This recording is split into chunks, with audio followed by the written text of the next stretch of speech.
dañado toditos los focos. Poco de lo que ellos hacen me parece muy loco. Usa la lógica como un vicio, se la come poco a poco. Como José, que la vibra no rellene. Que no desee todo lo que el éxito tiene. Yo no vendía con plata, pero no la de la acera. Tener una esposa que se mueve como Salmazo y Antonio Bandera. Me gozo la vida, papi, en la ley. Con todas las rolas como Purple Rain. Sin nada de flex o jugando game. Me gozo lo mío, gente, estoy insane. Me gozo la vida, papi, en la ley. Con todas las rolas como Purple Rain. Sin nada de flex o jugando game. Me gozo lo mío, gente, estoy insane. Yo soy el mismo de siempre. Chamaco del barrio que quiere la gente, vacilamos en tu mente, gozándonos la vida es más que suficiente, claro.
solita, pues me pregunté qué pasa cuando me bailó cerquita.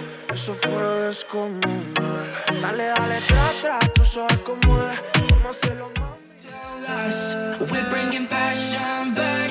Look at the times we've had. The future is in our hands. Yeah, we save the best till last. We're bringing passion back, and we put our names in lights. It's coming home tonight, home tonight. Home tonight, home tonight. Home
It's day number 3 at the HomeStory Cup 21. Lost Island Shopify is our big partner here, and welcome to the third day.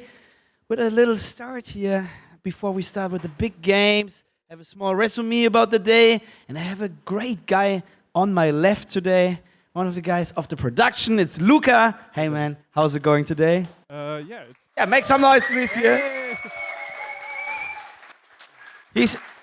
Nice to be here. He's not only one of the best audio engineers we have here, he's also one of the best dancers. You couldn't see it before we started the show. Great guy. I think we have some material. You can see it on Twitter probably later. I don't know, or Instagram. Maybe the next video. He's one of the best. He's one of the best. I'm absolutely sure about that. Luca, it's great to have you here live in the show. Thank you. Because not only you're producing the show, you also produce something else with some of your friends at TaKeTv. This is this little special thing, our insane trophy. There was a lot of tweets, comments, everything on the internet, on social media about the, at least the sickest StarCraft trophy I've ever seen. Probably the sickest trophy ever seen in the esport game. Luca, you did it. Yeah. Actually, after the last HomeStory Cups, we had always these little metal houses. They are pretty nice, pretty dank. And last time we had like to the Stay at Home Story Cup, we didn't have the trophy, and we wanted to have a smooth transition in the theme, and we just thought, what about something new and special? So we just decided to make something that fits the theme, and we choose like a hydraulic skull. It's maybe a little small, but maybe a baby hydra. It's not really small, to be honest, but it was an adventure, I would say, to build it. We got like 70 different pieces from a friend of my coworker, which helped me by this whole journey. And we just sanded everything down, coated it with the base coat, and had different colors on it. Just added some details, some layers of color, and that was like the whole skull. It's like black base coat, then beige brown, some little extras like the headshot hole. You also have some videos for that prepared, right? Yeah. I think there's like 5 videos, right? Yeah. Yeah, here you can see it's like. Hello to Benedict, by the way. Yeah. This guy, by the way, I have to mention that this is the guy nowadays working for TaKeTv. Haven't been working for us. Last year, start of last year, and he's the guy who actually designed the Ultra logos. Yeah. Just that you know, like this guy, he has been watching HomeStory Cup.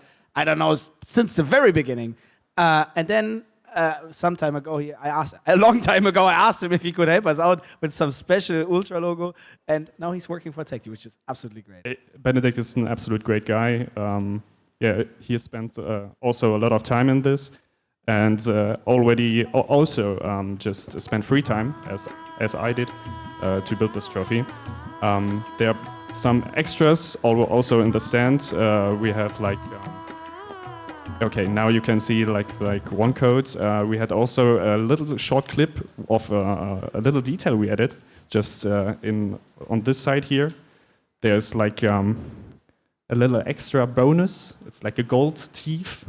Like this Hydra has some drip, I think.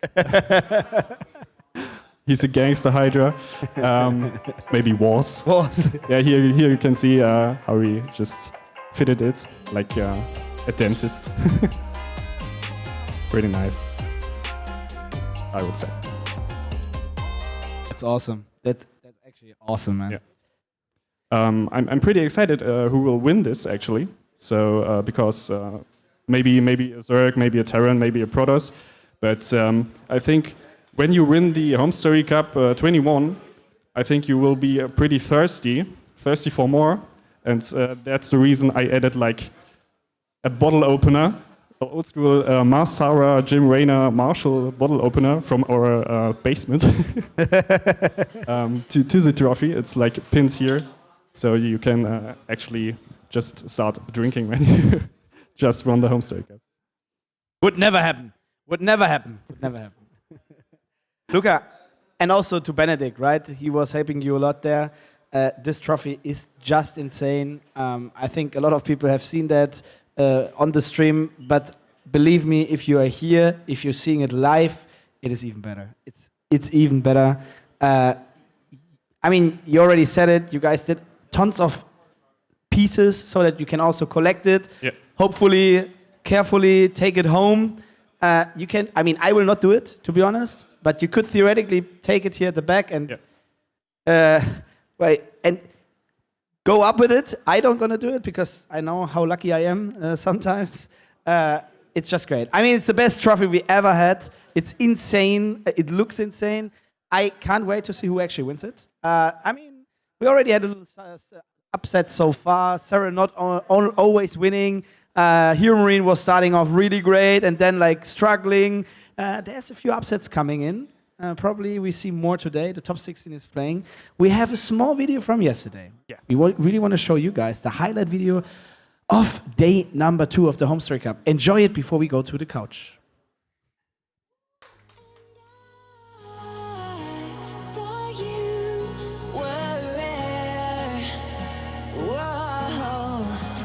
Just like everyone. And I know you don't care.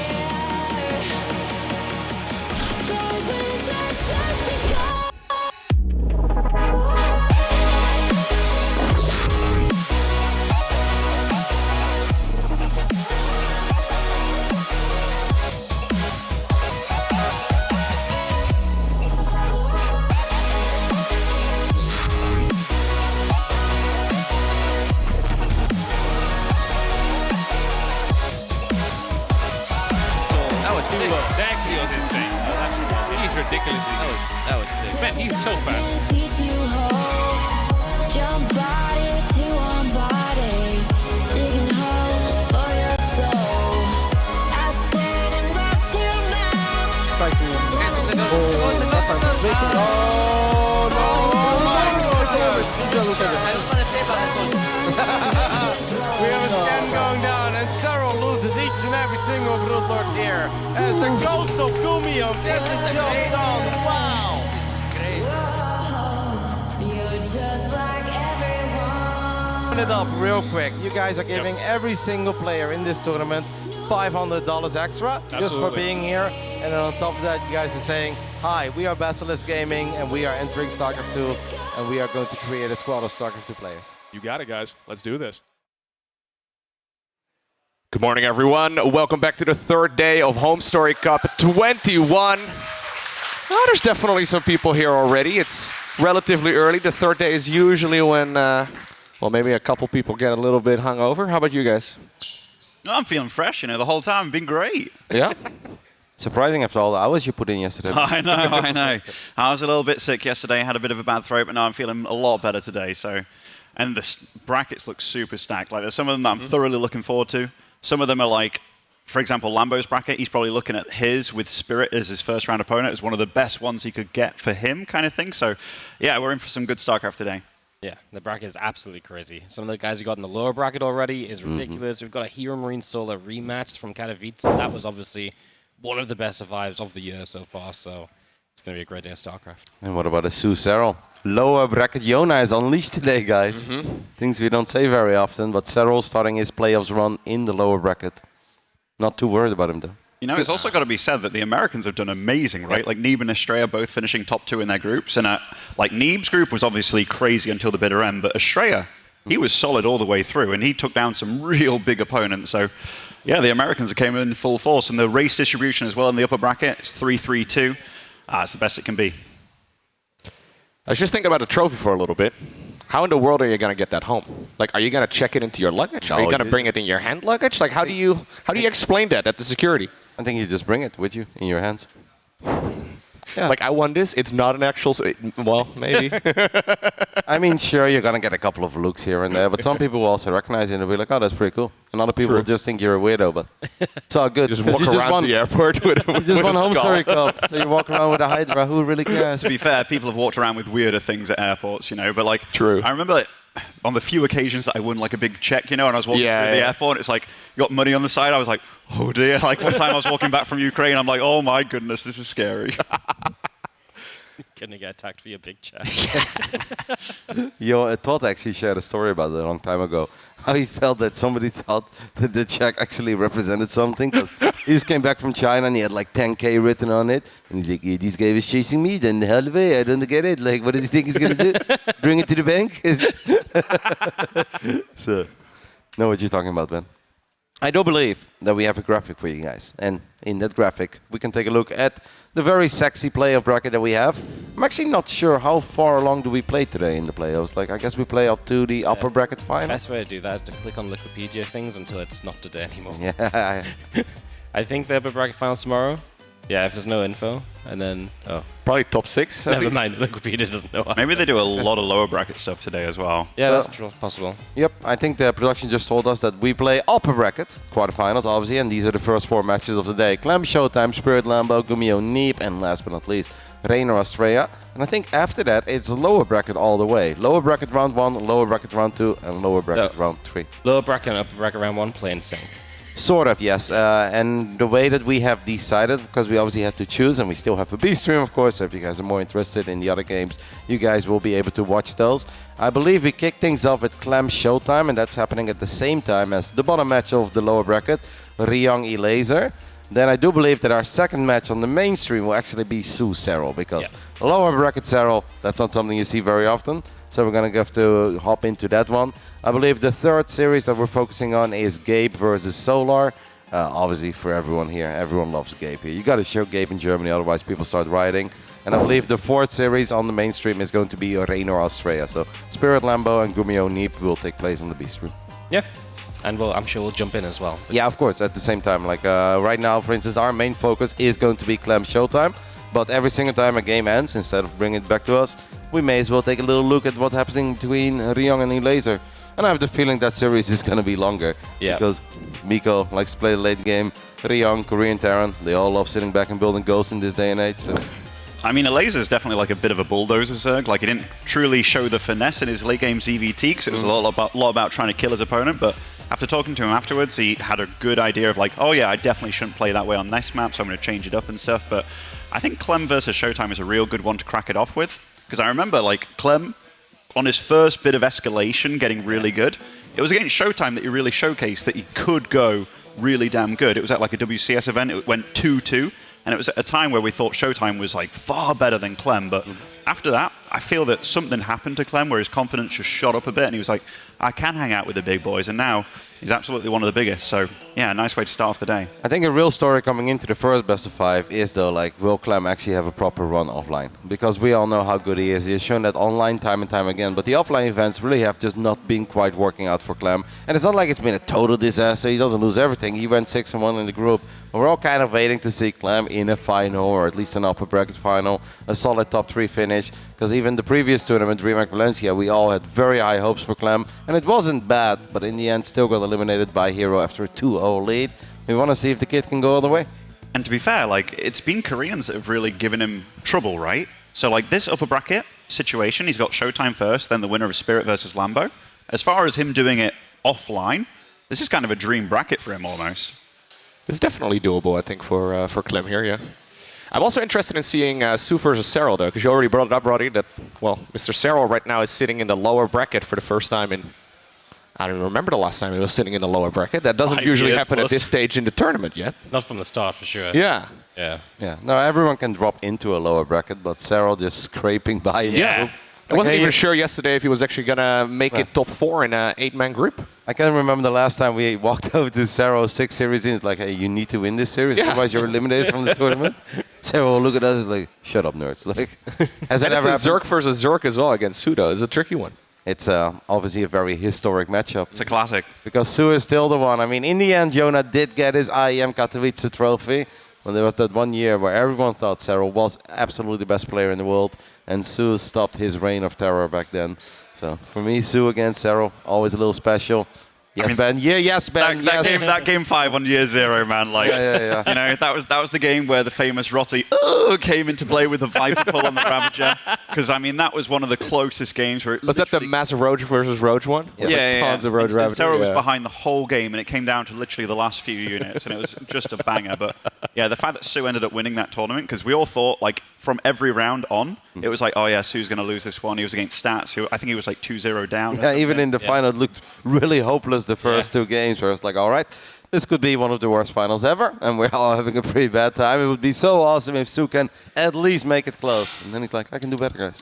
I can actually win the entire thing. And we had a beautiful day of StarCraft in the end. Yeah, that was absolutely awesome.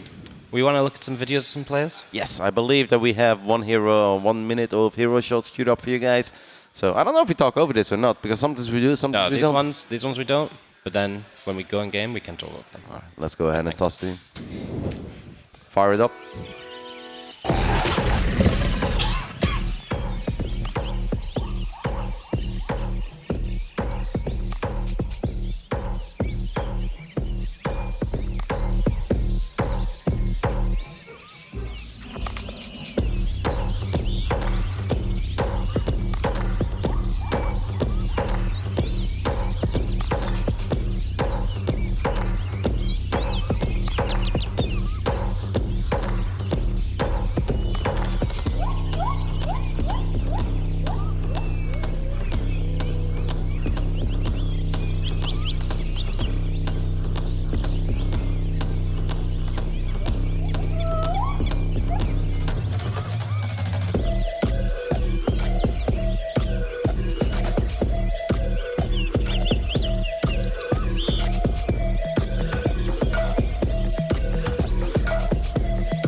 some beautiful players here at HomeStory Cup 21.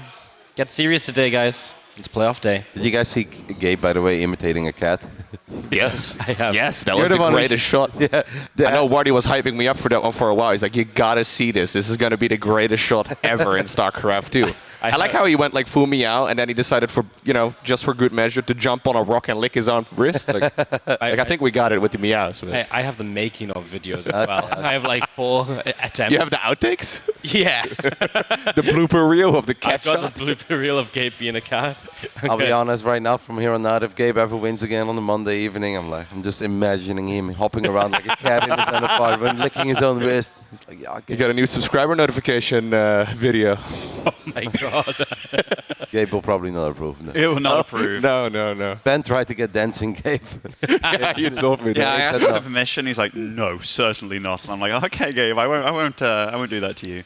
By the way, these next matches, they're best of 3 or best of 5s? Best of 5? Yep. Everything is best of 5. We've got a lot of StarCraft coming. That's good, man. Of course. I think tomorrow we're starting 2 hours later, but today's going to be a full day. We start later tomorrow? Yes. I think so, yeah. Because normally Saturday is always like the night where the party already kind of starts here at 11, and then the players are supposed to socialize a little bit as well. All the casters can stick around a bit longer. And then we still wake up at 7 anyways, because we're boomers. Well, it's also because it's Krefeld, and we're right next to the only sort of busy street on Krefeld with a tram that makes a lot of noise. Doesn't help. But we'll survive. We'll be okay. It's going to be sick. I'm actually really excited for today. Mm-hmm. And uThermal, we haven't even spoken about uThermal yet, as we are waiting for the players to set up the first game of the day. We're not talking for the sake of talking. As soon as they're ready, we're going to hop into it. But we haven't even spoken about uThermal. Yeah, uThermal coming in. Apparently happy to win just a map. Accidentally moves on. I mean, maybe he just said that, right? Maybe he's like, okay, I don't want to put any pressure on myself. But I mean, he did it in the most uThermal way as well. Yeah. Like, he had to beat Reynor to go through, right? Like, he beat HomeStory. HomeStory ended up going out of that group, which also, that's kind of brutal for HomeStory. But, yeah, uThermal, he did, like, a proxy 3 racks and then Reapers against Reynor and such, so... I saw a couple of Thors flying across the map as well, didn't I? Yeah, that was against Lambo, though. Oh, that was against Lambo. Okay. Yeah, I mean, uThermal definitely came out of the lab somehow and just blast from the past 4-year-old builds and stuff. Did really well. So, yeah, the fact that he got through by beating Reynor, the only 2 maps that he dropped were to uThermal. But it doesn't get easy for him because Zoun, he's a bit of a beast when it comes to PvT. I know that Clem shut him down pretty hard, but that's Clem. Like, Clem's an absolute monster when it comes to TUP, which does make me a bit scared for ShoWTimE, but ShoWTimE's history with Clem, recent history, has been a little bit back and forth between them. It hasn't been like a landslide in one way or other, and it feels that it started swaying a little bit in ShoWTimE's favor again, which, that's kind of scary. Well, I'm going to go in game, see what happens, man. See if Clem or ShoWTimE is going to get the big win in a very doable section of the bracket for whoever moves on here as well. The winner of this would probably be at least a little bit favored going into the upper bracket semi as well. So, big best of 5, starting up our first best of 5 of the weekend. I'm ready, guys. Clem seems very relaxed this event. Have you noticed that too? He's just smiling and happy and just, yeah. Having a good time. Yeah, having a good time. This is very early for Clem, by the way. For those of you unfamiliar, he likes to wake up at about 4 in France. Generally speaking, right now it's just afternoon, right? This is not the time that he's going to be up, but I guess he fought his own jet lag, even though he didn't, switch time zones. He will absolutely be upset that he was first match. Yes. Yes. 100%. ShoWTimE on the other end, this is very normal for him. Normally he has already run like half a marathon at this point. Probably together with Loco, they both wake up at like 7 a.m. Like, wanna go Dude, I am so impressed whenever I see ShoWTimE just with his perfectly straight back. He does like half an hour of yoga before every StarCraft game.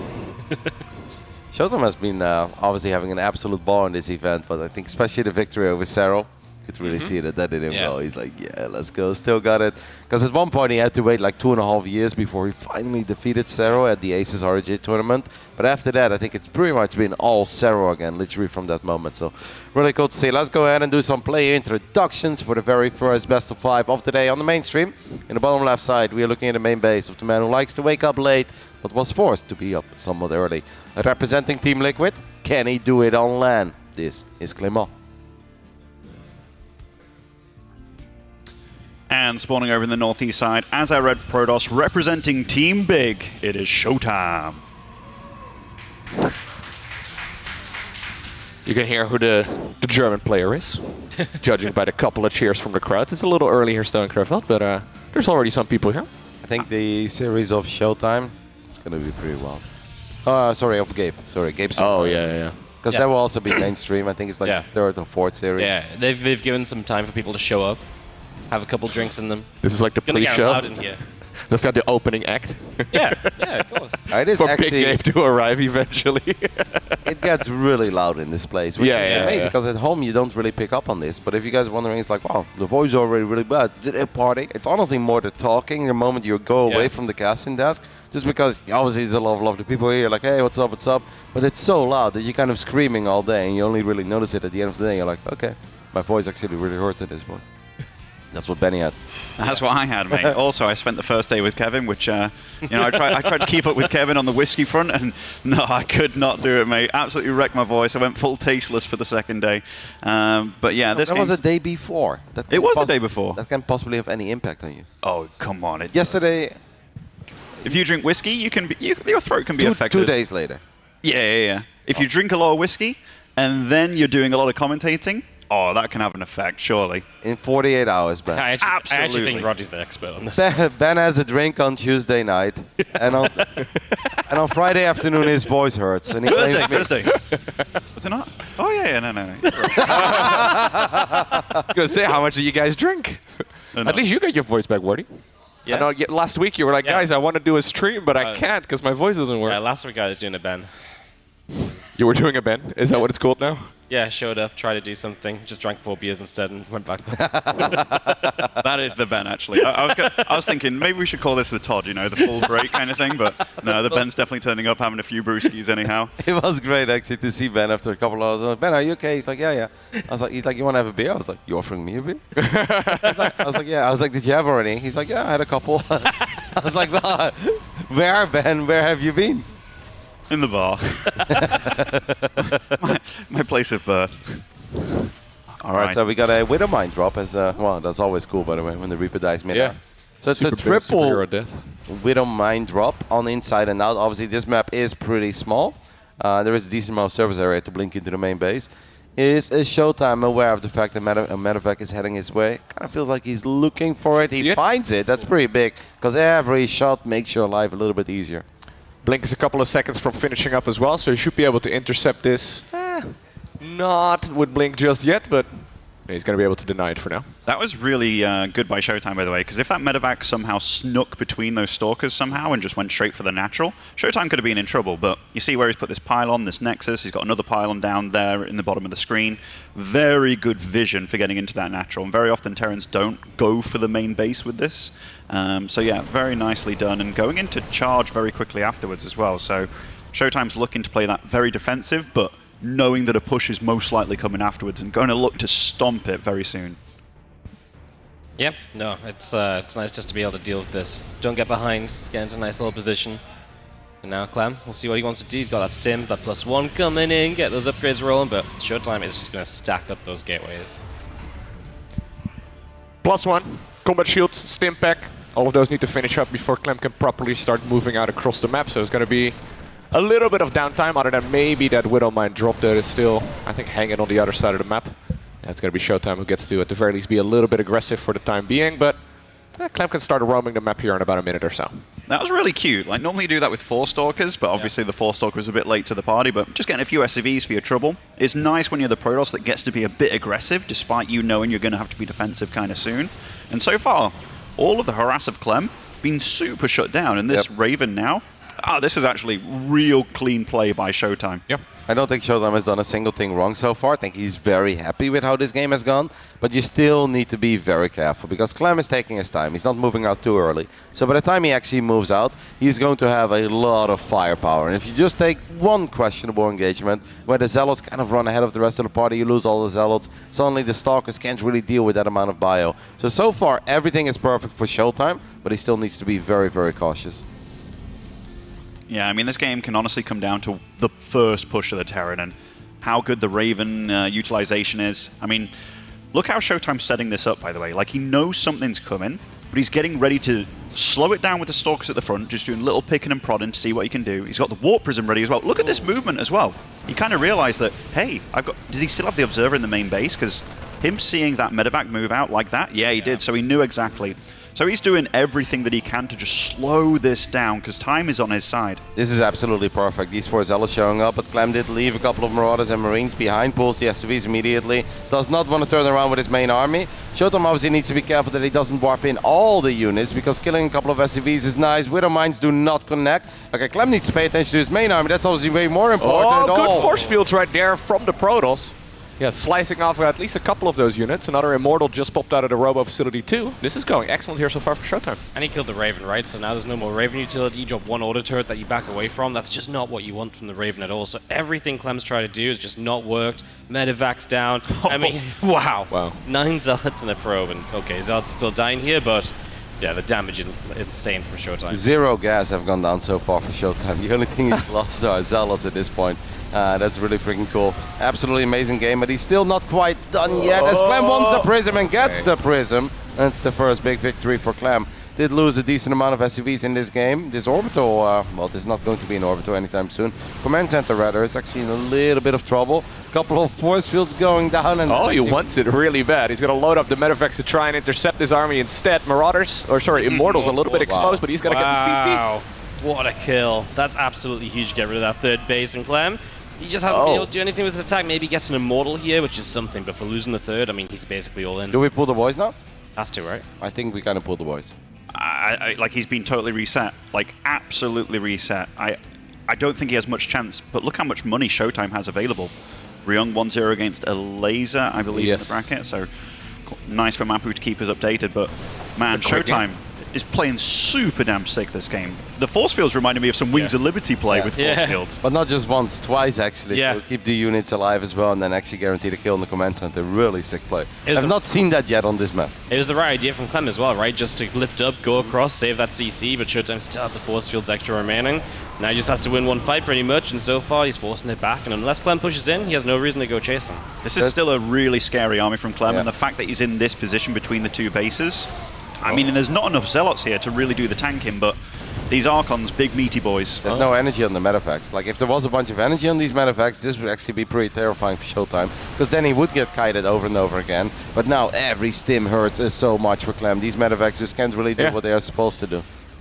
No, beautiful game here by ShoWTimE. Wow, and this is amazing as well. Clem tried to rebuild the 3rd CC on location, but once more, a couple of Zealots show up, and I think you saw there in the player camera of Clem where he's like, well, this game is not quite going according to plan. Definitely not. He's still doing okay for supply, but ShoWTimE's army is just getting bigger and better. He's on 1-1 upgrade, so, you know, the +1 of Clem kind of cancelled out a little bit. His army's getting chased as well. ShoWTimE still has a bundle of resources to spend, and Clem, look at this. These guys are in no man's land over here, getting absolutely slaughtered. ShoWTimE even taking up to Storm, feeling very confident, going to be ahead on upgrades pretty soon. Ghost's going to be coming out, which they do very good against the Archons, but ShoWTimE's just getting ready to do it all over again. Yeah, other than the Warp Prism getting sniped right there in the main base with the 4 Zealots in it, I think that this game has been pretty close to perfect here for ShoWTimE so far, right? Maybe a couple of slip-ups in the micro, but overall, extremely clean. I think Clem is really going to beat himself for the first time the force fields went down. Not when he lost the command center, but when he pushed with a Widow Mine and a tank in the front. Because at that point, his army was actually quite powerful. ShoWTimE's army wasn't very powerful. ShoWTimE was still warping in a bunch of Zealots in the main base. So if Clem is babysitting his army better there, I think there was a lot of potential in that first push. Just didn't quite work out. As I believe we have a pause, perhaps a technical difficulty. ShoWTimE is the one who is pausing the game. Looks like they probably lagged and then pause came in. So looks like it. Some lag. Well, a few moments, but ShoWTimE looking super commanding in game number 1. Inside now as well is kind of one of the maps the Terran players like to play on too. It's short, you can get across, you can get those aggressive attacks going, so it's a great start of the series for ShoWTimE. It's one of the, I mean, it was funny as well because Clem mentioned this yesterday after he joined us for a little bit after his games against Zoun. We're like, Tropical Sacrifice seemed pretty straightforward. He's like, yeah, it was a bit of a big game special. Whereas like one little single mine drop, you have a Raven, you drop another turret, then you drop one Interference Matrix on the Colossus, and at that point you straight up win the game. And obviously games like that would take place on maps like Inside and Out quite often. All right, nice. We're back on into it. Second Robo coming down for ShoWTimE, along with the Robo Bay. That's going to add a lot of scariness to this army. Warp Prism with High Templars in as well. This is something that can absolutely catch you off guard if you're Clem. And there is so much strength in that army. I think I saw like 4 or 5 Immortals, a bunch of Archons as well. He's going second Robo and Robo Bay as well, so ShoWTimE is just playing a very safe follow-up here too, but it does look like he wants to win the game here in the next minute or so. He's got a 4th Nexus coming up, just on the back it is.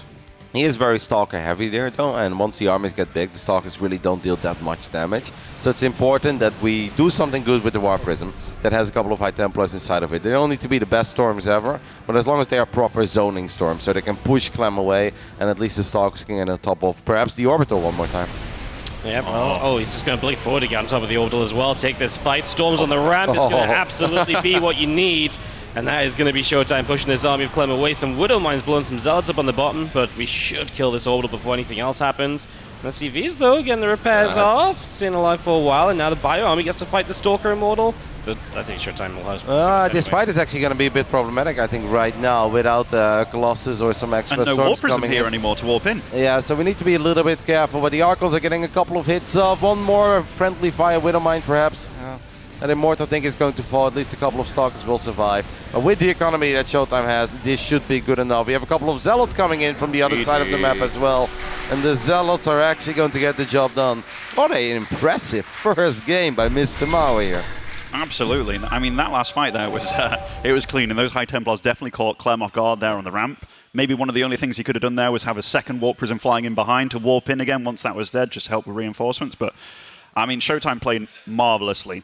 Just these little moves as well, just having pylons in the right position, having your Stalkers where things are, being like, all right, you're moving out, knowing what you need to do as well, knowing what's going to come with the push, getting ready to stop it and slow it down. That was just textbook PvT. And the first snipe on that command center, really cool. I haven't seen it in a little while. With not force just fields. not one layer of force fields, but 2 of them, and actually getting the kill towards the end. Sick game by ShoWTimE. He's going to be very happy with that. And hopefully Clem can just keep it together and be like, nah, this wasn't quite my game. Obviously, the first Widow Mine drop didn't really get anything done. Raven was not able to even drop a single auto turret in the main base. And then when he did move out, he left a couple of units behind to deal with the Prism, but he was still kind of occupied in dealing with that Prism and losing the tank, losing the Widow Mine. That took away all the momentum of his first push. And I feel like that's always the one that has not just game-ending potential, but at least give Terran a proper lead.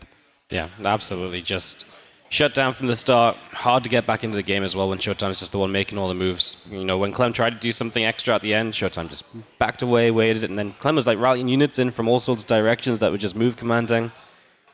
Tough one. Gotta fight back from that. Could we potentially hop into Ryung versus Elazer while we're waiting for Clem and ShoWTimE to set up game 2? Because I think they are probably in the middle of game 2, and that would be kind of fun, just to have a little sneak peek, see how Miko is doing. We heard that Ryung was 1-0 up, right? Yes. Yeah. But that was like quite a few minutes ago, so Yeah. right now they're like minute 6 or 7 in, and we should have some action.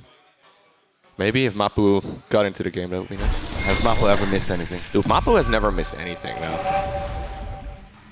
There you go. Inside and out. Blue flame. Baron versus Zerg. A blue flame opener. Must be, is it double factory as well? Yeah, it has to be. Yeah, so there's one factory, there's one hidden somewhere. And Miko isn't necessarily the biggest on scouting. Nope, he is not exactly a scouting legend. One Overlord is going to try, but it flies into a Viking. Yeah, this can actually be dicey. We should definitely stay with this game for and not... Does he have a Baling Nest or a Roach Horn No, at he's this point? got nothing. We stay with it until the blue flame push at least. Yep, only Zerglings and Queens at the moment. Does make me wonder what Ryung went for the first game between these two, because Ryung is definitely, he's not the fast Terran, he's the thinking Terran. Doesn't want to hit these Queens and reveal the blue flame yet, so you see all the other Hellions join in the group, and... That's a lot of Hellions though. Yeah. Certainly is. And that blue flame's done, so Ryung's going to go roasting. If you guys want to play the guessing game, how many drones are going to fall? 11. 11? At minute 6. Okay. Minute 6? Yeah.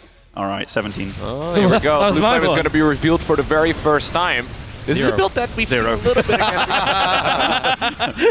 I forgot about the Queen, didn't you? Oh, I did forget about 9 Queens on the field. More Queens than Hellions at this point. Isn't it nice being a Zerg? You're like, oh no, I don't know what he's doing. I'll make another couple Queens. That's actually insane that this did not get anything done, because there was a lot of potential.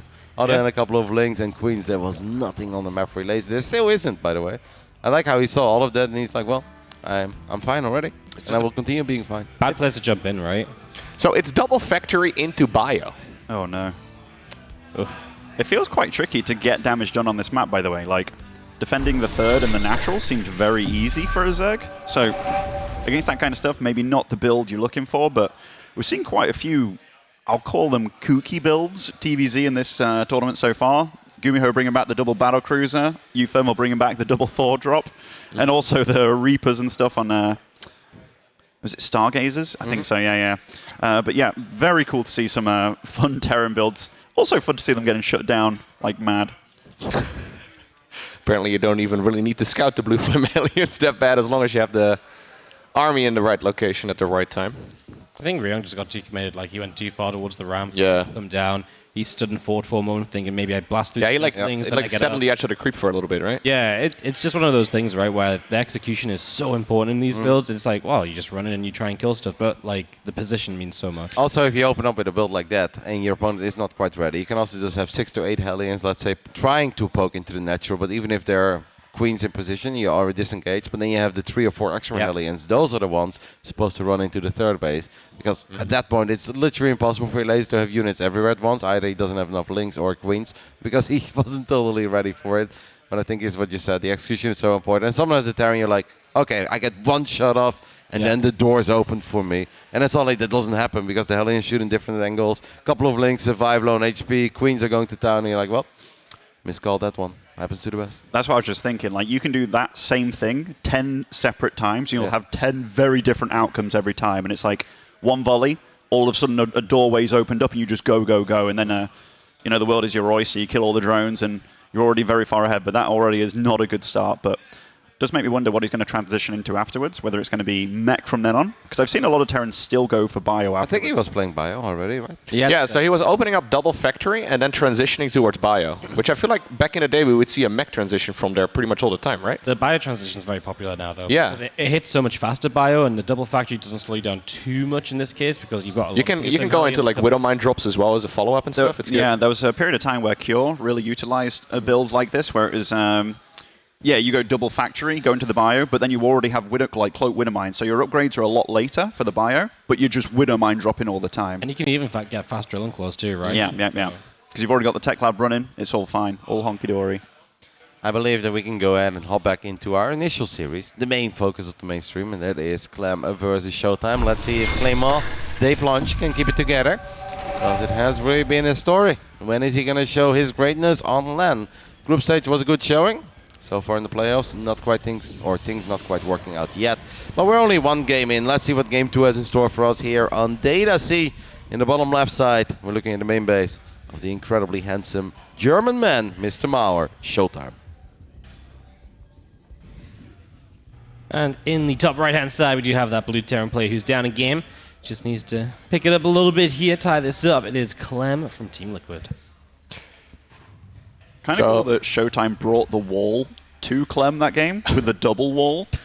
Oh, that's a good point. It's a movable wall. Yeah, I mean, like, he did just play... like, if you told me, hey, what's the most ShoWTimE game you've ever seen? I mean, there's probably games out there, but this was just clean. It wasn't necessarily super fancy, although those walls were fancy, but it was just solid. It was just the stalker movement at the beginning, right? Like, especially that one stalker moving forward, that pylon at the top of the main, or the third base rather, spotting the incoming medevac drop 2, and then the Raven getting absolutely nothing done. Clem does normally take a game to warm up if it is an early stage day, which, you know, this isn't early for most of us, but for Clem it definitely is. But yeah, I don't think he played badly that game at all. I think ShoWTimE just did everything right, and sometimes, you know, you look away from the army in the middle, you get force fielded off and stuff. I do think if there's one thing we always compliment Clem on, though, is that he's so ridiculously fast, and Clem should normally not mess up his main push while there is a Prism in his main base. Yeah. Like, of course, Clem is only human as well, but normally he's very well aware of the threats that are out there. I just think he was very surprised that ShoWTimE's army was as far forward as it was, and that he had a bunch of sentries, because most of the time Protoss has like one sentry, little Guardian shield, and then we're going to go ahead and take the fight.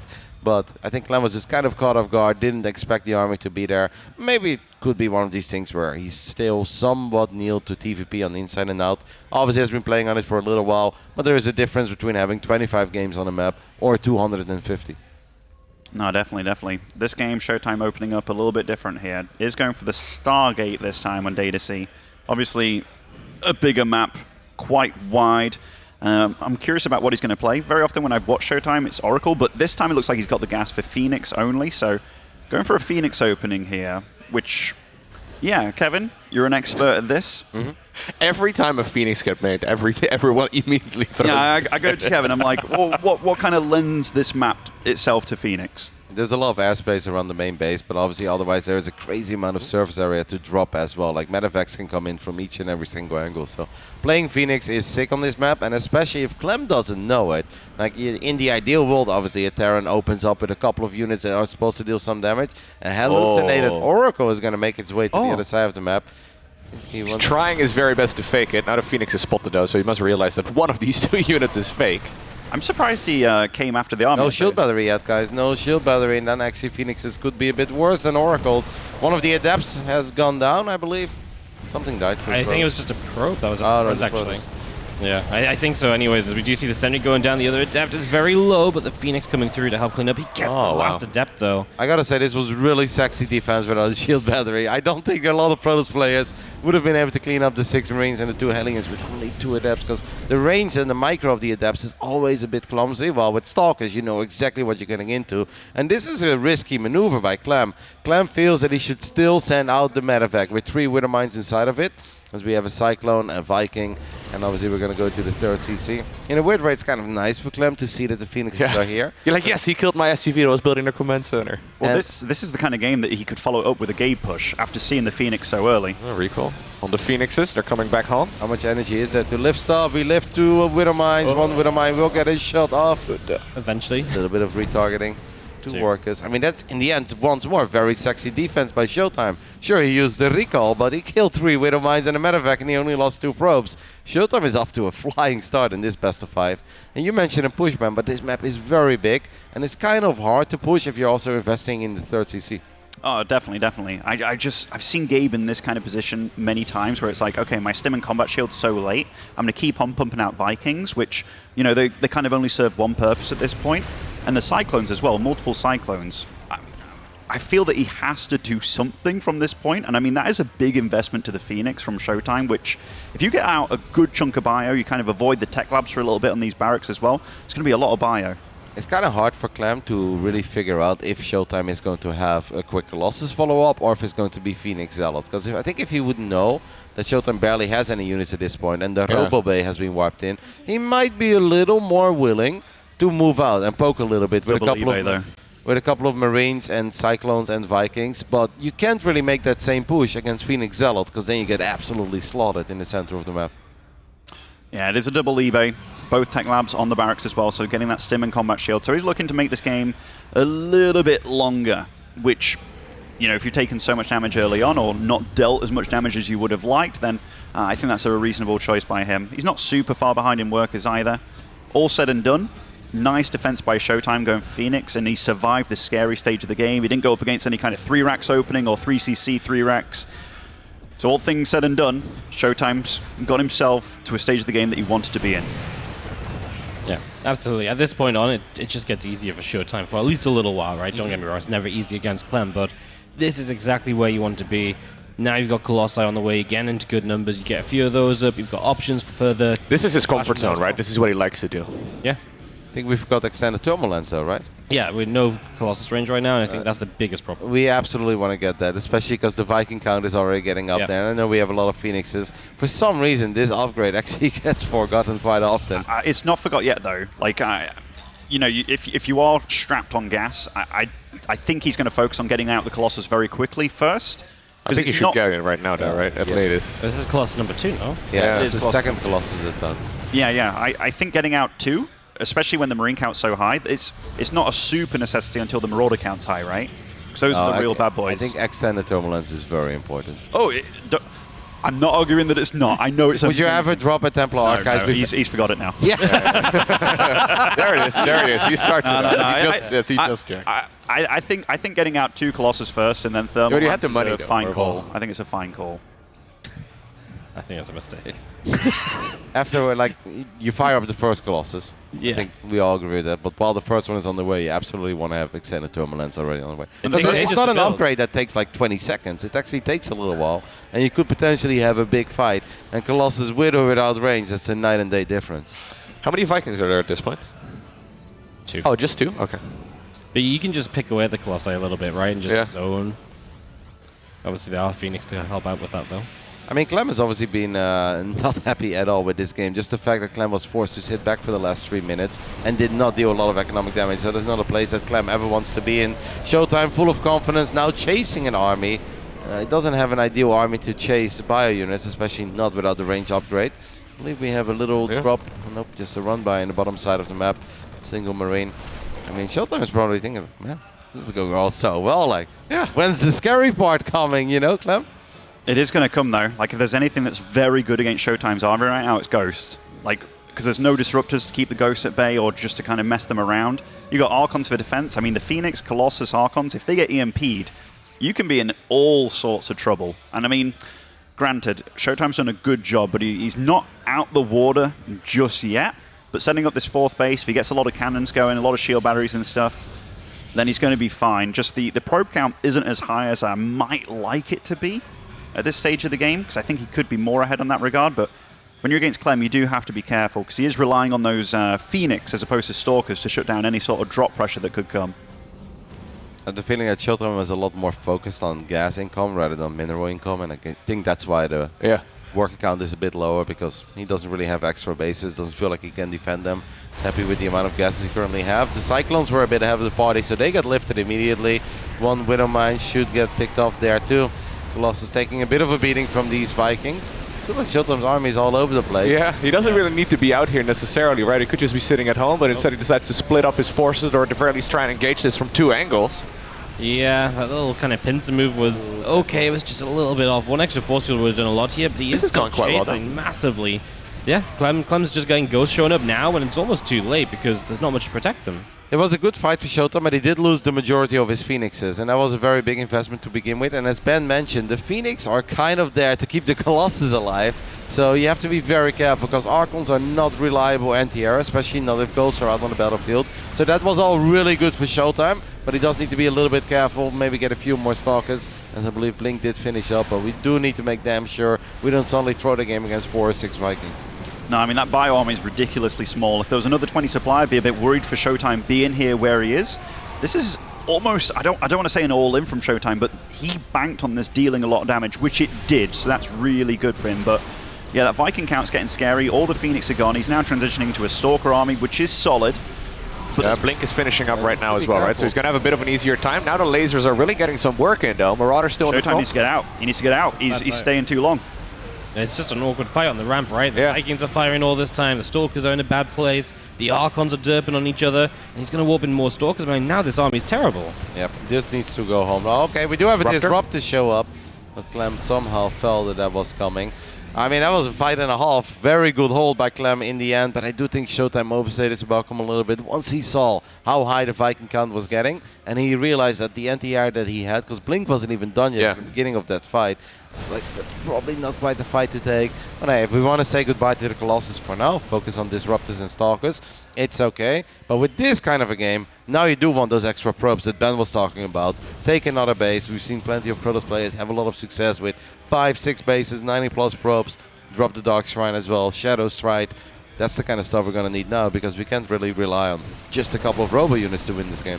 No, you certainly can't. And like the EMPs against this army, this is a super brittle Protoss army. Even though it is scary, obviously, the Disruptors can deal a lot of damage. If you get collapsed on, or you're out of Novas, that bio army is going to absolutely shred through you. Clem keeping up on top of upgrades as well, getting 3/3 on the way, plus 2 air weapons as well. It's going to be really good for the Vikings and the eventual Liberators. Going for a 5th CC as well. And the Protoss, he's been slowed down a lot. He's stuck on that 4-base situation. Taking a 5th will be difficult. Does he go for the left or the most likely bottom one? It's tough because Clem, he's out on the map now. Yeah, he kind of needs 5 base, right? Protoss, that is, at this point in the game in order to run an army like this. So he's awkwardly going back into double Colossus production here. Maybe trying to go for 1 big force with the double upgrades as well. It is going to be strong, but Clem definitely in a much better position now than he was a couple minutes ago. Yonk. So that's a brutal one. Did ShoWTimE just take his hand off the keyboard for a moment there? I don't know, but that Warp Prism, that's a big deal losing that. Like, I know it's just 450 minerals with the 2 Zealots in, but that's a lot of time that you want to keep the Terran at bay. Yeah, now Clem has freedom on the map. He can, well, do exactly this, right? Split up, go a couple different ways, and he doesn't have to worry too much about going back home. There is not a prism on the right. That's something, but this turret might get a couple of shots on. I guess not enough. Oh, wow, turrets suck. Yeah, I was about to say, what's the range on that turret? That is terrible. But the Warp Prism getting in, he's got 10 supply available to warp in things. Clem, very quick to react to this, though. This was very quick. That Prism's going to die, so this is the only warping you're going to get. All right, now ShoWTimE is all the way back home.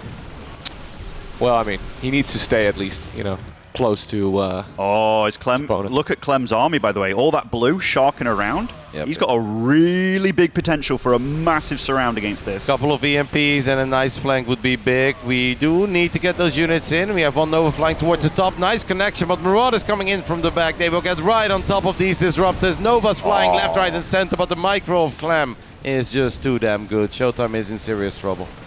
He's going to get chased down, lose all these disruptors. He did at least jump on the right side pretty hard, right? So the right side army of Clem got cleaned out, which gives him an escape, but obviously still lost all the disruptors. Yeah, he lost all the high-tech units. So yeah, now we have Stalkers and Zealots left, which is great if we have a super sick economy and we are getting right on top of all the SCVs of Clem, but that ain't quite happening. So I think ShoWTimE in the end was not happy with that trade, losing that many valuable units. It's just taken a little while to rebuild. Getting these ghosts here, though, that's big. Took out a good 4 or 5 ghosts there. I think the ghost count completely reset from Clem. Clem trying to transition. Yeah, not one ghost left on the field, so both suffering big losses. That was a juicy win of mine. And he's been building up the eco for a while as well, though. He's got a 5th Nexus up and running right now, going up to 90 probes. Yeah, that's where he wants to be. This is kind of like what we saw from Astrea in the group stage against the Terrans, just having a massive economy, always leaving like 10, 20 supply available to warp in as well. Oh, okay, All right. I was just looking at what the Colossus was attacking, but... Wouldn't mind, I think. Yep. Observer gets picked up. Nice little start. Stalker's just walking into bio for a little bit there. Disruptor isn't going to reach, but there goes the Colossus again. These Vikings just having a field day lately. All right. So the Liberator count, this is the next scary thing for ShoWTimE, because do they have range? I think they do at this point. He's done. Yeah, and getting in between these bases, that's going to be pretty damn tricky. Big upgrades for the Terran. Yeah, plus 2 ship weapons. Just going to make those Liberators shred as well at this point in time as, okay, back through the center of this Bioforce and just getting good trades. Going to join up with some Ghosts and, man, I mean, just avoid the Disruptors. That's what we got to do now. Yeah, this is not where ShoWTimE wants to be. Like, he wanted to... Honestly, that push that he did earlier was very much like a, hey, I'm kind of all in at this point, and oh my goodness. No. Yeah, now he has to awkwardly make a Phoenix to try and clean that up, but that base is not going to be mining at least for a little while. Also takes a long time for one Phoenix to go Liberator, by the way. We have a shield battery overcharge, and that is what allows these Stalkers to still be pushing forward and actually get rid of some of the units here of Clem, as Clem is forced to temporarily disengage. As we do warp in 10 DTs at the same time, but the Liberators are not done yet, being annoying. Clem obviously realizing how much fun he's having with a single lib. Let's go ahead and split those of our bases too. This bio army with the 3-3 upgrades is just so much better than a couple of gateway units. How much can the Dark Templars get done on the other side of the map? They're derping right next to the sensor tower as well, at least for a little bit. He's gonna get it. Did you see what ShoWTimE did with his DT, by the way? The one that was getting focused, he blinked that over, so the other ones weren't getting splashed. That was actually really cute, but I mean he's dying. So but cute move nonetheless. But these Liberators, they're +2 as well, so you EMP those Stalkers, they get one shot by these Liberators, and Stalkers are not cheap at all. And even if you don't EMP, it's 2-shotting Stalkers, which is still a very big deal as well. Couple of Novas to connect with the Marauders there, and if 1 or 2 ghosts going down in the process too. Look how ShoWTimE's expanded behind all this, by the way. Like, Clem just scanned it, so he knows it's there, so that's going to be his next target, because that is the most vulnerable base. But this allows ShoWTimE to get a lot of damage done on that north side of the map, because that's going to open him up if Clem's army has to move southeast. And this situation, compared to a minute ago, way better for ShoWTimE. Yep, we don't want to throw away this many DTs, though, but we don't have a bank. Clem gets immediately on top of this base in the bottom right side. This would have been sick for ShoWTimE if this could have been base for a base, right? Because that's where you really start loving DTs, Stalkers, and Disruptors. Losing a base, but not really getting a whole lot done on the other side of the map. Just kind of make things go from bad to worse, but there is still some potential. We have DTs, we have Novas. I think as a Protege, you're always allowed to dream, but you kind of have to hope that Clem messes up. Certainly do. There's still Vikings back at home, which I kind of like the fact that he's not using them in the fight. They are... Oh my goodness, he's on top of all those Disruptors. The Disruptors trying to land, but they get nothing done. The Liberators coming in as well for clean-up duty over here, but ShoWTimE just got massively slaughtered. Yeah, the splits are great, right? Just to dodge, dodge, dodge, and then you're on top of them to kill everything. Super Bounty's going to try and help out as the Libs are set up, though. Those Stalkers are going to be disappearing.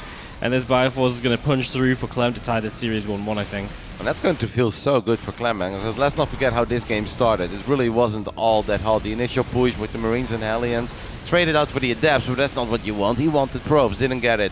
Widow Mine drop with 3 Widow Mines, not getting much done, only 2 workers. All 3 mines get picked off. The medevac died as well. GG gets called.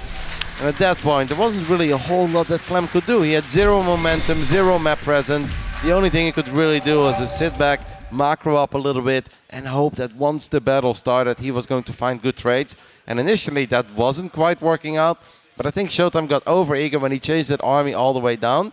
Yeah. That part wasn't too bad, but he did lose 6 out of 7 Phoenix so quickly. And these were not Phoenixes that were only supposed to protect his base. No, these Phoenix were there to protect the Colossus, so the Colossus could actually win the fight.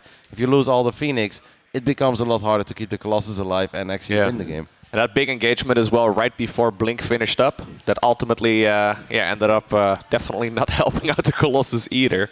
The early game was fantastic, though, for ShoWTimE. So I actually really like the way that the first, 8 minutes or so of this match went. And then slowly but surely Clem chipped away at that army, and he eventually ended up overwhelming him. But not a bad start for ShoWTimE whatsoever. He's probably not too bothered by that. It's a relatively small mistake, right? I mean, it's easy to make mistakes in a game of StarCraft 2, but he definitely knows where the problems are and what he shouldn't be doing next time around. I mean, the big issue of that game was the fact that he didn't back off. He thought he had Clem on the ropes, which Clem wasn't on the ropes. I kind of mentioned it, once the ghosts are out, this army's super brittle. And Kevin said the Phoenix died and stuff, and it's okay, you've done the damage, because it doesn't look like he's in an all-in position. I've been in this situation where it's hey, you're kind of all in me here. And it's no, he's on 4 bases, man, but he didn't have the probe count. The SV count was actually quite a bit higher at that point. So when you're committing that hard and you lose all your value, and it's okay, what do you do now? The Terran just grows faster beyond that point. He has better upgrades. And when you're dealing with a Terran that's then got you on the run and you're trying to re-establish, those robo units take a long time to build even with the Chrono. So for ShoWTimE there, he did put all his eggs in one basket with that big push, but I think after he killed the 13 SCVs or so, just back off a little bit. But when you do think you have a player on the ropes as good as Clem, sometimes the killer instinct it's too much. I mean, it was a super clean start once more. And that's got to hurt a little bit, right? Where you feel like you're that close to the 2-0, and all of a sudden you find yourself here at 1-1. Because after that fight that you guys just described, suddenly Clem was all right, now I can actually go out on the map again. I can make a couple of plays. So I do believe right when you guys threw it to me, production was talking to me, and it's all good. But let's go ahead and hop into Elazer against Ryung, because I believe that is still going on. So let's just see what's happening in Game 3 between those two. I know that Elazer did win the second game. Yes. Mapu told us as well. Turns out if you open up with 11 Hellions with Blue Flame and you kill 0 drones, it's hard to win a game on the inside and out. Yeah, hard to turn that one around, as you can see here that it is just a few minutes in, so that last game must have still dragged on a little bit for sure. But no, obviously, Game 3 Waterfall, one of the Terran maps. These are best of 5s, by the way, as well, right? Yeah. So that is important to point out. We've got a lot of games. What is Zerg's vetoing if not Waterfall? Is it Moondance? Maybe Stargazers? Stargazers or Moondance. Yeah, so, I mean, we've seen even in best of 3s that Stargazers made it in kind of thing, but... Terran seem to be really loving Waterfall. I think the problem is there's just so many Terran maps. Moondance, okay. Moon map 5. Well, okay. as well, isn't it? I mean, there's been some really sick tank positions on some of these maps that have really caught Zergs off guard. Even Tropical Sacrifice, which is a big macro map. There's you got 4 layers to it too, right? There's so many good angles. Yeah, but you can just siege the 4th base from the low ground. It's that's kind of insane, actually. So yeah, pretty good Terran map pool. You gonna play some games on it, Ben? I played, I'm gonna play a few games on it. I was playing on the old map pool a week ago or something, and it just made me go man, I want to play on these new maps so badly. Because it's so refreshing, all the stuff that you can figure out and do. It was really funny because Ben, he's been raving about the new maps ever since we went to Valencia, right? He's like, man, it's just so nice to see the new maps. It's just so exciting. It's really about time. It just feels like a nice fresh wind going through the scene. And earlier this weekend, he meets Reynor, and he's like, it's so nice, right, that we have new maps. Reynor's like, yeah, it's about time. He's like, and they're pretty awesome as well, right? That's a nice thing. Reynor's like, no, they're terrible. But the thing is, since they've come into play, we've still had a Zerg winner at Valencia, so it's I know, and I think Reynor was memeing a little bit, but obviously Reynor is always thinking of some of the other guys that can always take him down, and he looks at a Clem, he looks at a Maro, and then he looks at this map pool, and he's like, winning best of 5s or best of 7 against them is going to be pretty tricky. But hey, Dark showed us the way, so. Yeah, and I mean, Dark just he played, like, he's very fast as well. Like, Reynor's probably the fastest player on the planet, but, you know, there's a few that can absolutely be in the same kind of realm. Like, the way that Dark played, he just had, like, 20 less workers when he was doing all the swarm hosty stuff, which I think for Reynor, he can look at that and be like, oh, I was very greedy, so the pushes that I did weren't quite as powerful, even though I was mining way more, and I was losing the war of attrition. So I think that was one thing that Dark definitely did a little bit different to Reynor. Alrighty, so it looks like this game, once again, has started off pretty normal. Quick baneling speed here for Elazer, at least relatively quick. He's going into double upgrades as a follow-up. Sticking around on Ling Bane for now. That's one of the strategies we've seen on this map actually quite frequently, just because it's very difficult to actually get enough army out on a map like this. Rush distance is pretty quick. There's some really good siege tank positions. Okay, Clem is opening with a drop. Yeah, maybe go back. Clem. Yeah, we go back. I mean, this will take a while to build up, kind of thing, you know. Does look alright for Elazer so far in this game, as nothing has really happened. But I think it would be... I mean, this is lower bracket, so it's obviously very important, right? Because the loser of this best of 5 is actually out of the tournament. I think we're doing it right, though. Like, bouncing between, having a little look every so often and stuff. I like this a lot, actually. Like, the fact that, like, I know some people are going to be like, what's going on? But it's really for the nice diehards, but to be honest, I think a lot of diehards watch... I was going to say, that's mostly the diehard watching. Oh, that was a HomeStory Cup great shot on anyway. those banelings. 2 really good shots, the banelings. That is... But still, kind of a nice cleanup by Elazer. Also off creep. Yes. Yeah, let's go. Let's go swap. You two are hearing things. Yeah, we're hearing things. Yeah, You guys hear voices? I realized Yes. just we spoke out loud to production. You guys are I talking sounded to a bit someone crazy. we don't see? I just heard a reply of yes, and I'm like, I didn't say anything. Yeah. It's those two headphones that can hear voices. It's really hard to talk back to production when the talkback button's literally behind you. Like, I mean, We have tried. But I believe that after that fight, we are going to switch over, and there we go. Let's focus on our main series again for now. We missed it. The Widowmine drop. It was a drop opening. It seems like 3 workers have gone down. Can we take a look at the units? Lost tab real quick. 4 mines, 2 Hellions for 3 probes. Excusez-moi. That's not good for Clem. But a medevac lift. So he did a reactor opening for 2 Hellions and then 4 Widowmines. Yes. So did he go a first unit at all? Like, did he go a Marine opening, or was this... I'm guessing he went for a single Marine. Nah, it's all good, Mapu. It's all good, you know. I'm just... I mean, did the Reaper die? The Reaper didn't die, right? It was only No. And there is no Reaper on the map. So. I'm almost guessing that... But the question is, was it a 1 Marine, or was it just straight up reactor? Or... You know what I mean? Probably 1 Marine into reactor and then I swap don't think you can skip that Marine. Because, I mean, that's a massive commitment from a Terran to get 0 damage done. Big Viking boy can be good, especially because it 2 shots probes kind of situation, but he wants something to happen first before he does it, but ShoWTimE knows it's here, so that's already going to be a little bit difficult to do for Clem. This map is really pretty, isn't it? You think? Yeah, I think it's pretty. What do you think the red stuff is? I've heard Protoss? Protoss? You said the red stuff, no? I think people said blood, no? Yeah, like... Oh, I mean, it is called Tropical I Sacrifice, right? It kind of looks like... Yeah. I know the red player ShoWTimE. Wait, that's what you're saying? He's like, what's the red I thought he was stuff talking over about like Protoss blood or something like that. I was like, I think they... I don't know why my bleed blue or They something. bleed, yeah. Yeah, I think that's going to be blood in the floor. You know, I still miss maps like Neon Violet S. I thought that looked really cool. And even Tal'Darim Alta. I love the tile set of it just being green and fresh. I only asked because there was a lot of debate in my chat the other day. I think it's probably blood, right? It looks like one of those like one of those Inca towers that they had back in the day and had like the blood running down that. Kind of looks like... Yeah. Cool. Great question. This is but not good for Clem at all. He's taking a lot of damage. Yep, no, it's horrible. Yep. First push is going to be very, very important, but we don't really have that crazy potential with a couple of Widow Mines and Ravens. Because there is no Raven on this map. The Viking hasn't really done a whole lot. War Prism going to sneak into the main base. Clem is building the 3rd CC on location. Could definitely get punished for that if he decides to commit to this move out. In a weird way, it's actually better for Clem to not move out. Because once more, he's only 6 or 7 workers behind. Ooh. And it's a Zealot charge opening. And that's kind of where the Protoss wants you to attack. They want it to be... They want it to be a scrappy, messy game so the Zealots can really find a lot of success in the main base. That is the 2nd tank already that's going to go down, unless the medevac saves it. It does. Yeah, that was definitely a nice save. Wow, ShoWTimE. I thought he lost Clem on the map there, but maybe he just recalled for that Widowmine drop. If so, it was very well done by him, because shutting that down, I mean, the resources lost time, it's just going to keep on getting better. And yeah, I mean, 2.4k to 1k. The one thing I'm very worried about, though, is that it's like right now it's Stalker Zealot with charge. Okay, we are going to drop the Templar Archives and probably rush into Storm, because this is not one of these games where I say, okay, make a couple of Archons and it's going to be fine. Because if Clem doesn't move out, that army right now is at 64 army supply for Clem. If it gets up to like 80 or 85, you're going to have a really hard time getting stuff done with Zealot, Archon, Stalker. So I'd love to see ShoWTimE just fire up Storm ASAP and obviously go for some good old Storm drops. I've noticed ShoWTimE's PvT, and it's been like this for a while. Once he gets to this stage, he kind of sticks on the same probe count.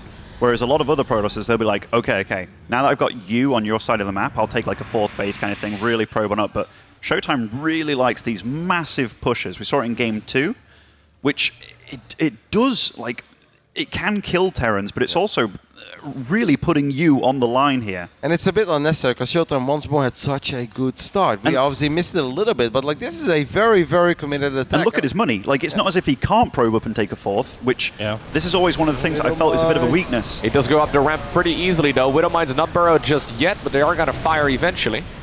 Those are some very good shots on the Zealots. And now the Force Field's kind of working against ShoWTimE. This attack is not working out, I think, so far as intended. Right before +1/2. We have a couple of Stalkers, still Guardian Shield. The Archons are, of course, very tanky units. And that is the one thing that's very problematic here for Clem. And a lot of SCVs are going to fall. The Marines and Marauders having a very tough time with these final 2 Archons. Clem is coming in from the bottom, though, with a lot of extra units. That Viking was, I think, brought back home. Orbital could be in some danger, guys. I mean, Clem's in danger right now. Massive danger here. Wow. GG. Well played, well played. Those 2 Archons were actually so sick with the Guardian Shield. Didn't die. I think it's very hit or miss with the Archon attacks. And once more, it was such a good start for ShoWTimE. So it becomes kind of risky if you put all of your eggs in one basket, because he didn't have that 4th base, didn't have any splash damage behind it. But he was full of belief that this attack was going to get it done. And at first, I wasn't a believer. But the Archons, they actually seem kind of invincible there. No, they were definitely good. And, you know, early game situation, he lost a lot less resources than Clem. We now move into Ryung versus Elazer. But I still believe, like, you know those 2 base timing attacks that Protoss used to do against Zerg, or have done against Zerg, and they still take a 3rd base, and it's kind of like the transitional 3rd? I think that would help out ShoWTimE a lot for transitioning on that 4th base situation, because I've seen that happen for him a lot, where he just dies kind of thing. And Clem was obviously not ready, by the way, no, for that attack. Clem did not expect ShoWTimE to attack there and be that aggressive. All the Widowmines were unburrowed, and that obviously doesn't quite help. In the end, they got decent shots off, but it'd be a lot more complicated for Protoss to attack if the mines are already burrowed. And imagine a world where the tank is just on the high ground, right? And it's actually gonna get a lot of shots off, especially on the Stalkers, activate the barriers on the Immortals. I think if Clem would have expected that attack to come, he would have been more than capable of holding it. by the way, this is not the kind of game that Elazer likes to play, where he's up to like 8k, 3k resources and it turns into a war of attrition. Yeah, the Korean Terrans have been big fans of making goes lately, right? So this is one of those games where it seems like they just kind of skipped the mid-game and went straight to the late-game armies instead. So we're only 14 minutes into this one, but both players have just been happily macroing up. And this is what the Terrans have been favoring a lot lately. Although Elazer does have a very strong army. He's taking, well, like 80% of the map in creep right now. I love what Ryung's doing, by the way. He's got double armory, and a lot of Terrans have What is that hatchery position? They've been bringing back the Hellbat, just because it one-shots Lings once you get +3. That's actually fine. So it's really good against Lings, it's really good against Broodlings once they come in. And he's doing the Ghost Mech transition right here, which is super cool to do. And yeah, taking a bit of a page out of Maro's playbook here. Yeah, those Blue Flame Hellbats have been really cool the last couple of weeks, just seeing them come into play. Some people have been trying to integrate them a little bit earlier It really shuts down the Link Bane play a lot, right? Yeah. Seems like Zerglings especially are just completely pointless as soon as the Hellbats come out. Yeah. No, it's definitely something that I think the Zergs are struggling to figure out still. So yeah, it's so I think it was Serral that we saw going like Hydra, Bane, Viper against that, where the Lurkers just didn't trade very efficiently anymore. He's like, okay, I guess I'm just gonna go Hydra, Bane, Viper now, which seems like an interesting transition. But he's gonna go for a really sick move over here as well, just trying to move all of those Lurkers in range of the Planetary Fortress and the army. So far, the Ghosts do get zoned out. Those libs, man, they just sat there killing off Lurkers. Yeah. Wow, he took out all the overstays with snipes, but specifically so he could move in with the Ghosts. And yeah, that is not the kind of trade you want, because it's turning into a split map scenario. Like, this is really bad. And that was so expensive for Elazer. Yes. it was, but on the other hand, I still like him trying to make something happen, because if he does absolutely nothing, then slowly but steady the ghost count just increase. But yeah, we probably want to abduct the Liberators and at least pick those guys off, and then make sure that the lurker shots are actually going to get in range of the SCVs at the same time. But Elazer did have the bank to go for an attack like that, and even if it didn't work out, at least now he knows. Yeah. And maybe he has 10,000 resources lost down at this point, so that is a... very early into the game. That's definitely a lot. Yeah, so he's going for another transition right now towards just Mass Bane Ravager. Or Ravager, Hydralisk Squatter. The Parasitic Bomb just killed all the Medivacs. Oh my goodness, a lot of Ghosts inside of that as well. Ghosts get dropped on top of Banelings, and that's something what sometimes these crazy attacks that we just saw before can get done as well, right? Terrans get a lot of confidence. They're like, we just cleaned everything up. So they move out, and instead they actually get a bit ahead of themselves, because those were probably the first 14 Ghosts that have died the entire game. That was actually really big for Elazer to hold that off. The problem is he was on like an 8k, 3k bank not too long ago. And soon Ryung's going to be able to start trading out some of these SCVs as well, with the fact that he's got so many orbitals on the map, and that's when the army just gets bigger for the Terran. I almost wonder if Zergs will start trading out their drones earlier on just to get something else for their time, because maybe if this army was like 20, 30 supply bigger, maybe then he could really crack through and get all the way in, as opposed to just trading kind of inefficiently. There is a chance, but I think it's also always about stealing some minerals from the other side of the map. The Elazer is going to go for another big attack this time around. It's a lot of Banelings, a lot of Lings, and he's kind of just running into the meat grind and not really getting that much done. Did manage to take out another command center there by the looks of it, so that's something. But that was pretty expensive too. It's so much gas, and that's ultimately what the Zerg is going to want later on. Like that forward base, the one like right below this section of the map, is really quite a difficult one to acquire. A little bit further forward. And we have rich Vespian guys as well. Yes, exactly. These bases on this map are very tricky for the Zerg. It's actually pretty sick that gas has been up and running for quite some time. And I think in a weird way that base was sort of belonging to Ryung, as Elazer is once more here with a lot of Lings, Banelings and Hydras. Picks up a couple of units and decides to disengage again. I mean, Ryung's gas bank is not that big, guys. It's not like he can still make 22 goes with the 600 gas he's currently sitting on. No, definitely not. And right now, Elazer is on an extra base than his opponent. Obviously, taking the bottom right, keeping that alive is a really big deal. And the top left, it's still not taken. So Ryung, he still has to... Yeah, he's running out. Yeah, he still has to take a base at some point. And the fact that Elazer was denying that right one for so long, yeah, Elazer's got a good game plan here. Yeah, Ryung is going to have to slow push his way to a new expansion, that's for sure, because he's... I mean, he's got some money in the bank still, and he is currently, well, close to maxed out. But look how he's separating his Hellbats, by the way, for those Lings that want to wrap on round and such. That's actually really smart by him, because now Elazer, he looks at it and he's like, what can I do against that? I can't attack it, and he's probably going to have to forfeit this base. Yeah, at least he has that gas up for a while, like Roddy said, right? Can we click on that map real quick? How much gas is left in the Rich Vespian guys? 900. Wow, that's really sick. If we now just take the base on the bottom side, we're all okay with that. As a couple of tanks do get abducted, Ghosts will hold their ground. Yeah, those Blue Flame Hellbats are so sick. It's kind of funny how these late games are still developing, right? Like it's it's cool to see. It's a lot of resources lost for Elazer. He really needs to stay up a base or two. Certainly does. It's almost like needs to creep spread a little bit more forward so we can bounce between the peripheral bases a little bit easier. What about some 3 Nidus? Thors? He's firing up a bunch of Thors over here. I actually think Niduses are really good in this situation. Like, sorry, Loco. No, even if you, I'm with you. Even if you don't like go for any Zerglings in the main or whatever, you just pop the Nidus Worm in the main, and Terran has to run on over there and still respect it. Sensor towers do literally cover everything on this map, but you know we can still go for the crazy hit squad of 2 or 3 overseers at a time, and one of them will make it. And hopefully we can get a couple of Niduses up, and even if the units don't get out, sometimes you do at least pull Terran units out of position, as a couple of tanks here are going to be picked off by all of these Lings. There are a couple of Widow Mines in the mix. That mine shot is going to be big. We saw that one coming from a mile away. There's a lot of Banelings do get blown up. Elazer doing his best to get at least 1 or 2 orbitals for his efforts. He did get a couple of mech units, but once more a pretty pricey attack. Yeah, his bank at this point has run dry. He is expanding everywhere. Oh, shall we move back? Or yeah, let's go, because this game can go on for quite some time. Yeah. And TVPs it's can a actually really good game, though. It is a really good game, but TVPs can often be decided at the first push. And it's obviously a pretty big moment between these two, as ShoWTimE has taken the 2-1 lead. Clem opened up with a 3 Rex by the looks of it, but he is stimming into a shield battery. It is 3 racks triple CC, yeah? Blink finishing up here. Or is it not? No, it's just a 3 racks with a push. Although he didn't have combat shield with the push, so it was definitely an unusual build. Wait, how did Clem open? Oh, that's... So he definitely went a Reaper. Yeah. And then a bunch of stim combat Unlike shield last game, Marine. potentially. But it's a 2-1-1. Does he have +1? No. No. It's a 2-1-1. Yeah, but where are the medevacts then? Yeah, I don't know. They're coming right now, okay. Wait, he had a Cyclone and a tank too. So he made a Cyclone tank stim push. So he had a tech lab on the, yeah. I mean, very, very unusual.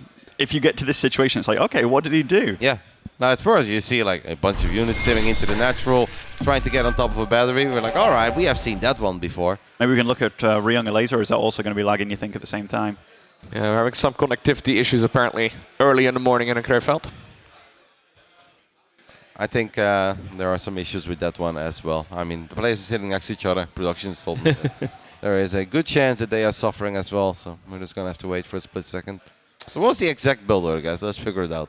We saw that Cyclone died, a tank died. It's double tech lab, that's for sure. Well, I think he went Rax Factory, went Marine Cyclone, into 1 tank, and added 2 racks for stim and pushed.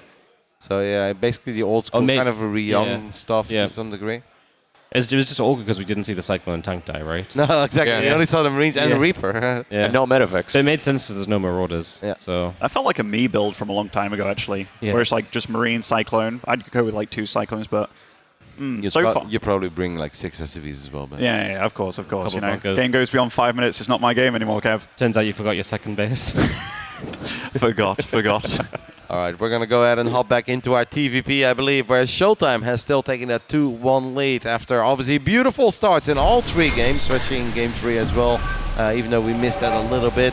And this one, it doesn't really seem to be any different because we are not even 7 minutes into this game, and this time around ShoWTimE does have a 14 worker advantage for himself. 7 additional gates. What's kind of interesting, by the way, is that like last game he went for armor, and this time he went for attack.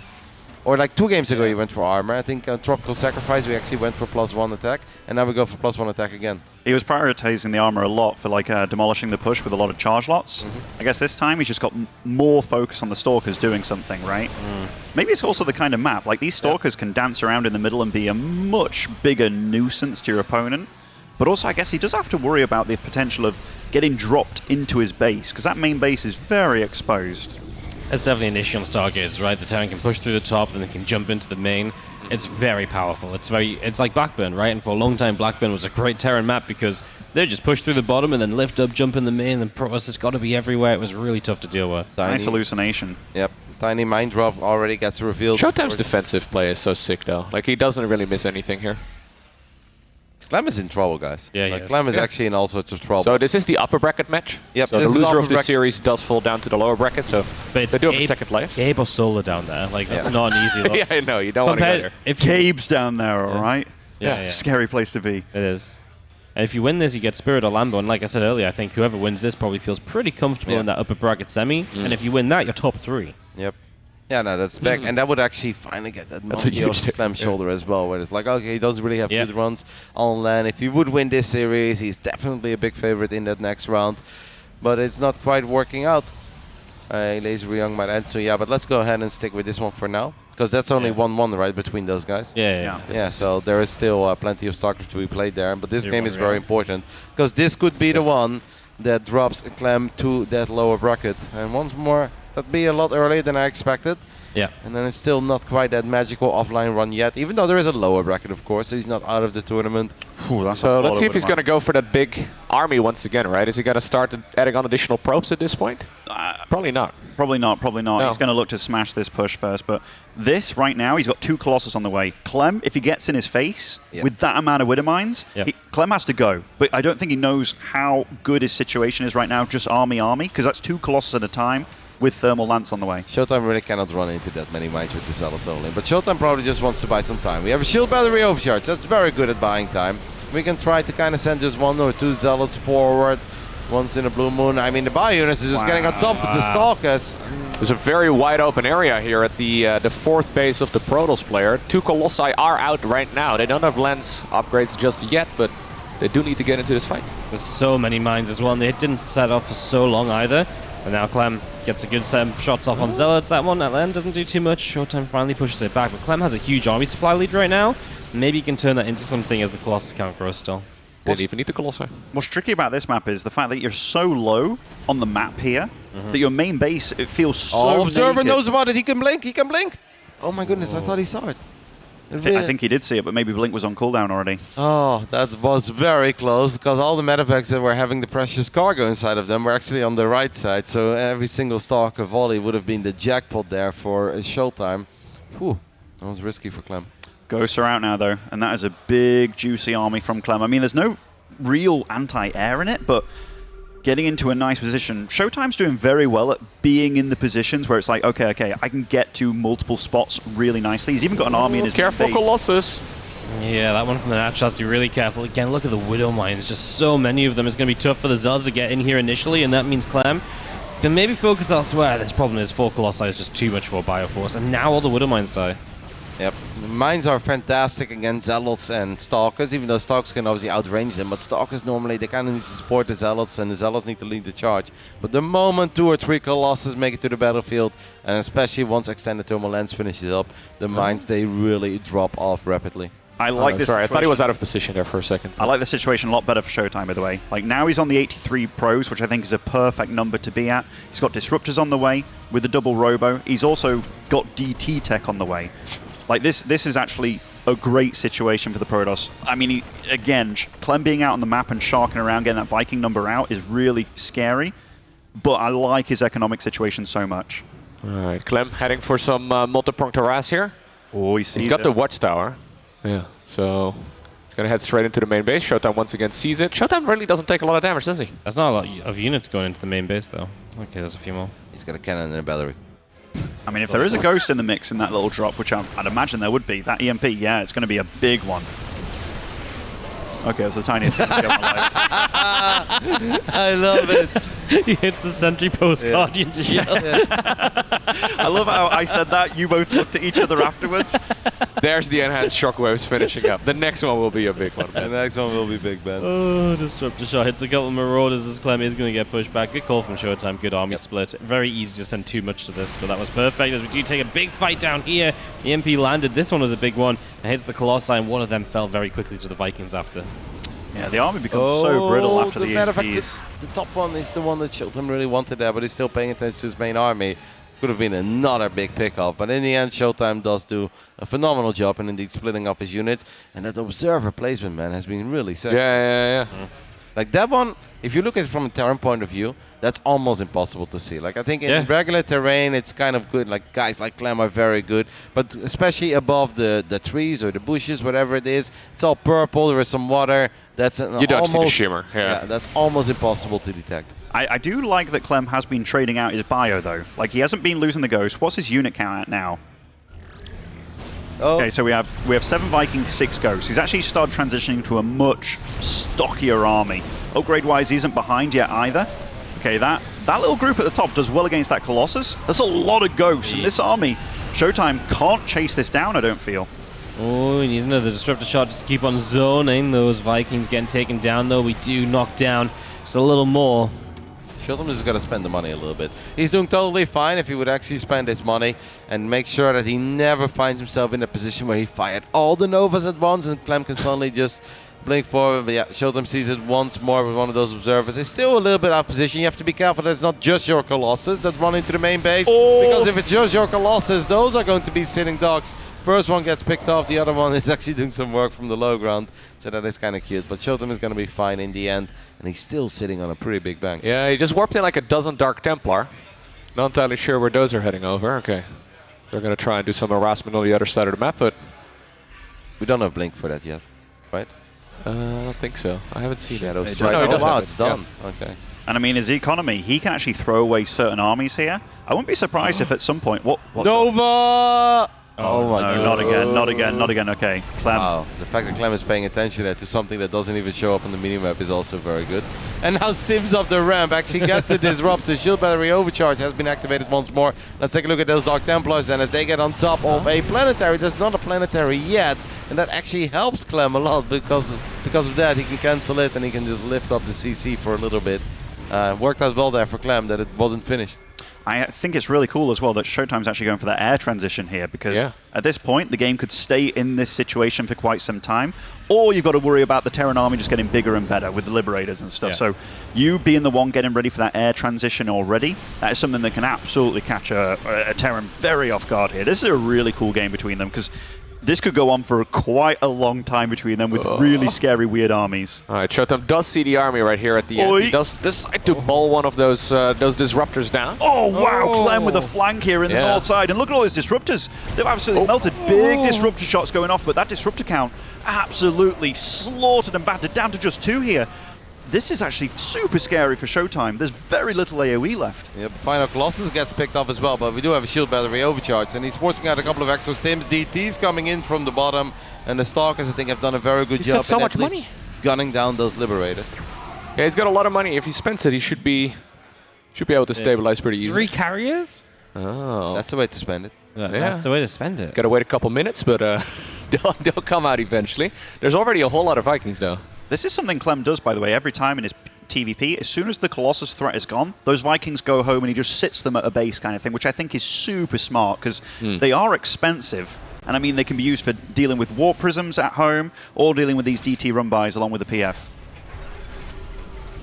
Annoying little couple of DTs, got a snipe one, he's got units moving over for the other. He did deny the gold base attempt from ShoWTimE, so that's nice. ShoWTimE is getting a base up in that pocket, so finally getting that location in his own hands, which is something that Clem's been playing on a lot. Very bizarre, going for +1 shield armor before +2 air weapons. Does he have a second cyber core? I mean, it would be nice to have one at this point if you are going very heavy into the game. Oh, he's got 2. He's got double core. Yeah. I was about to say, I was like, I've almost never seen anybody prioritize armor over it. That's not a good lift. Whoopsie daisy. Yeah. Accidentally using the wrong hotkey right there, probably. If DTs go for the fusion core, that'd be very annoying right before the advanced ballistics would be done. Oh no, he did it again. You can see a little bit of frustration on Clem's face. That's just a little bit of misclicking. The same hotkey for something else. Oh my goodness. No way. That's illegal. Denies the upgrade as well, right before that one finished up. Why do you think Clem's going for a second factory here, by the way? Like, I just saw one in his main base. He's going for another one over here. Don't know. Thors, maybe? Yeah, maybe if it's like very late game, he wants to play Thors against the Thors are carriers. No tech lab on the other one, though. It's just unusual. Does need to get down that fusion core again, just to get that range upgrade going. A scary Protoss army, though. Trying to hunt down one of those bases if you can. Stalkers right now get underneath as well. ShoWTimE's handling this very well. Like, with Disruptors, you want to be being aggressive. It's so much easier being the aggressor with Disruptors than the defender. Should have definitely been using his second cyber core, though, for quite some time. Yes. Yeah. +1 finished up minutes ago. There we are. +2 air weapons finally on the way. He's going to chrono boost it immediately. Imagine a world where that's already done. Carriers benefit like crazy from these upgrades. Certainly do. And that Liberator taken out with the Stalkers. Nice little move by ShoWTimE. Ghosts do come in, get some EMPs going. ShoWTimE's super rich behind this. This 91 probe count that he has, he's even taking the gold base. He's harassing the bottom left base as well with DTs, I'd imagine, down there. Just slowing down Clem. Clem is in trouble. Yep. Really is. Yeah, ShoWTimE looking very strong today. There's the fusion core. Oh no. He needs the advanced ballistics. Yeah, it would help so much just to help for zoning those disruptors and stuff. Yep. There's these DTs are having some fun as well. No scans available by the looks of it, and that's a small army by Clem. Could get caught out, but no. Quick to react over here. ShoWTimE just sharking around that midsection of the map while harassing the corners. And yeah, he's doing...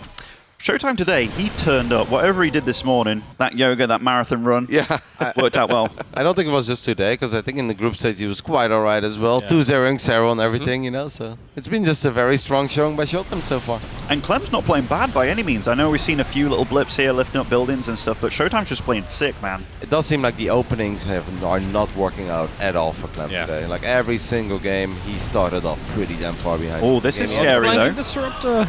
I mean, this is a lot of Vikings. Look at the position of them as well. That's all the carriers, close to lots of them going down. But Clem, look at his supply. He's actually maxed out here. 135 army. Disruptor count down to 3. That is not what you want at. ShoWTimE very quick to remax here, but getting it into the correct position is a different also, story. 10 Zealots is not really the army that you want to remax on at this point. But I think Queued up a bunch more carriers too. They're going to take a little while until they're available, but Is it an issue of just probe count at this point? Like, is there too many probes? There's a good chance. Especially once it gets, like, the Terran army gets this size, Yeah. it is really hard to win a game-deciding fight if you only have 110 army supply to work with. Alright, he's going to try and see if he can at the very least pick off the planetary over here. Clem doesn't have a lot of income anymore at this point in the game, but... He's got a bank at least to work Yeah. with. And the thing is, he's not going to be replacing too much because his army is Nova. so good at trading here. The Disruptors. Clem is so good against those here. Only one more available. Yeah, this is actually really scary because now there's no recall or anything. So this is a chase down, man. These carriers are going to be in trouble. Here's the extra disruptors. That's what you need. But even then, the carriers, one more of them falls. Super Battery can't do enough. And ShoWTimE is in a lot of trouble. Yep, the army of Clem is actually running a little bit low on HP because we have stimmed a couple of times, but there is a lot of firepower. Clem full of confidence, lands the EMP, picks up the cannon, and actually just takes this fight. A few Zealots should normally not be enough to push this many units back. Carriers are trying to have their impact. The Viking count isn't all that high anymore, but neither is the carrier count. I mean, the Vikings did their job, man. They did their job so damn well. We've got DT still harassing, still trying to deal damage. Clem trying to finally get that ranged Liberator upgrade online as well. He's got 3 starports reacted up, pumping out air units. His army is pretty low in health, but that's only Stalkers. Yeah, he just warped in 19 Stalkers. If they take a head-on fight here, they're going to lose, and that bank of ShoWTimE is absolutely deplenished. And it's still a very competitive game though, because even though Clem has been winning those fights against the carriers and whatnot, if ShoWTimE lands 1 or 2 good Novas, then the Stalkers can chase. The Dark Templars are still finding a lot of success in the bottom left and sometimes in the pocket expand of Clem too. So this is still very, very close. Clem's army is big, but his bank is very small, and 1 Nova could ruin this game. What's the resources lost tab at in this game? Just to see how the trades have been going so far in Clem's favor. That makes sense given that his army's been bigger. But yeah, still a gnarly situation. What's the income tab like? It's heavily in favor of ShoWTimE, I'll tell you that. Yeah, now the income here from Clem has been denied for the better part of 5 minutes now. Lovely snipes on those disruptors as well. Lovely. And look at Clem. He knows. He wants to go for it. Yeah, these disruptors, though, you just can't let fire that one downtown. Oh, so many disruptors are dying, though. He needs those. That's the one way you can chip away at this army big time. But we are still building 3 at a time. I mean, over the last 10 minutes, it's all been ShoWTimE economically. So all the ShoWTimE really needs to kind of win a fight, or it doesn't even have to be really a win. Just don't lose one fight in such a one-sided manner that Clem can keep on pushing. 1 or 2 Novas is really all it takes here for ShoWTimE to secure his ticket into the next round. But connecting against Clem's bio units with Novas is not very easy. A lot of product players have tried. Most of them fail. I mean, this is. I think ShoWTimE's almost at the end of the ropes here. Like, this is not working out for him. Dealing with this army, I don't think he can do it. And he's switching into that base trade situation where it's like, all right, I'm still mining a lot. You taking me out is going to take you a lot of time. And Clem realizes it as well. And ShoWTimE is going for the base trade. Yeah, I mean, obviously we have DTs, we have Stalkers, we have Disruptors, 3 units that are all pretty damn cool if you're base trading. Right now, Clem's army is way more powerful, and it will probably stay way more powerful for a while, even picking up a single Marauder there, because Clem realizes that this could be one of these games where every single unit counts. There's definitely still hope though for ShoWTimE, because he's the one with all the probes out on the map as well. So he can actually just build a couple of extra random bases. Clem has a lot of units here. He goes forward. The Liberators could have just played it safe and tried to defend the main base. Instead, Clem goes to the low ground, and I think that was a bit of a mistake. Now the other units are making their way back, but this was very unnecessary by Clem. Yeah, ShoWTimE has been mining for quite a while too, right? So he's been able to warp in lots more units here over the last few minutes. Clem's in trouble. He's in a lot of trouble. I mean, the gas income for ShoWTimE, pretty damn low looking at it, but Clem, he's actually lost every mining base. Yeah, this is the only one he had. I think those are pretty much his only SCVs on the map here. It was like 26 on the map right now. The fact that ShoWTimE leaves them alive, I disagree with that a little bit, but I think he just wants to try and get out of there. Yeah, he wants to save his base at the bottom. Or he just wants to make sure he doesn't get pounded on once more and lose all the disruptors. Because ShoWTimE knows he doesn't need, a crazy lucky shot. He just needs to make sure that he gets some trades. Every single time the Clem stims, maybe he can pick up 1 or 2 units. And every second that goes by should always be a good one on the side of ShoWTimE. Yeah, the Zealot's coming from the other side, DT as well. All the Libs will siege, though. It feels as though Clem gets the flank killed off. So now this army on the top side is in trouble once more. Disruptor shots trying to save you, but you're getting cornered. And ShoWTimE apparently does not have a way out of this. He's being pushed further and further back into Clem's base, and his blinks on cooldown, and Clem is winning the army fight. this game is ridiculous because they both could have won it and lost it a couple of times. But in the end, that was a dream fight for Clem. He gets most of the disruptors, gets most of the stalkers, but can he counterattack right now? Okay, we've got Liberators denying some of the mining too. That's very sick. How many orbitals are left on the map, by the way? 2. 2 orbitals. I mean, there's still a lot of EMPs that you can defend this army, which is a really big deal.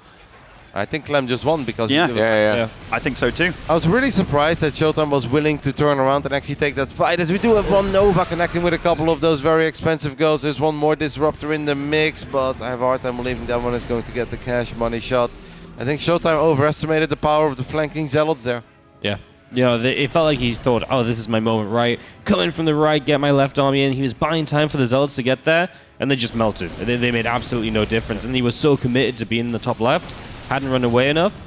Yeah, now. Yeah, no good answer to those Liberators, right? Those Liberators have been absolutely tearing him apart in all those battles. Can we have another look at the resource lost tab? Because it's got to be crazy at this point. Like, yeah, I mean, you're talking about almost a 20k deficit here for a Protoss player, which, you know, those carriers, as much as I liked the idea of them, they did absolutely jack shit. I actually think like a later transition to some Tempest or something. Yeah, Tempest will probably do just better. to be like, hey, if you engage me, you run into Disruptors. If you engage me, you run into Tempest kind of thing. But they also didn't have the greatest upgrades though for quite a while there. Most of the time fought with 1-0 or 1-1. By the time that the 2-2 upgrades finished up, all the carriers already died. A little bit of a recall here to keep those Disruptors alive. ShoWTimE's income. I mean, he's long-distance mining from certain bases at this point. I mean, neither one of them are good. Oh, you know it's feeling good when you can snipe Zealots. Yeah. What a game. What a series between these two.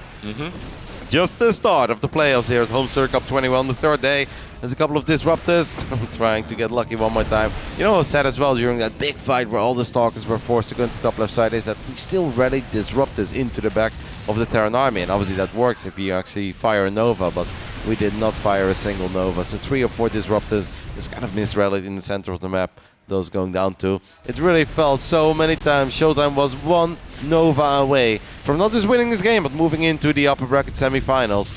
Instead, now he's going to have to charge himself up for a Game 5. And for 4 games in a row, at least from what we've seen, because we did miss a little bit of the start, 4 games in a row, ShoWTimE has had an absolutely amazing start. It's really got to suck to play a Game 5 now. Yeah. Yeah, this game is a bit of a banger, especially with that strange early game that Clem ended up going for as well. We just caught the tail end of it, but some good stuff. Yeah, it's been absolutely. This is going to set the tone for the rest of the day, guys. We're going to be here for a while. Love it. That's what we're here for. A series and a half. All these Stalkers going down as well. ShoWTimE just shaking his head a little bit, knowing he's running out of units, running out of options. It's 2 DTs, 4 Stalkers, 2 Disruptors. It's really the 2 Disruptors in a dream at the moment. Do you think his probe count ended up being too big at the end? Because he had like 88 for a really long time. I think it's just like the upgrade thing and also like the army composition. The carriers literally got nothing done. And it was like, I also think, I'm going to go on about it again, keeping those Vikings at home and just having that count be high by the time that surprise carrier transition hits. The fact that they're alive and they're on the field and they have +3 weapons. Yeah, most people kind of like lose them over the course of like the 10 minutes or so, right? Yeah, just a few little skirmishes. You know, you kill the Colossus and you land them, and then they're like, okay, they're doing a little bit of extra DPS in the fights. But yeah, the way that Clem utilizes them, I think, is absolutely the way to go for Terran players. Well, Clem kind of on the hunt and the push right now is he's going to find some long-distance mining. There's just this group of Stalkers, really. And the moment an EMP is on them, there's Marauders in this force. The Liberators aren't even really needed, but of course they just provide that extra bit of safety. ShoWTimE clearly knows that this game is looking very, very dire, but still 2 Disruptors out. And I think as long as he's got those 2, he is going to try.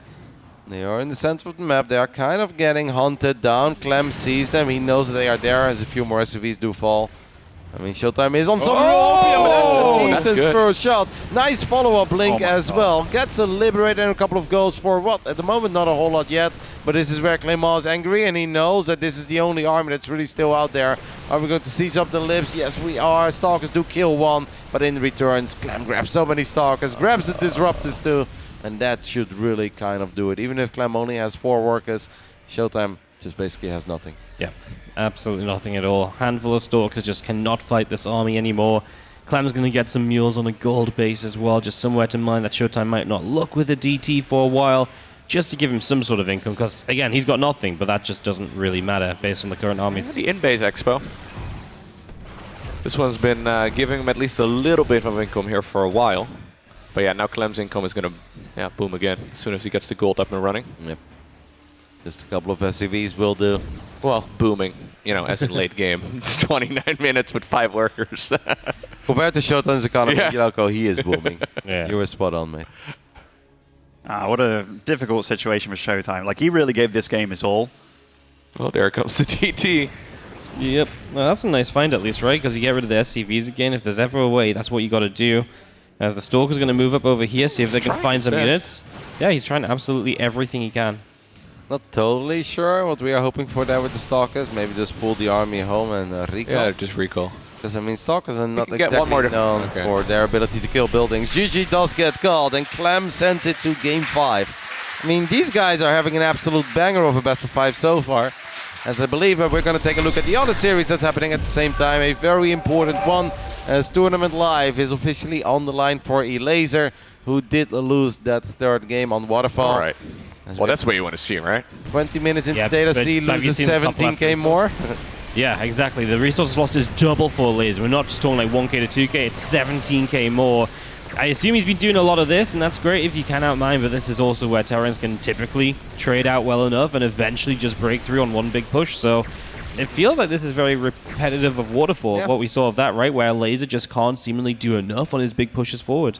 This is good from Elazer, though, because the Terran wants to expand along that bottom bit and going to the bottom right. So the fact that he's already mining from there is actually very decent for Elazer. Start whipping out the gas and stuff like that, but yeah, this situation feels a little bit different just because Ryung doesn't look as well established, which is, I mean, that's a really big deal. All this creep being really far forward as well allows you to do what a Nidus might help you with as well, bouncing from one side to the other. Yeah, he's going what seems to be Brute Lord Infestor now as a follow-up here after this, so that's a little bit different, I think, than what he did in the previous games. I mean, we didn't see the entirety of it, but a little bit of a different tech route. To be fair, Ghosts are pretty good, though. They're going to be pretty good against both of those units. Ghosts, very good. Yeah, pretty alright. Yeah, pretty alright. Yeah, if you look at just the minimap, it seems amazing here for Zerg, but Elazer is definitely not enjoying this as much as it looks. Yeah, that's the thing, right? The minimap is daunting, and yes, he's probably going to mine a lot more, but it's the fact he's traded so badly so far. Now, if this was like a 5,000, 10,000, maybe even resource loss, then I think it's fine for Elazer. But you've got to worry that if he's not done anything so far, will he ever get anything done efficiently to some extent? Yeah, there's going to be the bases in the bottom right are definitely going to be the one that Ryung is going to try and take next. I think if we can ever get into the main, whether it's a couple of crazy Dropper Lords or once more some Nidus attempts, I think then there is hope, because it doesn't really matter how much money Ryung will bank up at the Serral's a big fan of Nidus at this stage in the game. If you can get on top of the production, I think you make life really hard, and also that's where you spread the Terran thin over a much larger area. So there is a good chance that your lurkers can find success elsewhere, not just by canning on top of a base, but also picking off a couple of tanks and Thors at the same time. Makes me wonder, are there turrets in the main base for the Terran? Because that's the one thing that would be keeping out Dropper Lords and stuff. I mean, that is not enough. Like, you get a huge bunch of Dropper Lords and a few lurkers is super accessible too. You can just fly in. I think the main play is not even just that you can take out a couple of buildings there and be annoying, but it's you can, exactly. You cause chaos. And if you look at units that are, for instance, right now the base at 6 o'clock, imagine if Ryung ever wants to bring some of those units over towards the main. That takes forever. You don't even have to do anything with it. You could just literally go for a Nidus Worm and just pop the worm down. You don't even have to send any units in. Just try and create chaos. It's just 75 minerals, 75 gas. The infestor that could. Do you think it must be hoping for a neural and then EMP on those ghosts, right? Yep. Yep. That's there it is. That was really well done. I mean, gets a little couple there. There's still like 10 ghosts with I think it's okay. I love how they were guys. There were like 10 ghosts next to each other, and he EMPs the Thor and like one extra ghost. Then it's like, that's really well done. I mean, getting rid of any energy. I mean, why do we not see Ravens without at this energy? point? Should we see like one Raven here? Did he EMP there? No. Oh, okay. Not too fast. What do you guys think about a Raven at this point? No. Why not? So slow. Yeah. But you need some detection, right? Like the only way in which Zerg can properly take out his army. You're meant to have turrets, and you're meant to have unlimited orbitals. I think the thing is, right, like a turret in 3 places is cheaper and easier than a Raven and more effective, because the Raven just can't be everywhere.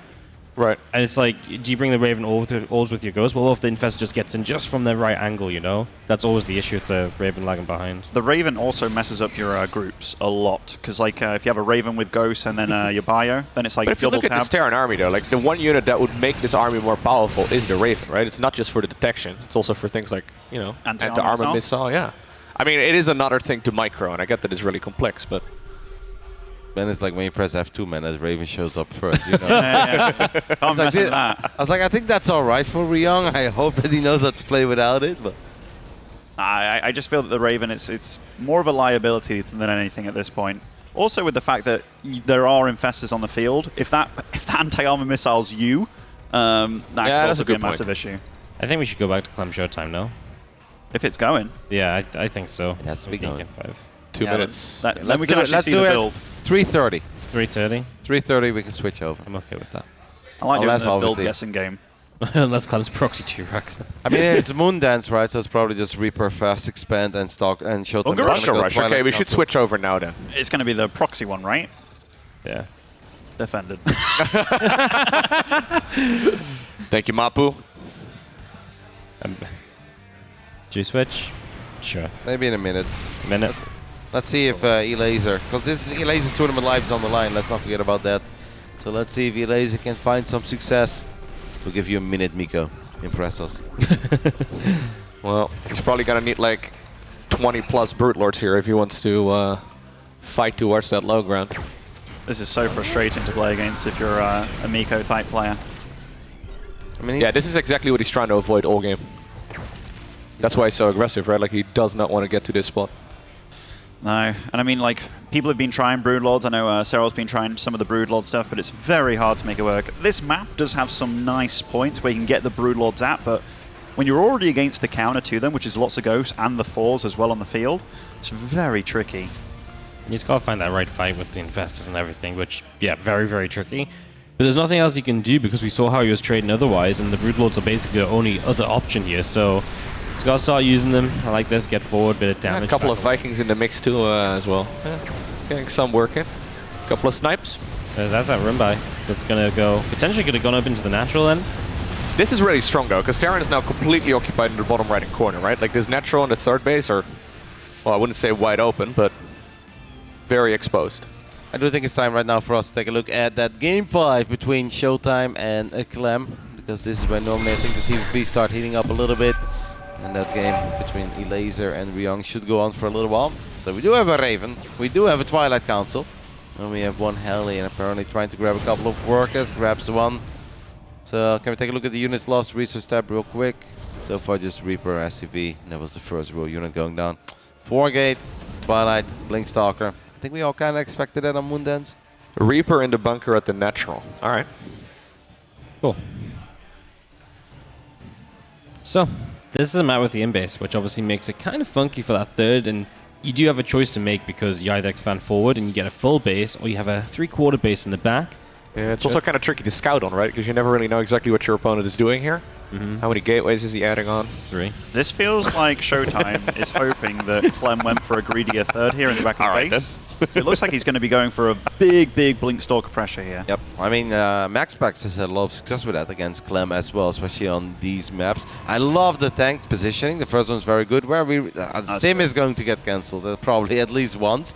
And obviously, the hardest thing for Clem is going to be to defend the main base and the natural at the same time. And in a weird way, I kind of feel like his bunker would have been better if it's a bit closer towards the orbital, because that bunker is actually pretty far forward. If you take a look at that, that's going to be pretty easy for Stalkers to pick off, and it's almost impossible for a tank from the main base He does to have protect this that SCV bunker. patrolling in front though, which is nice to signal. So at least he's got his bases covered with that situation, which is very good by Clem. The Raven comes over. Okay, sees the army. He's going to spend some time killing the depot. That tank is very well positioned though. Yep. Yeah. That stim pack's still definitely scary, but for now it's going to be okay. Clem obviously gets positioned here for now in ShoWTimE. He's going to blink just a few Stalkers out. He's going to leave the 4 in so he can get that backstab and try and get some SCVs. We'll see if this works as he gets the numbers up with an extra warp in. Could even go for the tank. If you get 4 Stalkers like in the dead zone of the tank, you should be able to pick Look it at up. what ShoWTimE's doing, by the way. No third base on the way, going for Robo plus Forge. He's definitely very aggro this game. I think he was super hoping that Clem went for that secret third base in the back. No, but I think it's okay to not rush up to 3 bases, because this map is kind of small. The moment Stim and Combat Shield is done, there's a Raven with a lot of energy. You can't really defend that as a Protoss. If you open up with 4-gate Blinkstalker and you don't get crazy damage done, and so far this has absolutely not been crazy damage, I think you need to play it a little bit safe. No, for sure, for sure. 6 minute 20, third base for a Protoss player. Definitely a bit later than what you would like it to be. This Warp Prism is spotted, though. The Raven can utilize energy to stop it, but is there any point? Clem doesn't feel so. Didn't need it. May as well keep the energy. We got a reactor. Yep, he's going to have that opportunity with these Stalkers here. Gets a couple more SCVs. He will lose 1 Stalker, 2 Stalkers, though. Only a couple units stimmed as well there. It's not even like Clem gave up too much HP. ShoWTimE gets a good scout on that third base building, as he has got his own finally on the way as well. And can still be a bit of a nuisance with the Warp Prism and a couple of Stalkers, but Clem does not want to play that game. I was a bit surprised to see ShoWTimE take the expand that he actually ended up taking, because now he still forces himself. Oh, he gets the kill! Wow. That's not a cancel, but a straight up kill. So 400 minerals down the drain. And ShoWTimE now probably knows. He's like, hey, if I actually just defend this first push, which is definitely going to be a scary one, I am once more in a very, very good spot. But Clem's army is definitely a bit more powerful at the moment. If there's one thing that ShoWTimE is really good at, it's defending. Definitely taking a bit of a different Where's the Raven move at, yeah? Don't tell me he lost the Raven. I don't think he No, it's there. That's right there. Yeah, that's should good, be. that's good. I mean, there's 1 Colossus out. That is such a weak army. Yeah, oh, the force fields aren't going to be good here at all. He's going to be able to jump on everything. Second Colossus going to pop out, but absolutely. And the second Colossus, oh my goodness, being kept alive just, but it's absolutely useless. It can't be used in the fight. And Robo's so exposed here at the front as well. Disaster for ShoWTimE. What a moment from Clem. Like, that was the precise timing you wanted to get there, right? Yeah. Just perfect. And that open space with the army on the right side really left him exposed. We drop an order turret to make the absolute most out of this. The tank is still just hammering away on Stalkers as well. ShoWTimE has lost everything of value by that 1 Colossus, basically. That unfortunate miss rally, too. That sucks. It's like the worst feeling, too, right? When you see it going down. Reinforcements have arrived for Clem, and he's got 58 army supplies. ShoWTimE only has 13, and that is going to do it. Clem will advance into the upper bracket semi-final after a nail-biting 3-2 victory over ShoWTimE. And I guess that means that we can immediately hop back into Elazer versus Ryung, because Elazer is still playing with his tournament life on the line. Yeah. Sick game by Clem, by the way, because like losing your third base like that, the defense was good at the start, the pounce was real damn strong. Looks really relieved. Oof. Wow. That was a tricky one. Well, not a whole lot happened apparently in this game, guys. I mean, look at... Oh, well, here we go. There's the big fungal growth, but a lot of snipes already did go down on the Brute Lords. There's so many Thors, of course. If they can get in the fight, it's amazing. Great immediate split on that Parasitic Bomb as well as we're chasing those Brutes back. You just can't leave those 2 exposed for long, as obviously Elazer has a lot of money, and Ryung doesn't have much. He's got to rely on what he's mining at any point in time. I don't think he has enough Brutes here to really push back those Thors. Well, it's also about these Hellbats that are kept with the Thors as well, right? Yeah, like that's so good. They do those Broodlings so damn well, and that's why you need like 30 Brutes at this point in the game. Yeah, like... So if you're going to go Brutes, you need like more than like 10. Yeah, you go for the one-shot on the Thors almost. But yeah, I mean, oh my goodness, those Infestors as well. I know Miko's very rich at this point, but still, this army, now that it's out on the map, this is where it goes. Yeah. Take a look at the unit composition of Elazer real quick. Do we still have some fast units as well? We've got 17 links. That's just kind of it. We are very heavy on the spellcasters. So it's 12 Broodlords, 14 Infestors. But I agree with Loco. I feel like if you go Broodlords, you have to go all the way. And 12 is definitely not the magic number here. Interestingly enough, the hatch in the bottom right was still Elazer's.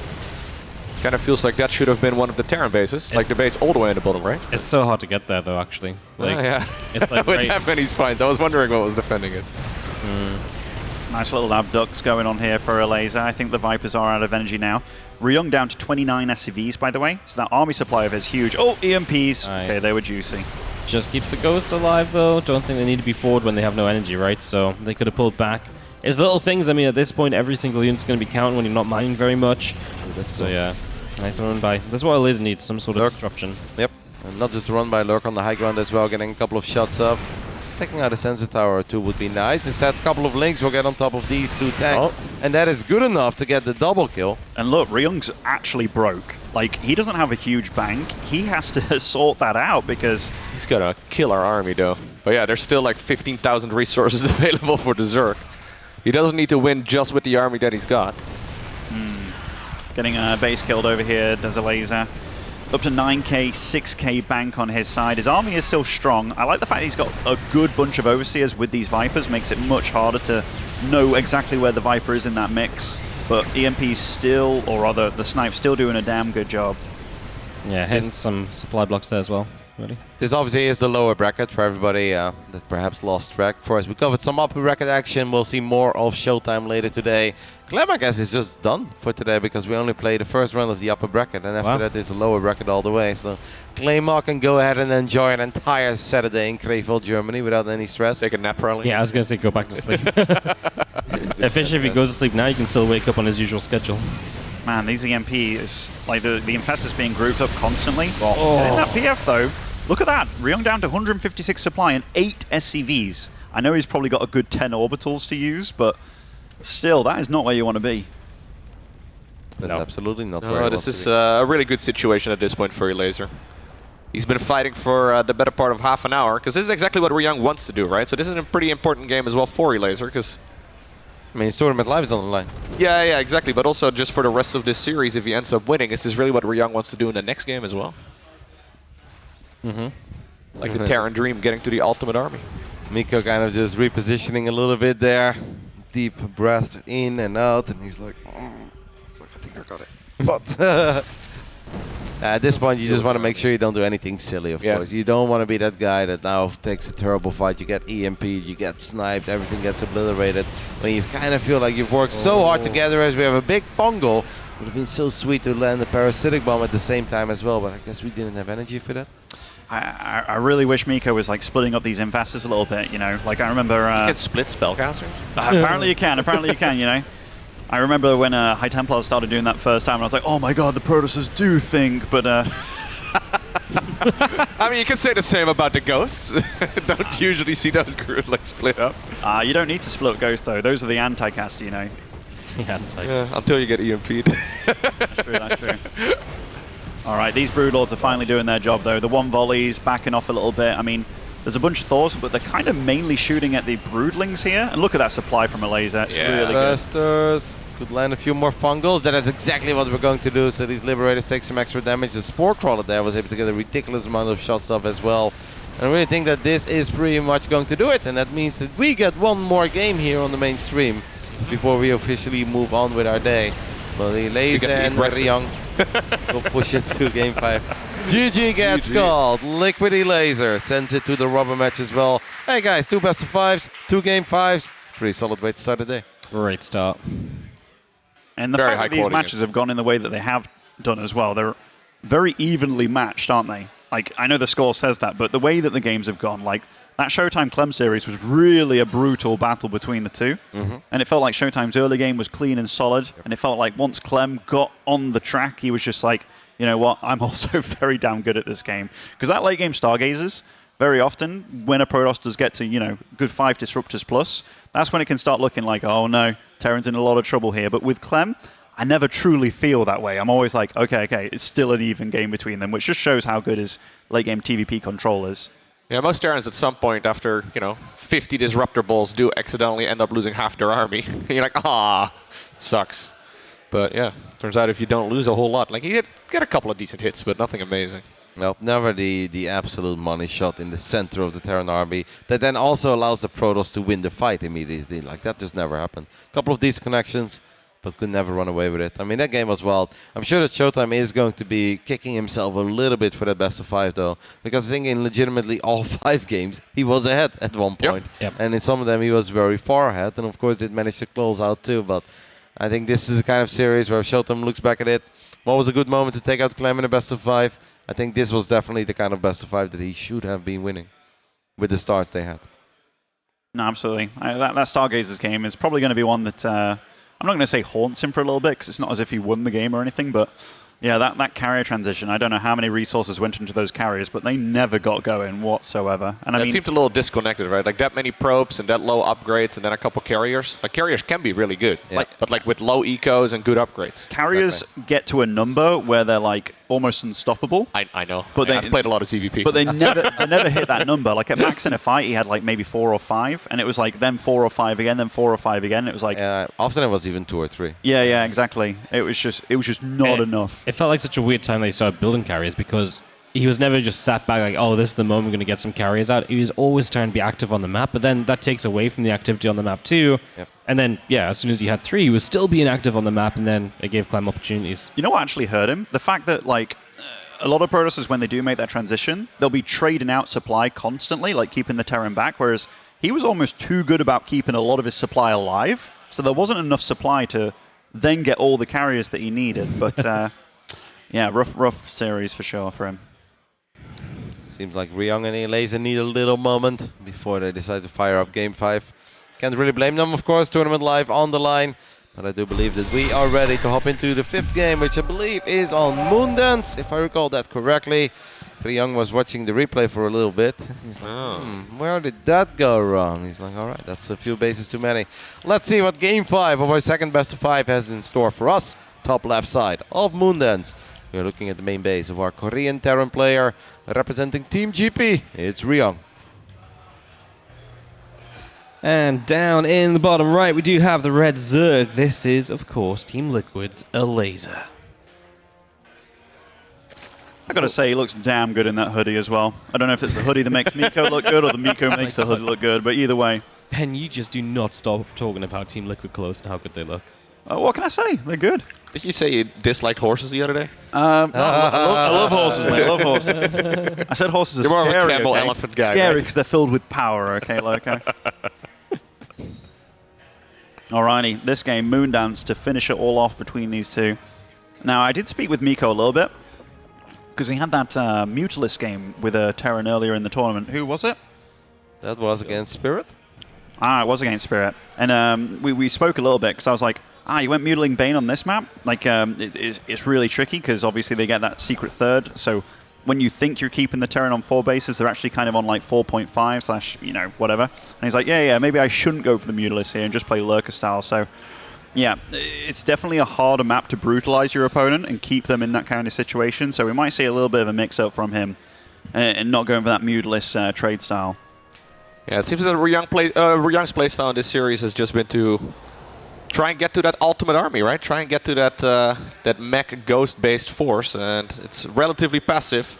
So I wouldn't be surprised if we're going to see a very similar game as we saw in the previous ones that we got glimpses of. And I guess we saw the ending of the last one, but I think Elazer will probably once again be the one who will likely be the aggressor, try and slow down the Terran player, but eventually I expect Ryung to have like 5-6 bases up and running. I mean, Ryung did try to get fancy, right, with the double factory Blue Flame. We didn't quite see the game, but you know that he ended up losing that one. He's like, all right, that's the last time I tried to make anything happen in the early game. This guy didn't even scout me, had a bunch of queens, and I still couldn't kill a single drone. I think that's it. And this is actually one of the maps where I think if you really want to make it up to a bunch of girls, you're going to have a pretty good time. Yeah. As there's always that pocket expand, right? And you don't have to take it immediately, but you can kind of take it as your 5th or 6th. Like a little piggy bank. Yeah, if you're struggling to secure one extra base after the initial 4 bases that I think Ryung will absolutely get. It's so nice to have it, and it's going to be hard for Elazer to break Ryung. Certainly is. It's also a tricky map to do any kind of like 3 base roach bust or anything, because Terran again can lift up that third, move back, know they have a third in the back of their base, and there's only one point of attack then in the natural, which, yeah, it's not what you want to be throwing all your cards on the table to deal with, especially when this best of 5 down to the final map between them. But avoiding that late game, even though Elazer did win that late game, this is a smaller map, still a lot of bases to take, so you can still go for the I'm going to just consume the map quicker than you. But it's going to be a tricky one for Elazer. Yeah, really intrigued to see where Ryung takes the starport finishing, but Tech Lab's on the way, so probably just swap on over to a little bit of Banshee, or just start the Viking and, I was going to say start Quick Stim, but apparently not that either. I'll just shut up again, guys. Yeah, that does make me wonder what he's going for, though. I think maybe the starport goes onto the Tech Lab after we get maybe one Banshee Soul. Yeah, could be a safety Banshee build, could be a Raven. Yeah, there's a chance, I guess, that Elazer at this point is thinking about a Roach push. I mean, we know that it's not happening, but always nice to have a Banshee. It's not STEM. It's just an extra Tech Lab, guys. Just a Flex Lab or something. You just Flex Lab. A Flex Lab when your opponent comes in. I guess eventually the factory can go to the Tech Lab and build a tank, and then you can just build the barracks on the reactor and stop all the again. There you go. It makes sense. Nope. It doesn't. It is a Flex Lab, guys. Oh my God. And now he's building the other barracks there. That doesn't make any sense. I've got no. He also made another Tech Lab on the other barracks to start up Snippick there. This is really weird. So I think that factory's building the reactor for that third barracks, and then he's going to switch. Right? Yeah. Of course, but like it's just so funny that he had to build an extra tech lab. He could have started up Stimpack like a little bit sooner, but yeah, he had the gas and everything. I mean, maybe it just doesn't matter, but I guess there's no need to get it fast when you plan on a 30-minute game. yeah, I was gonna say if you don't plan on doing much anyways, it's fine. There's 2 more coming up. that was fun. It's always a little difficult moving into another best of 5 when you just casted a very close best of 5. You know. Yeah, he's playing Tetris. All right, here we go. He's got an extra reactor still. Love it. Oh, That's one way to get to kill the creep tumors. He actually moved over the starport with the reactor as well. I think he's going to go for a super big push very quickly. A proper 1-1. No, this barrack shouldn't go that. Yeah, there we go. There we go. I was going to say, this man's not good at Yeah, I think he's going to go for a really sick push. He's got 5 barracks now, right? If the other 2 finish up. Yeah. Well, he's not making SCVs at all, right? So. Pedal to the metal. Yeah. Just go. Hit 1-1. No armory ever. I think it's always worth getting an armory. Just in case. Just in case, but I mean, you've committed to the 3rd CC, which is something, but the fact that he's not building the workers, I mean, he's absolutely hoping to kick Elazer out of this series with a push. Elazer is a guy that will always go quick layer bailing speed though before evolution chambers. He was actually talking about it the other day when we were casting one best of 3 with him. It was a little TVC, and he's like, yeah, it's kind of player dependent. He's like, I know Reynor likes the double EPO before going up to layer, but he's a layer first quick bailing speed guy, pretty much always before the upgrades. So I think as long as you have bailing speed and you just pick up on this early enough, you should technically be fine. But Elazer does need to make sure he's active with links and gets whatever information he can get his hands on. It's actually kind of a good thing for Elazer that he hasn't spotted that 3rd yet. Because right now, in his mind, it could be still a 2-base all-in kind of thing. So now he's trying to get making units. Yeah, exactly. So the fact that he didn't scout it, actually working in his favor. Okay, he gets confirmation. That might work against him a little bit, because we see that Ryung's doing nothing but building units, but Elazer, nothing but lings. Okay. This is so big, by the way. Burrow is already halfway done as well. Yep. 12 bailings are morphing. Bailing speed is going to be done. And if Elazer just crushes into this Terran army 1 time successfully, well, then he's in an absolutely marvelous spot to move into the next round. There's a lot of Zerglings here just below this screen. Yeah, he's going to try and do a bailing bust at the exact same time. He needs to defend at home, though. I think this is going to be the super critical fight for this match. Okay, picking up some reinforcements is lovely. Ling's already getting on top of a tank, but Ryung obviously knows that at this point maybe there are a few less units on the other side of the map. This army is not that impressive, though, guys. It's not. I mean, 32 more links. No, and the Queen's going to go do pretty well, but Elazer's really slowing down the eco as well. Yep. Elazer may be hoping to wait for upgrades, but he really doesn't have to. Has a couple of links and Banes coming in from the top. Yeah, now we're just going to have everything swarmed on through, and Ryung's army is going to get swallowed up, and Elazer was all over it. 33 SCVs. He killed 14 SCVs back home. Elazer in the driver's seat totally. 1-1 coming alive. I don't think he lost a drone. Nope. No, this is the real strength of that quick bailing speed, right? Like when you have the bailing speed done, these sort of pushes are so much easier to clean up. Yep, especially on Crib, you look at it, you're like, lol, my bailings will literally always connect. I mean, Elazer really didn't have to counterattack there, right? Because he's already 17 workers ahead. But he was ultra confident. He looked at it and he's like, it is going to be very nice to at least pick off the reinforcements, stall that kind of stuff out.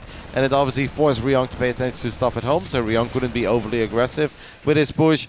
But yeah, Elazer read it like a book in the end. He's now on even upgrades. And I think Ben is right, actually, that he didn't see the 3rd CC. He's like, I don't know what's happening in this base, but it should have been, it should have already been taken. Maybe he went for the in-base one, but I guess I'll better be safe than sorry. I think the 2-2 upgrades are a little bit unnecessary here for Elazer because Ryung has really not rebuilt any SCVs whatsoever.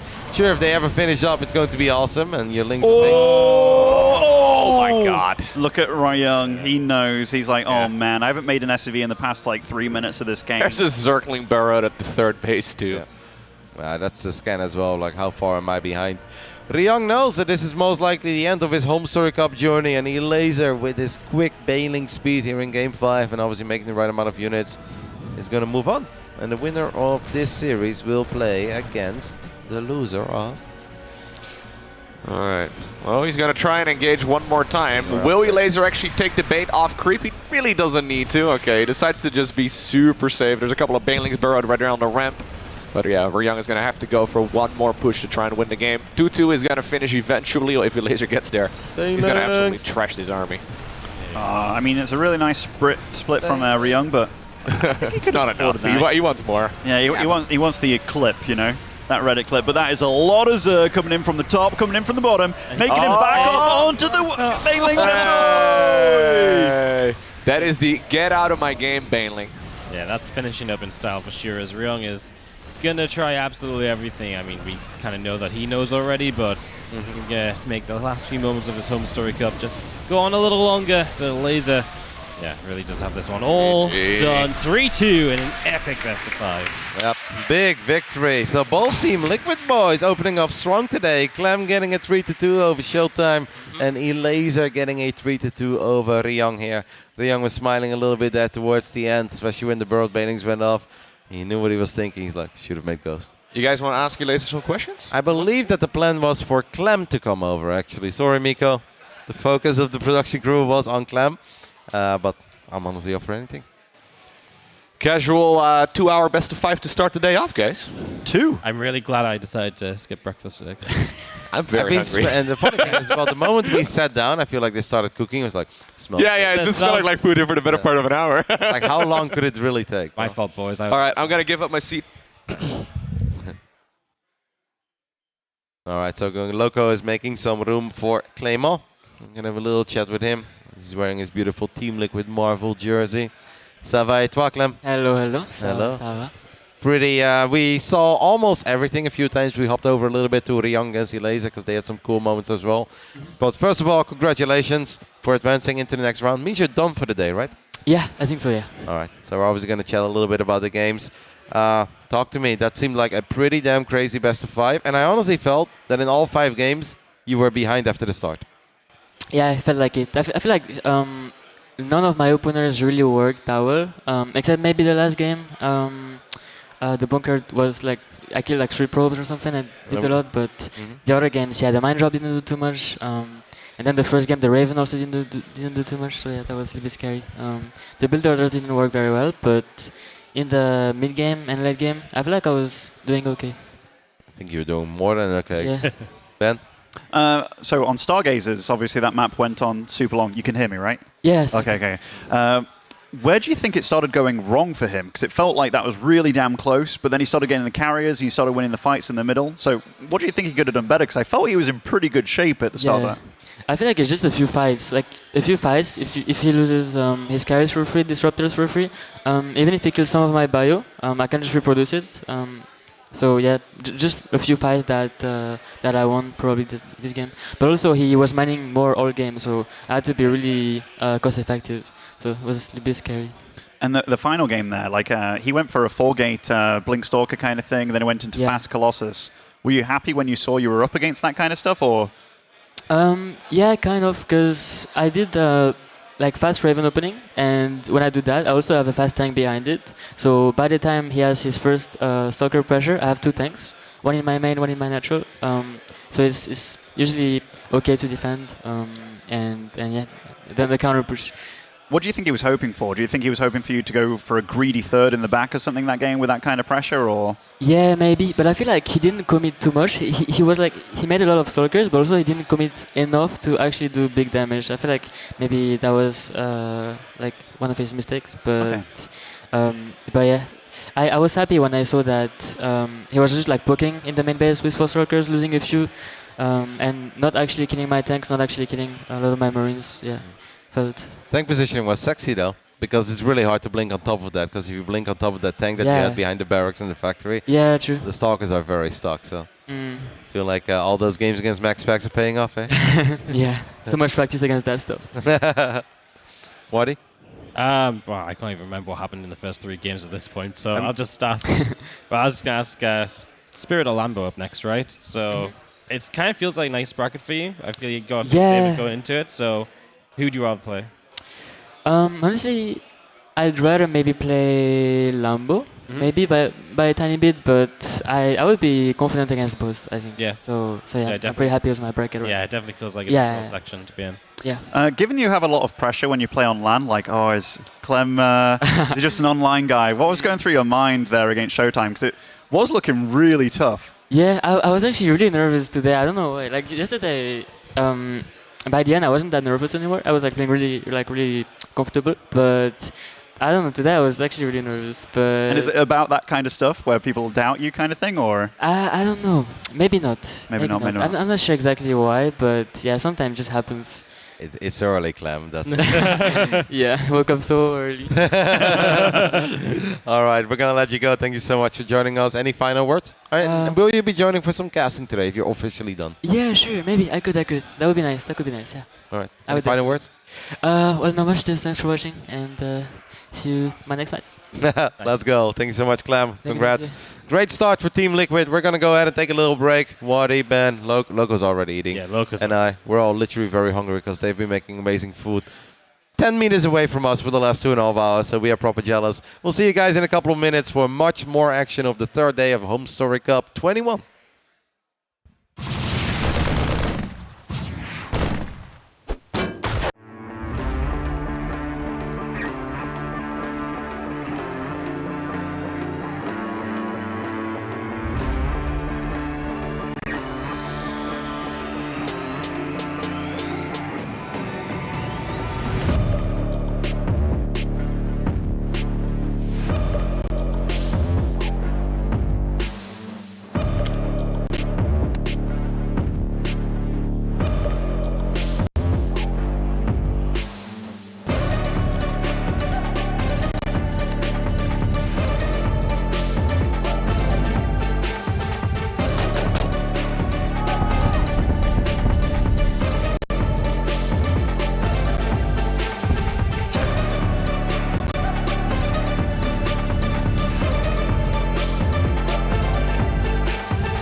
And thank you, XMG, for the HomeStory Cup 8 with you guys.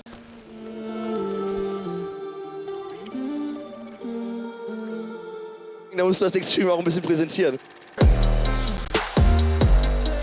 Also da noch ein ganz, ganz großes Dank an XXI, dass ihr das Ganze auch unterstützt. Und das ist ja auch so wichtig. Wir fühlen uns so pudelwohl mit euch. Wir freuen uns auf noch viel, viel mehr.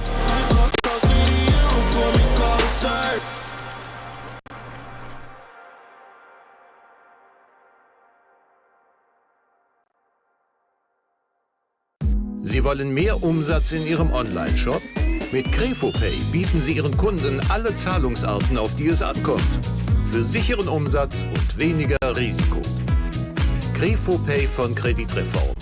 Alles im Griff beim Online-Verkauf.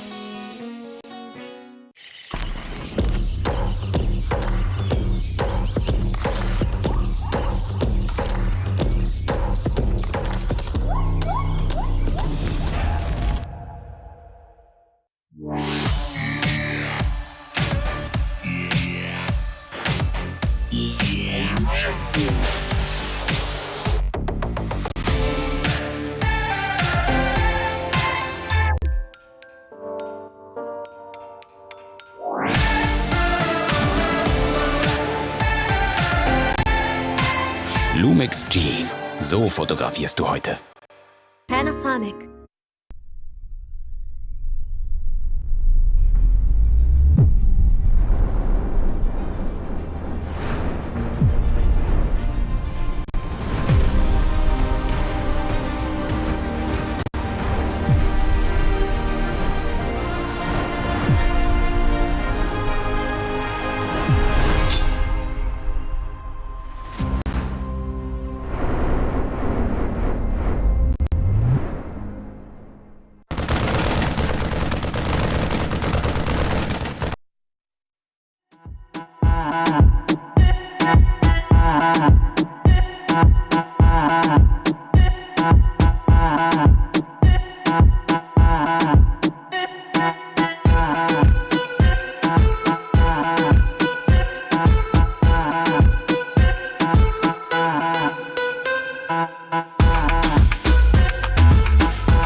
impressed, no stress, though they're waiting.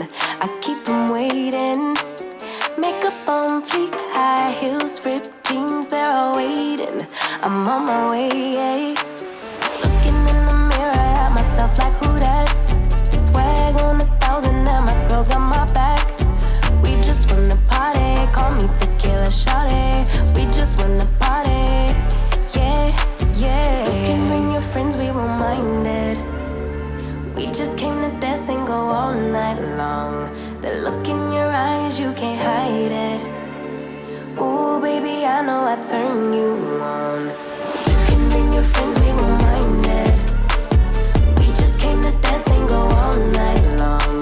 The look in your eyes, you can't hide it. Ooh, baby, I know I turn you on. When my friends pull around and they got the top down, on our way, yeah. We're on our way. Turn that music up, you know we don't give a what. On our way, yeah. We're on our way. Pull up to the party like my name is the life. Tension so thick, you could cut with a knife. Ask me how I do that. Been fly since way back. Ask me how I do that. Yeah, yeah, yeah, yeah. You can bring your friends, we won't mind it. We just came to dance and go all night long. The look in your eyes, you can't hide it. Ooh, baby, I know I turn you on. You can bring your friends, we won't mind it. We just came to dance and go all night long. The look in your eyes, you can't hide it. Ooh, baby, I know I turn you on. You can bring your friends, we won't mind it. We just came to dance and go all night long. The look in your eyes, you can't hide it. Ooh, baby, I know I turn you on. Hands to the sky if you feelin' a vibe. We ain't gonna stop for nothing. Put your hands to the sky if you catchin' a vibe. We ain't gonna stop for nothing. Yeah, you can bring your friends, we won't mind it. We just came to dance and go all night long. The look in your eyes, you can't hide it. Ooh, baby, I know I turn you on. You can bring your friends, we won't mind it. We just came to dance and go all night long. The look in your eyes, you can't hide it. Ooh, baby, I know I turn you on.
can drink, eat, make noises like a baby can. And you want to be strong enough to escape my grasp? Answer, and you've got a chance.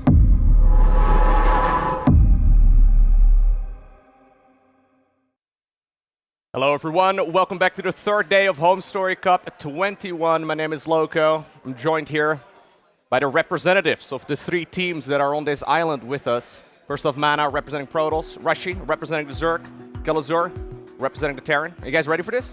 I'm so ready. You know why we got Rashi for the Zergs? We got the explanation. Because all the Zergs are busy playing the tournament. We have no other Zergs here. Yeah, I think that's how I got to cast TVT yesterday, too. Walked up to me, he's like, everyone else is busy right now. And I was like, okay, TVT is your best matchup though, right? Yeah, absolutely. That's where you shine. All right, guys, we've got a elimination quiz. So pretty straightforward. You guys will all get a card each. You have to write down what you think is going to be the correct answer for each of the quizzes, or for each of the questions. And you get 2 lives. So we get a card? Yes, I'm going to give you a multiple choice question about survival. And yeah, if you get it wrong once, it's okay. If you get it wrong twice, you're out. And we'll play until, well... How many questions are there? I think I got 9, but some of them are pretty hard. That's enough for us to die, that's for sure. How much do you guys know about survival? Everything. Yeah, you're a Terran player. Yes. I mean, Elazer is from Brazil. He should know a lot about it. True. They teach it in school. I mean, I've survived 33 years. Why not? Yeah.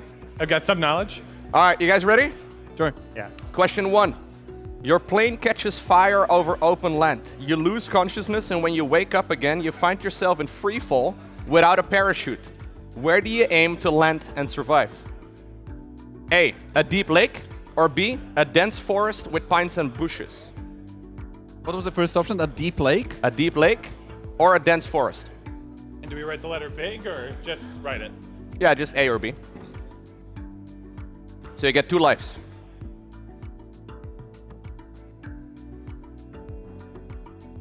Not a lot of free falls from planes. Okay, got it. All right, you guys ready? Yeah. All right, what do you go for? Deep lake. Deep lake. B. Dense It's forest. B. Yeah, it's dense forest. What? Yeah, because you break the fall. Like you hit the branches and they move, so it breaks your fall a little bit. Wait, I thought we had a parachute. The surface tension of the lake will be hard enough to kill you on impact. You have a chance of survival if you if you choose the forest. What if you they go can in technically head first? slow down your fall. I guess the one option is like you're dead for sure, and the other one is like you're most likely dead. Okay. And which one is the good one? Production's saying apparently there's cases of people that survived. There you go. There you go. Let's Fantastic. go. All right, this is going to be a very quick quiz, guys. You get... I'm feeling really good right now. Yeah. Oh, we get to show the points real quick as well, apparently, for the current stance, I think. Current overview. Or not. Oh. There it is. Wait, Wait a minute, I lost the I was going to say, Zerg still has 2 lives. I'm not 100% sure. Rashi was right. Rashi got it now. All right. Question 2. You survived. Now it's you versus nature. You have little energy left and it's getting dark. What do you need to secure first? A, shelter. B, water. C, food. So you just survived? Yes. I think you went through the forest. You're in the forest. Okay. Somehow you didn't get punctured anywhere. You could still get up and walk. Yeah. Shelter, water. Shelter, water, food. Oh, wait.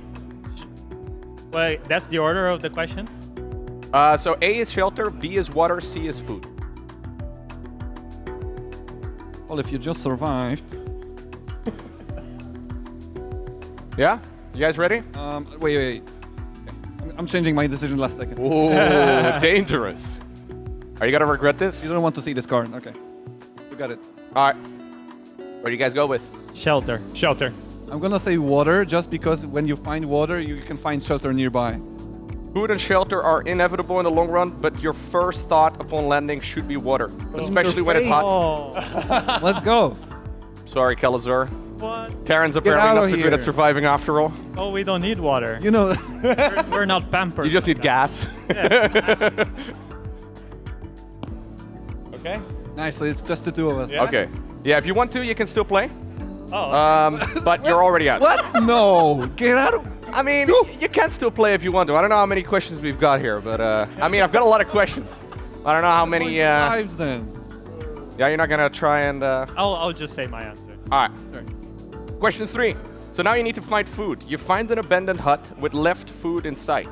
There's chicken and rice, likely being exposed for too long. However, you need to eat. What do you eat? Rice or the chicken? What? Okay. I think you just eat both, right? Like This seems straightforward.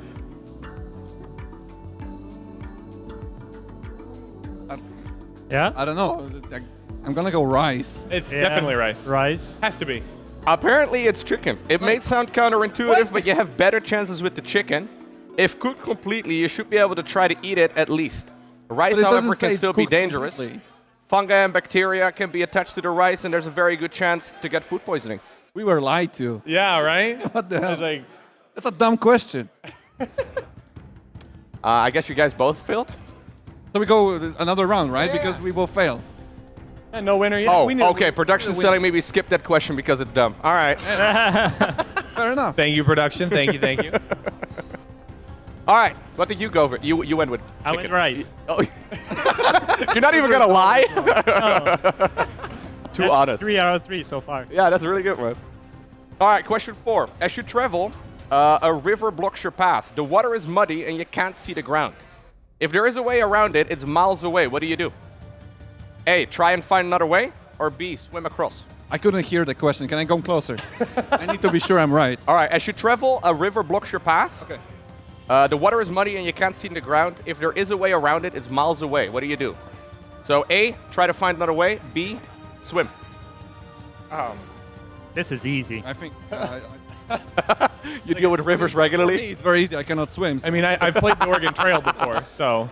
Huh? I've played the Oregon Trail before, so I have not. But wow. I try to find the other way around. I cannot swim, so... You obviously swim. I would say you try to find another way. It was indeed A. Let's go. You're 4 out of 4 so far. Wait, which one was A? Oh. Yeah, you should go around and find a better way to cross. If you can't find, or if you can't see the ground, you don't know what's in there. No wonder you're out of the tournament, Diego. What the hell? But it's a shower and a shortcut at the same time. I don't get it. Production just wants me to confirm whether or not you've answered everything wrong so far. Which, yeah. I don't know why we're rubbing salt in the wound over here, but... All right, question 5. You now have to build shelter. You don't know the plants or the animals around here. What's your best shot for a place to sleep? A, find a dry cave around the mountains. B, sleep flat on the ground surrounded by forest. Or C, build a wooden platform on a tree above the ground.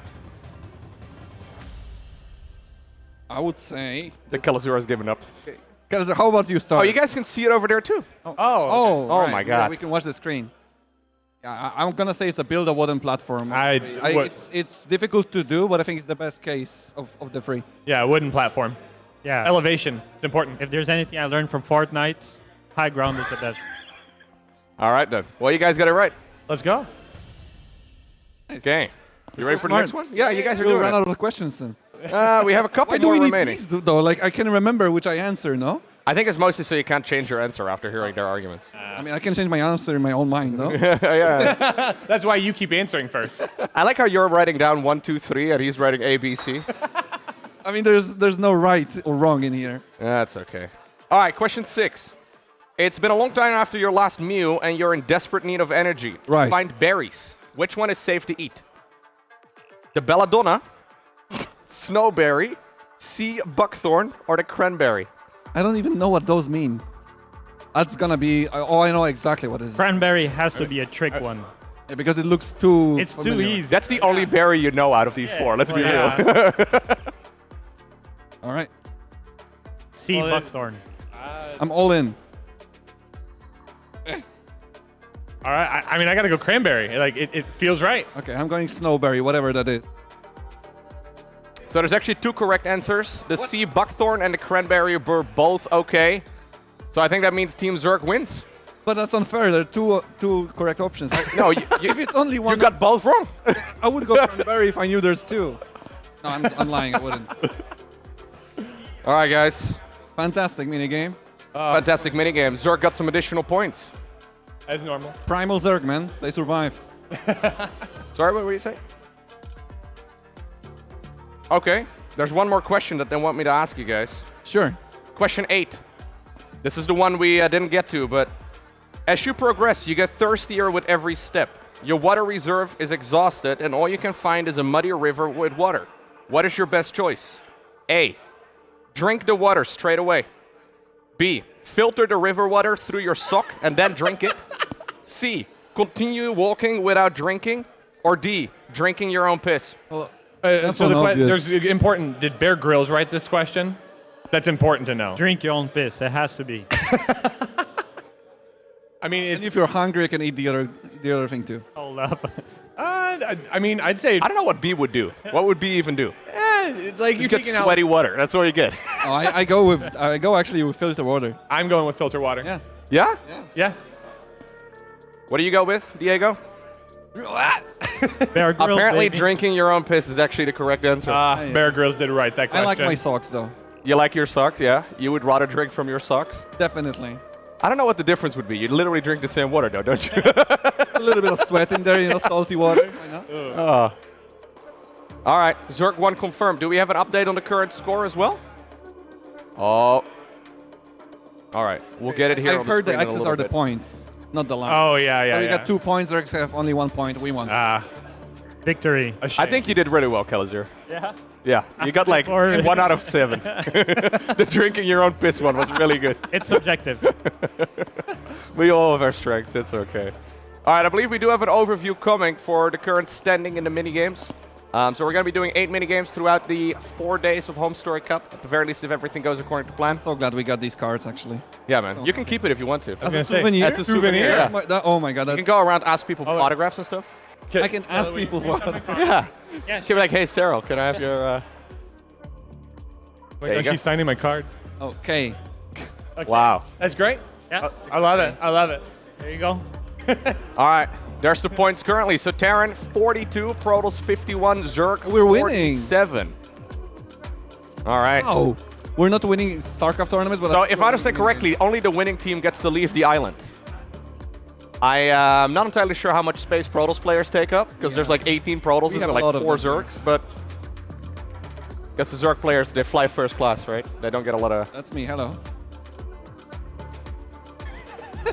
All right, guys.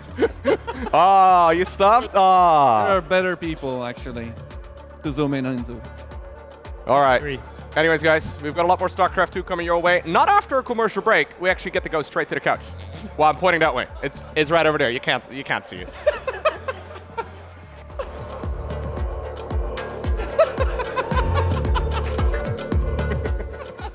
Mana for that lovely star, as always.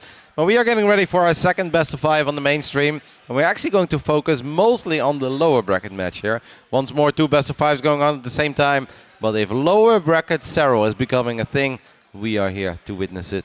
And once more, joined by Wardy and Benny. What's up, Ben?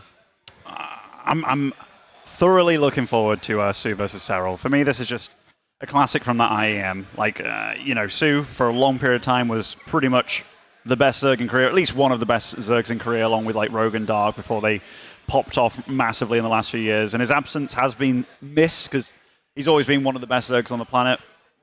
Like, so many units, such a big macro player, and Serral, he needs no introduction. This should be a good one. I mean, it's not the nicest welcome back to Sue after the military, like, hey, you got to play Serral in the loser bracket, but yeah, it's going to be a fun one, I think.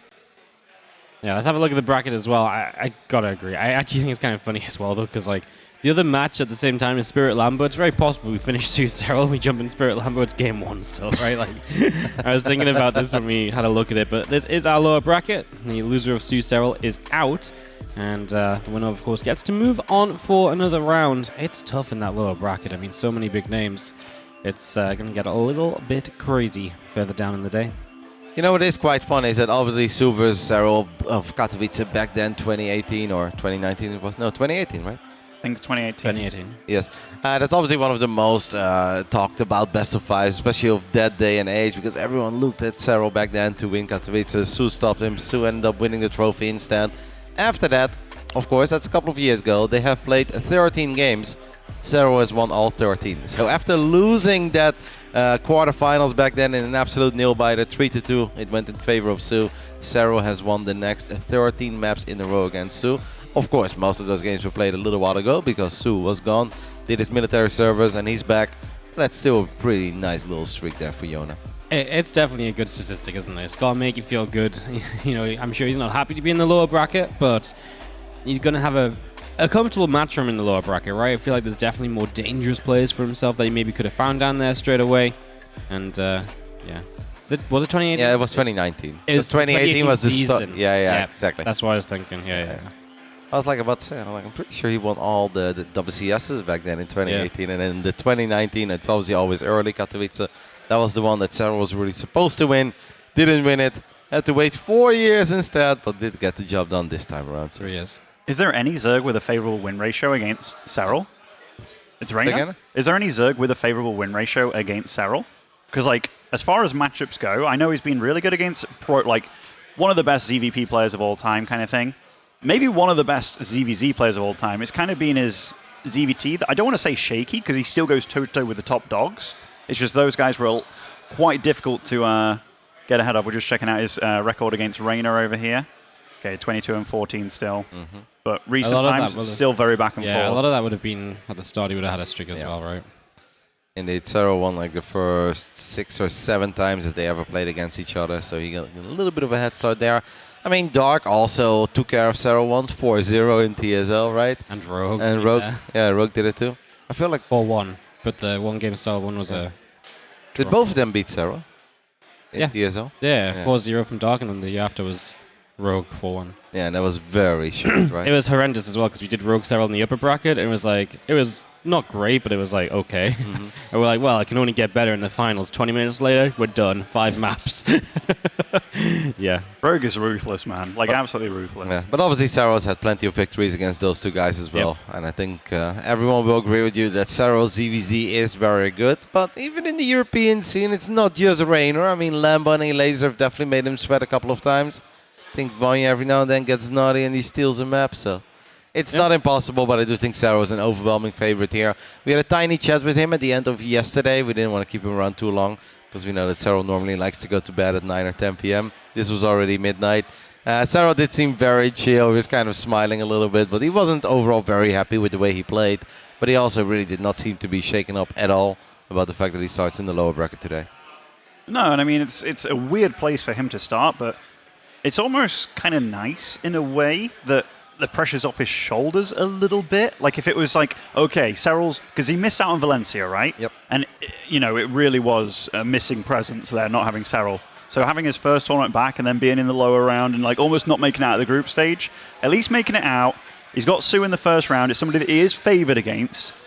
Not an easy opponent at all as your first opponent, but yeah, it feels like getting that first day out of the way for him. Yeah, we should start seeing a really damn strong Serral from this point onwards. And it's not as if he wasn't playing strong yesterday either. I mean, after Katowice, though, if you really think about it, obviously Serral winning Katowice was a big deal, biggest tournament of the year. Finally gets the one trophy that he really wanted, and he was still missing. But we haven't really seen a very convincing Serral after that at all. He kind of went AFK for a little bit. Well-deserved holiday, I'd say, after becoming the world champ. But even after he came back, DreamHack Masters, Europe, online... Yeah, like 5th or 6th or something? Yeah, it didn't go ultra well either. And obviously, I mean, it's reflected in his EPT points. He was a 3rd seed in his group, right? And I mean, like, you can see it in like the TSL bracket. The man has to play like solo into Clem or something. It's like, it's actually kind of crazy. And everyone's like, man, I can realistically get Serral in my group because he's just not got the EPT points Serral usually would by now. Then we did see him play in one of the weeklies after I think the online DreamHack didn't quite go his way and he lost in the quarterfinals back then against MaxPax. That was only the 2nd time ever that Serral decided to sign up for the European Weekly on the Monday night. He did win the first one, didn't win the second. Yeah, it was like that hunt for revenge, wasn't it? Because the first time he did it, he just lost to Clem in one of the events reclasses, I think, right? And he was like, oh no, I'm not having that. Came in, won it. But then, yeah, tried to do the same after losing out early in the DreamHack Masters, and MaxPax said, no, these are our events. He was like, all right, I'll wait then. And like Ben said, we all missed him at Valencia, but we're so glad he's here, and he's going to start his journey in the lower bracket on Cosmic Sapphire. In the bottom right side, though, we're looking at the main base of the man that did win the Intel Extreme Masters Katowice in 2019. He's back, and we're so happy to have him. It's Zoun. Up in the top left-hand side, we're going to have the red Zerg player from ENT Esports. This is Serral, and that was a lobby. Of Spirit versus Lambo. Yes. And I got to say, Serral's looking a lot like Neeb these days on that webcam as well. A lot like Neeb? Yeah, it showed Neeb versus Sue on the webcams, which I thought was really funny. Let me see. I didn't notice. All right, ZVZ on new map pools and stuff. It has lent itself to a lot of like funny aggression going on early on, just because it is a little bit tricky to defend, to learn how to defend on these new map pools and what have you. And I know a few players have been like, yeah, I like the new map pool, but definitely a little tricky to get a hold of it. Serral was specific about, yeah, the new map pool takes a little bit of getting used to for sure, because he's always been the very methodical kind of, once he gets something down, he's so good at it, right? Like, trying to cheese out Serral has been ridiculously hard. When all the Zergs were playing super aggressive, Serral was like the one guy that was holding it really damn easy. But so far, we're kicking off with a very much mirror-style game. Yeah, there really was a time in ZVZ where Serral was beatable, but you pretty much always had to do a different thing than he was doing. If he's going roaches, you try to go quick mutas. If he's going quick mutas, you try to all-in him, or you focus on Ling upgrades rather than roach upgrades, or you rush into lurkers, but basically don't play 100% the same as Serral, because he was legitimately invincible in it for a while. I don't know if that's really still holds true, because I think especially Reynor can absolutely match him in the late game, and I also think that Dark's late game is really, really sexy, way better than the other Korean Zerg's late game. Oh, I mean, Dark, one of those series that you played against Rogue, where he kind of behind the whole time, got to late game and then just out-patiented him. And like Dark as well, he's shown a huge array of different styles and plays that he can do. But no, yeah, you're absolutely right, Kev.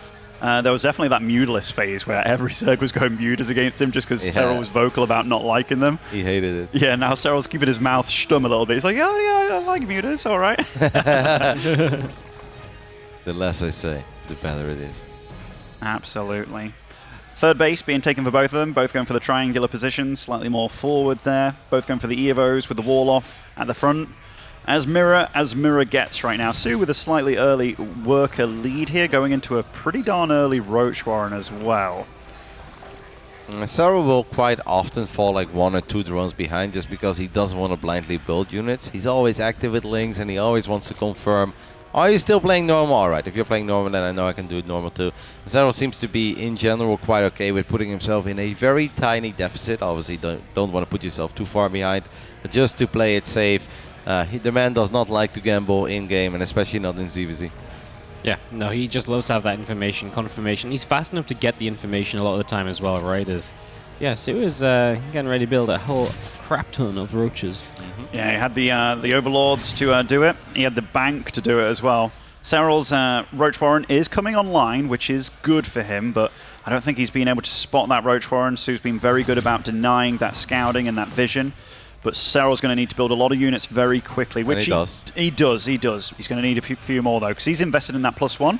He has been seeing that the Evo hasn't been wriggling and doing its little thing, though, which that can definitely make you think, what on earth is going on? Power of scouting, though. It does feel like Serral knows exactly what is up, and he's holding down the roach button, and these are not roaches with their speed upgrade. So it really takes a little while for Sue before these units successfully make it to the other side of the map. Serral was enjoying a 7-worker advantage, and I kind of feel like that's the magical amount of drones you want to be up, right? Because that is the defender's advantage. Your units can spawn a little bit later, but they should still be in the right position, and I have a hard time believing that Sue can really get a lot done here, unless Serral would absolutely mess up. But how often does Serral truly mess up? Oh, I mean, even dodging that corrosive bile at the very last second there. The Banelings are going to morph in, but against roaches, especially when you split up like Serral, basically getting not the best connections at all, and Serral just taking a supply lead is even feeling good enough to march forward. And remember, he's got his +1 finishing up after this as well. He's looking good. I like how the Spine Crawler finished up too, even though Serral is just like fighting very far away from it. He's chasing these units down. This is beautiful ZVZ by Serral. Once more, the man does not like to gamble. He scouts, he checks, he confirms. And even by not seeing everything, he often knows exactly what is happening and made a perfect call here on going up to 45 drones and then building all the roaches. It was absolutely spot on, wasn't it? It was no real danger. He was a tiny bit overly safe, just in case it went a bit wrong, but it was just absolutely what he needed to do. And On top of it all, right, just getting rid of a few of the Banes with the Lings, right, making it as easy as possible, just negating the things that could maybe slip into a mineral line, maybe potentially gives you some of the damage you needed. So, yeah, now Su's obviously in a lot of trouble. No +1 missiles, no lair still. He's actually kind of doubling down here. Like, I know he's droning up because he kind of has to, right? Like, if you just keep on making units, Serral's going to sniff that out. But he's going for the +1 carapace. I was almost thinking that he wasn't going to go for a lair, and he was just going to go for like the massive Ling Ravager surround kind of thing, because I can't see much other way for him to get back into it, because he's just going to be behind on every front from here on. Yeah, I don't know. Maybe get carapace, go to leg, drop a Spire, and just hope that you don't die. So yeah, why are we getting carapace then? Because I kind of thought as well, when he goes carapace, I was like, alright, he's not going to tech up, he's going to make a bunch of Ravagers and Lings and go for a last Hail Mary play. Because Su obviously isn't born last night, he knows that that attack was nowhere near good enough, and he also saw that Serral had quite a few drones more on the third base than he did. So he knows that he's in all sorts of trouble, he knows that he's behind, he has been trying to make up for it by just building literally nothing but the roaches and hoping that Serral didn't poke. Serral hasn't poked yet, but I think the moment that roach speed is done, Serral is absolutely going to test the waters. He's actually got an insane, like, they've both been droning like madmen, but Serral's been scouting quite decently here. Even the Overseer coming in, getting to see when the lair finished up and all that. The one thing for, in fact, both the players have gone for a second Evo, right? Just Serral's is a little bit quicker again, so even if Su was hoping for an upgrade lead at some point, it's not going to happen. No, he's way off on the upgrades. Yeah, no, I really don't understand the carapace as a priority. It's just not really what you go for. It's not like he has a ton of Lings anymore. He clearly wants to play purely into roaches. Very interesting. Serral even set up a little Baneland drop here or there, with just a few Banes to go waddle into a mineral line, try and get some damage done, and Su is not looking at it, so that's going to be 9 and 11 workers killed at the end. I mean, that's pretty game-breaking damage right there. Does take out a Queen himself, does Su. Sees that there's quite a few roaches on the map, a few Queens as well, but the Spine Crawler actually came in handy. Now he had to make those 11 drones again just to catch back up. But in the next minute or so, those upgrades are going to come online for Serral, and he's going to be bigger, better, and stronger. I just want to say that I very often watch Lambo stream when they are watching GSL with all the boys. And Lambo often talks about Protoss players not pulling their workers away against the Widowmine drop, even though there is nothing else happening. Well, Lambo happens to the Zergs too, okay, mate? Because there really wasn't a whole lot going on at that point, and these were slow bailings, still finding a very decent connection. All right, I guess Serral, like, he's getting to that stage of the game that he's probably one of the best at. Getting the burrow, the tunneling claws stuff happening. That, though, running into that concave, that was not what he wanted. And Su buys himself a little bit of time there. Ravager count's quite nice, 7. Yeah, I imagine Serral might have liked to have a few more. He just doesn't have the gas for it. He adds on 1. Obviously, his upgrades are about to finish, so when they are done, Serral kind of does want to go for it. He hits the Contaminate on the +1 missile, so he keeps Su's upgrade away for longer. This is a full set of upgrade lead for Serral as he attacks in with more units as well. This shouldn't really be too good, but so far he's scared to fight into the concave. Wants to play on the ramp.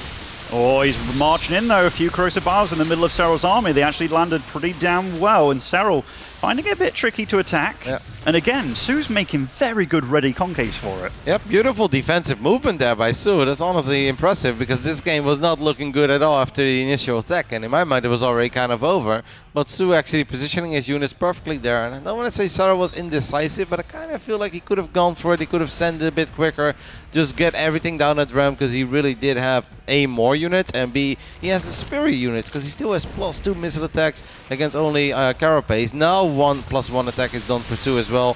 Serral's going to try his luck one more time, and we'll see how sharp the great Jonas Utala is today.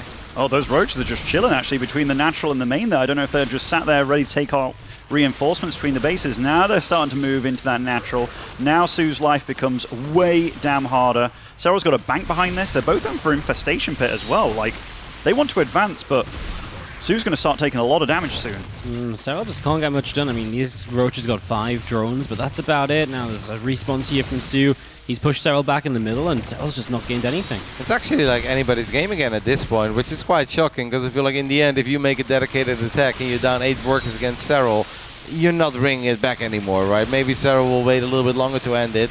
But this game, Yona is still really going to have to work for it. And I would even say that Su has been kind of outplaying him over the last minute and a half in this game. Had less to work with, but he's just getting better trades for most of it. And even the roaches with Tunneling Claws, like what he said, not getting all that much done yet. Those were some good shots from the Ravages of Serral. Finally finds himself a little victory, but I'm really impressed by Su over the last minute or two. Yeah, his defense has been stellar, and it's been all about getting those concaves ready with like multiple angles. So maybe the new map, I don't want to say it's favoring Su right now, but he's knowing how to meander and move around it. Yeah. And that army, it's scary, man. Like, this is the kind of situation where the banks are getting fairly close right now. Hive on the way for Serral, along with the Hydrogen, but Su's not far behind. They're both getting quite a lot of static defense in this situation as well. Yep. No, it's getting to that point where, as this goes late game, you got to kind of favor Serral a little bit because he loves that late game style. He's had a few more workers throughout this, so he'll have a bit more money to work with. But again, it feels like Su has scary moments, and it'd be great if you can just extend this more so than just like from right here. If you can actually get across the map with this, a little bit more army supply already takes a bit of a better fight, right?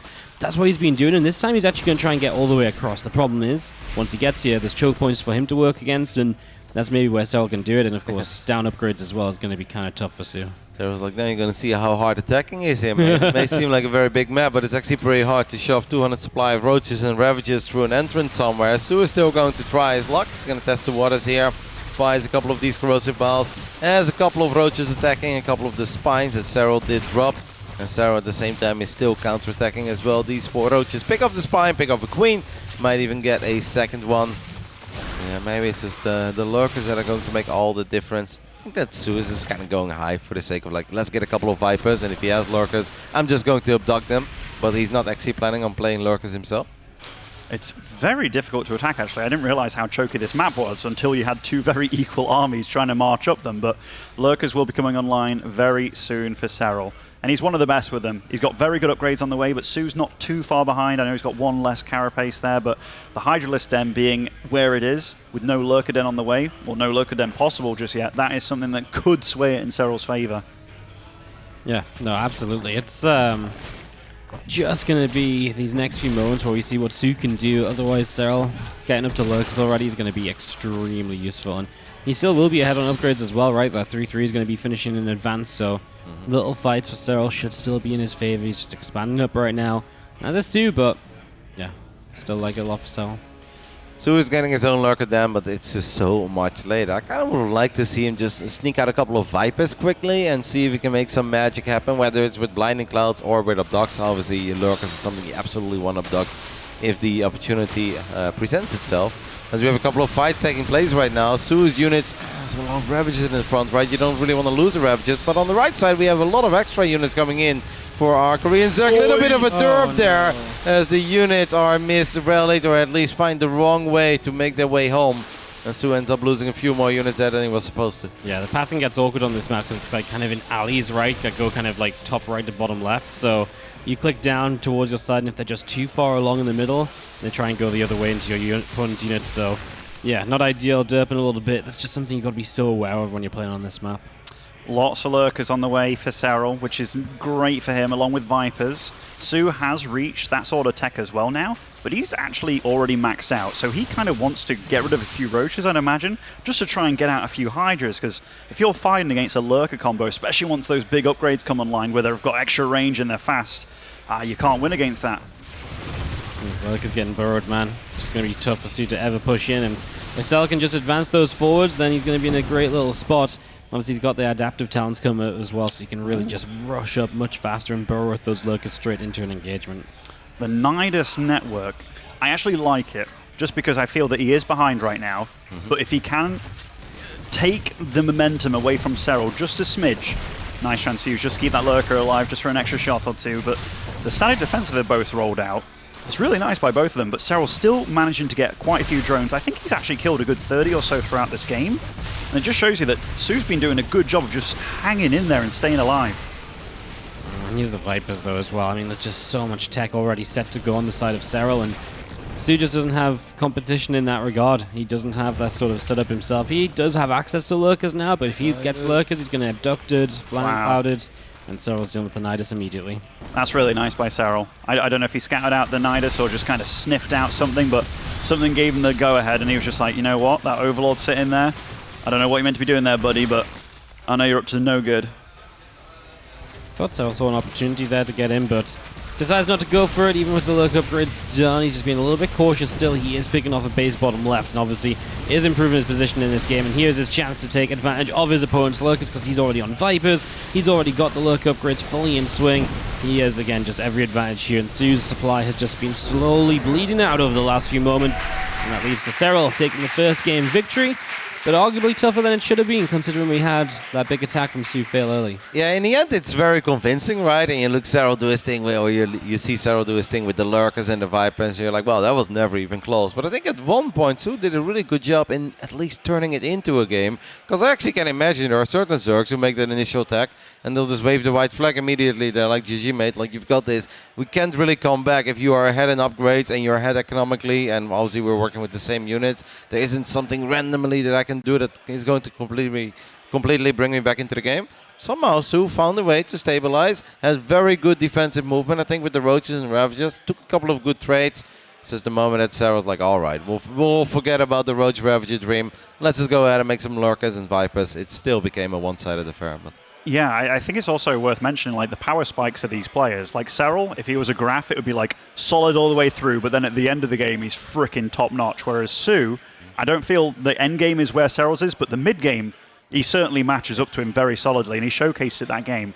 So if he can get into the rest of the series without putting himself behind at the start, I think that's what he really needs to hunker down on, and that's what he needs to go for, because his movement with just the straight row Ravager armies was actually really damn clean, and yeah, he actually made a game out of nothing. Yeah, he made a game out of nothing. Because sometimes Serral just completely picks people apart too, with a couple of Roaches that are burrowing and unburrowing in the main base and in natural, and especially if you're already behind, it's a nightmare to play against because you don't have spores and spines everywhere. But Su handled all of that really good. I think he definitely hold his own. Just in the end was perhaps a bit too far behind. I couldn't quite keep up. I hear a bunch of snipes going down as we're going to take a look at the game one between Spirit and Lambo.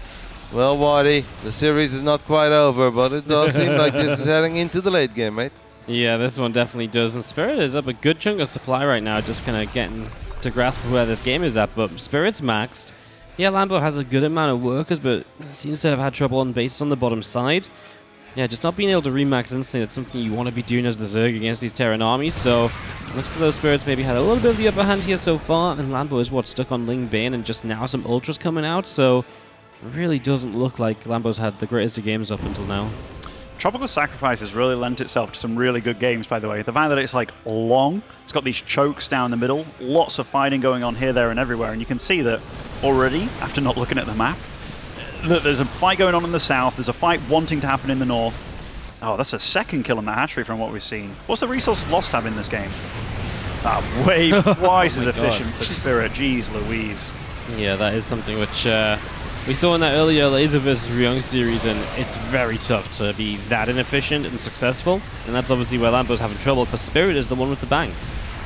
Yeah, and whenever you're up to like 96 drones, I know Reynor very much popularized this kind of style, but you have to keep the Terran small, and you have to keep continuously trading. If you're not, you're in a lot of trouble. It does feel like Lambo does see where that blur is, but is it going to be in time? Spirit, in the meantime, is taking out this north base as well, and the nuke still goes down 12 drones as well. Yeah.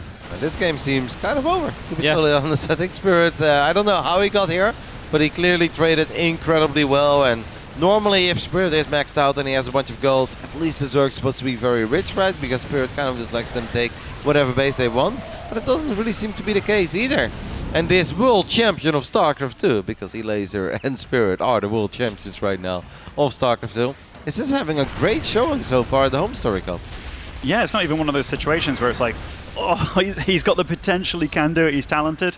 He came first in his group, which was a ridiculously hard group. And now we see the first game of Lambo where he's in his stride, he's in his comfort zone. I see multiple command centers coming down, nukes are happening, and this is not the kind of game that Lambo wants, because Lambo, we've got to remember, he's a very momentum-based player. Like, he can tilt, he can get kind of ruined. Now, I don't think this is necessarily going to be one of those situations, because it looks like he's still playing all right, but if he can't break him and he throws everything at Spirit, that's one that can absolutely wound you. That swing in the income, obviously, we just joined when bases were being taken down, some drones were dying, and it's definitely, again, just all about Spirit at the moment. This is sick action though, right? Flying command sensors everywhere, everything is burning, a couple of nukes going down, Corruptors randomly chasing one building. It's really cool to see how dynamic and active, as we forgot about the Infestors. one of the 9 buttons of non-Lambo's mouse as he uses a World of Warcraft mouse, actually, guys. It has too many buttons on the side, but he loves it for his spellcasters. Forgot about one of them, though, and that's pretty painful. Yeah. And that's a good chunk of ghosts. And Spirit, I mean, he's just going to have so many command centers at this point. Even if you kill a few, it kind of feels redundant almost. He's still, and he's going for that big mech transition as well. 3 nukes at a time, by the way. I mean, it's a nightmare to play against. It's a proper nightmare, especially when you're already kind of behind and losing units here, there, and everywhere. And nuking your main. Bunch of drones. Hit down once again, getting some turrets up over here as again these infestors on They're a little bit of a journey. Yeah. That's like me, Rossi, walking over in Krefeld one late night, but oh my goodness. Out in the middle of nowhere, get zapped. Going into Corruptors as well. The Corruptors to take out the Libs, or is that for Broodlords, I'd imagine? Can be a little bit of both. Yeah. A bit of both. Queens are tanky. Yeah, Queens are pretty good. As EVs don't get attack upgrades, sadly. We have a double drop potentially unfolding in the main base. Spirit's going to be absolutely loving life. Still needs to be careful. Can't really let your entire army get fungled. Then a couple of Banelings connect and suddenly you can find yourself in some trouble. But Spirit has been here time and time again. This is everything he practices for. Lambo, he already said it on the couch. He takes this tournament very serious. He wants to have his best showing of all time. Okay, that was close. That was close. It's a couple of crypto movement. Yeah, but I was thinking about the Corruptors, Kevin. I mean, like this army marched across as well. I can see that you don't have your driver's license yet. No, I do not. No, I do not. Alrighty, alrighty. Thor's on the field as well, so getting those prepped. Oh my goodness, that. Oh, well, that's a good bunch of chunky boys just going down. This is just over. Yeah, it really is over. Yeah, it sucks to say it when it's like, kind of feels like late game. It's 21 minutes, a lot of bases, and Lambo's got 4.2k minerals in the bank, but I'm completely with you. This all feels really, really over, especially because Spirit just doesn't really mess up a whole lot in games like this. I'm not even afraid of the Broodlords. They don't have the support or the numbers that they need. He doesn't have a bank. Well, he's got minerals behind it, but not much gas. He doesn't have the bases either at this stage, and it's also a huge map. Broodlords are really not designed for Tropical Sacrifice, especially when you're playing from backwards already because of losing creep, losing bases.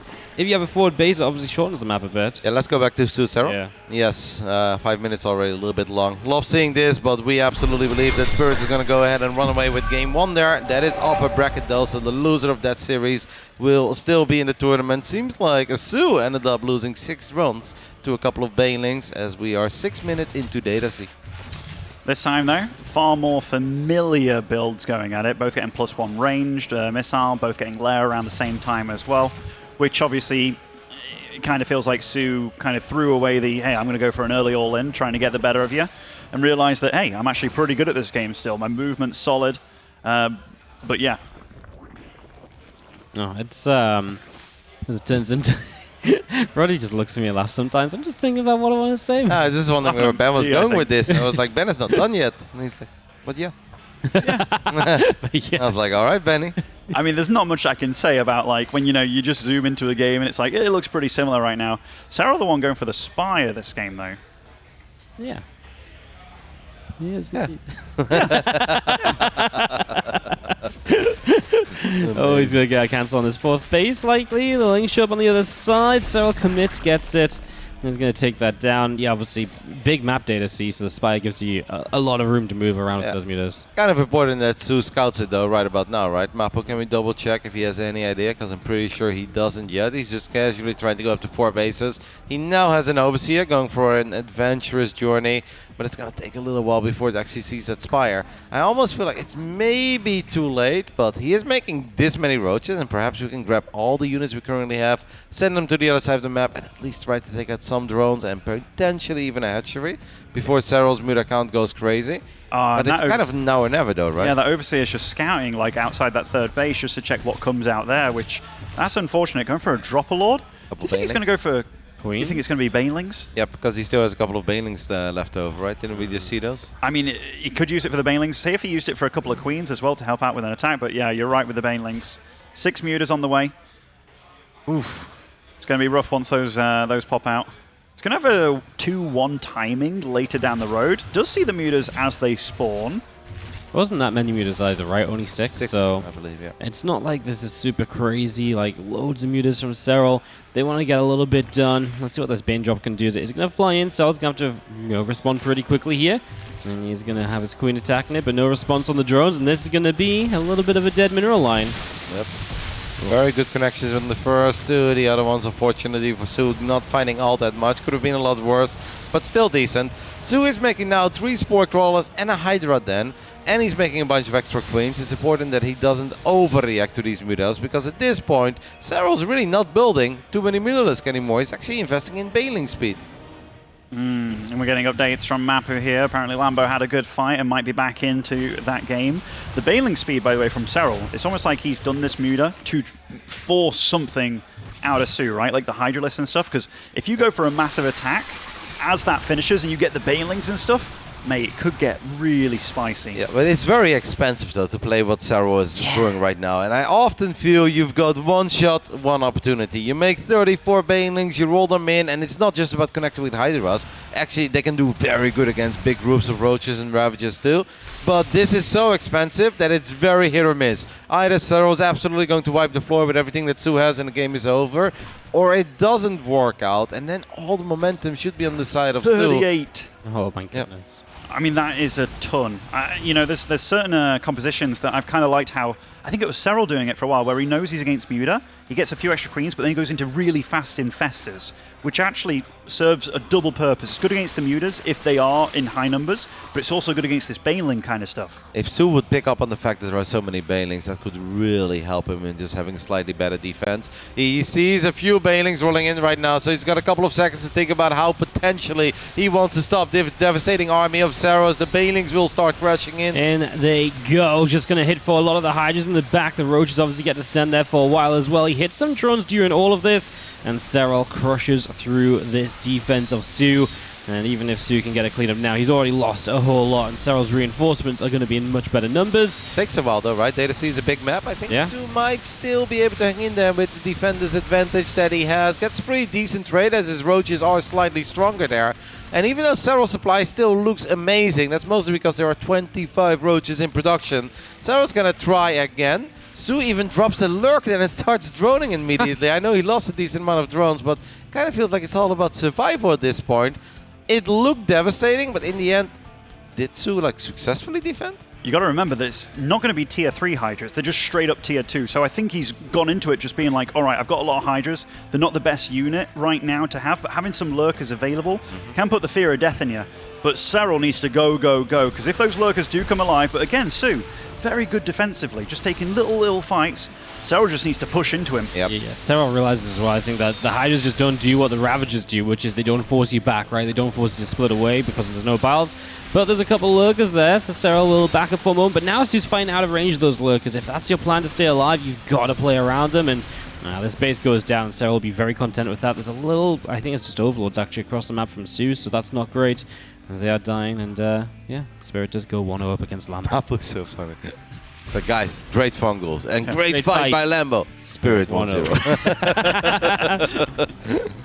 I'm going to take a look at this replay, Marpu. I want to see how good that fight really was. I believe you, Marpu. Marpu's having the time of his life, man. He's like literally actually following 2 series at a time at any given moment. Absolutely, absolutely. Serral with a 50 supply lead over here. I think the lurk count's still only like 2 or 3 or something like that, which won't keep him alive. Sorry, mate. Only 2 best of 5s at a time at the moment. Losing 2 hatcheries does really sting, obviously, for Su. Serral needs to be a little bit careful. These are not the devastating lurkers that we've seen in some of the other games. They don't have seismic spines. They don't have the adaptive talents upgrade.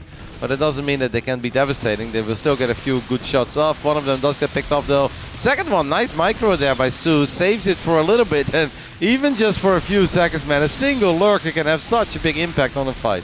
Oh, it certainly can. I mean, it does extra damage to Armored. It's got massive splash with it. And it can hit like a good 10 Roaches at a time if you're a little bit lucky. And Serral now going into his own lurker tech over here, but he's also getting the Hive on the way. Su obviously can't afford the Hive, and you got lurker battles going on, but you got one guy with tech and one guy without. Those lurkers are a whole different beast. They really are. It's just going to be an unfair fight, basically, as these few mutas still around as well. We lose one of them. just trying to pick up information and all the rest of it as Serral. Happy to just take a few moments, get his own lurkers on the map and play that game because he knows he's ahead going into it. So he says, well, sure, you know, take a bit of time yourself, but I'm still going to be ahead when it gets to that later stage. It's the safest way he sees to win in this game. Yeah. That's a pretty mature call as well, because I feel a lot of other players would be like, ah, come on, man. You have 2 or 3 lurkers. I've already killed a couple of your bases. I know I've blown up a lot of drones as well with my banelings. Let's just get this over with. They'll spam nothing but roaches and ravages. And one moment, instead of thinking there are 2 lurkers, suddenly there's 4 or 5 lurkers, and you lose your 50 supply advantage, and the game becomes very dire. So Serral just playing it as safe as humanly possible. This lower bracket, Tournament Live would be on the line if Su would ever take 2 maps. Doesn't quite seem like it so far. It's going to be rough from here on out. Behind in tech, behind in army, like his infestation pit isn't yet done. And we see Serral, look how rich he is. Like he's got 3-2 on the way. He's getting all the big upgrades as well. How many lurkers does he currently have out? Because he's got to be ahead on that number now, surely. Yeah, he's had the first few pop and the upgrades kicking in very shortly as well, so definitely starting to look good in that regard as Muda's chased down an Overseer in the Hive. Starting up from Su as well. I mean, that's just the difference in kind of the tech situation, right? So he's got to get the Hive, then an upgrade. Serral's always going to have Vipers, and I feel like this game might end before Su gets any use out of his Hive at all. Yeah, certainly. Like that Zerg army with the seismic mines just about to finish up. They go from, what is it, 8 range to 10. I mean, it's an amazing unit to have on your side, and the vials from Serral are really good too, constantly making that single lurker move about. The lurkers from Serral are trailing behind a little bit, but might not even need them, honestly. Yeah. Well, since DC trying to push this back a little bit, yeah, those lurkers could probably get a bit further forward. Obviously, once they hit adaptive talents, it's so much easier to do that as well. But now Serral's just so content to use his bios, just move this army of Su around, get some damage done, and again, just prep for those lurkers being able to move into position. Yeah, now this gets scary for Su because he wants to take a 5th base. He wants to move out a little bit. Serral, not only on 5 bases, taking the 6th base right now as well. Vipers are coming out on the field, and that is kind of the almost Serral's trademark unit at this point. And look at that. That's a lurker concave and a half. I mean, Su's really trying his absolute hardest, trying to do whatever he can to hang in there and try to put himself in some strong defensive locations, but Serral just has the better units at this point. Su once more gets a pretty reasonable trade at the front, but it's not all about these roaches and ravages. It's about these devastating lurkers in the back, and Serral's bank is also getting a little bit silly. GG gets called, and the great Jonas Otala takes a 2-0 lead in his lower bracket best of 5. And I guess that means that we can go ahead and hop back and take a look at some Hellions and Banshees that Spirit is currently running around with in Game 2 versus Lambo. Serral looking pretty sharp in this series. Like, you call it a mature decision to just kind of fall back a little bit after knowing that you're ahead. What's up, Kev? He's surprised at how early in the game it is. Yeah, no Hellions and Banshees. No, but it ended like 1-0 quite some time ago. So I thought this would be like perfect timing, 4 or 5 minutes in. I feel robbed. Me too. I actually just feel sad because you look so disappointed. I actually like every time we go and look at a TVZ, like after casting another series, it's like just ghosts everywhere, sniping the crap out of everything. Beautiful stuff. But not this time, not this time. Yeah.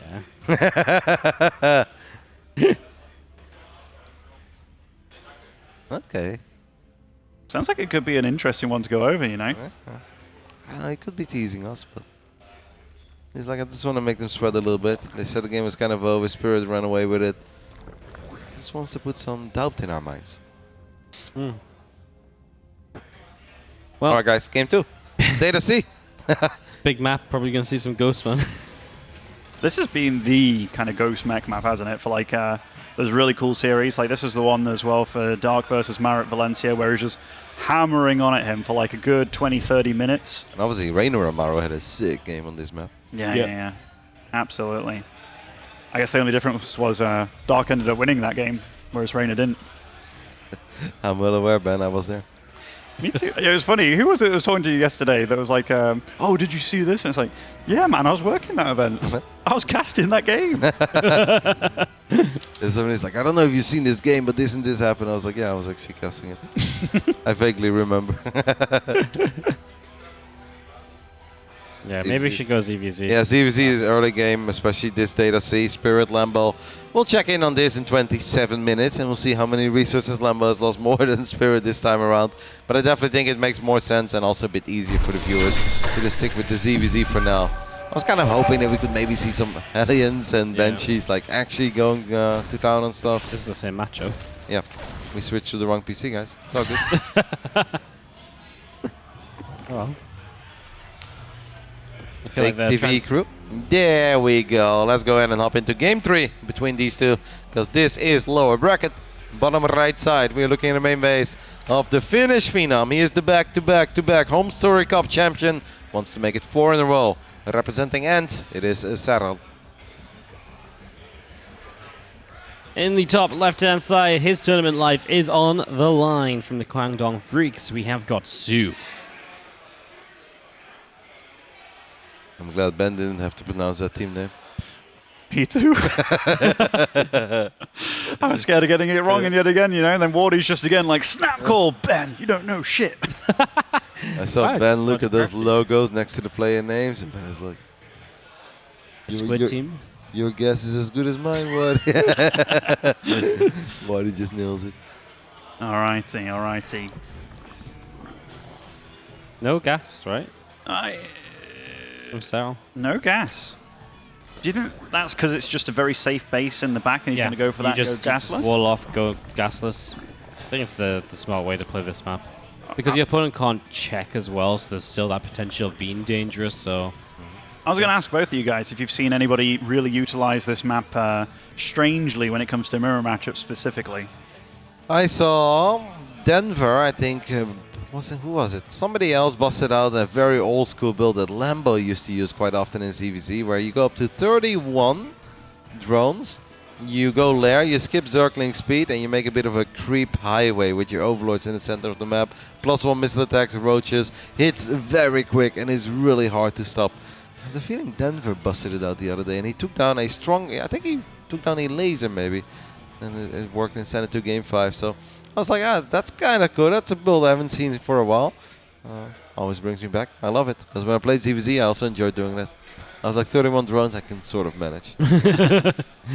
I always like seeing little things like this with these pocket bases. Like, is this going to be better? I mean, in theory, getting 3 bases up and running very quickly and just... I think you skip the link speed entirely, right? If you get the wall up and running, which... definitely allows you some shortcuts. Serral got the scout in the back of the base just to make sure that his opponent isn't doing the same. Is going for an early third himself, but it's almost not necessary for Zoun to go for that third at that point. If Serral's going for the back one and being super safe, you could just go for a forward one and be not even greedy about it, just normal, right? Yeah, you could do. I think at the end of the day, you don't need 6 gas a lot in ZVZ, and so... you're only really missing 2 mineral patches, so I don't think it meant too much. Did Zoun not get speed? No, so he skipped speed, so this is actually like the perfect counter to gasless, right? Because then you still have the gas, which you can invest into like a +1 missile upgrade a bit sooner, a few more roaches. So actually, this is quite nice for Zoun because he's only a couple drones behind, but he's got all that gas still to spend, so yeah, I like it. It works out well. It's just funny, if you're trying to do any sort of like roach timing, it's kind of nice to have the speedling follow-up, like the flood afterwards, right? But because it definitely puts knocks the wind out of the sails. But he is going to go for a lair anyway. Very fast +1, very fast second evo as well. This is nice for me because I was thinking after that first game with how well he was defending and how well he was moving, even in the second game as well. This style definitely lends itself to that mid-game roach-heavy style, which I think it's very good for players to analyze what your own strengths and weaknesses potentially are, and his strength absolutely was his movement out on the map with that very, very base army. Yep, and tried to get a couple of good trades, and Zoun definitely seems to be quite good in the Ravager battle too. It's not just about the roaches moving around, but firing, balls, knowing when to go for certain units, knowing when to disengage, knowing when it's better to split or just to take one to the face, because you can actually follow it up and get close to the enemy. So I'm kind of with you, try to play that game. Serral probably looked at it as well, and he's like, alright, Zoun definitely passed that test, but in the end with the Vipers and Lurkers I still got the job done. And even in that second game, in the end, it was mostly the Lurkers once more that really sealed the deal for Serral.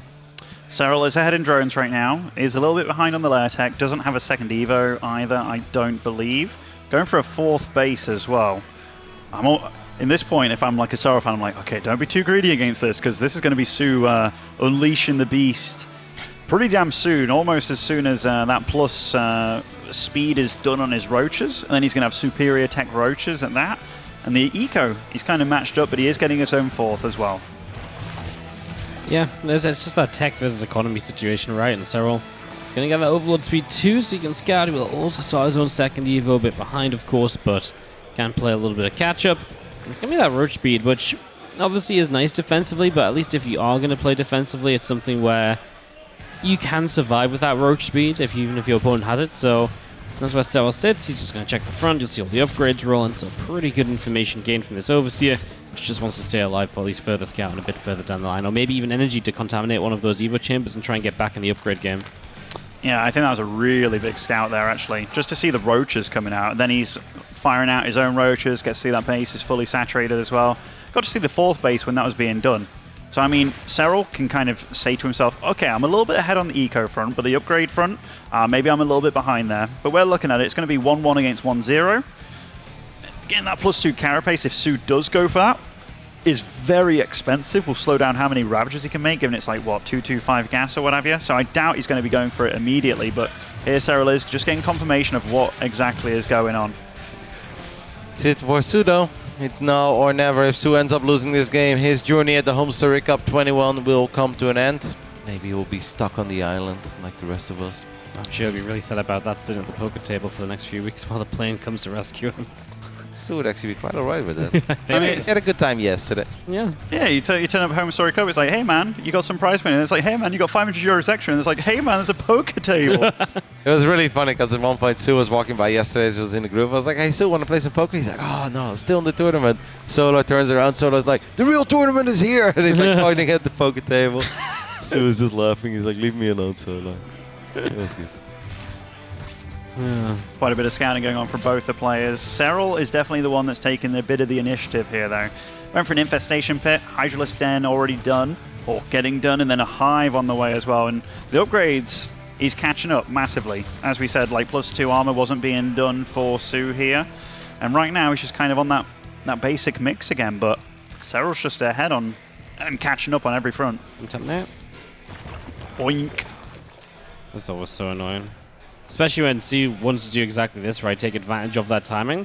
Now the +2 is going to be about even, so all of that upgrade lead is pretty much just going to be evened out for this big fight. And Serral has defender's advantage, so what does Su really have here? Not a lot, and if he doesn't stop him, Serral's well on his way to Lurkers. He's got heart and commitment, as he still makes it up to that ramp and gets a very quick cancel on at least one of these hatcheries. But I'm with you, Wadi. He needs more, and he knows that, because the clock is ticking with that hive finishing up and the Lurker then finishing up as well. Kind of now or never, Su. If we want to increase our journey at HomeStory Cup and want to make sure it goes on for a little bit longer. This feels that Serral has more units here at first. Su has so many Hydras trailing in the back, 8 of them in total, and Serral just looked at that army, sized it up and said, my army is slightly bigger than yours. I believe I can take this fight. And Serral really gets an excellent trade there, while of course he is the one that has all those cool late game upgrades or late game units already on the way. And for Su, that was kind of supposed to be it, and it really wasn't it. No, like Wardy nailed it. That stopping that tech of that +2 ranged missiles really took the wind out of the sails there for Su, and then they were pretty much even upgrades. Now Serral's getting ahead because he's getting the +2 armor. The Hydra number, you know, they do pack a punch on that back line, but they weren't there though. No, they weren't there, and they're still kind of slow, so it's kind of hard to move this army around. Yeah, they don't have speed, right? So they were just not there at all. Serral had the Ravagers, so he could force the fight in his own favor as well. And he's looking as though he might think about a fight here again. This time the Hydras at least are here from Su, but he has to keep dodging those battles, and that's damage he's losing out on.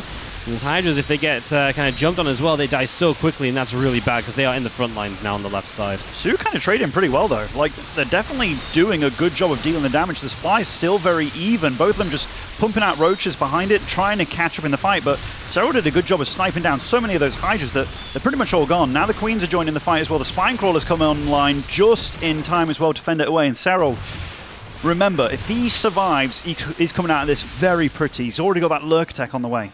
Yep. Hive is done, Lurker Den is done, probably is working on his first upgrade for the Lurkers. Maybe it even finished up already, didn't see that one though. It was a good fight, it was a close fight, but that's just not what Zoun needed. Zoun needed a convincing, dominating victory there and actually take out at least a base or a couple of drones with it. In the end, trading out some roaches for roaches and maybe grabbing a few Ravagers among the lines. That just wasn't quite it. Even if Zoun killed slightly more than what Serral killed, that is not what he needed. He needed more, he didn't get it, and this game really is going from bad to worse for Zoun. Yeah. It's the only thing he's got going is +3 missiles, which just started as well, so that's a long way off. I guess maybe we can sneak in like a Viper or two, even if we don't have our own Lurkers, and when we don't have our own Lurker upgrades, but at least having like the possibility for a Blinding Cloud or an Abduct, I think that could help. I'd say that's almost essential right now, right? If you're not playing with your own Lurkers. Because otherwise, what do you do against these Lurkers? You outposition them? Well, how likely is that to happen when Serral has the upgrades? Very unlikely. So. Serral has 1 or 2, that's okay, but I always feel like you blink twice and the Lurker count goes from 2 to 12, and all of a sudden there really is no opening anymore, and it's impossible to outposition these bad boys. Yeah, and I mean, a Roach Hydra army, this is kind of like a Wings of Liberty-esque army, isn't it? And moving into Lurkers, a couple of Spine Crawlers here as well to tank the shots. Serral getting the Adaptive Talons online as well, and soon, just now, drops down a Lurker Den, which, that's almost too late. Like, Serral's army's just getting bigger, better, stronger. It doesn't need to make Roaches anymore. In fact, he's going to start throwing away Roaches just to try and deal damage, or getting more Hydras online, and I really want to see a couple of Vipers of Zoun. I know that sound like a broken record, but I kind of feel like that's the only way that's going to give him a chance to at least win a fight with a good Blinding Cloud, or we at least abduct the Lurkers out of position and then we just fight the rest head on. Instead, Zuzu's going to run into this army of Serral. There are a couple of Lurkers though, and these Lurkers, they really don't need to be there forever to have a big impact on the fight. You can see how much damage just 1 or 2 of those lines of spikes are doing. Zoun is still building a lot of units, and he's hanging in there, but most of his units are running so low on HP. I mean, Zoun is still battling, like, supply-wise, but there's just too much Serral. And look what Serral's remaxing on as well. Hydras. They are not as cheap as Roaches, but by golly, they're way more efficient. This Overseer taking a few of the shots here, and actually a big wraparound from the bottom as well. Zoun does hold for now, which is pretty impressive. I actually thought Serral was going to kill the Overseer. I was like, yeah, that's kind of cool, because then he can't see the Lurkers anymore. And then he did like 80% of its damage to it. He's like, never mind, I'll let it go. So a little bit derpy there in the end. Very good hold by Zoun. The fact that he was able to hang in there is sick. Still gives him a bit of hope, but it's not looking all that hot. Oh no. Map updating us, Lambo tying up the series with Spirit 1-1, and that game was far shorter than the first one. Yes, as well. Maybe some Müller Lingbane? Yeah, maybe a good timing or so. Oh, Lingbane Hydra, okay. One big timing, maybe still. Same idea.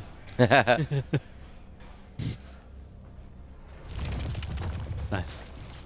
Makes sense. Nice for Lambo. I mean, those two good friends, know each other very well, have played a ton of tournaments against each other, practice with each other, spend 5 extra days in Valencia with one another.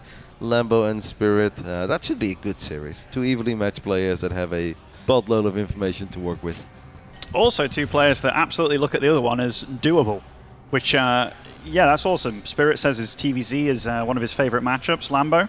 Yeah, he looks at every Terran in Europe as somebody that he can deal with, maybe besides Clem. So, yeah, pretty cool, pretty cool. Zoun is just been meandering around the map, taking some map control at least, but only because Serral is setting up into a lot of Lurkers. He's getting up into his Vipers. The only thing he's really missing that Hydra upgrade for the speed. So now he's got a lot of them. Hydra speed's pretty nice, and he just did start that up. But Zoun has some tech as well. His own Vipers powering up now. Yep, actually made it all the way up to Seismic Spines. Adaptive Talons on the way. The fact that he got here once more is impressive. But this time around, I hope for Zoun that he can also kind of find an opening and actually get a good fight for once. So we have a nice network going down for Serral. So he is potentially looking for a couple of Lurkers in the main base, or the natural perhaps of Zoun. Can we take a look at the Viper count real quick? So we've got 3 against 2. Serral's always very good in abducting those bad boys as well. Yeah, and then Lurker count 9-1. That is not what you want to be fighting with. I mean, Zoun's going to do what he can with his little guerrilla army down there, going to try and take out a base or 2. Already that one Lurker of Zoun being in a very good position there, taking out a Lurker of Serral's, but it's got a big job on his hands. Yep. Serral obviously has plenty of lurkers that he can even leave a couple of behind. Up dogs do go down. Blinding Clouds going down as well in the heart of that Hydra army of Su. And there really is just no way for Su to keep this base alive realistically. As Serral's also defending his own triangle base with a lot of success. And there's units everywhere, left, right, and center. And Su's supply is plummeting. This could very well be the last we get to see of our awesome Korean Zerg. And this actually means that if Serral takes his 3-0, Serral has now won 16 games in a row against Su ever since Su defeated him at the Intel Extreme Masters Katowice 2019. That does feel like a statement. It's like I will never forgive you. Do not beat me when I want to win. Yeah, that's his own sweet revenge right there, isn't it? Yeah. Lost one tournament against you, but never again. That's actually pretty brutal.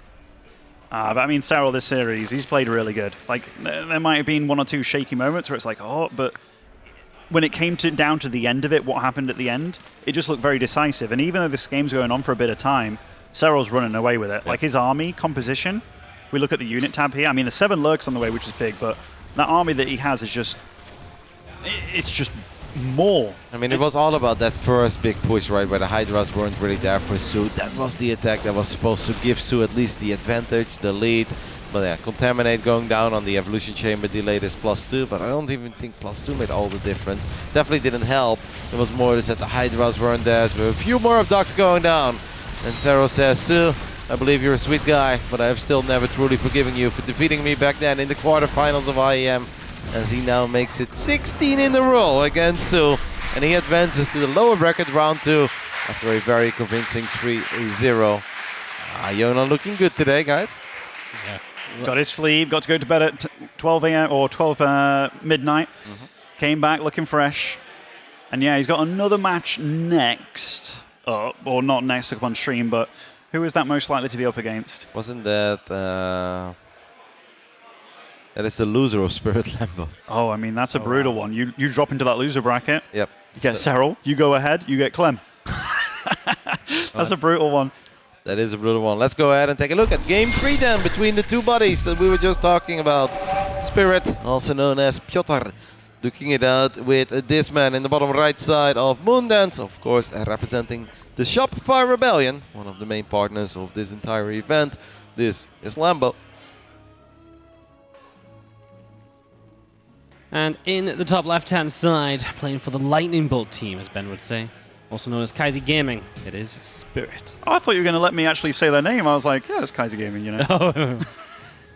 I knew that one, Woody. I knew that one. We knew that one because you talked to Reynor this weekend, haven't you? That's true, that's true. I see it on his show. I'm like, oh, so that's Kaiser. No, I freaking knew Kaiser Gaming from the Inno days. But this one, Lambo opting for a pool first here on this map of all maps. Definitely an interesting one. And maybe it's been 2 racks by uThermal one too many times. And possibly. But yeah, Spirit, on the other hand, going for a CC first, which these two builds going at it, I mean, times have changed from the early days, but like this is a very good opening for a CC first, because that's as greedy as it gets. And the pool first is kind of like a safe build. Yep. You can be maybe a little bit annoying with a couple of links on the other side of the map, but you should never get a whole lot done. Especially once the Reaper is out. Like that Reaper could kill 12 or 14 slow links if it really wants to.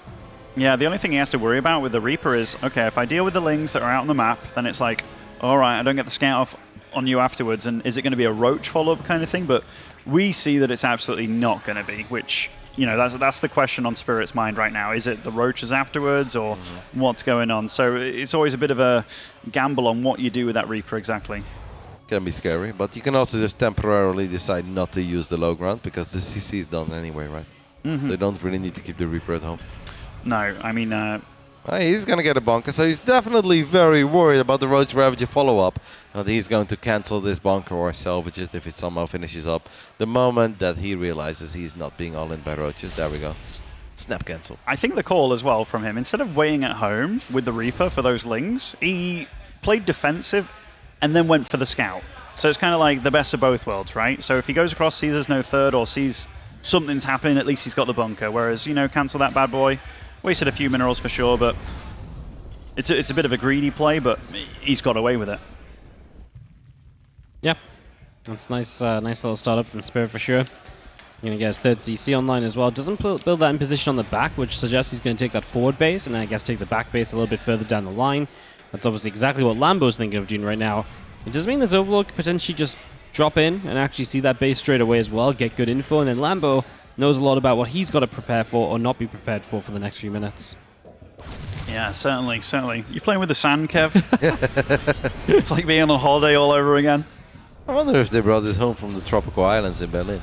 Just really stick with the story. Definitely not from the beaches of Krefeld, I tell you that. Far too clean. All right, Cloak Banshee. I always like Cloak Banshee builds from Terrans because it's like, that's one way to truly test your Zerg opponent. Get some damage in. It's always safe against any of the roach openings as well afterwards. When you say things like the beaches of Krefeld, I'm never even sure if you're joking or not. Because I feel like Ben, if you tell him there are some nice beaches here, he'd be like, oh, really? There's nothing nice in Krefeld, mate, besides TaKeTv. The kebab's okay. But is there a beach? Did you say Taco Bell? No, I said the kebab's okay. Ah, okay. But that's only because they have so many of them. You're bound to find one or two good ones. Well, I found one. All right, how many kebabs are you guys in? One. I actually didn't have any yesterday. But just one? The entire trip so far? Right, 3. Oh, okay. Oh yeah, you've been here since Tuesday? Yeah, I've had longer to experiment with kebab shops. Maybe I'll have one. I think actually legit the last 3 or 4 HomeStory Cups, I've never had one. Or stayed at HomeStory Cups. It's been like 5 years since I've had a kebab. Is this like a statement you're trying to make with not having a kebab here? I don't know what it is. I just eventually got a bit tired of them because I had so many of them. I do think they've been, like, TaKeTv catering here has been a lot better than usual. That actually helps a lot as well, right? In the old days, we had literally no food. Now we have an amazing chef 24/7 making awesome meals with very fresh ingredients. It almost feels dirty to go out and eat some greasy kebab. Yeah, absolutely. I mean, those wraps yesterday. Oh. Yeah, it is so good, mate. I was actually like complimenting him about it a lot this morning, hoping that he's like, I've got another one. I've got some spare. We had to set up with some chili so far, but the chili was good too. It was. Especially after the 2-hour start to the day. Not for observers. Yeah, just Twix for you. The observer... We'll dip your Twix in some chili con carne. You get one dip. Maybe we could give him like half a little cup. All right. Double Cloak Banshee, and he activated the cloak very, very early. I always kind of like this play. Makes it a bit harder for Lambo to always be in the correct spot. Gets a bit unlucky, though, with the Banshee. Shoots at a drone that goes into the extractor. These Banshees not finding too much success yet. In the end, there is always a couple of drones you can get. But 3 is not what you're hoping for, especially not when you activate cloak that early. No, certainly not. And the game, them getting damaged as well. I was a little surprised that he actually went in at that natural there, where there was already 3 queens and a spore. Because that's something that I'm like, hell no, am I going? You're trying to go for the naked bases or the bits in between when you get a drone transfer.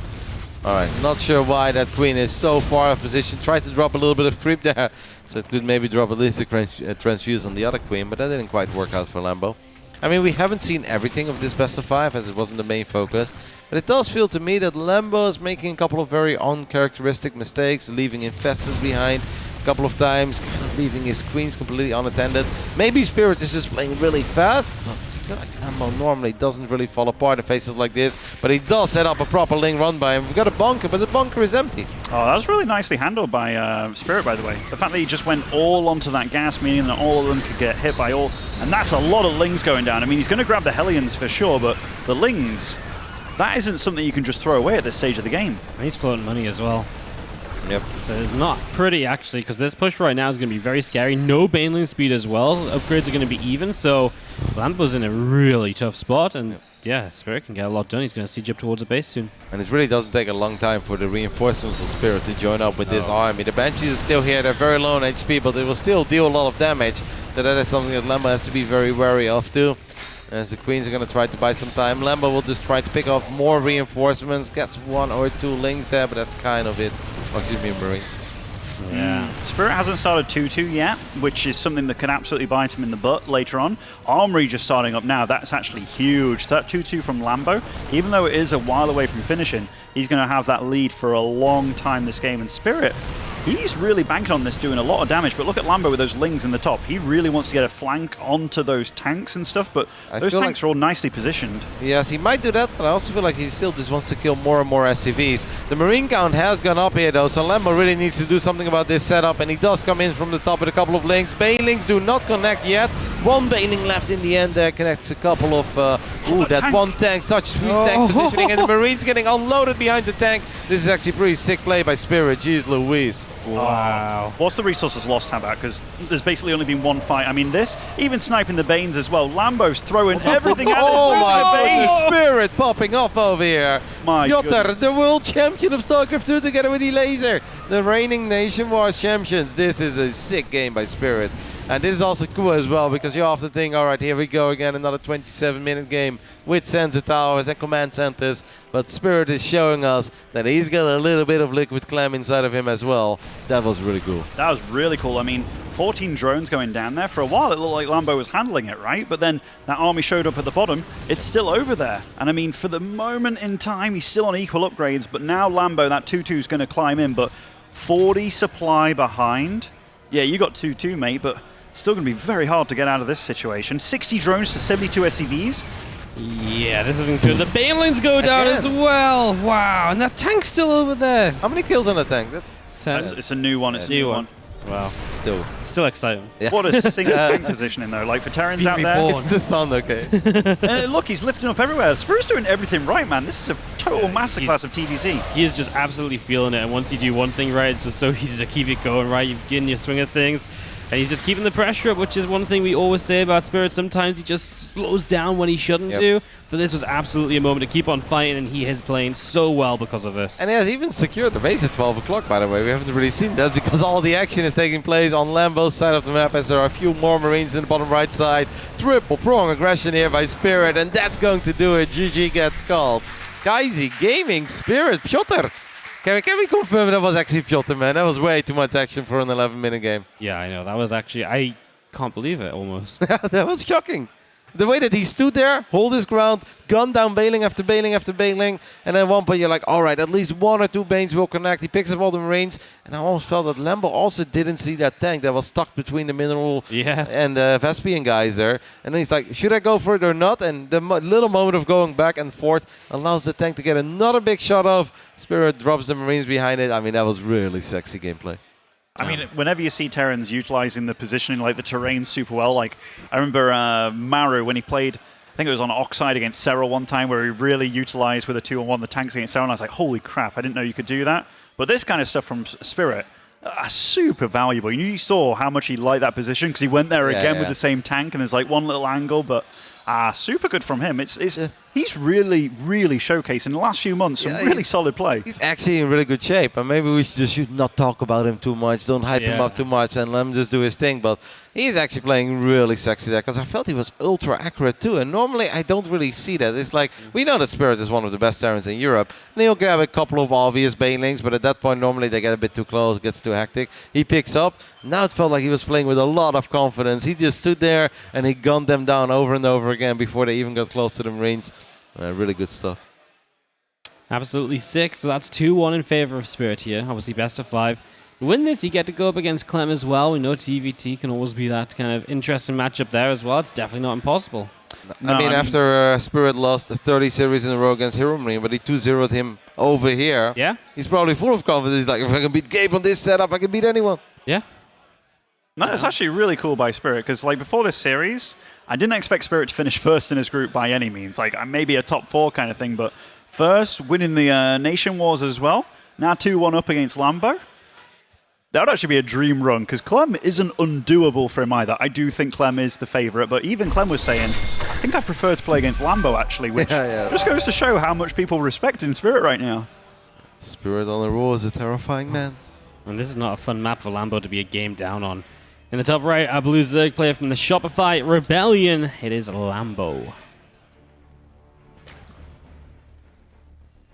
And spawning over in the southwest side of Waterfall, playing for Team Kaisi, aka Lightning Bolt, it is Spirit. Lightning Bolt. What is something? There was some weird meme where it's like, huh, Lightning Bolt, huh, Lightning Bolt. Sounds like a Pikachu meme. Yeah, I mean, it might be. There was something about it, but it reminded me of that logo. Pool first again. So he's really feeling the pool first stuff. Or maybe it's one of those things where he's also been 2-racked by Spirit one too many times, where he knows, like, oh, he's 2-1 up, he wants to get a cheeky win and close it out right here, but That also doesn't scream Spirit to me right now. If he's full of confidence and he's playing well, then I don't expect it either. No. I think it's more something if he's not enjoying a map or he's not enjoying the meta or he's having a crappy day already, then I'll probably send a couple of boys to the other side of the map and build some barracks. But Spirit is just feeling it, man. Like, he had a really good showing at Nationwide as well. It's not that Elazer carried the team. Like, no, they were awesome together. Yeah, and I mean, Waterfall, as far as maps go, this is definitely one of the ones that Zergs don't like that much at all, right? Like, it's very claustrophobic. You look at it and it's like, okay, you got 4 or 5 bases, and it's like, okay, then maybe 1.5 bases extra, and that's it. So when it comes down to the split map scenario, this is like a dream for Terran, because you can't get into that situation where the Zerg has the entire map and you've got this little quadrant, because the little quadrant, that's a good portion of the map already, and you're doing fine. Yeah, this is going to be a little funky. Let's see what the Reaper can do early, as obviously there's a couple of Lings that do go around. So as this Reaper gets across, might have to pull back, and Lambo's going to get a third hatchery down. Without too many issues, checks up, sees the hatches late, starts to pull back. Obviously these Lings want to try and get in there, slow down that command center, but there is 1 Marine, and it's only 2 Lings, so this is very manageable. Yep, a little bit of micro. We shouldn't even lose that 1 SCV. Could only ever happen if we didn't react super late. So he didn't SCV scout this game, right? So then he went for the second Naked Marine, and there is a Roach Runner on the way along with that 3rd hatchery. Now, we did see how careful Spirit was the last game with getting up a bunker nice and early, but this game is going for a 3rd CC very quickly. Such an early Roach one as well. Thought he was going to say I got chills. I was like, man, Map was so excited with the Roach one. All right. Did they give him a piece of bread? That's what I want to know right now. Did you just get the chili or did you get some bread with it as well? 3? Oh my goodness. No. Well deserved, mate. Well deserved. Let's be real. Can't believe they gave him all his food rations on one day. Mapu doesn't know we actually had the chili on Thursday.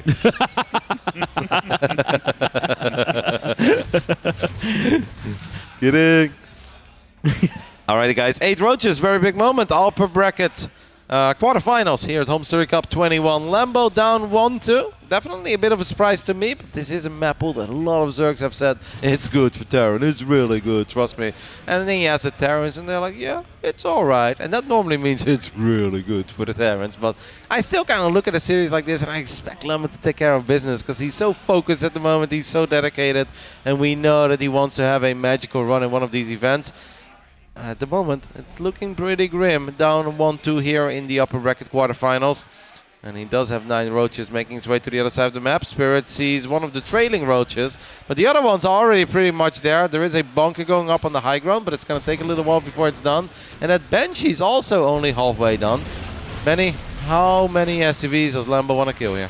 He wants to kill at least 15, like at least. And I mean, he is droning up behind this, so this isn't quote-unquote the super all-in that you think it might be. It is pressure. It's designed to deal damage, and everything that Spirit did behind this wasn't the best. I like the fact that he's actually managing to get this this Ravager for the most part, but Lambo keeps it alive just about, because keeping the Zerg away from your SCVs for as long as he did, hey, that actually wasn't the worst in the world for Spirit, but I say that this is exactly what Lambo needed. He's got the SCV damage done.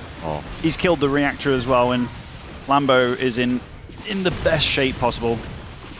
He gets a double kill on the reactor, and he actually gets all the Hellions too, and that's a really sweet bonus, because now you don't even have to worry about losing drones on the other side of the map. Even if all of these roaches do go down to this Banshee, you don't really have to sweat these Hellions anymore, so you can just build as many drones as you want at your side of the map. And this attack started, and both players were around the same worker count. Right now, Lambo is enjoying a 24 worker lead over his opponent. And that reactor has died again. He kept making it Tech Lab for the most part, right? Oh, I see. Just because it's cheaper and it builds faster, so it's better use as a wall-off. But, I mean, this kind of damage... I'm actually surprised that this caught Spirit so off guard, because this is one of those things where it's like, all right, if your opponent's opening up the same build, like the same start, you have to know what is absolutely a possibility out of pool first. I mean, last game he took it very serious, right? And nothing really happened, and didn't put him too far behind, but he was just like, yeah, whatever. And this time around, I do feel like the Roach Run was a little bit later than what it could have been. Yeah. It wasn't direct, right? Like, we actually made for the couple links, only 2. Then we made a few drones, made the Roach Warren, made a few more drones, and then we made those 9 roaches. It's rough, though. Like, look at the worker count, and look how Lambo's droning up. I mean, it's always nasty to call it out, Oh, he's going for a 4th CC here. I mean, I don't hate it in this. No, I actually don't hate it either. It's what you got to do. Yep. You don't really have any other choice. Like, if he still had the 6 Hellions, them being down 24 workers, it really sucks, but it's not that bad because it's inevitable that you're going to kill a bunch of drones with either the Banshees or the 6 Hellions. Losing all these Hellions against the Roaches as well, that really just takes away all sorts of momentum, any possibility to realistically deal a lot of damage. Because now the only thing you have are these 2 Banshees. Banshees are awesome, they'll find a couple of drones, but if that's the only thing that Lambo needs to worry about, well, Lambo should be able to manage that. Oh, absolutely, absolutely. The 4th seat. Oh. Yeah. I mean, having those 2 alive, that was kind of his only hope, if you will. I mean, 70 drones, 47 SCVs, 8 overlords on the way. Lambo's just looking to hit a 1-1 timing with a large bunch of roaches here and just knock Spirit out of the game. And that's a nice thing to have happen to you on Waterfall, by the way. Because this isn't a favorable map for Zerg, so if he can win this, I wonder what the last map is between them. Probably Stargazers? Cosmic Sapphire. Inside and outside. No, we're playing Cosmic. I didn't see Cosmic between these. Do you not video it by Spirit? Oh. Yeah. Cosmic's not fun for Terran. That's just because the other maps are so small. Because the other maps are so fun for Terran that one isn't as fun. Yeah. It's really not that bad, you know, thanks to the high ground and everything. But like, no, we prefer the maps where if we unsiege our tank, roll it down the ramp, it's in range of my opponent's hatchery. Oh, that's a fun map. Look at Waterfall, man. Spirit builds a sensor tower here, you can see what's happening in the main base of Lambo. That's fun. Ridiculous. I mean, Spirit's doing it's a lot pretty of close though, by the way, Ben. If you actually build it on the edge here of the train, it's ridiculous. I mean, you're absolutely right. It is pretty damn close. Spirit's doing a lot of stuff right here with the wall and stuff. He's just... I don't think he's going to have enough, is he? I mean, if 1-1 was done, maybe there's some sort of hope, but this timing that Lambo's going to hit here, it's going to be so big and fierce. We need like 5 bunkers, SCVs ready to repair them, and then tanks that are not able to be attacked by a couple of corrosive boss. Then we definitely have a good chance. Invulnerable tanks, you mean? I mean, right now it's 65 SCVs, right? And we've got 4 bases, the opportunity to build 4 SCVs at a time soon.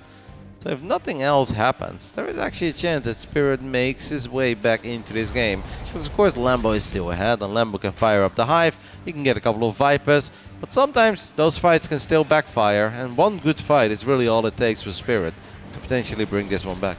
I wonder what Lambo saw to make him not hit the 1-1 timing here. Because I know he obviously droned up and everything. Yeah. Just seeing the bunkers was enough to make him go no. I guess so, and it's very hard to get in from 2 angles on this map as well, right? So I guess he just said, oh, just wait out, get to Hive. He's still going to be super far ahead on tech, right? So, yeah. He is, but if the games in this tournament are anything to go by and recent TVZs, especially Spirit's TVZ, kind of making this go late game when you could have potentially shut it out earlier on, that could be something that Lambo or bites Lambo in the butt. Could be. I mean, it's a tough call for sure, as these roaches are going to come in from the other side. It's a bit of harass perhaps. The Banshee's on its way over, but also need some bio support. Planetary, let's go ahead and take a look at the planetary. I think this is just a distraction maneuver. This is the base that Lambo really wants to kill. Has a couple of Banelings coming in, SCVs going from the left to the right, trying to avoid the Banes. Repair kicking in, but it's a little bit too late, and Lambo gets what he's looking for. Certainly does. Gets back to the bunkers though, keeping the tanks alive with the medevacs. Nice move by Spirit. Lambo is super rich behind this, by the way. 95 drones, so he doesn't even mind too much about how he trades. He's getting into ultras behind all this as well. Being on top of the upgrades, getting the adrenal, getting the +2 armor, the +1 melee. And once ultras are out in the field, they're a hard thing to cut down when you just have pure marine tank, basically. Supply depots though. Supply depots. 35 Banelings. Worst enemy of the Ultra. A couple of depots. They can't quite fit through. Well, 43 Banes morphing at once.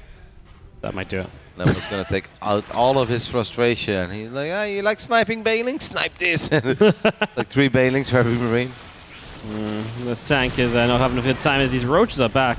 They've been way better than I thought they were going to be on that left-hand side. And once again, it's a bit of a distraction so we can get maybe a jump on the bottom side, but doesn't see it. I mean, if nothing else, Lambo's keeping Spirit to 3 bases, and that is just something that doesn't work over a long time. And I mean, what does Spirit do? He cancels 1 base bottom right. If that, it's not ideal. Even this drop is limited in what it can succeed with.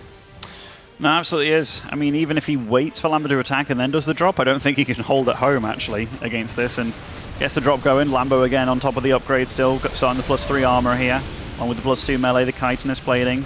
Ultras are going to be joined out in the field. Spirit is holding, but it's deceptive because he's holding to stay on the same comp that isn't going to cut it against the Ultras. Yeah, but in his defense, right, he couldn't really get anywhere else. No, I mean, yeah, you can't do anything else. So he's playing a losing game, but he's still trying. And maybe if Lambo does make one very big herpy-derpy fight, then Spirit does feel like he's got the time and resources to add a couple Liberators in the mix and then start squeezing out the Ghost. And to be fair to him, a lot of the sites that we're seeing right now are him doing some very good stuff. Yeah. Every second that goes by is technically a good one for Spirit, right? Because Lambo is maxed out. Spirit is just going to get closer and closer to getting maxed out. Does drop the Ghost Academy now in the bottom of his main. Just takes a little while. Yeah, tank count, definitely decent. Lambo's bank, more than decent at this point. He can make some really awful trades and just remax on Mass Ultra, Ling Baneling, and kill him, I think. Yeah, it's one of those situations. Sick tanks position. But yeah, if he loses all the Banes to the tanks right away, but there's still quite a few Banes moving through, well, he's not going to be able to blow up the Planetary immediately, and it's not Planetary yet, so we lift up and save it. Is there a way, possibly? I mean, there's 72 Lings on the way behind this, and we're going to maintain... Pretty good hold, though, guys. Yeah, I mean, Spirit's just playing well defensively. Is that enough? He's doing about as well as he could have, but this feels like he's always a couple of units short. And right when he almost gets where he wants to be, Lambo shows up again with a few more Lings and Banes and Roaches just to make life a little harder and harder. But Spirit's got to be gaining some confidence. I think every 20, 30 seconds that go by right now and he doesn't die, he's like, maybe? Like, I didn't even really think there was a chance anymore, but maybe. There's a few more Banelings coming in. Once more Blinding Cloud's obviously going to mess with the bio units a little bit. Few tanks do fall. Final few Marauders. Not quite being able to make the difference. First Ghosts are on the battlefield. Some pew pew pew. Some good Spirits potentially heading into game 5. They ain't done yet. Spirit's mom did not raise a quitter. No, she did not. And he's here to stay. 4th base is finally going online for him, but those Ultralisks, well, they're not going to let Spirit sit around and just get to the late game that he also desires. And that's going to be a lot of Banelings on the field as well. I think this will be the killing blow here, the icing on the cake. Lambo had a face for a few seconds, just like, how? What? Like, how can you possibly be sniping down my Ultras with, Ghosts at this point? Do you know what's happened in this game? There it is. He's going to get done. GG's, and it is going to go yet again to game 5. That's actually really crazy.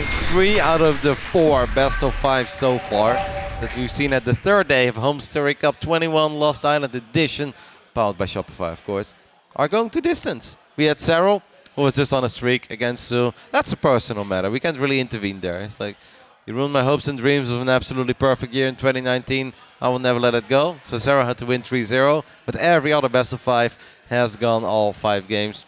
We love to see it. We love to see it. We love to see it. I might have to let you boys take this one away for a little bit. Little Benny boy needs to go to the restroom. Ben just can't stop leaving us this weekend. Ben has grown up, though, because there was a time, believe it or not, that we actually sat here, and at one point, he's like, I've got to go to the restroom. Be right back. I was like, Ben, you're whispering in a microphone. This is not how microphones work. And obviously Twitch chat was having a ball with it, so at least he's learning. Yep, he's growing. After all these years. Like, grow up so quick. I don't really trust him, though. What if he's actually going to do something? I don't think he's coming back. No, I think he might not even be coming back. That's possible as well. Or he might be sneaking in an elephant or two. Cheeky elephant or two. Some pirate ship micro. Some camels. Apparently, I've never seen the camels. Yeah, I've never heard the camels either. I think that's fake news, to be honest. It's definitely when he says he's the best at them. Ben and being the best at something. Well, no. I mean, I've seen his pirate ship micro. I believe he's really good at that. He's pretty good at watching his own replays. He did that in every game, mate. Warcraft, Starcraft, Age of Empires. Nobody has seen his own replays more often than Benny. So I believe that Spirit needed a little moment as well. Lambo seems to be ready. The players are basically behind the camera. They are right in front of us. It's actually very cool. Obviously, sometimes it's a bit hard to see everyone because there are monitors and chairs moving around. But one is. Yeah. Lambo looks, I wouldn't say stressed, but he looks eager to get this thing going. Staring up, he's like, come on, you Terran nerd. You know, inside nav map 5 is... oh, Spirit's just gone. Inside nav map 5 is not a big map either, right? It is still one of these ones that's somewhat limited on base count. It is a bit of a shorter rush distance, so it's one that's kind of accepted as kind of being a bit more of the in-between, though. Obviously, otherwise it would have been earlier in this series from Spirit's map pick or so. So it does kind of set the tables for something potentially quite fun in this Game 5, because so far the series has kind of had it all, right? Lambo's been aggressive. They've both won kind of a longer game or so, and it does feel as though we've also had that game where Spirit just played unspirit-like. Yep. Popping off all over the place on Moondance. I mean, I kind of, to me, like Moondance, Inside and Out, and to some degree Waterfall, they're all like somewhat similar, right? Because there's like, they're not that big. Obviously, like Waterfall is by far and away the smallest. When it comes to how long they are, the length of the maps, that's somewhat similar. I think Spirit is quite happy with that as a Game 5. And I think Lambo will probably just look at this like, all right, just make sure that I'm bulletproof in the first 6-7 minutes. Don't lose too many drones against whatever random stuff you may throw at me. And I do think he will play normal. Like, I think that Roach attack that was very successful in Waterfall, I think that's a one-off. I think in Game 5 it's really going to come down to some good old raw mechanics and made a better and faster man win. Absolutely. Should be a whole lot of fun. I see Piotr. I see you making his return. Big man. Big man. Ready for a big win, maybe. Heard some great stories from the boys as they all stayed in Valencia. I mean, you stayed in Valencia a little while longer too. And you ran into them on the first day, I heard, after the event was over? Yeah, we saw them at the beach. Yeah. Yeah. Was it fun? Yeah. Were they misbehaving? Were they sweet tourists or obnoxious tourists? They're always misbehaving. Actually, I think the biggest misbehaving is that they try and play volleyball and they are not good.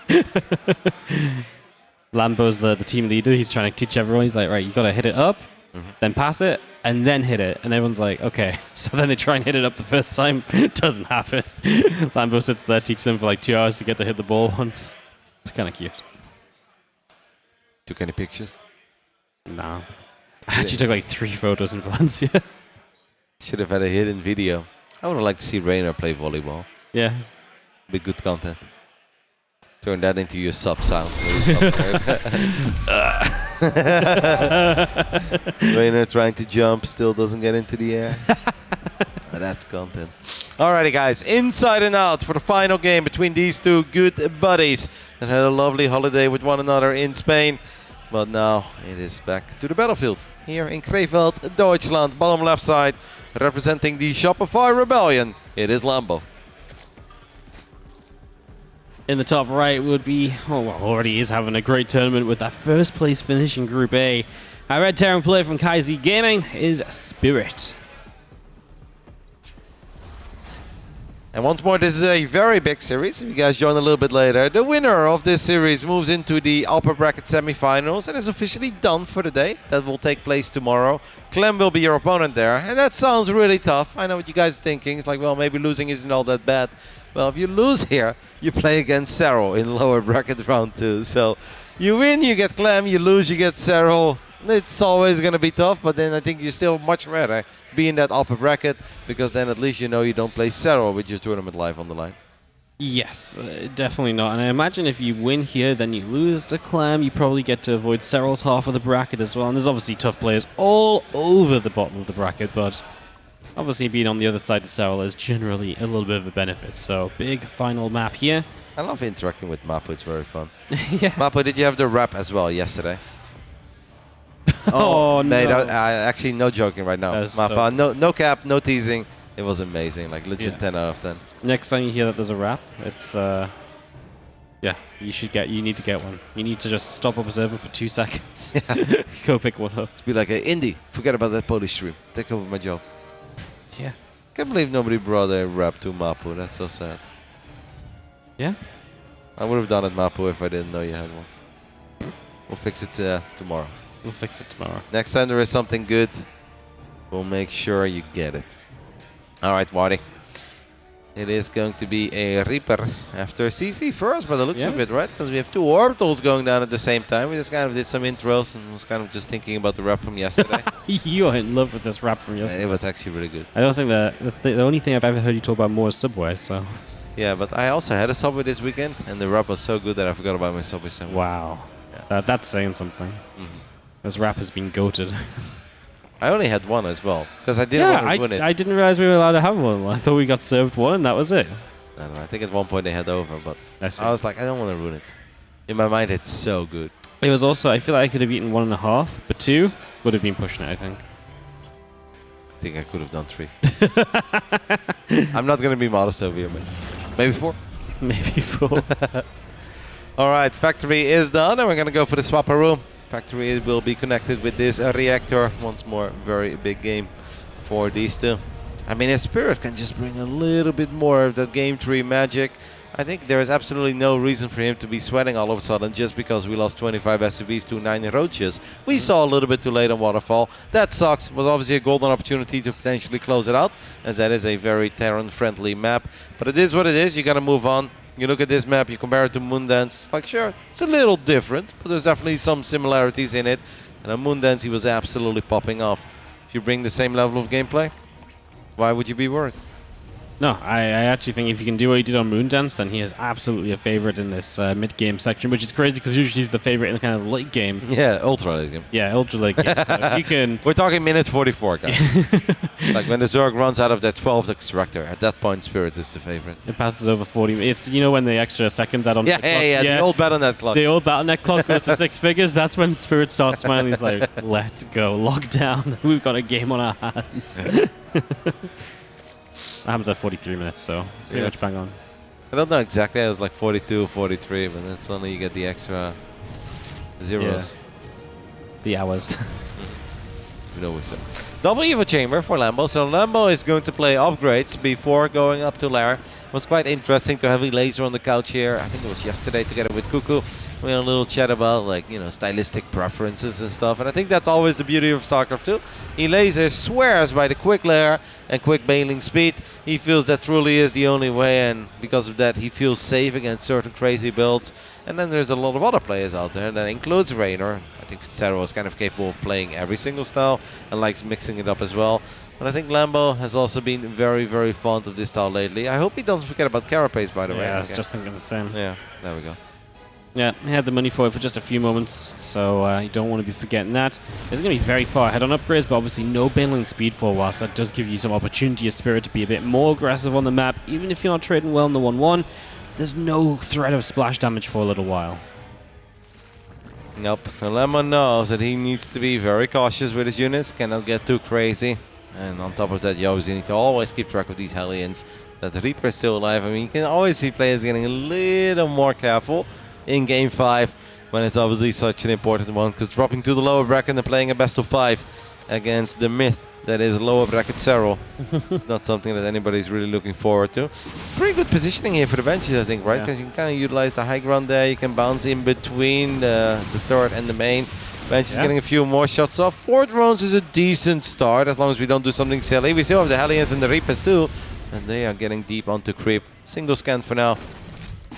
I like clearing out a bit of that creep, obviously, but I wonder if it would have been better spent towards like the top side, right? On top of, like, you know, near base he would like to get to. Right now it feels like he's clearing creep where you never really want to push in between all the bases. It gives the Zerg a natural surround.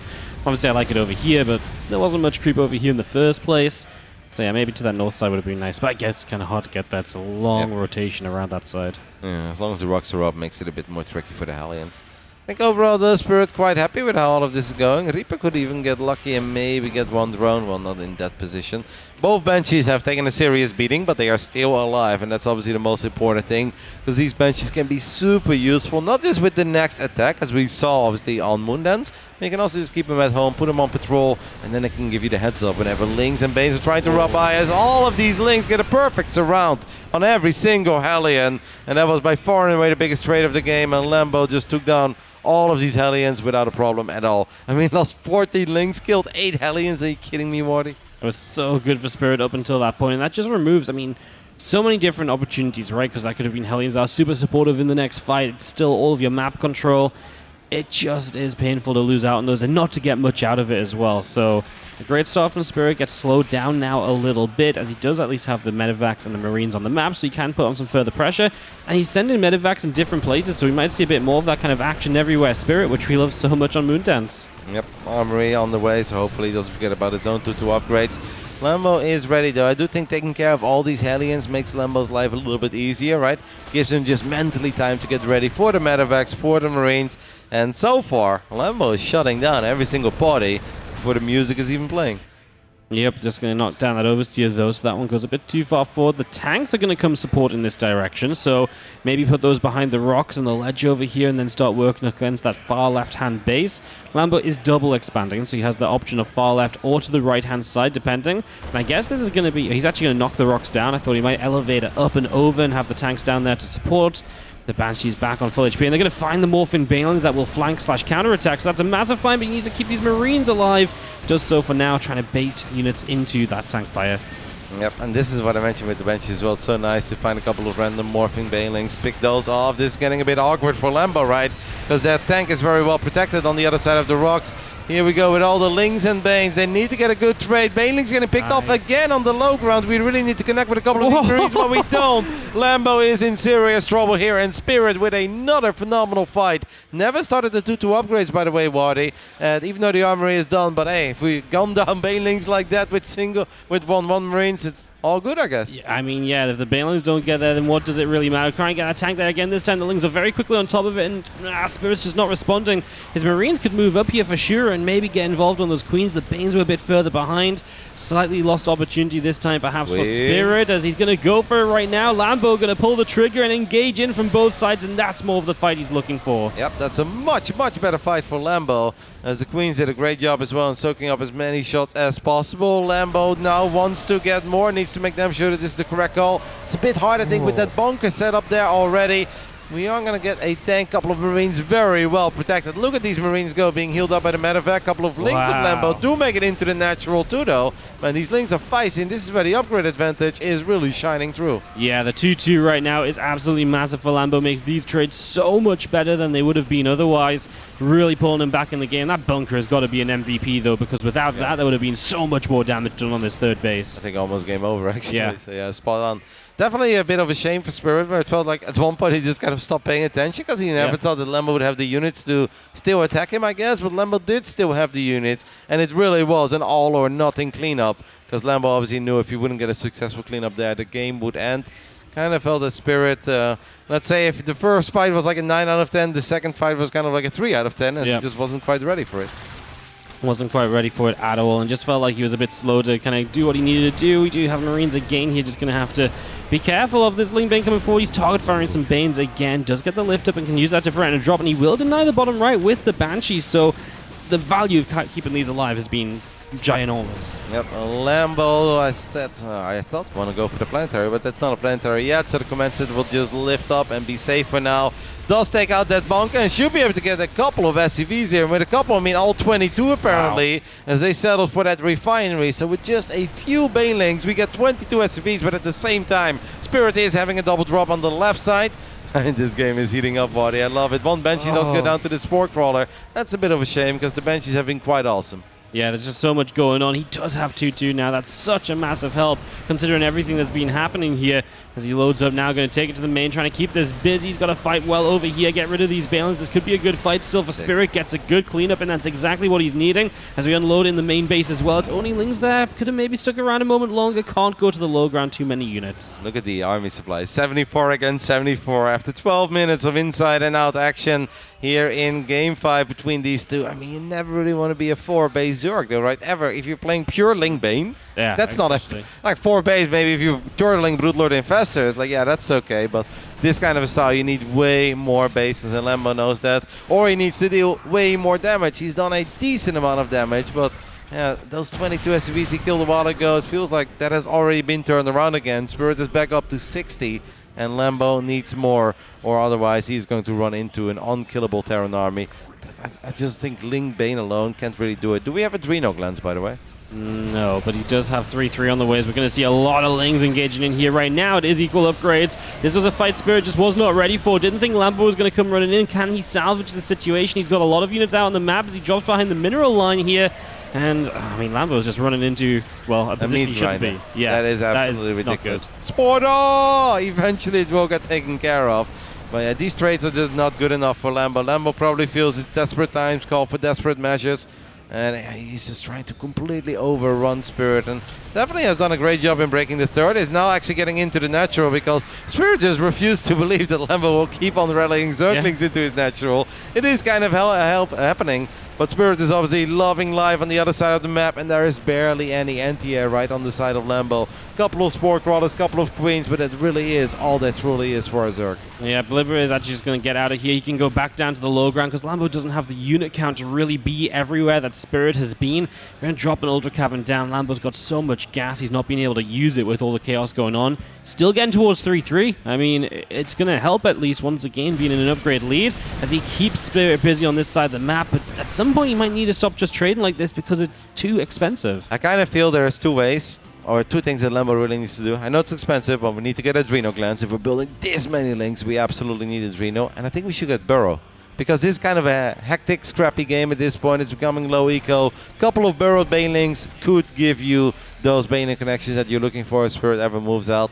And that maybe gives you an opportunity to pounce on the army after you already took out a decent chunk. But I think if we're just doing what we're currently doing, maybe with Vipers and Ultras there is a chance. But I think those two things are kind of a necessity. Yeah, no, they are absolutely needed here as we are going to start moving into them. Do you think Spirit needs the Ghosts big time right now? I think it depends on how many Ultras we're looking at, right? Like if it's 1, 2, 3 Ultras, I think it's kind of okay if you have a proper army supply. Obviously not if we're moving out with 40 army supply, then we really struggle killing an Ultra. But I think with 100 you have so much firepower, it should be kind of okay. This Lib is unfortunately going to see its end before it can do much, so that one at least is defended. This drop over here has been hanging around a while. This is the one that's been doing so much on this side, but now with Vipers, Parasite Bomb will guarantee the kill on that medevac full unit. He boosts away before you can get it. That's actually really important. Use an abduct. Actually, it would not have been enough. Yeah, the Liberator could have got away. Hits the bottom right. We've been torn about 4 bases, and Lambo's going to reset right back down to 4 bases, losing this, and Spirit gets away with at least a good amount of those units as well. Lambo maxed out. The Ultras are coming out, and I think Spirit's realizing if he's on 4 bases, man, I just need to not die. So he puts the bunkers down, Sim City, defense, anything to stay alive here. I mean, he's probably like 60 minutes in. Normally, a guy like Lambo has 6, 7, or 8 bases at this point, and he's already mined out 4 bases. Now 4 bases is all that he's working with. I think you're spot on. He realizes the great spot that he's in. And I know it sounds silly, guys, because Lambo's the one who's maxed out. He's the one with a couple of terrifying Ultras, but that's especially on creep where Lambo's army can shine. Off creep, it's really not that great. And Lambo at this point really has just 1 punch. He's the 1-punch knockout man, or whatever that anime is. No, it's the thing. Mr. Biddy, I think. What's that again? One Punch Man, I think. That's who he is. You say that's what it is, and I believe it. Here we go. He's going to try to deliver that 1 big punch, but it's going to be so hard. And we have 100 links, but no Adrenal Glands, and that makes me really sad for Lambo. Flying Cloud's going down. The tanks are being taken out of the equation, though. There was some good Widow Mines at the start of this. Lambo has a lot of army supply moving through, and he's catching Spirit at a point where Ghosts are on the way up, but they're not ready yet. Here are a few of them popping out. Can start to snipe down the first couple of Ultras, perhaps, but Spirit supply is completely gone. Lambo delivered the 1 punch. Yep, that is a very successful punch, and I think it's safe to say Spirit is on wobbly legs, but he's not totally knocked out yet. If the planetary falls short, that gets really dire. 2 Ultras are taking the fight by themselves. It's all right before +3 as well, but it is good enough for Lambo. And you can see the relief there. Massive fist pump. 1 punch man gets the job done. GG. Lambo wins a nail-biter, 3-2 over his good friend Piotr, as he calls him. One hell of a series, and he's going to join us. He wanted to sit in the middle, and Wiley just denied him. Well, I'm hoping that Ben returns. And Ben will never return. Come on now. Lambo, mate, congratulations. We didn't see all of it, because our main focus at first was Sue versus Serral, but we definitely hopped in and out a couple of times. Especially that 5th game, mate. It seemed pretty close towards the end, and I actually really thought you were in a lot of trouble. How did you experience Game 5? Game 5, actually, I thought I was in a lot of trouble. I had a plan based on how he plays usually on that map, where usually he doesn't have vision around the backside, and then he always moves out with Hellions and tanks. But I just couldn't get my links out, so I stayed on a super low drone count at the start of the game, so I felt quite far behind. But since I got a couple of good fights in, I was like, okay, I'm just going to try my best with this. And then I pushed the advantage like when he was on the map, and I could get some worker damage done. Otherwise, I think I would have been in deep trouble. But even towards the end, right, he's still taking down hatcheries. Obviously, you found a lot of economic damage, but you look at your bank, you're barely maxing out 4 base Zerg. It's kind of like, you've got a good army, but that's it. And I don't know if you realized, but you also never got a Reynor glance in that final game. I did not realize it, but I clicked his upgrades, and he had 2-2, and I had Ultra, so I was like, that's just a move, and it should be fine. I did not realize I didn't have a Adrenal, though. Yeah. My army also was huge. Like, I had a lot of Banelings, a lot of Ultras, so yeah. I was still pretty confident towards the end, but yeah, somewhere in the middle I was sweating quite a bit. Especially, like, I think the first fight where you had the tank sieged up and you kind of went for it, he had really good micro, gunned down a lot of your Banelings. I think from that point on, like, I was surprised that the second fight went that much better for you. Yeah, he has really good tank spots on that map. Like, he abuses it a lot. There's a lot of tank spots where it's like triangular shaped and barely any Zerglings can attack them. So he kind of uses them to tank. So it's hard to focus fire the tanks. So you kind of just have to catch the Marines from all sides. Otherwise, they just keep running and the tanks keep firing. So yeah, this map is very tough and he played quite well.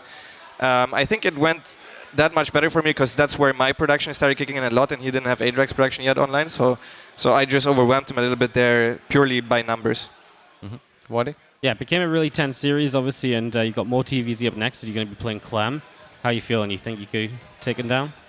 I mean, I was really cheering for ShoWTimE quite I honestly thought ShoWTimE had him, and my ZVP is really good right now, so I was hoping for ShoWTimE, but I'm going to try my best against Clem. The last time I played from here, I was even slightly hangover. I came back and I almost 3-0'd him there. Because that was at a HomeStory Cup and Zoun got COVID, so I got a call in the morning from Serral, hey, can you play? And I was like, I'm going to try to, but that was actually the closest shot I had. But yeah, my score against him is terrible. We'll see what happens at offline events. Sometimes he plays a little bit worse. I hope I can capitalize on it. You happy that you get like the rest of the day off then? And you play against Yes, very much so. Oh, I don't play my next match today? No, I think you're done for the day.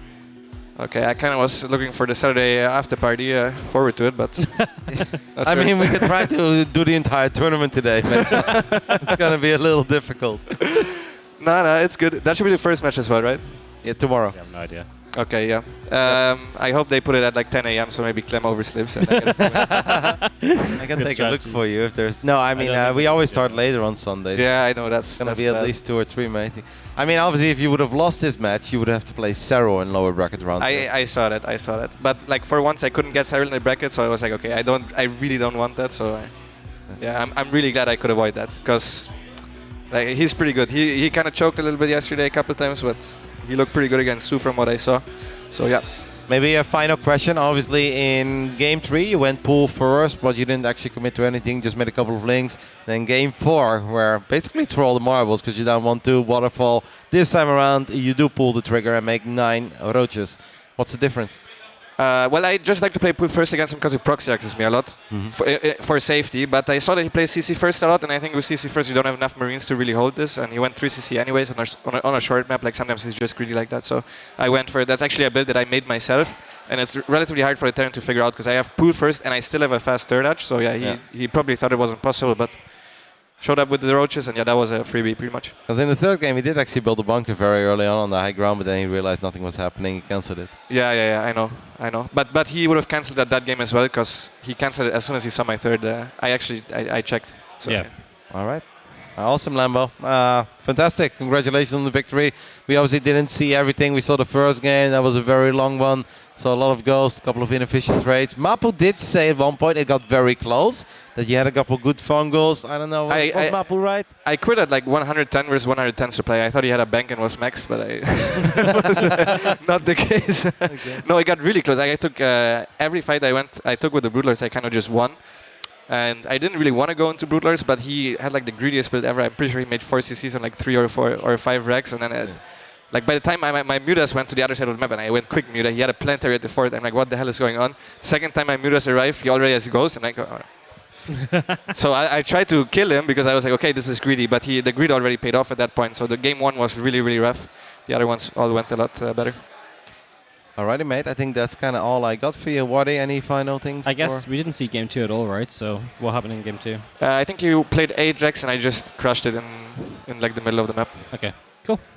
All right, before we let you go, any shout-outs to the Shopify Rebellion or anybody else out there? Yeah, shout out to my team. It's the best team in esports. I love them so much. Also shout out to Dario if you're watching. And other than that, yeah, I'm the last Shopify player remaining. Sadly, Bjan couldn't come. Otherwise, I think you also still would have been in the tournament. But I'm going to try to represent the team well.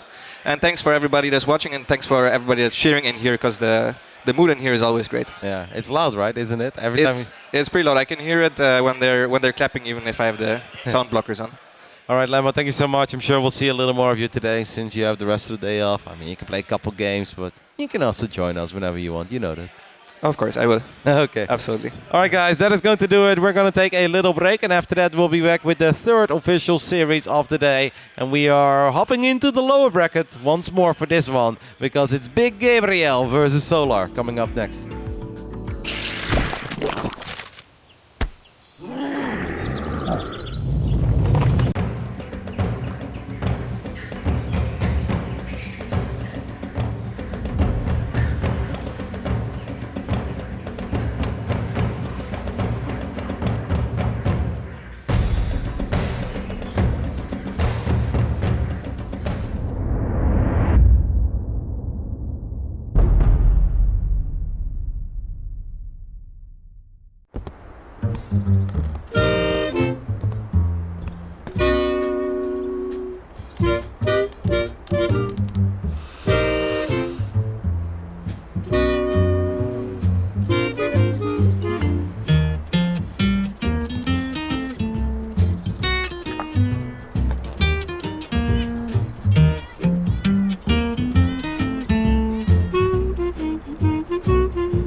Lumix G. So fotografierst du heute. Panasonic. Sie wollen mehr Umsatz in Ihrem Online-Shop? Mit KrefoPay bieten Sie Ihren Kunden alle Zahlungsarten, auf die es ankommt. Für sicheren Umsatz und weniger Risiko. KrefoPay von Kreditreform. Alles im Griff beim Online-Verkauf.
Que así están, es que ShoWTimE es tan high que no tiene ningún rival.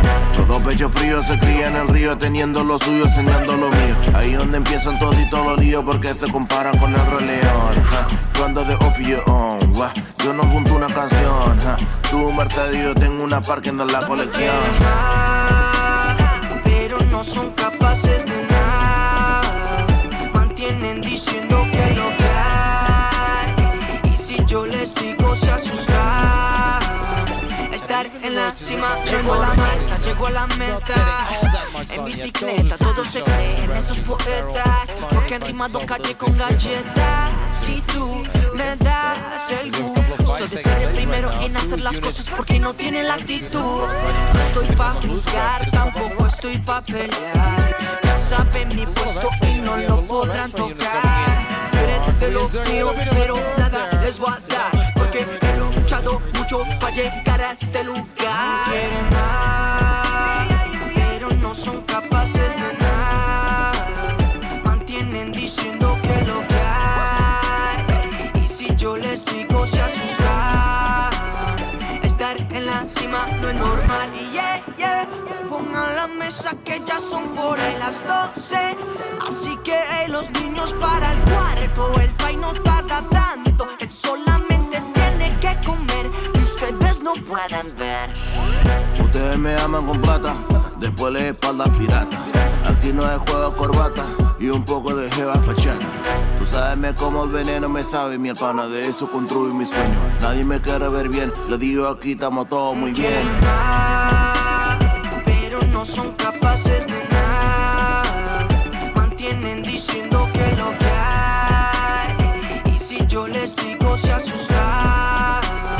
Estar en la cima no es normal. Y todos mis envidiosos, les va a llegar una carta de Papá Noel, que se ha portado muy mal.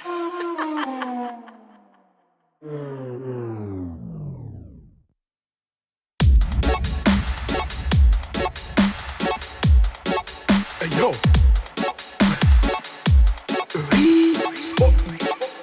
property.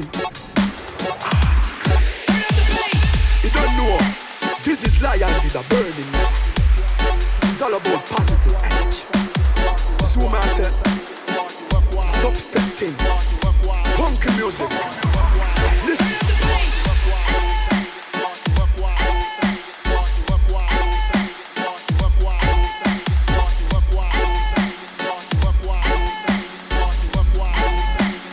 Keep the funk in their music. As long as there is music, we still don't wanna fight. As long as there is music, we still don't wanna try. As long as there is music, we still don't wanna fight. As long as there is music, music. Not one, we still a whole a try. Don't know for them, the system them a rise against the eye. Not one, we still a whole a vibe. Ja fire bomb the hypocrites and the parasites. Not one, we still a whole a try. A judge alone a guide over right. Even though, not one, we still a whole a vibe. As long as there is music, Keep the funk in their music.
Keep the funk in their music.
And thank you, XMG, for the HomeStory Cup 8 with you guys.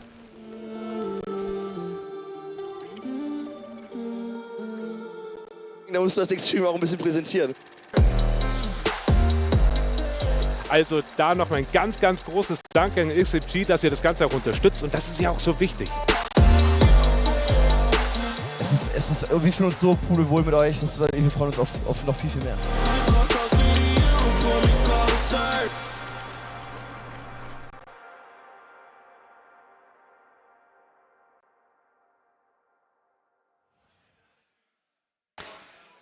Welcome back to the HomeStory Cup 21. Today, the Lost Island is still around. I'm here with two wonderful, beautiful, awesome gentlemen, the Muslim and Roddy.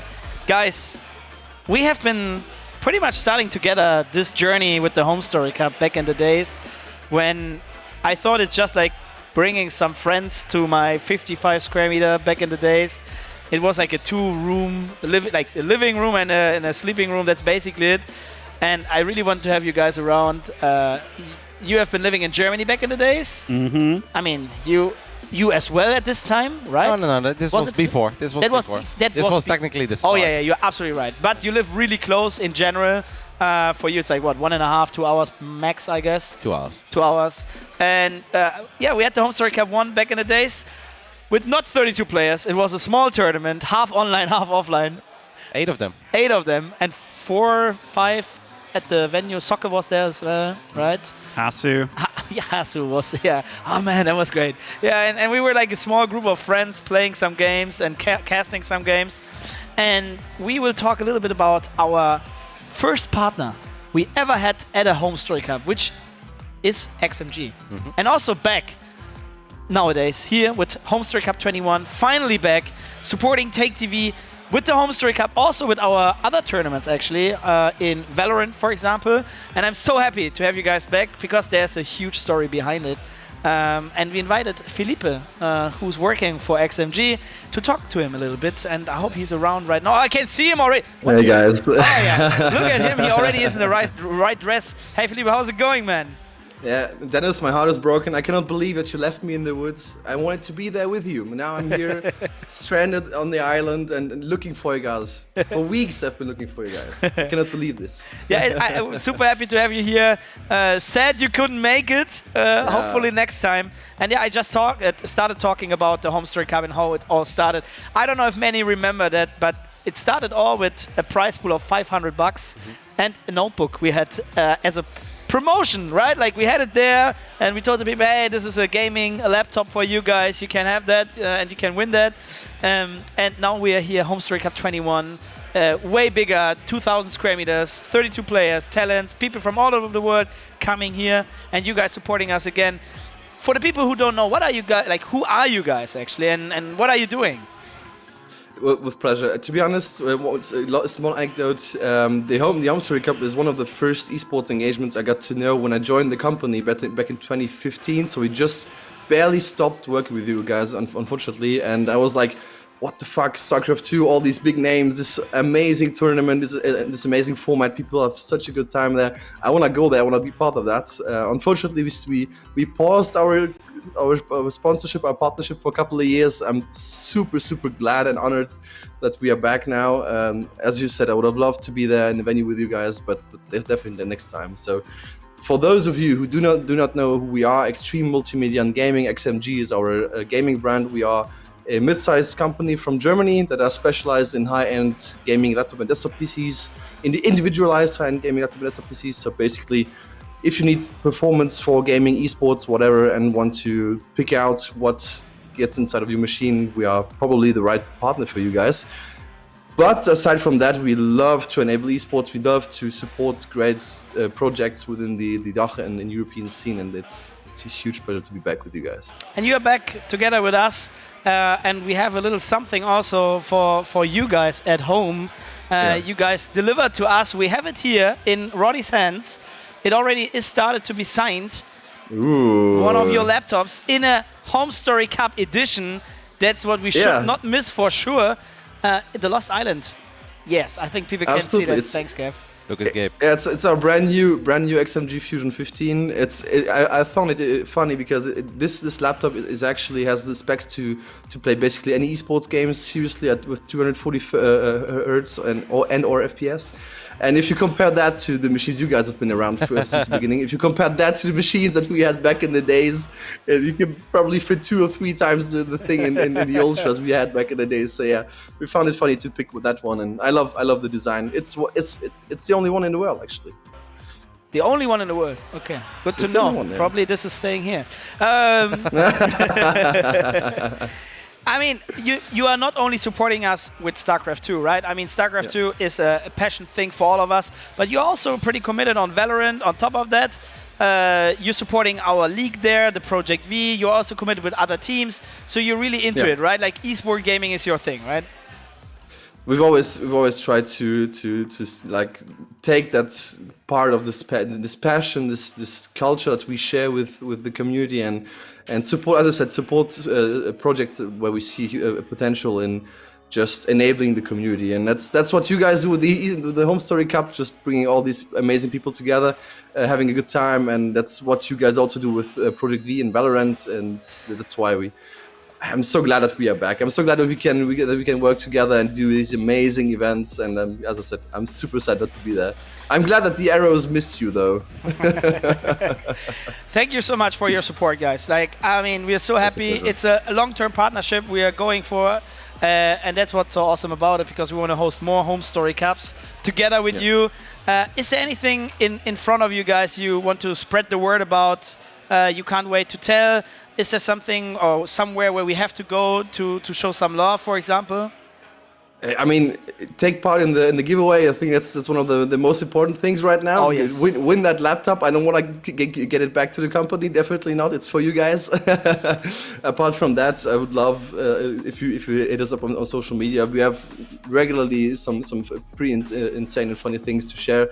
I'm looking forward to this current off season in Project V. I'm looking extremely forward to the next HomeStory Cup that's coming later in the year, and this one I will definitely not miss it. I'm sure of that. Absolutely. But again, thank you guys for an amazing tournament, for an amazing production.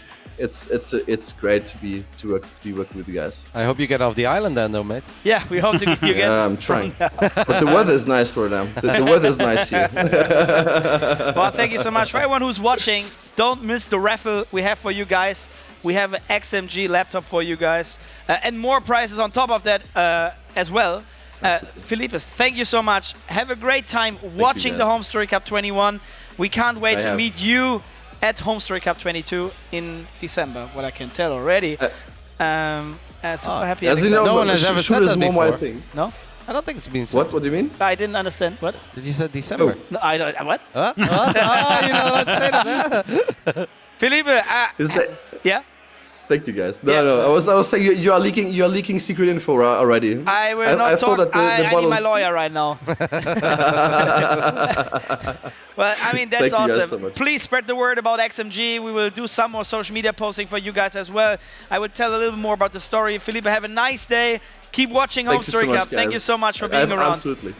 Take care, guys. Thank you. Bye-bye. I have a little more to tell. I mean, I'm that guy who can't keep... Whenever we talk about HomeStory Cup, I really love to talk about stuff that's coming up. Yes, I mean, I will not say more than yes. I mean, obviously, it will be in December. I said it already.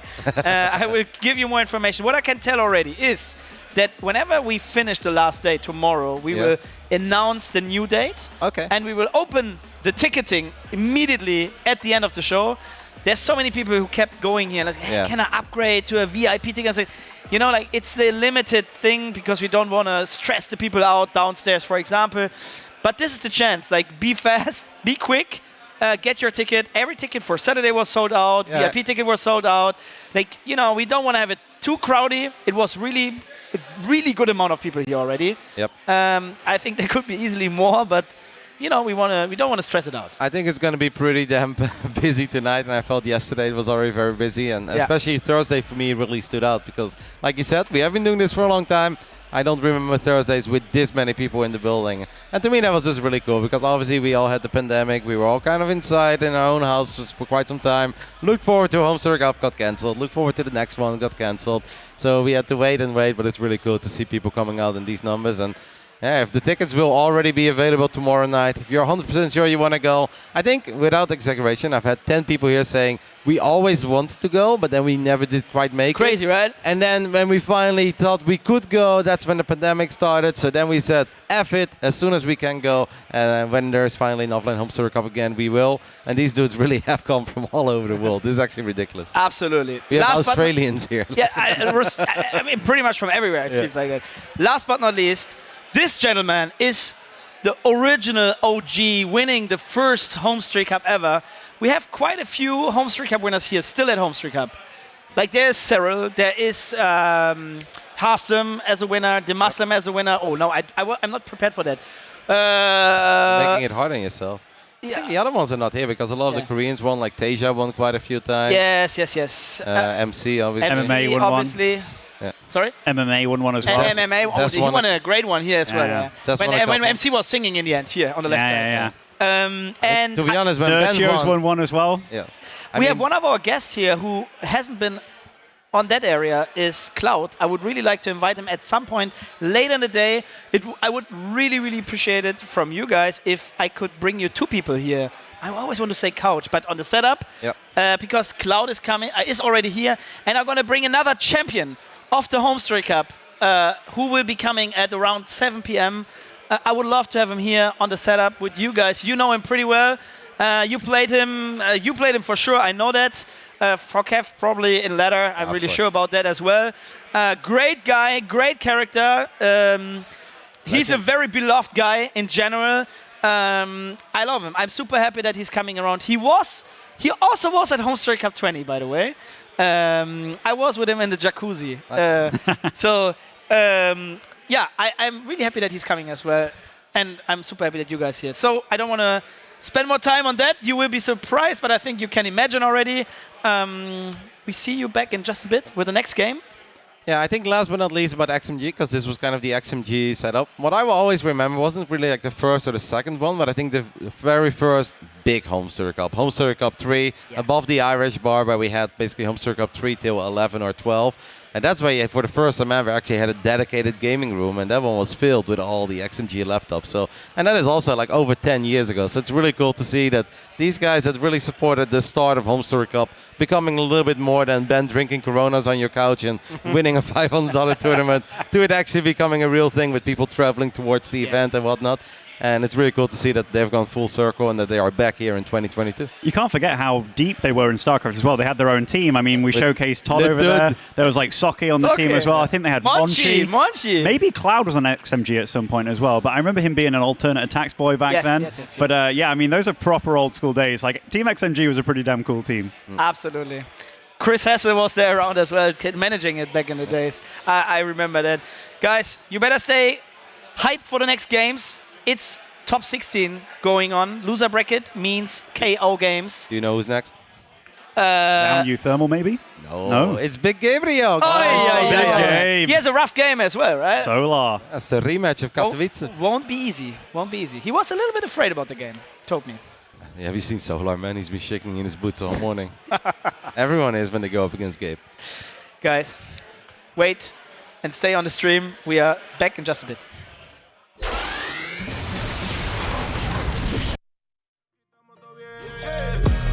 Me gozo la vida, pa' mí es la ley. Con todas las rolas como Purple Rain. Sin nada de flex o jugando games. Me gozo lo mío, gente, estoy insane. Me gozo la vida, pa' mí es la ley. Con todas las rolas como Purple Rain. Sin nada de flex o jugando games. Me gozo lo mío, gente, estoy insane. Cuando necesitas mula yo sé que te pone coqueta. Porque no busco trabajo, al menos vendiendo paletas. Gozo la vida, trabajo, lo tuyo no te comprometas. Me gustan independientes, también que tenga tus metas.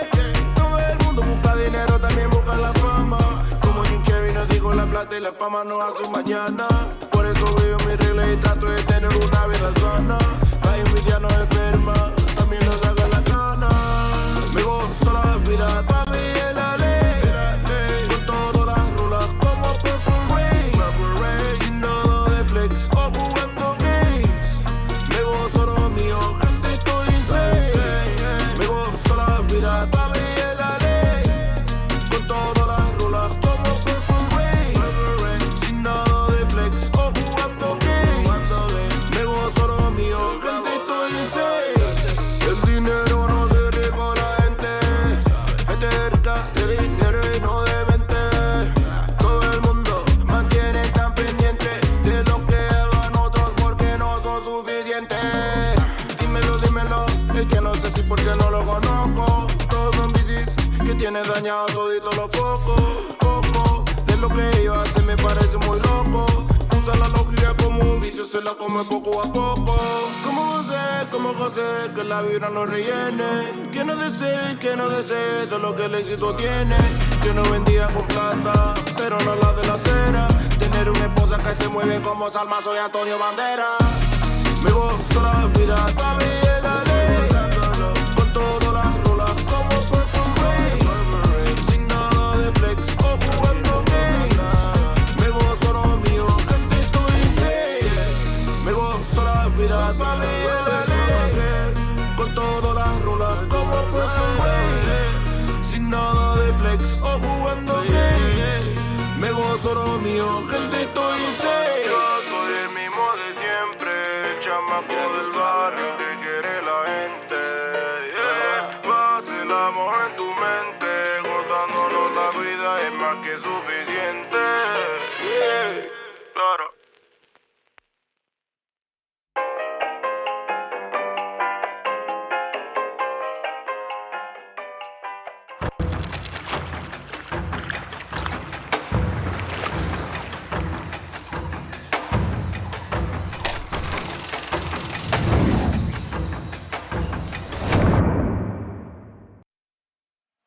Hello, everyone. Welcome back to the third day of HomeStory Cup 21. My name is Loco. I'm joined here for the next cast by none other than Diego, Elazer, and of course Clem.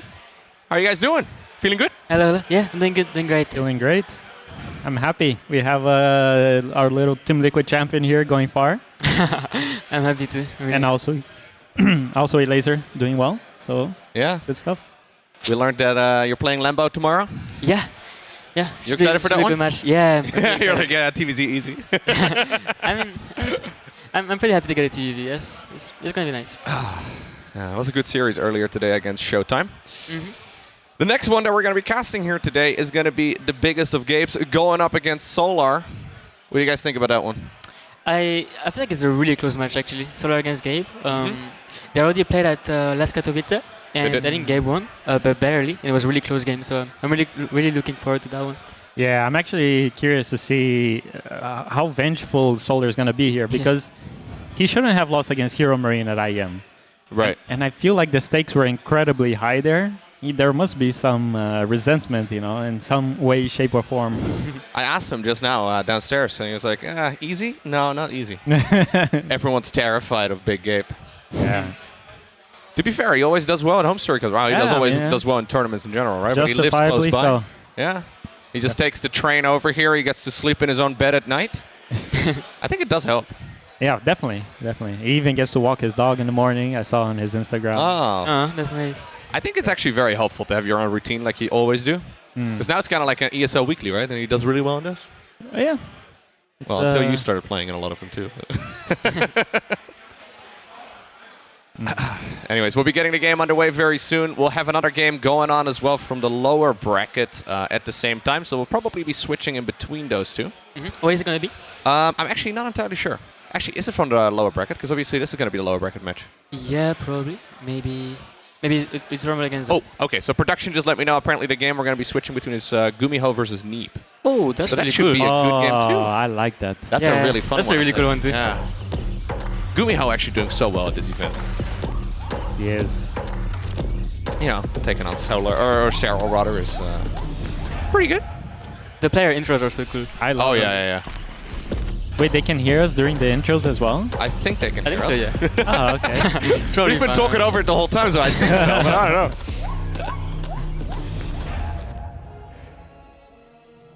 I was actually disappointed the monkey didn't jump on my shoulder during the that would have been something. I was hoping for it.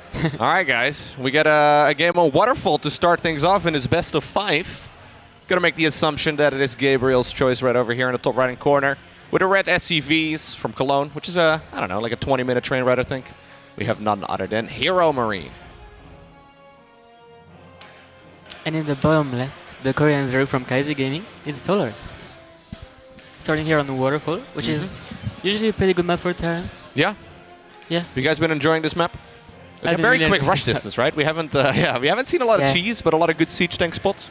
Yeah, it's like it has good siege spots, and also it's probably the smallest maps. I mean the smallest map we have had in a long time actually. It's also like pretty thin. It's really short and pretty thin, so it's like a really good map for Terran usually. Okay, so Heromarine, he vetoed Cosmic Sapphire. Yeah. And Solar Stargazers. That's interesting. Yeah, not Waterfall. Interesting. Yeah. All of the Zergs, like all the Korean Zergs, have been vetoing Stargazer instead of Waterfall. Really? And I still find that a little bit questionable. I understand that they're afraid of late game and Stargazers. Because you can take like 5 bases pretty easy. Yeah, it's very easy to split, and then it's hard for the Zerg to secure the gold, which is what they absolutely need to win the game. That's true, but also I feel like once they get Mutas out on Stargazers, it's usually fine for Zerg. Yeah, that's why I disagree with the veto choices here. Yeah. I think it's fine for Mutas, but You think Waterfall is worse for Zerg? I think so, Because yeah. you only have like 6 bases at most? Yeah. Like technically you have 7, but the 7th one is really hard. It's really hard to take for Zerg, and okay to take for Terran usually, so... Yeah. How many kills do you think he's gonna get on the Reaper? Usually 0. Usually everyone gets 0, right? Nobody. Not against me. Oh, he made 6 lings. Okay, then he's definitely gonna get 0. Yeah, Solar always does 6 lings. He does 4, and then he adds 2 more when he sees a Reaper with the Overlord. Oh. Which is smart. Gabe going 1 gas 3 CC. I really like it. Yeah, that's what you do every game. Yeah, to bet you, right? Yeah. Although on Waterfall, you do probably play 2 gas, because I think you want to be a bit safe. Against Soup. I remember on Beckett, every single game, you would always play 2 gas Hellion Banshee. Yeah. It was always the same build, because you were so confident you would always win. Same thing on Submarine. Yeah, I remember that. And also the map is so short, so sometimes pressures or like Orleans can be scary. We always have that map in the pool, I realized. We had Submarine, then Beckett, then we had, in the last pool, what's the equivalent, I guess? We didn't have one. Glittering Ashes, man. Shortest map. Shortest map ever. If only. I guess Berlingrad, kind of. Yeah, Berlingrad is like kind of. 32 seconds, I think. Yeah. I think Waterfall was, we looked it up yesterday, I think it was 31 seconds from natural to natural, which is pretty short. Yeah. So are you concerned at all on this map as Terran for like a roach push or something like that? Yeah, kind of. It can always be scary, but Gabe is probably going to go Banshee if I had to guess. And usually if you go Banshee, the only scary all-in can be Nidus, usually. Okay. So as long as he doesn't die to a Nidus, the normal roach walking across the map shouldn't be that scary. Okay. It's also cool to see that Solar delayed his speed a lot. Like, he finished his link speed at 408, whereas normally it finishes at 330.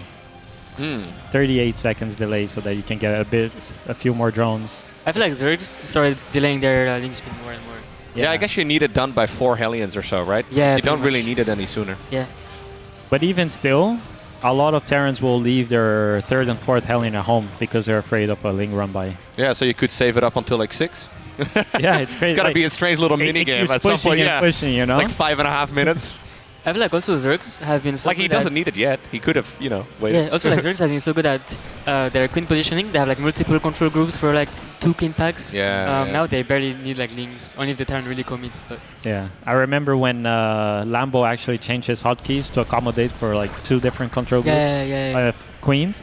And when he first did that, I got so many free wins against him, just messing up his queen position. Yeah. But once he got used to it, you can really tell the difference. Yeah, it's way better. It's so much I think Reynor harder. uses 3 now, right?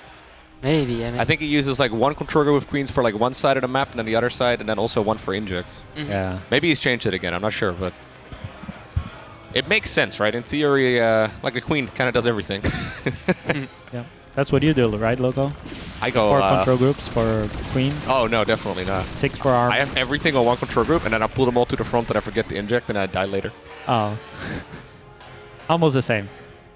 Usually, what I actually do is I send all the queens forward, and then I make new queens, and I inject with those. Yeah, and just not hotkey those. That's like Zero 101, right? With the timing works perfectly for the inject to finish, and for you to make a new queen. Pro tip for you guys out there. Nice little bit of damage here, I guess, but nothing too crazy. Yeah, it's interesting he went to the front with the Banshees, considering he played 3cc. Normally this is a move you do if you play 2 gas, because your Banshees are a little bit faster, so you get a timing before the Overseer is out. Here, in this case, 3cc, late Banshees, doesn't really work out. Yeah, but I mean usually, if you go 3cc Banshee, I feel like you're not supposed to do that much damage with the Banshees, because they're a little bit late. Usually the Zerg is... Oh, that's a good cancel. Yeah, it's really good for him. That's actually really good. You were saying? I mean, sometimes you still can get some damage. Oh. He got a queen also earlier, right? He killed the queen, killed the force base. Solar actually going into the Hydra then already. We've seen a lot of players just We've seen a lot of players just stick around on Ling Bane for a really long time. Do you guys think this is a greedy Hydra then, or do you think it's fine? This is definitely different than most people do. Greedy, I think you could call it that, especially because his creep is very weak. If he did like a tank push with his first 2 medevacs before Hydras are out, he's gonna have very few units to hold that. Yeah. But Gabe is the kind of guy who he likes to wait until he has a few more units before he pushes. He usually controls the creep a little bit more with his first medevacs. So it might actually pay off in the end. Second factory already coming up. Love to see it.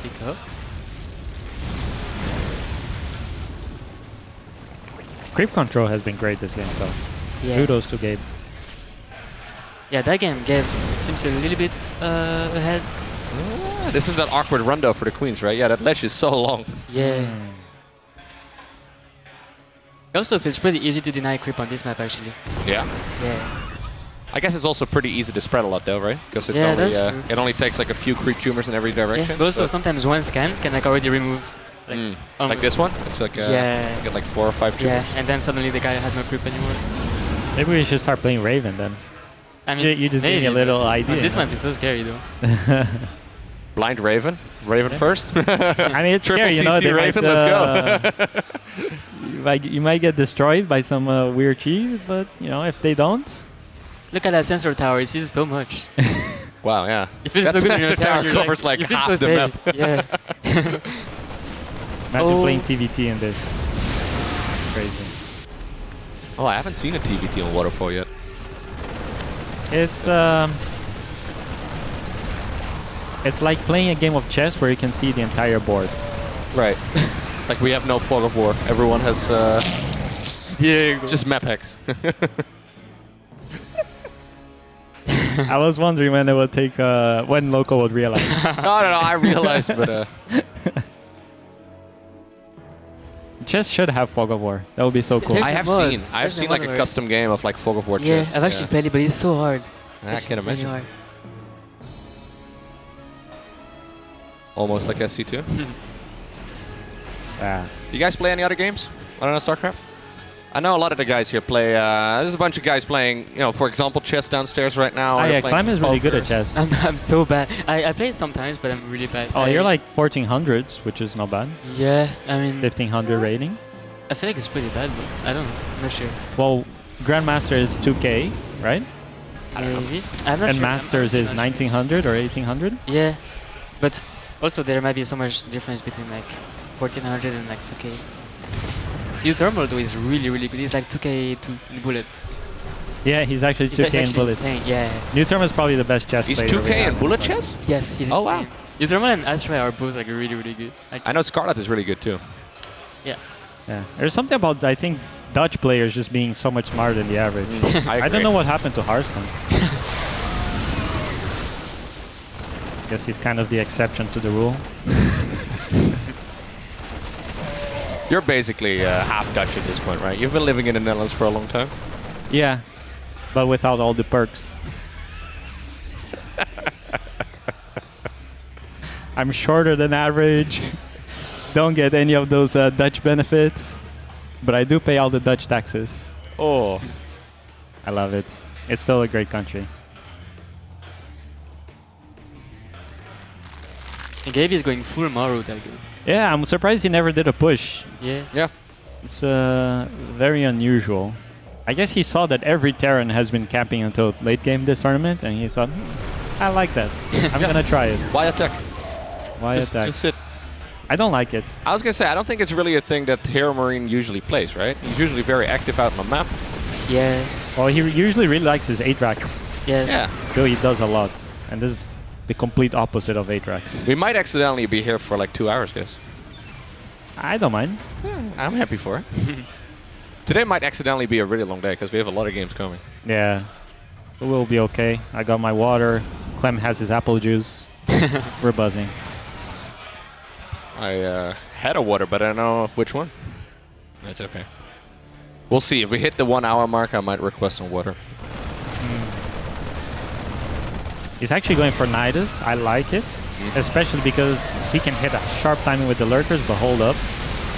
Loco, can we get a play-by-play over here? He's abducting all of the siege tanks, rolling the banelings forward, trying to just blow up as much of an army as possible. Beautiful lift right there on the command center.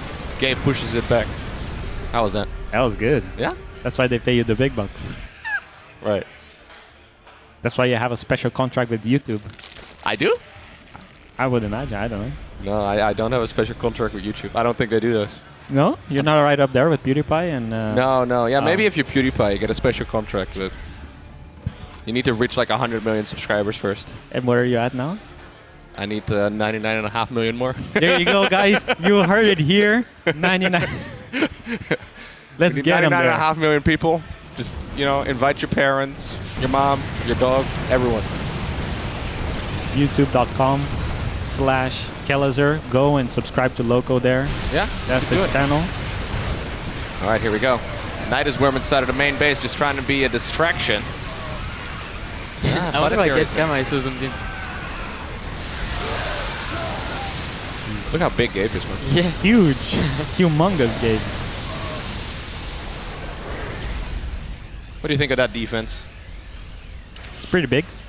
Yeah? That was good for Solar though, wasn't it? I think it's fine. Yeah, maybe. He did kill a lot of SCVs, but his eco is still, you know, okay. As long as he doesn't take another fight like that soon, he can remake his remake. Oh, apparently Neeb Very cool. managed to take a 1-0 lead so far in his series against GuMiHo. Oh, pretty cool. Yeah. Very cool. I'm a big fan of the Neeb. Neeb's PvT is really good. Yeah. Do you play against him a lot, Diego? I do. We actually practice for this tournament quite a bit. If you try to play standard against him, he just rolls you quite hard. Yeah. So you're kind of forced to play tricky. But yeah, if he beat GuMiHo is like one of the trickiest Terrans to play in TVP. So that's really cool for him. All right. Do you think a command center, like a planetary fortress, shouldn't be breaking through that glass? Because it's a planetary right over there. The glass doesn't seem like that sturdy. What is it made out of? Some probably nanotechnology. Oh, okay. Okay. He should kill the planetary though if he's gonna commit this. Oh, okay. No, he's gonna pop it. He's gonna pop it. It's okay. Question is, does Big Gabe have another CC to plant it right away? I feel like he has 20 million CCs. There you go. Yeah, well, there's an orbital. There's a lot of big squares on the minimap. Yeah. Finish the base. So it turned into next door neighbors over here on this side of the map, right? So those center bases, the one that is just south of here, is super hard to actually mine out for Zerg. Yeah. Do you not take the gases here right away? I feel like he could, yeah. Yeah, for but sure. Solar is doing a really good job at taking Gabe's potential base. Yeah. Like So the top one really fast. That's really good. Gabe is pretty much on a timer here because Solar is mining from his bases. The longer that he mines from this base, it's resource that Gabe will never get ever again. Do you think Zerg should send more drones there? Because he sent like, I think like 10 drones towards the top. Yeah. Also it can be scary because Yeah. if you send too many then you could just have to like pull them back at some point. Yeah, very good that he stops the space from mining. Extremely important. Forcing the Terran though to split up their army so he can go in on the right side of the map once again. Heromarine has a lot of command centers, but really not that much money. He really needs this base. Yeah, he really does. He's broke. Yeah. He's holding on for now, but if he's never really taking that fuse base, he's gonna run out of money at some point. Yeah, I think this is death by starvation, Yeah. for sure. I mean, look, he's being forced to mule his third base. You know when that's happening, it's... You know it's not good. It's not good. Okay, well, there you go, guys. He's going to get a little bit of income. Yeah, he ain't mining anything from that. All right, here we go. Like, nope. Oh, never mind. No, there's no many mules.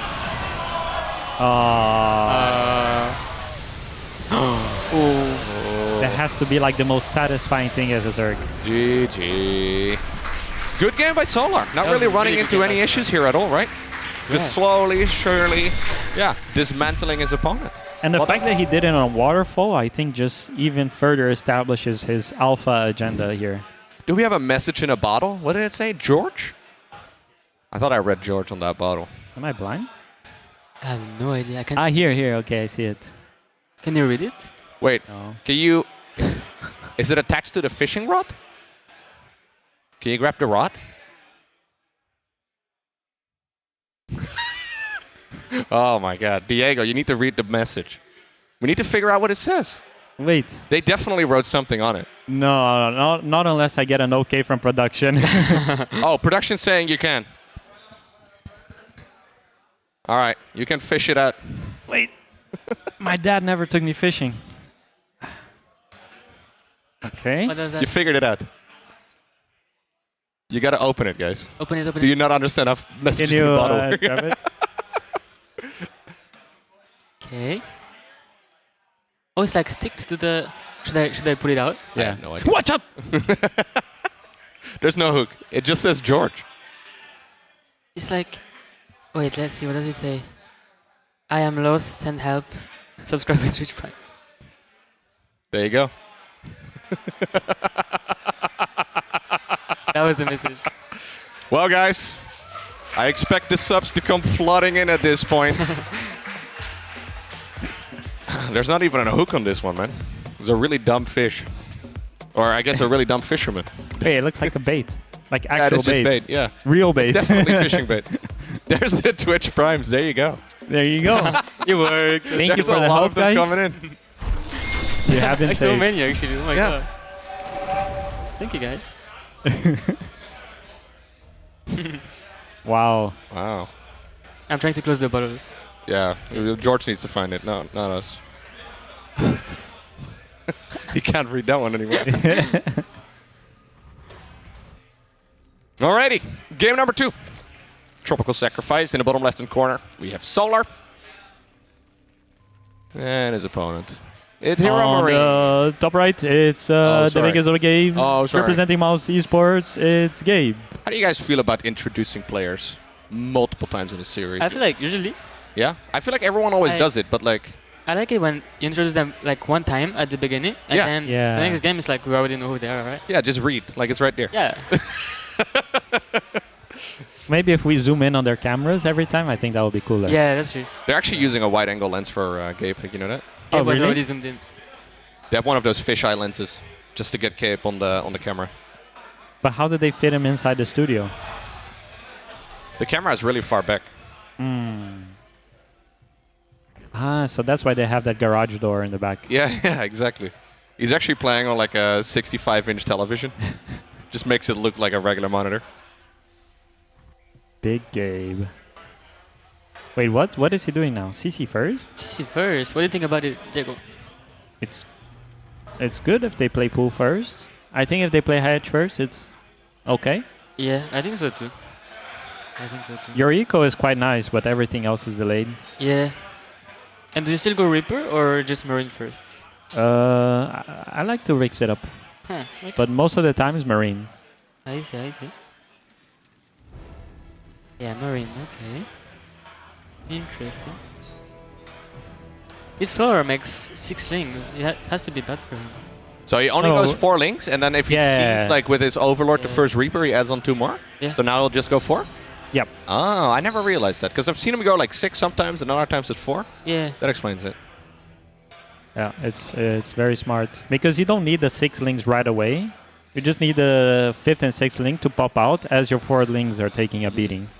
Then they come to the rescue. Also, sometimes the Korean Zergs, they make like 6 on small maps and only 4 on big maps. Also makes sense. So where's Tropical Sacrifice? Is this a big map? Yes. That one is probably the best map for Zerg that they're gonna play this best of 5. Still some pretty good siege tank positions though, right? Yeah, it's not too bad, but the map is just really big and really like large as well. So yeah, especially over here on this section. Yeah, and there's many bases. Yeah, so it can be really good for Zerg, and they're also hard to attack. Yeah, it's usually the map that will get vetoed in a TVZ in the best of 3. Yes. But in a best of 5, of course, you gotta veto Cosmic Sapphire. There's so many prime subs. Yeah. It's actually amazing. Still going. Hey, thanks guys. Supporting TaKeTv is important. Yeah, that's really cool that they actually helped. Then help.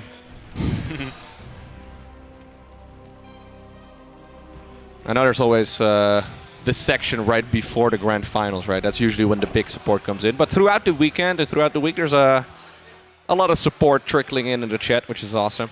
Thanks, guys, for, well, not just the support, but also just watching. Watching is obviously the best thing you can do. Maybe tell a friend, but... Watching is the best thing you can do, except subbing with Twitch Prime. Twitch Prime is even better, yeah? Yeah, and then even better is donating $16,000 to the prize pool. That's true, yeah. To the prize pool. I think that's a, you know... Did you find out about that yesterday?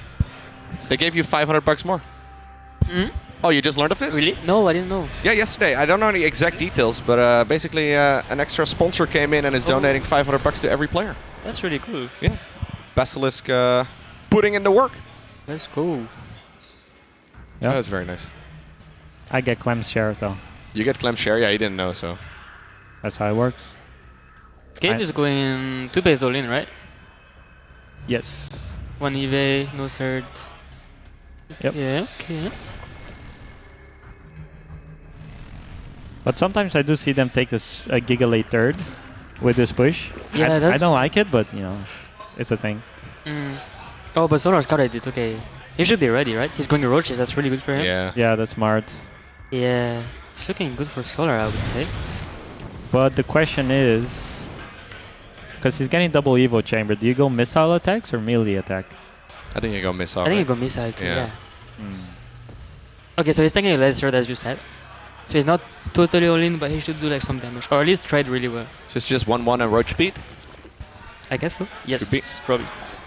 Oh, he's creating some extra tension over here. Not giving us the info right away. He needs a little bit more gas. He's 100 gas right now. Oh, missile. There you go. And 1 roach. That's enough. You morph it into a Ravager. They're that powerful. There you go. That bad boy will fight all day. Couple transfuses. Yeah, I mean, I'm wondering, I'm just trying to visualize what's the path that Gabe is going to take with this push.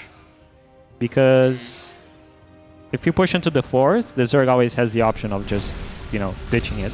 Yeah, that's true. But the 3rd is also protected extra by a little bit extra creep. All right, here go to drop into the main base. Ooh. So he should send units to the 4th right away too, right? Because that 4th is really vulnerable. He has to pick up and run away. It's kind of weird, right? Because he went 2 base heavy, but he's only doing a single... Oh, he's unloading again. He wanted that queen really bad. Yeah. Got that 3rd base now. Oh, that was a really good back by Solar. That was really good. That was smooth. Yeah. That was insane. Oh, he's going in again. There's no... no defense. There's a roach. That's all you need. Easy though. No transfuse. About time. And so yeah, Gabe did that thing with the 2 base pressure, but you get your 3rd CC. I mean, I guess he saw the roaches and he was like, I don't want to push anymore, right? Yeah. I guess it's not a bad thing. If you force your opponent to play roaches, yeah, you can actually macro off of that. Yeah, he's just gonna go heavy tank, right? And since there's so many, there's a lot of high grounds on this map, right? So you can defend pretty easy. Yeah. That's Whoa. Are you concerned at all about like a big roach stretch? Are you concerned here for a big roach Ravager push? We're seeing a banning less right now, so he's probably gonna macro out of it. No, but I mean as Terran here, are you like, because you know that like you've seen roaches, you know +1/+1 is gonna finish? Yeah, but I feel like Gabe, what he's doing is to be ready against a big road push, right? He's just staying at home, making tanks. Should be fine. Yeah. Leave the tanks at home. You keep some drops out on the map so that you know it's coming. Oh. He's also making Marauders, which are usually good against Roach Ravager or lanes. He's making 3 Marauders at a time. Yeah, that's a lot of them. Absolutely bananas. Concussive shells before +1 armor. There it is.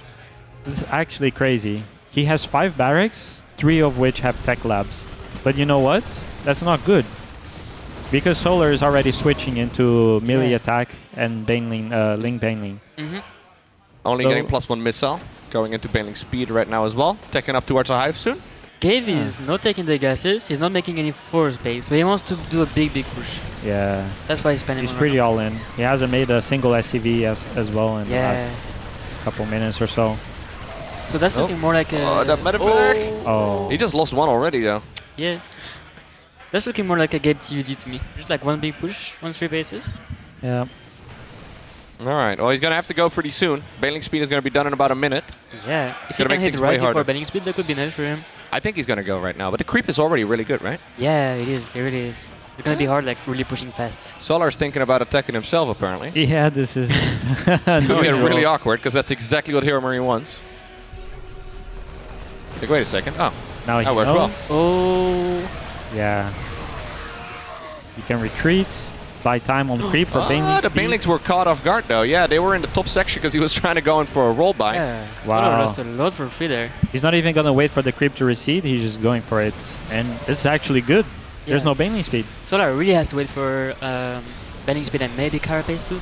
There's a lot of siege tanks, though. Good spread as well, so he's not going to be able to bow them down very easily. Well, one of them is going to go down. Oh. In a matter of fact. Oh, no, he did missed. not kill the tank. That's unfortunate for him. Okay. Oh, the tank is doing so good damage right now. Oh my god. This is a powerful timing. Yeah. You know what? I was saying this is bad for Gabe. I take it back. That being said, though, he's thought he was going to clump It's going to the be siege +2 tank. Carapace against +1 bio, which is really good for his range. He started up +2 melee? Yeah, he's crazy. He's crazy. Crazy. That's how confident he is. That's the thing, though. Like, every time he stims, those Marauders are stimming for 20 health.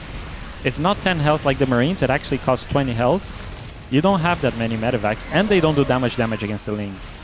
Yeah, he's lost, like, I think 2 medevacs we've seen go down in this game so far. So we really want to keep those alive. Yeah, Gabe really wants to go now, but... Banking a lot of money, though. Nice engagement here for Solar, though, right? Like, just staying in the back, raining balls whenever he can. That's a really close game, actually. Oh. Siege tanks on the right side will end up going down right there. Okay. Oh, there's many I think bangings he coming. might have just held this. It's still really close, though. The spy is really close. Good splits right there as well on the Marauders. It does feel like Solar barely has enough to hold. Yeah. And now suddenly the +2 melee is really nice, right? Yeah. It's great. That's the thing, even. Like, the +2 armor is doing so much work for Solar. And even though the supplies look close, you have to remember that most of it is tied up in production. Oh, you already finished up +2 armor, of course. Yeah. Yeah, that's huge. Even crackling on the way. Oh my god, adrenal glands. Yeah. He had Hive this entire time. I didn't even notice. Okay, this is... Yeah, now it's looking amazing. It's all for Shrek Solar. now. Yeah. Even a Viper. All Shrek. So what do you do here as Terran? You don't want to GG out, but you just die? You camp. Yeah, 2 more factories. He's going to make 2 tech labs. Just go for full camping, probably. Oh, double armory? Maybe. Not ideal. Ultra Cavern coming up. Yeah, you might consider. Yeah, he's building a 4th command center right now. He's going to try and take it, but... Yeah. It's tricky because now Gabe can't ever push anymore. No, yeah, this is... He's going to defend until he dies. Yeah, exactly. And his upgrades are so far off from finishing. His gas count is so low, he might even choose to forego his +2 armor so that he can get more tanks and try to survive.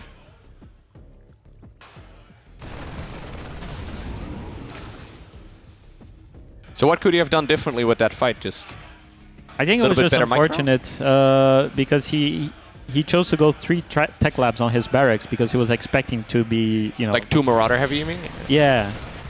He probably thought there was going to be a Cave Bob style, like Serral, you know, going Roach Ravager Infestor, which it would have been great for him. But he switched back into Banelings and Lings, and Marauders are just not that good versus that.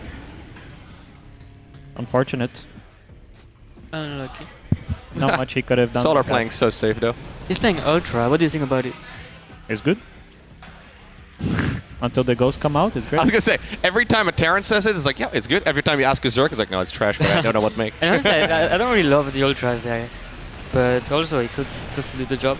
No, it's good, especially because it has such an upgrade advantage. That bio isn't gonna. He can't go into Ghost right now, right? Like, it's not really an option. I mean, he's gonna go soon, I guess. You need to saturate your 4th base first. Yeah. To have enough gas. All right, so this is Solar trading out some units over here. He's looking for some decent connections.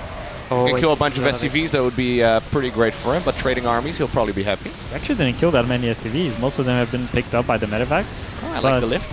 Still a good trade for Solar. Any trade is a good trade at this point when you have 86 drones. And now there's going to be Ultras coming up soon. 3-3 upgrades. Adrenal is already done. Chitin is plating. We don't even have to see the next wave. Solar has enough with this army. Takes a 2-0 lead. Wow. Match point. Not what you expected? I'm not gonna lie. I saw this coming. Yeah? Yeah. Okay. Like, not like I predicted it, but I'm not surprised either. You looked at your cards this morning, you're like, yeah, I saw this. Yeah, I flipped my my tarot and... you looked at the stars, you're like, oh, the constellations are good for Solar today? Yeah. He's definitely a Libra. Yeah. All right.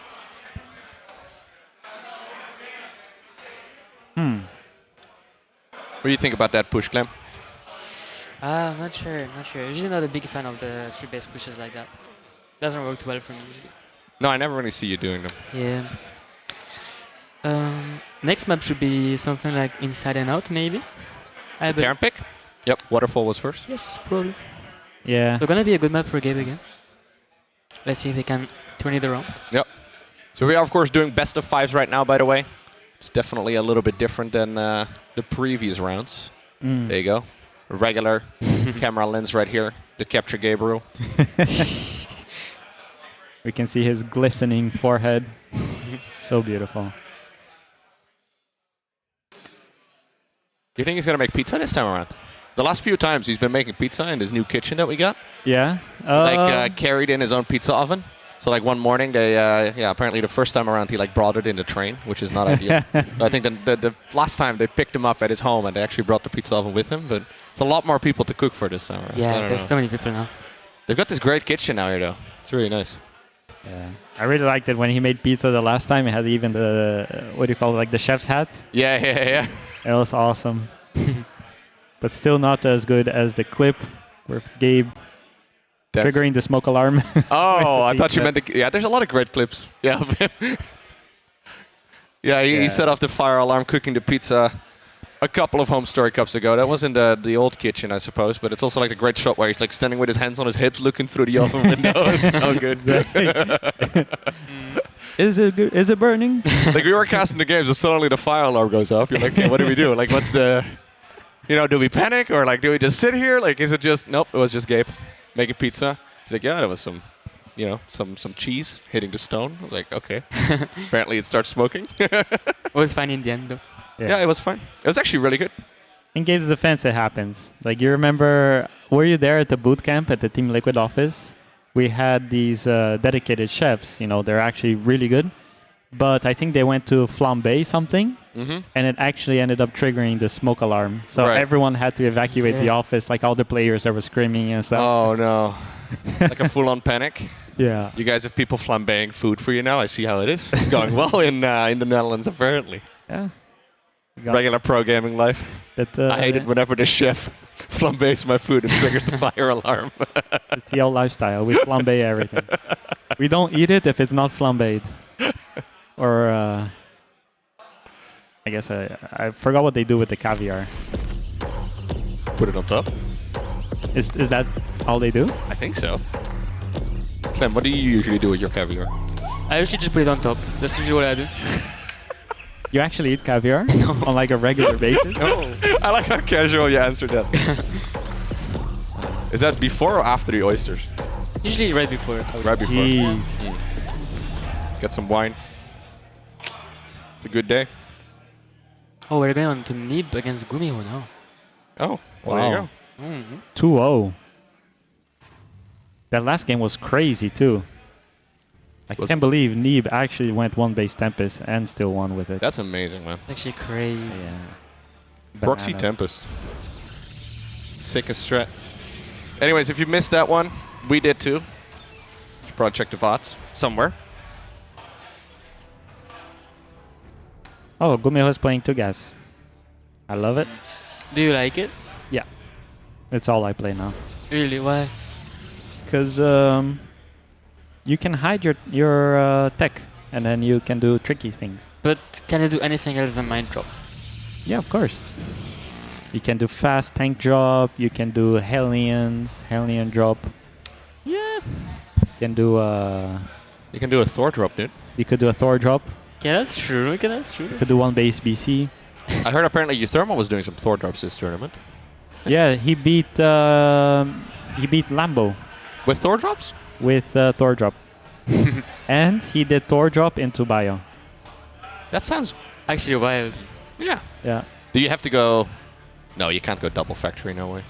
GuMiHo did that too, guys. I've just realized true. I got some more games to cast. This sounds really fun. He did it on Stargazer against Serral. It's pretty cool. You have a lot of content to make. Yeah, when I'm you writing get it down, man. GuMiHo versus Serral already. Stargazers. Right, got that one. There's a little notepad already. Then we have, yeah, otherwise I'm definitely going to forget. I'm at that level right now where I will definitely forget if I don't write it down, okay? Are you shaming me for that? No. That's smart. Did you write down my name as well? I did write down what you suggested, yeah. Oh, yeah. You versus Astrea? Uh-huh. It was Lambo versus uThermal. All right, great. Oh. That's big. Gabe. Especially because he's doing a tank drop. Mm-hmm. Oh, wait, it's not big, Gabe. It's funny how Clem looked at me when I said you could do a tank drop. He was like, no, that's not a thing. And here we are. Well, this is GuMiHo, though. How the tables have turned. GuMiHo does a little bit of craziness in most of his games. Yeah. I like watching GuMiHo a lot. It's a lot of fun. But he might... okay, he does see the Oracle. That's really big. That's really big. Because if that Oracle flies into his main and he's unprepared, that's trouble. Neeb is going to scout what's happening, though, maybe. Is he going to see the tank? Ooh, he barely misses the tank. It's really huge. Okay. The Gumi got back in action. This is fantastic right here for him. That is huge. Mm-hmm. Wait, Neeb also has a proxy gate. No, that's oh. Yeah. All right, yeah. But he only has 2 warp gates. I'm a little confused about that proxy gate. I'm actually confused. Oh, wow. That Adept did a lot of trouble over here, too. Oracle trying to come in for the rescue, but he's going to pick that up. Nice. That looks really bad for Neeb. Yeah, he's dead. Yeah. He's dead. No batteries at home either. No. Making one now, but it's so late. Yeah. The tank can defend. Yeah, that looks so good for Gumi. The tank takes so long to kill Adept. It's actually crazy. Oh. Okay. That's a bit annoying because if he gets a second Oracle, he could actually wipe this out. If the battery finishes, that could be fine for him. But he would have had one, right? Oh, SCV repairing it back up. Don't lose it. Oh, my God. Good save. Behind all this, though, his worker count is actually bananas. Oh. Yes. Oh, my God. Are you kidding me, Gumi? That's a good spell. No bias. That siege tank was dead like 4 times. What happened? One SCV is like, I got this, guys. Don't worry about it. Oracle is here. He needs to focus Marine. Oh, my God. Still lives. Are you kidding me? The Viking as well, man. Oh, dude, this is actually a disaster. Absolute disaster right now for Neeb. Oh, my God. The Gumi God is here. What do you do when the Gumi God comes knocking on your door? You roll over. You open the door and let him in. That's what you do. That's exactly what Neeb is doing right now. He wasn't entirely sure about it, but... yeah, he's not going to have an overcharge for at least another 30 seconds. Oh. GG. Wow. The one SCV, man. Absolute legend of that game. Yeah. Plus, you know, GuMiHo also microing a little bit, but mostly the SCV. It was all the SCV. So you got to do tank drops now? No. All you need to do is grab the very first Oracle that flies across the map. And also kill toilets for free. And also not get scouted. And also... And also hope that they do a proxy gate. yeah, and it's not ideal. That's one of the things that GuMiHo likes to do. It's hard to play tricky games against him, though. Like Neeb gave it a try just now, and didn't go so well. Yeah, the thing is, when you play tricky against a guy who also plays tricky, then it just becomes a gamble. It's just, it either turns out really well for you, or you're gonna roll over and get destroyed like that. Yeah, that's true. But to be honest, I thought he was gonna hold with the overcharge, but maybe just focusing down the tank was not the play. I don't know. Oh, we're going back to Gabe against Solar. Insights 2020. Inside and out. Did they wait for us? Yeah. Wow. We're the show. That was a tech issue? Oh, never mind. You should have just given that one to us. Yeah. Mapu. This is really good for our egos. We really need the ego boost. Mapu. They waited for you? Oh, thank you so much. That's awesome to hear. They did it for Twitch chat. Gabe was specifically asking to wait for us. Yeah. He was like, if Twitch chat can't watch me dominate, I don't want my games. Yeah. Being played right That's now. how it So works. he waited. He's like, they gave all those Twitch primes. I think that's beautiful. I'm still waiting for Twitch chat plays Gabe. Twitch chat plays Big Gabe? Yeah. How does that work? Well, you know how we used to have Twitch chat plays Pokemon and Yes. Twitch chat plays that thing? I'm impressed that they defeated the Elite Four after several, like it took forever, but they did Yeah. it. I'm sure. I'm wondering how far we can take Big Gabe like that. I don't know how it would work, but build a depot. Big Gabe builds a depot. Twitch chat Grandmasters, twitch.tv/Grandmasters. That sounds pretty fun. I'm sure you could do it if you get like Ravi to build an API or something, and it just gives Gabe a list of actions to do, and he has to follow them in that particular order. So it's like build a depot, cancel the depot. Build a depot, cancel the depot. If they win one game, if they can make it into Gold League, that would be sick. I'm here for it. I'm sure Fear Dragon's watching. I think we would get GM. Do you think so? Statistically speaking, half of Twitch chat Yeah, is wasn't GM. there like a Twitch Play StarCraft mod? I think there was. I think someone already did exactly this.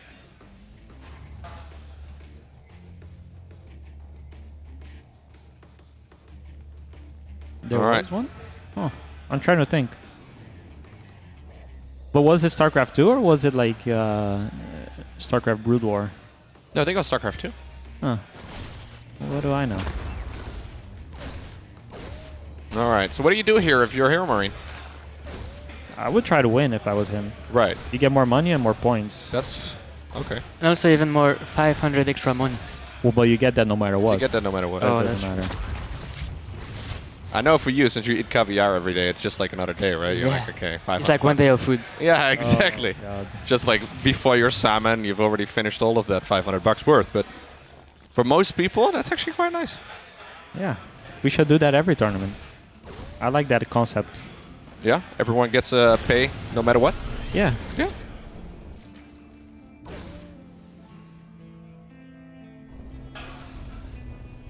I'm a big fan of that lifestyle. The caviar lifestyle? I wouldn't know it. Same. Caviar with baguettes. Sounds good. Yeah?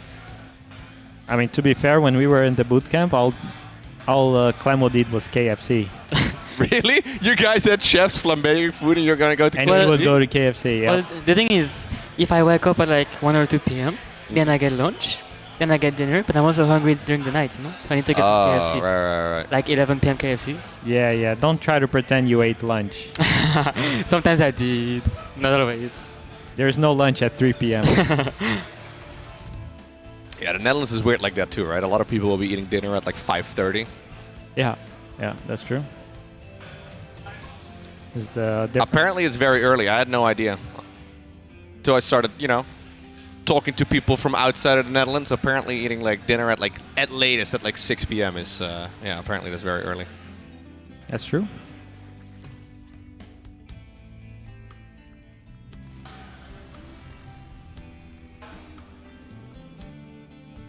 I like how Gabe is playing this best of 3. Even though he's losing, I like seeing some 3cc benching. It's a best of 5. Best of 5. Even though he's losing the best of 5. Why do you like this? He's just doing the same build over and over. Yeah, that's what I do too. I like it. Why? Can't you just learn some more builds? I mean, I could. Like, for example, actually, how many queens does he have? If he has 9 queens, that's an issue. But if he has 8 queens, you could have done a Hellbat timing. And I think it would have worked. There's so many queens. Hellbat timings are not good. That's my opinion. No? Because you always do the super fast one. You can do like delayed with Cloak Banshee or even with like a BC. Yeah. What about like the Blue Flame Hellion build? We've seen that. Yeah, okay, that's actually not the worst build ever, but yeah. I guess it's a little bit more popular again lately. Yeah, we've seen it quite a bit this tournament. Yeah. But we also saw Ryung do it against Elazer, and even though he had a complete perfect scenario for it, he still did absolutely no damage just because the queens were in position, so they kind of blocked off the Hellions. I think Maru did it too. Yeah, he likes that build. Yeah. Yeah. Goes Blue Flame Hellion, and then he went into like speedy Widowmine drops. It seems pretty good. Like still into bio. That's kind of cool. Yeah, like, that double factory into. That is a cool play. build, yeah. You don't really like any of that though, right? I feel like this kind of builds is like if it's really the dream situation, then you're a little bit far ahead. But if it's like good, it's a gamble. Yeah, if it's like just good, then it's usually even. I don't know. Fair enough. I don't know. Yeah, but you win a lot of games, so. Yeah, I like my 3cc Banshee. Yeah, makes sense. But even if you like to play 3cc, you could do, for example, 3cc Liberator. That's also cool. But Liberator is Banshees but worse, and also it dies to Roach Olens. So you played a lot of Liberator though. At some point, yeah, but I don't know. I feel like no Zergs take any damage to Liberator anymore. If they lose one drone, it's like, come on, what are you doing? Yeah, fair. Plus, it's a little dangerous against Roach Push. Yeah, that's true. The bench is once again denying a base. Yep. Already worth it? Mm-hmm. I wonder if Gabe is gonna go for the same kind of campy style again. I hope not. Looks like he's playing mines that game. I like this. I like it. You'll love it. We haven't seen a single Widowmine first game this entire tournament. That's actually true. That's actually true. And that's a style that Clem used to play a lot. Not sure if you know. Until I died to Roach Olens every game, then I was like, maybe it's a little bit too greedy. Yeah. But he did win a few dream hacks on that style. Yeah, a few. Those were the good old days because those games, they were so action-packed, so intense, so much trading, microing. It was so beautiful to watch. It's fun to play. It's like really fun to play. Clem versus Serral at the finals of DreamHack Europe, the first one that you won. That was so fun to watch. Oh, it's pretty good though for How is it as good for Gabe? Yeah, Solar went in there so confidently, but bailing speed is still 5 seconds away. He's still gonna have plenty of bailings though. Yeah. This is where it gets tricky because if you stim one more time, you're putting your Marines into one-shot range of bailing. If you don't stim at all though, then you don't do any damage. That is the dilemma. He's going Hydras though, and I think once those Hydras are out, it's gonna make it much harder for you to actually trade well with the Widow Mines. That's one of the reasons people don't play Widow Mines as much anymore. He might even upgrade his Hydras into Lurkers, and now it's gonna be even harder. Upgrade his Hydras into Lurkers. Yeah. Not even morph. It's just an upgrade. Yeah. But there are trade-offs. You can't call it an upgrade if it gets worse in certain ways. Does it even get worse in certain ways? Yeah. Lurkers technically don't shoot up. That's really the only thing, I guess. That's true. Yep, that's true.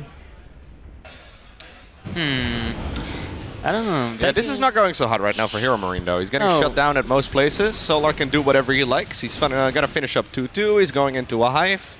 Yeah, and usually when you go... Is he gonna go Lurker then, you think? Or is he gonna go... Yeah, probably. I think so. And so usually when you go 3C Banshee, the Terran force bait is a little bit earlier. Like you have it on the spot at like 8 minutes, something like that. Maybe even like 7 something. I mean, it's possible you might just see him stay on Hydra Bane and go into Vipers, actually. Okay. Because it's inside out. Oh, this is good. Tanks are scary. Okay, he gets the fierce bait. That's not bad.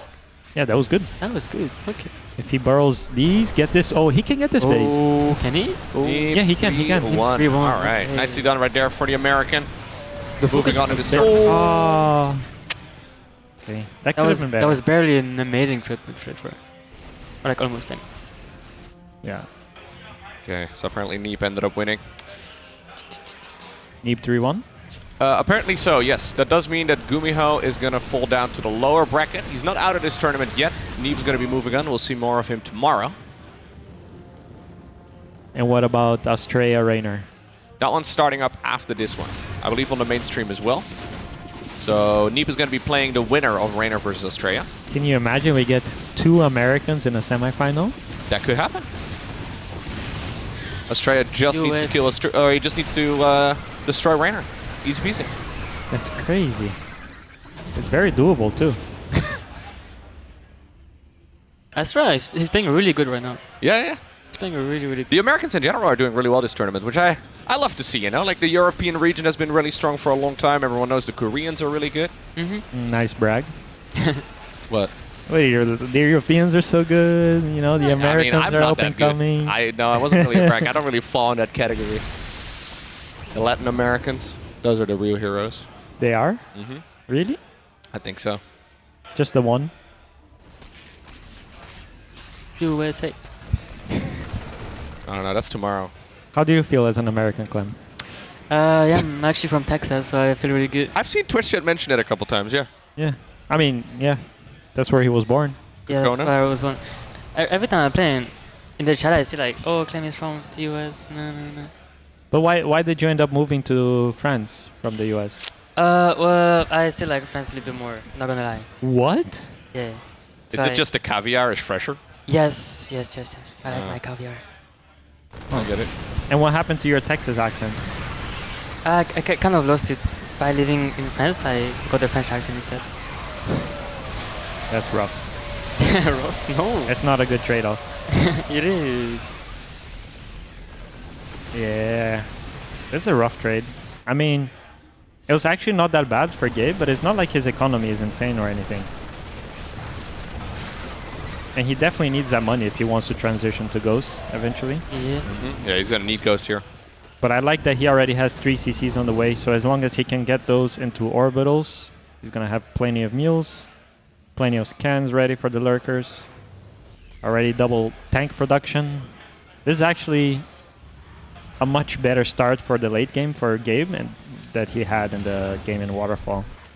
I love it. Yeah, but there's so many bases on this map, right? Solar can just expand wherever he likes.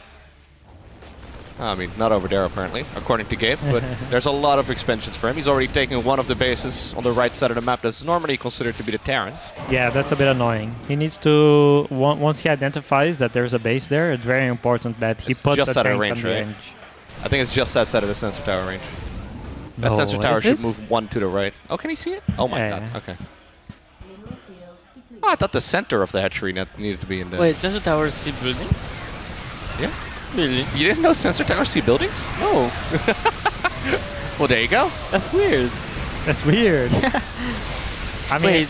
it's hard to notice that they're buildings sometimes because they just look like one dot as well. Yeah. It could just be a link, for example. See, you're learning so much today. Yeah. This cast is actually very much so worth your time, man. Yeah. Where's our cut? We want our share of your earning. Up to 500 bucks? Yeah. Learning so much for your finals. Gabe is going... He's switching into tanks. I like it. What about 5%? That would be good. He's making mass beans. Yeah, this is going pretty well, though, I think, for Solar as well, right? Like, Heromarine not in any direct trouble right now, but this is also the type of game that Solar really likes to play. And if you look at the minimap at the very least, like, that's a good 75% of the map covered, it seems. Solar is taking the top base, the top left base, and if he can mine it, it could be really good for him. Yes. So his whole strategy is to basically mine one extra base that Heromarine can't have, so even if you trade horribly. I like how Solar plays against the campy style. He's like always pushing in the field space, trying to deny it over and over again, and at some point, Terran runs out of money. Ooh. Oh my god, okay, some decent bailing hits over there. Blinding Cloud is also going to shut down the tank. Still a whole lot of tanks available though, just gunning away at whatever they can. Gabe does have a lot of money, but he did lose one of his factories, which is incredibly annoying. Does he not have any tanks. ghosts yet? Nope. Yeah, I really want to see him making Ghost. Even to snipe Hydras and EMP the Vipers. Yeah. But I can understand that he's delaying it a bit. Usually you want to get Ghost as soon as you stabilize. I feel like it's hard to get Ghost when you're not even maxed But I feel out like yet. Ghost can help you stabilize, because every time there's a great retreats at some point, then he loses units. Sure. But that's the thing, right? It's all. I guess at this point you have to kind of ration your money a little bit. Would you rather have 1 Ghost or 2 Marauders when the guy's all in you? Yeah. Something like that. And he actually made really late lurkers. Yeah, maybe Gabe was assuming here that he was going to stick around on Hydroling Bane for a little bit longer. Honestly, if Gabe doesn't deny the top left base, at some point it's going to be really bad. Yeah, you can't Two let siege the guy tanks over mine here, an though. That entire definitely does add up. If you get lurkers on this low ground as well, and you don't have a whole lot of ghosts, it's going to be hard to break. Yeah. Yeah. Now there's going to be Zerglings in the natural. It's looking rough for Gabe. It's looking really rough. I think Clem would win this from this position. You think I would so? tap out. That's a dub. That counts as a I would win. get out of there before my soul. Oh, the ghost is getting killed. GG. Yeah. Nicely done right there by Solar, winning 3-0 over Heromarine, getting revenge. It was very clinical. Very clinical. Were you hiding under the desk? Oh, hello there. We're trying to, tell Diego to get out from underneath the desk again, so just a little too late. It's okay. That's where I feel more at home. Well done. So what now? Do we get an interview with the man? I'm not entirely sure. We might still have the other series going. Oh no, obviously the Neeb series already ended. Yeah, too. Neeb won already. Is he gonna trash talk Gabe? Oh, he's shaking his hand. Ah, okay. I thought because he went in there with such an attitude, I thought he was gonna like. Oh, we might get a winner interview. Ooh. Oh, I love it. You guys have many questions? Yeah, and Minsu's English has gotten so good, actually. His English is fantastic. It's always been. It's spectacular. Yes, it's sand. Like from the beach. We do have a headset somewhere. Here.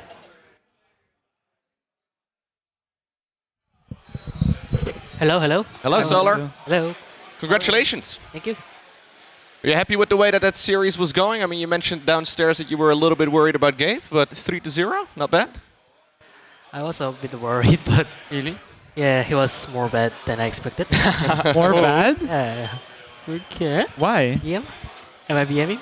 No. I mean, no. You can be. I'm just wondering the reason behind it. Like his all of games was very predictable actually.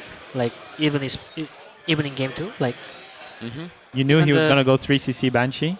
Yeah. I told you. Everyone knows. He says that's good.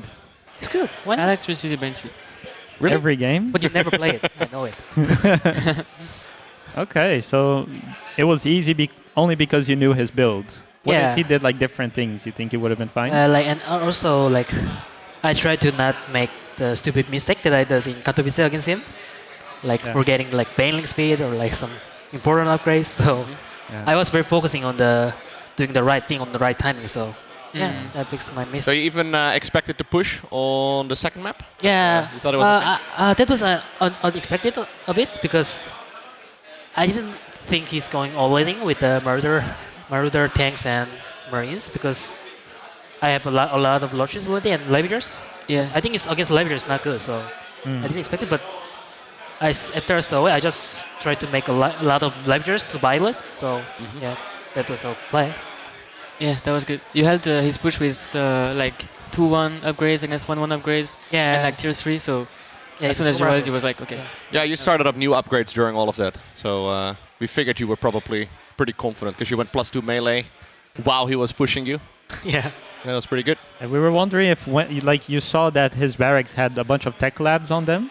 So maybe because you knew there was going to be so many Marauders, you decided to go into Banelings instead. Or was that just lucky? I think Tropical Islands are pretty wide, I feel. Yeah. There's many paths can go through, so I was trying to switch to Lingbane because there's too many paths to get Rombais or something. So I think he was expecting you to stay on Roach Ravager and maybe going to Infestor. Yeah, if I play like that, I think it's going to work. Yeah.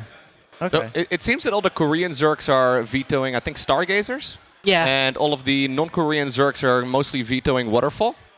Yeah. Do you like Waterfall better than Stargazers? I think I'm the only one practice of new okay. new maps. I feel War is fine. You're the only one practicing? Yeah, I think so. On the new maps. Yeah, I mean, Because only Zerg, only Zerg. Oh, okay. We're in Zerg. You think Waterfall's fine? Yeah. Because a lot of the Zergs are saying they can't take like the corner base, the 7 base, like the high yield gas. I think in late game, I think Zerg is pretty tough because there's not many resources. Yeah.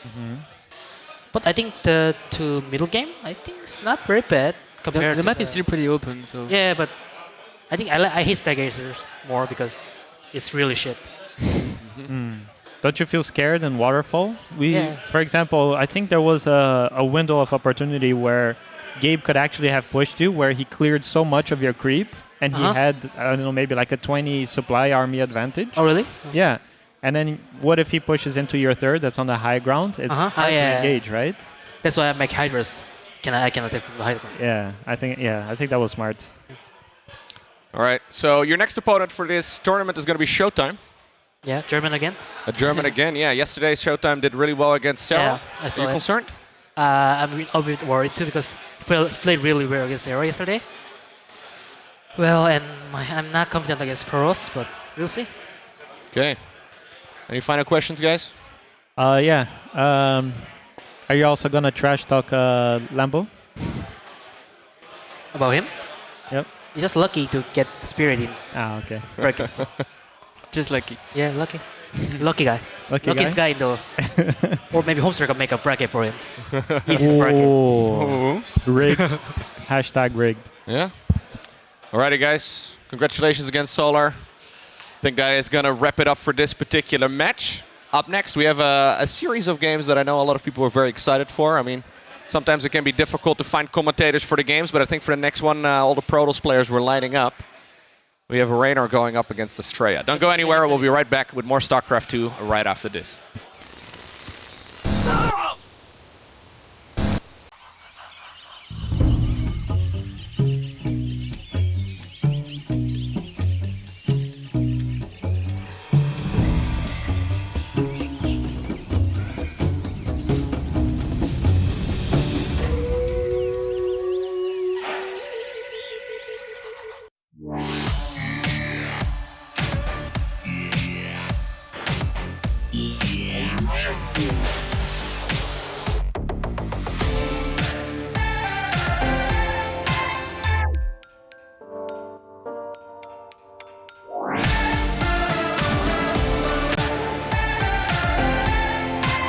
Lumix G. So fotografierst du heute. Panasonic. Sie wollen mehr Umsatz in Ihrem Online-Shop? Mit KrefoPay bieten Sie Ihren Kunden alle Zahlungsarten, auf die es ankommt. Für sicheren Umsatz und weniger Risiko. KrefoPay von Kreditreform. Alles im Griff beim Online-Verkauf.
And thank you, XMG, for the HomeStory Cup 8 with you guys.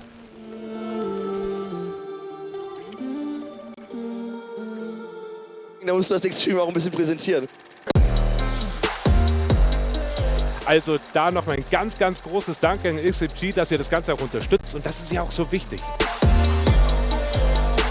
Wir fühlen uns so pudelwohl mit euch. Wir freuen uns auf noch viel, viel mehr.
passion back.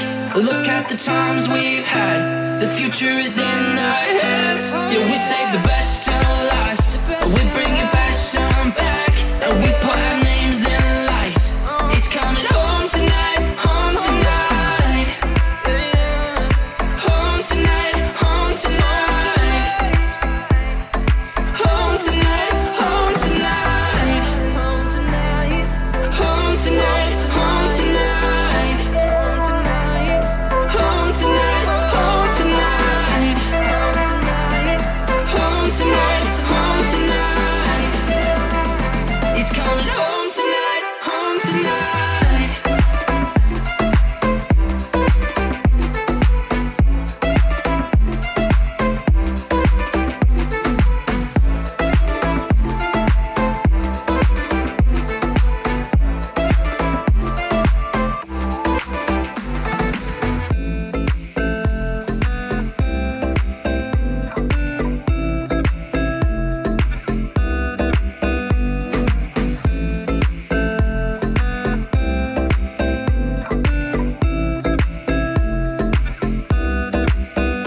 We save the best till last. We're bringing passion back. Look at the times we've had. The future is in our hands. Yeah, we save the best till last. We're bringing passion back, and we put our names in lights. He's coming home tonight, home tonight. Home tonight, home tonight, home tonight. Home tonight, home tonight, home tonight. Home tonight, home tonight, home tonight. He's coming home tonight, home tonight.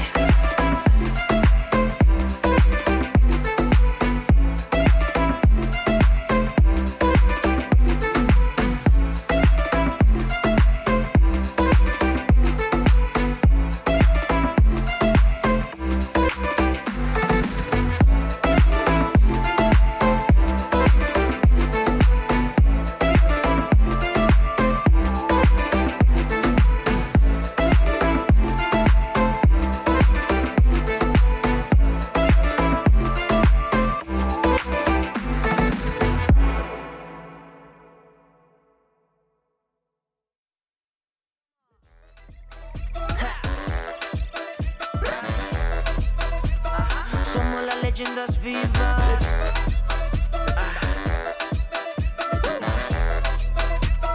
Somos las leyendas vivas. Stop. Yo no la vivo para que opinen sobre mi estilo, como me defines. Tú no eres Dios para que me ilumines, pa' que no hables a ver si es que tú mejor te afines. Bla bla bla bla, puro chisme habla y no para. Se lo digo en la cara, no te compares. Falta de humildad y tú hablas de mucho cómo se hace y no sabes ni la mitad. Somos leyendas vivas. Somos leyendas vivas. La gente pone las reglas para que los otros las sigan. Afuera esa gente que siempre tiene esa manía. Somos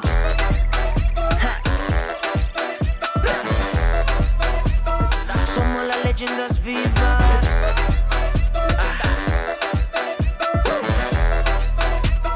Somos las leyendas vivas. Ahora te digo algo, ¿ok? Ya, escucha. Gente, yo soy fan de todo menos de gente con maldad. Ahora ser diferente es un delito en este lugar. Todos somos leyenda, pero por algo hay que empezar.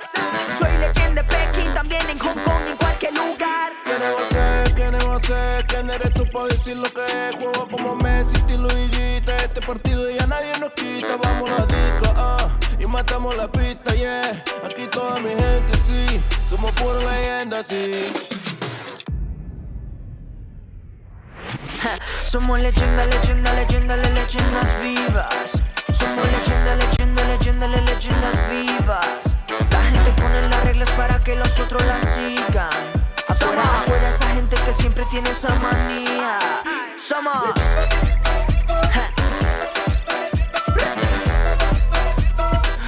las leyendas vivas.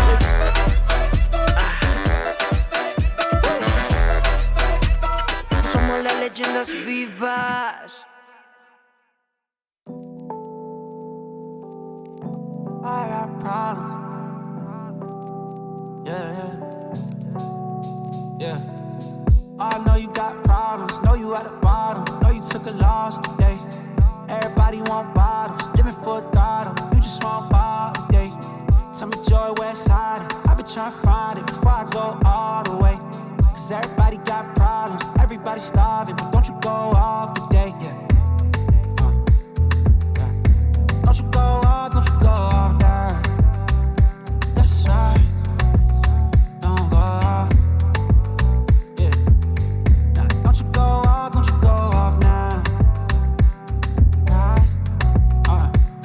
Look, hey, yeah, I woke up this morning living my best life. And if it isn't, at least I gave it my best try. I'm just enjoying the moments cause ain't no next time. Trying to slide with my people on the west side. Yeah, moving different than all the rest cause I'm about doing it different. New vision and no regrets. Man, I used to be a victim, repented of all my stress. Now, excuse me, I'm just venting and getting it off my chest, yeah. Believing one day we all ball. But once you get your shot, just don't turn to a ball hog. Putting my team on, if I'm high, we all tall. Just know I got your back. If you down, then we all fall. That's loyalty, baby. That's right. Can't control it, but that's life. Yeah, let's spend time more than we spend cash. You only got one life and they do it fast. But oh, I know you got problems, know you at the bottom, know you took a loss today. Everybody want bottles, living for a throttle, you just want a bottle today. Tell me joy, where it's hiding, I've been trying to find it before I go all the way. Cause everybody got problems, everybody starving, but don't you go off today. Don't you go off now. That's right. Yeah. Don't you go off now. That's right. Yeah, I've been trying to find the light. Waiting on it, trying to get the timing right. Switch it up, had to get my mind right. Now it's my time and I'm gonna shine bright. Yeah, look, I've been trying to find the light. Waiting on it, trying to get the timing right. Switch it up, had to get my mind right. Now it's time and I'm about to shine bright. Yeah. Shine bright. Yeah. Shine bright. Joy in the light. Yeah. Look. Ooh. Everybody got problems. Everybody got problems. You just want to solve them. Live it up, I call it. That's right. Oh, I know you got problems. Know you at the bottom. Know you took a loss today. Everybody want bottles, living for a throttle. You just want a bottle today. Tell me joy, where it's hiding. I've been trying to find it before I go all the way. Cause everybody got problems, everybody starving, but don't you go off today. Don't you go off now. That's right. Yeah. Don't you go off now. That's right.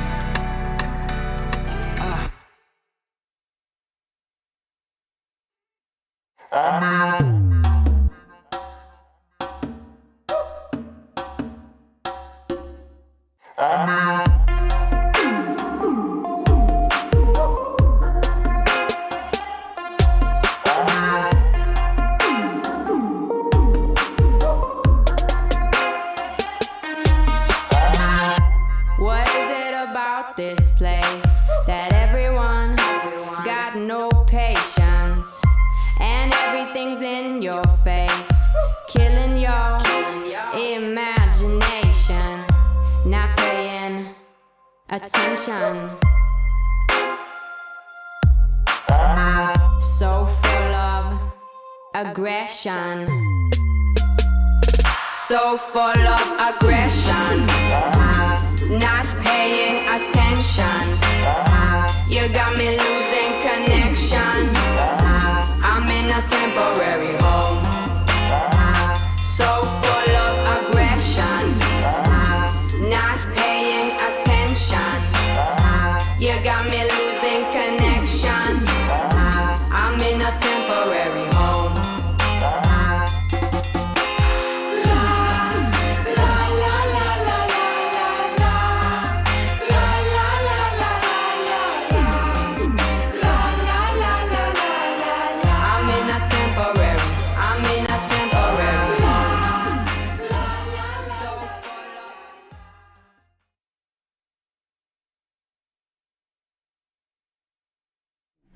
gods left some signs for you. What do they mean?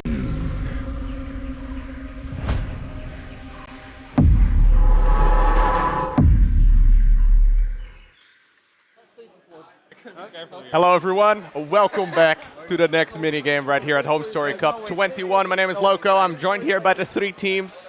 They're already practicing for the next minigame, as you may have noticed, they're kind of jumping around. Guys, our next minigame is going to be Pictionary. We're doing 2 rounds. So first off, we're doing 1 round of Pictionary, the second round we're doing charades. Pictionary, pretty self-explanatory. You got to pick a word out of the box. I don't know what's on these either. And one of the team members gets to draw and the other one has to guess. No repicking. So no repicking of teammates, or no? Well, not that either. But okay. Unless you really want to, maybe. No, I'm good. Yeah, you're good. Are you fine as well? Yeah. Sorry, I didn't hear anything. Ah, it's okay. Don't worry about it. Any team who wants to get started? We'll start. Oh, okay. So apparently about half the words are StarCraft, and the other half the words are survival. Survival. Okay, so we're either like with the theme or with the StarCraft. All right. We want to start, right, Kevin? All right. You have 1 minute to guess the correct thing. Yeah? So just open the box and pick whatever. Yep. I draw, right? No, we get the start. I draw, no? Yeah, if you draw right now, you got to do the guessing later, because we're doing the charades after this. Yeah. Okay. I can draw. Yeah? He's seen my drawings before, he knows. All right. You get 1 pick. Wait, just 1? Yes. I can't look. And we have half. Well, you can look. He can't. I think I'm better. Wait, we just need to guess 1 in an entire minute. I think so. Oh, you can pick multiples, apparently. Oh, you. Once you finish. Okay, 1 at a time. One. Yeah. So if you finish it, you can do another one. Just keep the box open. Okay, so as many as you can in 1 minute. You need to move to the side, otherwise you gotta move to the side a little bit. Yeah. Mickey Mouse. Yep. Mineral patches. Can I have the word? Campfire. Campfire. Okay. Good. Next one. Wait, okay, hurry up, man.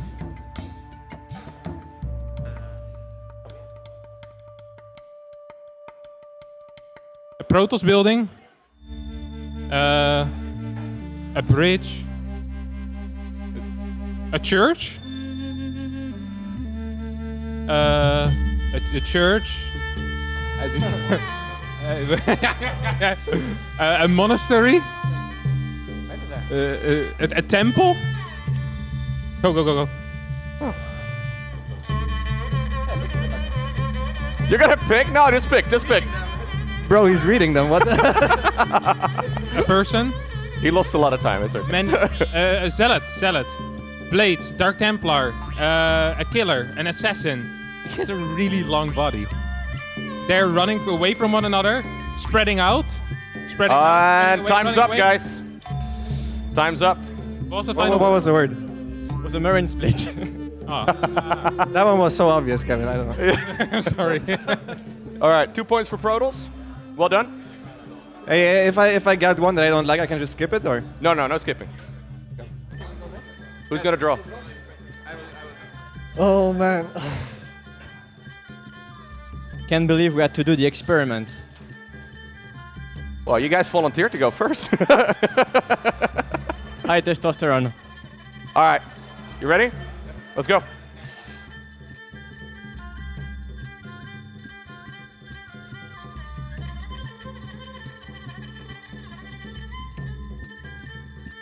Imbalanced, upstairs, upgrade, uphill, upgrade,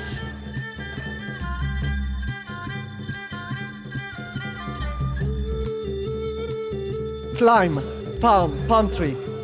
Can you stand to the side a little bit? So we can see Tropical island. Yeah. Nice. Tropical.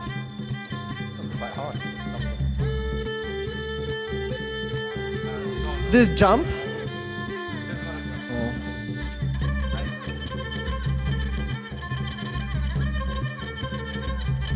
Army, Marines, supply, big dick 3, energy. 2, Yeah. 1. All right, guys, time's up. That was a tribe. I don't know how to. Oh, it was a tribe? That Hiking. All right, you guys got one. That's fine. Yeah? That's fine. You're going to win with the charades? Yeah. Okay. I don't know how to draw a tribe. So, can we skip? I was hoping for more StarCraft ones, because if it's just random ones, it's really hard actually. Like hiking is really hard. Hiking, tribe also. I'm not supposed to draw that. Well, you're not supposed to skip words, but I guess it costs you a lot of time, so. Yeah? You ready? Yeah, ready? Raza's going to be guessing. All right. Timer's running.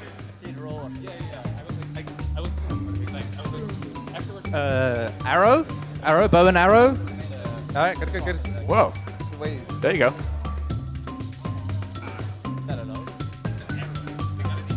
Are these all surviving? I have no idea.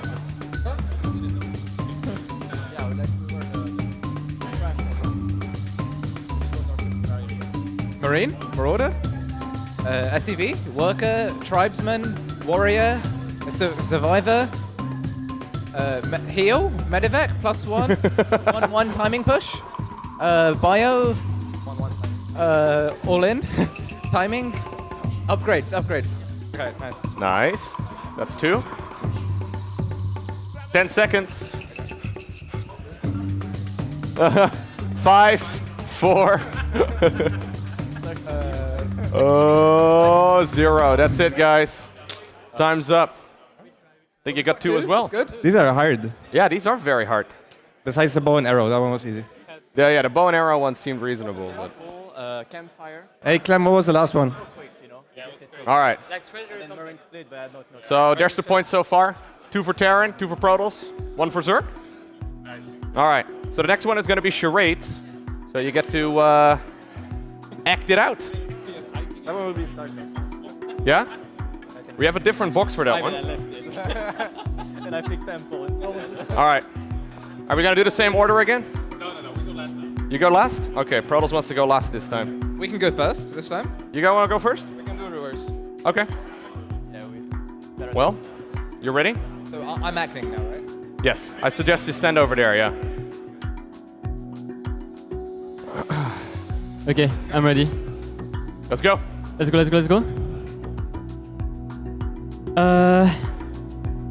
Caveman, like fishing. The harpoon. How's it called? Harpoon? Like the fishing weapon? I don't know. Maybe you can always skip. I don't know. It was hunting. He's skipping it? Fishing. Okay. Always keep in mind I'm French. Keep that at the back of your mind. Swimming. Boat. Like being on a boat. Oh, I don't know how it's called. Like I have no idea what it's called. I don't know. Skip it. Oh, It was paddling. Yeah.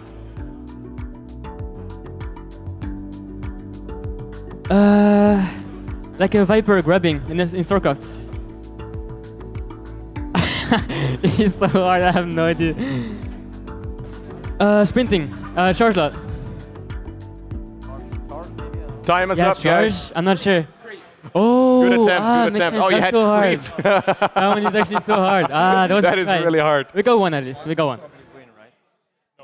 All right. We get 5? We'll get 5. All right, show me Miko, go. All right, you ready? Let's go. Aim at Jupiter. Worst case scenario, you end up on Mars. I believe they will be good as well. Nico is very expressive. A crocodile, alligator, drone, zergling, monkey, muta. It's I don't know, eagle. A parrot. A parrot. Ah, okay. He's skipping the one. Eating. Filling yourself up. And if it's not, you say Bulking. I have no idea. Hungry.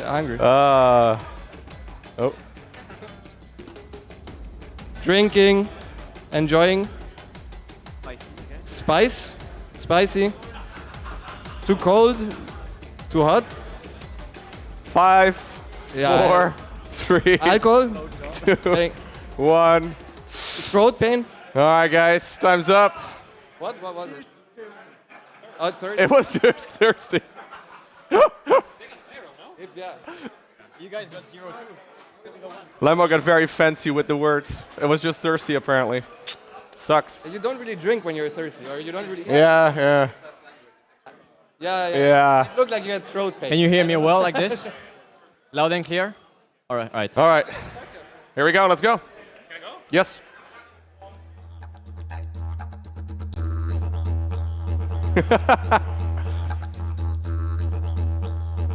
Swimming. Lurker. Scuba diving. Nice. A monkey. Orangutan. Gorilla. Possum. That must be correct. I suggest that's a point. Banana.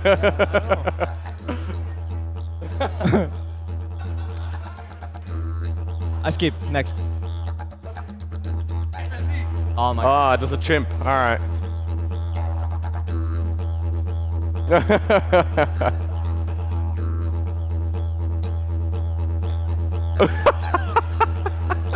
Do again. Swimming? No, I don't know. Go again. Squatting. Deadlift. Time is up, guys. Creep spread, hello? Creep spread. That was creep spread. Now you mentioned it, creep spread. Yeah, pretty good. Oh, it was expanding. Oh, You were swimming, bro. Nobody would have get creeped. I think these words were pretty hard. I think the best strategy was you keep drawing the cards till you actually get an easy one. Maybe that was the best strategy. I don't think that was originally part of the rules, but it is what it is. I think everyone did it, so it's fine. Alrighty, guys. Can we have an it's tied, right? Or an overview, rather. Oh, okay. You guys got a point because you were very close to the chimpanzee. You get a point for what? For the chimpanzee? Yeah, I said. What? But how do I not get one for the eagle and the parrot? What? Look, I am not part of the referee. Okay, I'm just. But how do they get the different monkey? I don't get the different bird. What is this? Okay. Apparently, if you would have gotten a point, you were still last, so it doesn't matter. Yeah, no shit. Looks better though. All right, guys, that was good. Thank you for participating. Yeah, we're ready for some more StarCraft 2, I think, guys. Up next, I believe we have a Reynor versus Astrea. We'll be back with more StarCraft 2 right after this.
Blah, blah, blah.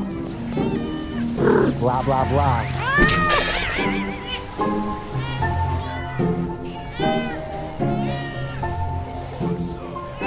Blah, blah, blah.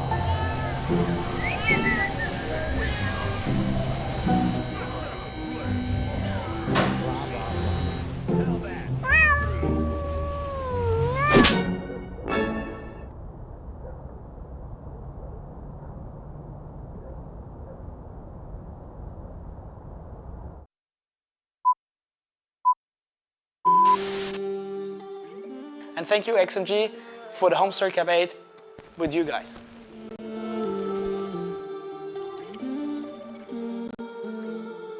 Da musst du das Extreme auch ein bisschen präsentieren. Also da noch ein ganz, ganz großes Dank an XXI, dass ihr das Ganze auch unterstützt und das ist ja auch so wichtig. Wir fühlen uns so pudelwohl mit euch, wir freuen uns auf noch viel, viel mehr.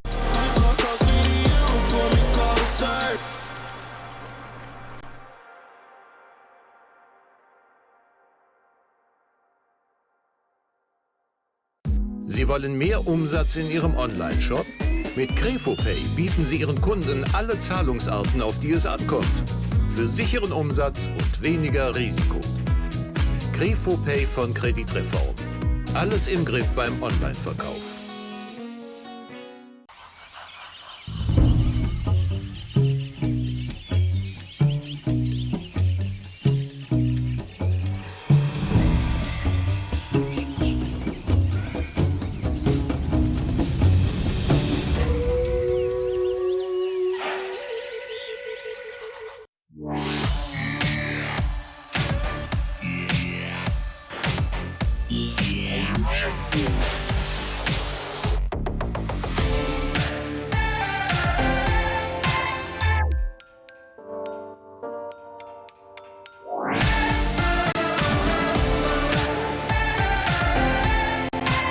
Lumix G.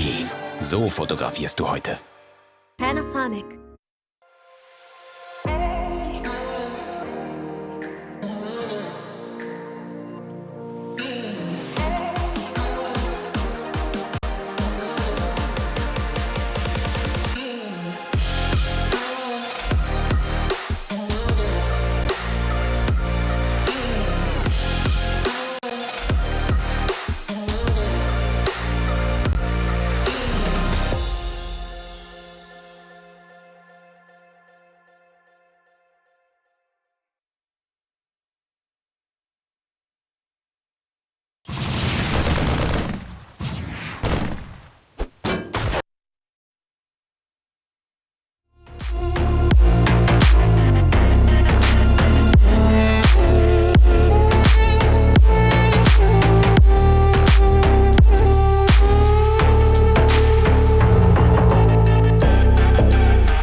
Alive, let's hit the dance floor. Don't work too hard, might break a backbone. Return of the Mac, the king is back though. Corvette and cash, I never lack those. She saw the stone, you know how that go. Fatality, my diamonds that cold. Versace trunks, I hit my backstroke. Knock on the door, she at the back, bro. All I really take is a little taste. Island girl, blue eyes with a little bass. Here for the thrill, I don't need a chaser. Wanna vibe at a getaway. Shimmy, shimmy, yeah, I got the semi-fold weight. Don't step out the line like this a probate. You hit the line and try to locate. This for the time, got time for no day. Whoa. Too many, I'm going. Too crazy and I got bad ones and they ready. A good time, so now it's into it, we left that. Can't remember anything, but I know we got lit. Good times, live in the moment, feel like summertime. Obsessed with nature, not a world mine. The room is spinning, but I feel fine. Oh my. Chandelier, limousines. Really think I'm seeing things. Read the line in mid-between. Yellow light, I gotta speed up. Get home to a cold shower. Need that pronto. Look like a rave at the condo. Heck of a night in Toronto. She said, boy, you in Morocco. Pearl white mention in the top gold. Fill up my cup with the pop, whoa. High off life in the spot, dope. Running up the visa, really talking to a real life Mona Lisa. Jesus pieces hanging off the fleecer. So much going on, it's hard to focus on the features. I got too many, I'm going. Too crazy and I got bad ones and they ready. A good time, so now it's into it, we left that. Can't remember anything, but I know we got lit. Good time.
Hello everybody, welcome back to HomeStory Cup 21. We have a fantastic couch, but it's not a couch, a fantastic free seat in here. Joining me is Lambo and Kevin Harsen de Koenig. Very nice. Guys, this is going to be a fantastic ZVP ahead of us. Astrea versus Reynor. Reynor, obviously the most famous Protoss player and League of Legends player in the world. Astrea, what is Astrea actually known for? For his NA clown build, something like that, maybe? That's a bit rude. I think he plays quite well. I think so too. I'm not sure why you would say that. Because I won versus him to Yikes. hero easily in the group. Easily? But I am here casting and he's there playing, so this is maybe not too far to say. Reynor versus Astrea, the best of 5. Well, I do believe the vetoes should be done. Is there any veto for the Zerg versus Protoss actually? Yes. Stargazers, right? Probably? Yeah. It's not even a question, to be honest. You never know. There are weird Zergs, and Reynor maybe wants to test them out, but yeah, I believe... Yeah, I guess if the Protoss is not very good at late game, you can maybe let that map slide. So I think against Hero, for example, you can maybe let it go. Yeah. The guy didn't even take the back base when he played it, so I'm... Yeah, we all remember the game versus Dark on Stargazers, where he basically moved into 8, 10 lurkers in a tunnel. That was a fantastic end of the series. Mm-hmm. We could get an All-American semifinals. That's also possible. That would all be very non-Korean as well, right? That's already confirmed. That's already confirmed. That's already confirmed. There's only one Korean in the top 8? Bunch of losers, huh? Oh my god. That's crazy. We got destroyed by them in Valencia, but now that their best players are stuck in Korea, we're better again. What a weird coincidence that is. Yeah. This is the more important tournament anyway. I didn't care about Valencia. In the lower bracket we can see ShoWTimE versus Solar. So Solar will be tested in ZVP yet again. Spirit versus, by the way, Serral in the lower bracket. It feels so weird to see him from round 1 in the loser bracket. Obviously, it's possible for him to lose to, I don't know, Reynor or Clem and then drop to the loser bracket. But from the very start, I think it's a big story. Yeah, for sure. We're not used to this whatsoever. Then after, we have GuMiHo against the loser of the other match, or the winner of the other match that we're going to see, which is uThermal versus Zoun. So those are the 2 matches that we're going to be showing right now, I think. Yeah, I think so too. I'm kind of interested. Reynor seemed very confident when we were talking with him earlier. He predicted a 3-0. Is he ever not confident though? Yeah, sometimes he isn't completely feeling it and he'll give the opponent a map in his mental simulations that he does before the game. But here he was, no, it's going to be a 3-0. Pretty clean, pretty clear. And he seemed like he had some good plans as well. So I'm really curious if the execution is going to be there. And of course what Astrea brings to the table. Because we know that Astrea has a lot of kind of off-meta build orders. He is one of the only Protoss players that likes to open up with Nexus first as well, still every now and again. So yeah, he just is very different from most TOS players. I'm curious what he can bring here against Reynor. A couple of good players in the group stage as well. He beat Zoun, he beat Zoun. I don't remember who else. He beat Clem as well, yeah. He beat all the top players and he lost against... To the bottom guys, yeah. Mana and Nice. Very easy, yeah, of course. Well, very easy. Looks like he's more favored versus the better guys and he's not favored versus the worst guys. Which should mean that's good for him right now because he's playing against quite literally the best. Can't get any better than that. Yeah. Maybe versus Maru, who would be even more favored. Yeah, we'll see. We'll see how it goes. I'm still a little bit shook from how much we got destroyed in that mini game just now. Yeah, well, it was relatively easy. I think me and DNS had a very good plan. We just executed it, and then you win. Maybe switching to Shopify Rebellion wasn't that good of a deal, huh? Wait, what? Wow, I didn't know we were saying unrelated things to the conversation that's happening currently. That was right. Hey, the Liquid guy won. White comment out of Team Liquid there. Once known to be the good guys of the scene, now just starting drama left and right. Yeah. Wait, the Protoss won, right? You guys won. Yeah, the Protoss. Okay. Yeah, that was completely unrelated then. Yeah. I agree. Well, maybe my brain just isn't quite big enough to comprehend how these things relate. But it's okay, you know, the Protoss brain. Yeah. I'm sure we can get there. Oh, look at that. He's very dangerous in these videos. Nice little cap. Cheeky laugh. No cap. No cap. Would you rather be stuck on an island with Reynor or with Astrea? If it was just you two. Astrea for sure would be more useful. I think for sure, yes. Yeah, for sure. I think there's not even a discussion to be made there. Reynor would just be simulating how he's getting food. Oh, straight into the balls. Nice one. Why not? Hi there. What's up, Mapu? How's it going? Nice. Glad to hear it.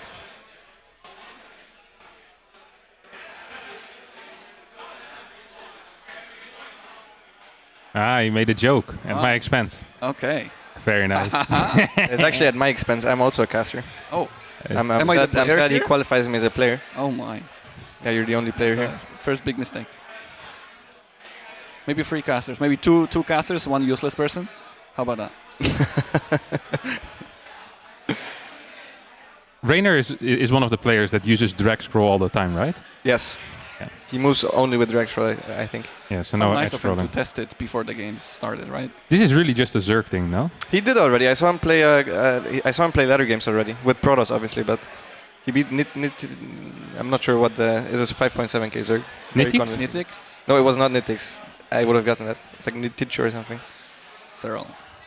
Probably Serral is at 5.7 right now with a Zerg. Oh!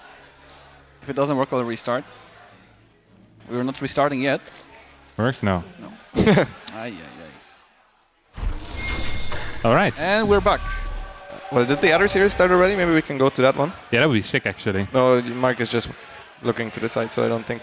Probably not. This would be one hell of a move to pull well during your first game. What uThermal's doing right now. He's leaning towards the guy on the right. He's like, hey, can I help you with the drag scroll or something? No, it's just Zoun. Don't worry about it. PPM helping the guy next to me. Yeah, no way. He's not playing yet. Mark looks very relaxed here. I mean, he's literally here in his Hawaii shirt. Yeah. That guy looks like he's on vacation. Representing Team Lost Island. Very cool. He actually also beat Reynor yesterday, which was, or not yesterday. 2-0, wasn't it? Yeah. It was 2-0. Even a late game, which is extremely rare to see Mark play. Well, did you see the ending of the game, though? Like, he went through the middle patches on Stargazer, so it was a bit tricky, cheesy, somewhat. I wouldn't consider it the proper late game, no? Yeah. He played a late game against me on that map as well. That was a proper late game. And you won, though? Yeah, but he used to never do it, so he surprised me there as well. Maybe the, no pressure for himself maybe works well for him. More relaxed, yeah. Different approach. Maybe was he already qualified before he beat Reynor? Maybe No, it was very important. It was very okay. So yes. Oh, for you, wasn't it? Also for him, if he had lost that, he would have been out. Well, yeah. Like he should have. I'm glad he won then. There should be me sitting there and him over here. But I'm not salty anymore. Anymore? I can hear that. It passed me. Yeah. Did you give Reynor a slap or something for? Reynor promised me 10 drinks yesterday, but then he left before I even got my first drink. It was a good move. He simulated that. I can write it down in my. You write it down in the notebook. Yeah. Lambo's notebook of old drinks. There's a lot of those still to be had. Yeah. I think I'll get some today as well. Tomorrow we start a little later anyways, right? Yeah, it's fine. It's crazy that you only have one game today, and then you won. It's like no more play. Yeah, super relaxing. Yeah. The winner bracket life is so good. Yeah, it's actually insane. I couldn't know. Yeah. It's quite nice, honestly. Although I kind of would like to party, but yeah. Yeah, it is what it is. It is what it is. Round of 6. Yeah, it's not bad. Lots of points, a little bit of extra cash as well. Yeah. I would have really liked to be on Reynor's side of the bracket though, because I think he would have played Protoss against me, and my ZUP is very good. Yeah, but you dodged him in the group stage though. Yeah, well, yeah, but we talked beforehand. I thought it would have been really funny if I beat him in PvP with random, because he would have had no chance. Was it funny after all? After getting Darren twice? Yeah, but that was unlucky, man. How could I have known? You could have controlled that. You could have basically played him in PvP. You're only tough in your words, no? What happens if I see I get Terran and then instantly I just unplug? Like, guys, my computer is not working. We need to rematch. Yeah. No resume from replay. No. Resume from replay. What do you mean? But then I could have argued he could have just pressed rewind, or you can actually see it in the loading screen. Yeah, so I could have said no. You have to go new. And you keep doing this until you get the race you want. Well, Zerg or Protoss would have been the best, even better than Zerg, because Protoss he would have died. He would have low ground wall, tried to 1-get expand and died. I'm pretty sure. Yeah. I wouldn't mind seeing PvP between two of you. I beat him last time I played against Ladder on him, on the ladder against him, but that was a macro game. But I would have not played a macro game, because he doesn't know how to low ground wall. Don't you say the ladder doesn't matter, because you lose to his Protoss as well, as Zerg? Yeah, all the time. You beat me, actually, as Protoss a couple of times, I think, as well. Yeah, it's only because you're letting me live, because I have no clue how the early game works. I lose against every 5 well, yeah, like I can cheese the shit out of you guys. Yeah. It's no fun. That's very honorable, but it's I not don't play good for your ladder for MMR. fun. You play for MMR. Here to win, man. Oh, my point. I mean, if you would play in tournaments or just proxy robo, you guys have no clue how to defend that. It's one of the ones where I'm not bad against because I actually do it a lot on the ladder. It's like the only one I know how to defend. But any other proxy, I mean, every other proxy is not that lethal though. Like to proxy robber, you can straight up die. Versus other proxies, most of the time you just get behind, or well, can get behind. Yeah. But the game kind of continues. We're not quite sure what's happening right now. The game still has not restarted. Not restarted. Is what we just heard. It's okay. We're just having a very wonderful chat in here. Okay, so I actually can't hear the production then. Yeah, nice. So you're the only one left out. Yeah. They're speaking bad things about you. It is what it is. Astrea just enjoying his time here. Man, he actually, yeah. Oh, he's looking at the stream. He knows. Yeah. Wave at the camera, Max.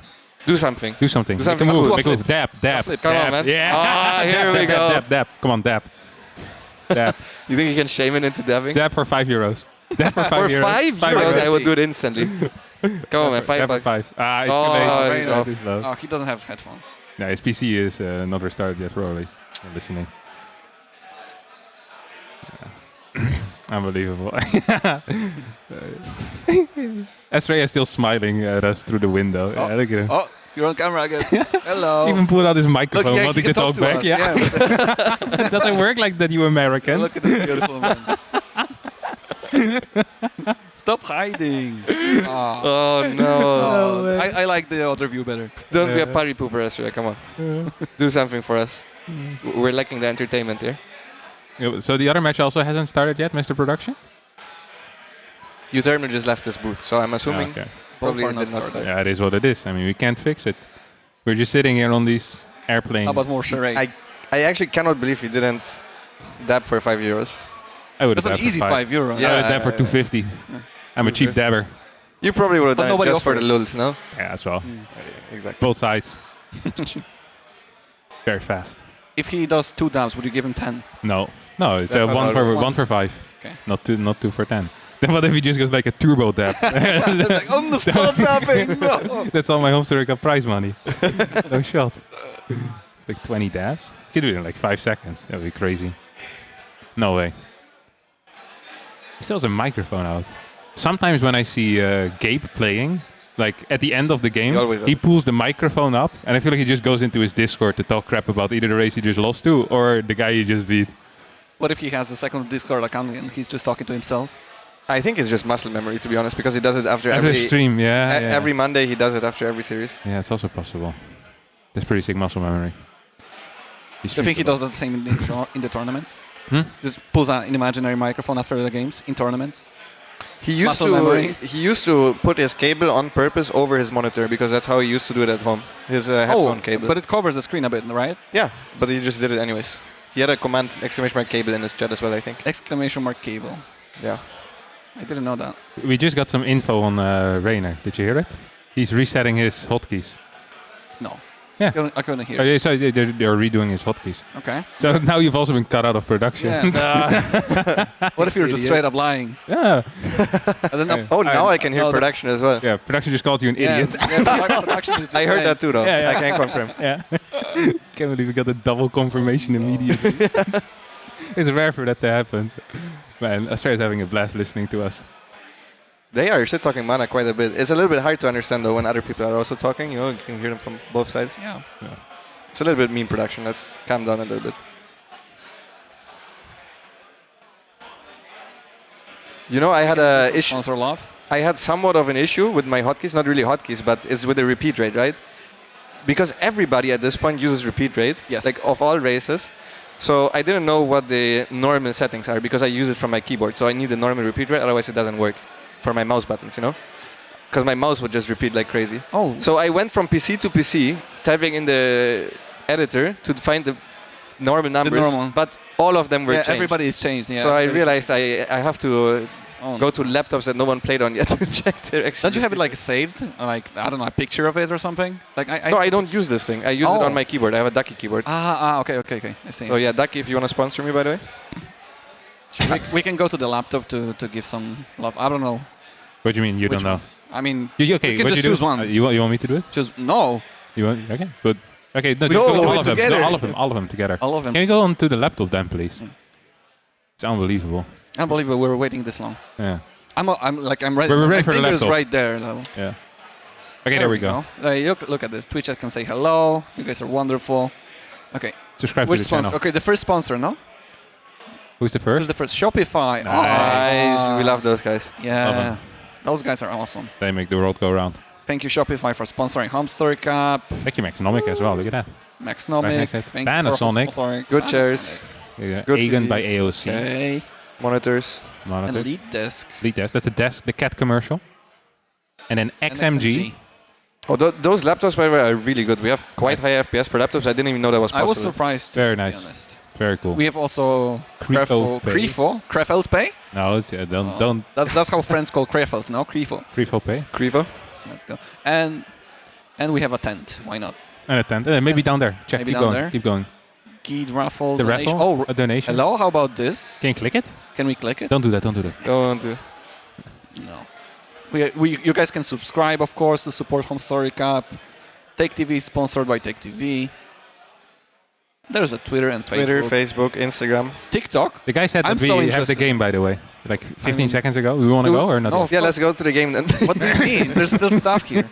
There's YouTube and Discord and Amazon. Amazon. Fantastic. Okay, this is the set of sponsors. Thank you guys so much for supporting Yeah, HomeStory Cup. really appreciate it. Really. Okay, let's go to the game. We're boring. In the bottom left spawning here on Waterfall, playing for Team Alpha X, it's our American Protoss player, Astrea! We have plenty of people rooting for Australian here. In the top right of Waterfall, the Italian stallion, the best Zerg in the world, possibly, Reynor from KZ Gaming. Possibly.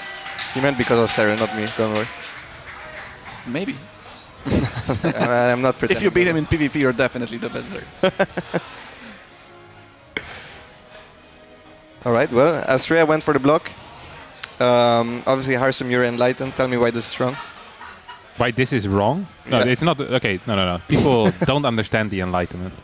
Okay, you can block the natural nexus completely fine if you do certain build orders. If you play Twilight Council build orders, or even if you want to do a double chrono on Adept, I'm completely fine with it. However, if you're planning on not chronoing any of your Adepts and you're playing Stargate and you block your opponent's natural, you're an idiot. And that is what the Enlightenment is about. I like being an idiot, though. Yeah, well, how did that work out? Same as you. We're above your casting. I haven't played a game in 2 days. That's great. All right, Twilight Council going down. Robots to follow up. Actually, after the first step before the Stalker. This is DT drop. DT build. DT drop. So he has a build with two-gate DT drop that's supposed to look very similar to the glaive opening, but Reynor doesn't actually have his Overlord next to the wall, so he's just going to go for the confirmed scout with the hidden Overlord. So he's not really going to fake out anybody. There's one big weakness of this build, and that's that you act production super late. So if you recognize this build, if Reynor prepared for it, you can just all in. Like, you make a lair and then you make units and then you just attack. And I don't think there's anything the Protoss can do to hold their own third base. But we'll see if Reynor does go for that. You can also just defend fine, and then you're also in a completely okay spot. It's likely Astrea will try to fake him out, right? Like with like a forward Adept warp in, thinking maybe this is glaives. But yeah, this confirmed Overlord will probably see the robot timing. Possibly could even see the Dark Shrine if the Stalker doesn't kill it quickly enough. The links are coming in. That's off position, the no? front. Oh, no. no. Those are mana Adepts, man. That is not a good start. That's terrible. That's really bad. Because he needs us to secure his third base. I don't think he can warp in DTs now on the other side if he wants to take a third. So this build is supposed to have a third base going up at around 4 minutes with the way he plays it. He like warps in Adepts once and then he goes fake shades across, or sometimes finishes the shade and then behind it right away he takes a Nexus. He now doesn't even have the minerals for it yet. So he's still going to try to go for it, but if Reynor just makes links, I'm not sure that he can hold the Nexus himself. Just get like a 22 links? Yeah, something like that. You can defend even just with queens just fine. So all the links he has right now, I would just send across. And he is doing that, but he started link production relatively late. And he even made a roach barn for safety. Spores are timed nicely though, so at this he shouldn't take any damage. Oh, he went to the... You know what I will do in Astrea's shoes after he goes scouted like that? Just don't go DTs whatsoever. Just go, I don't know, Immortal, Forge or whatever. Just focus on the economy. I don't think he can find much damage with the DTs. If he does, then that's great, but I think Reynor has to prepare for that regardless. And if he got scouted, I think I would just focus more on the macro side of the Protoss thing. Yeah, the links are getting in again, kinda. Did he kill a queen there? I feel like I saw a queen corpse. Yeah, just one. That's pretty nice though. I don't think you're supposed to get that once the Zerg figures out what's actually going on. Reynor does have a fast lair, so he can at least defend his creep spread a little bit. This is usually one of the perks of this build, is that Zergs nowadays don't get early lair against this anymore, so you can, with a fast observer, clear up all the creep that is in between the bases and extends forward. Now he warps an extra DTs. See how little there was until just now? Yeah. Now it's obviously too late because the next is full HP. Yeah, Reynor also lost a lot of links, right, in the meantime. So he couldn't really reproduce them without hurting his own economy.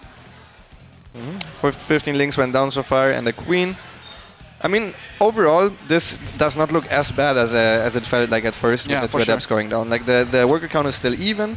Obviously, he doesn't have oracles or anything like that, and oracles usually provide quite a bit of utility, especially with this blink stalker style, but I think Astrea shouldn't be too sad about this because Reynor played it super safe with the early Roach Warren and with a very low drone count.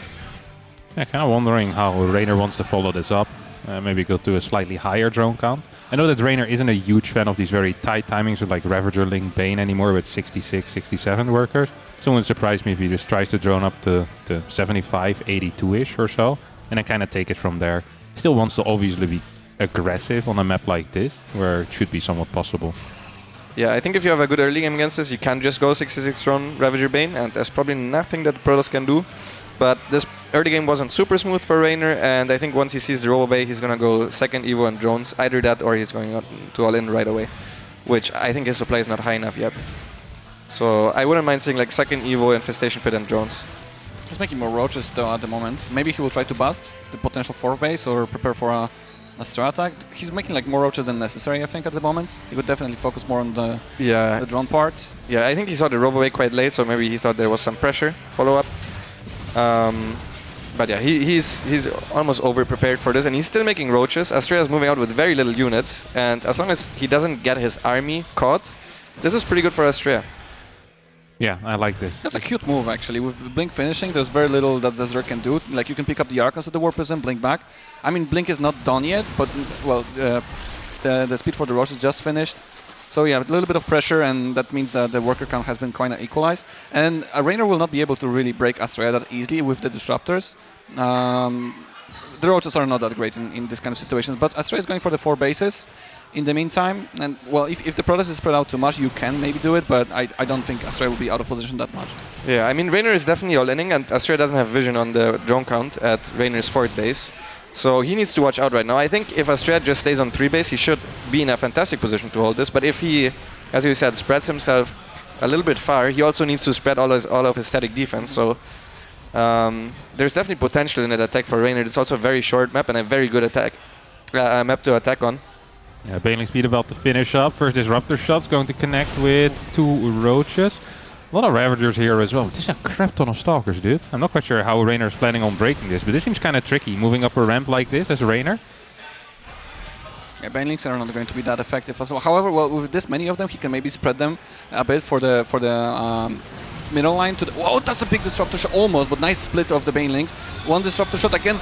Wow, that's time right before it explodes.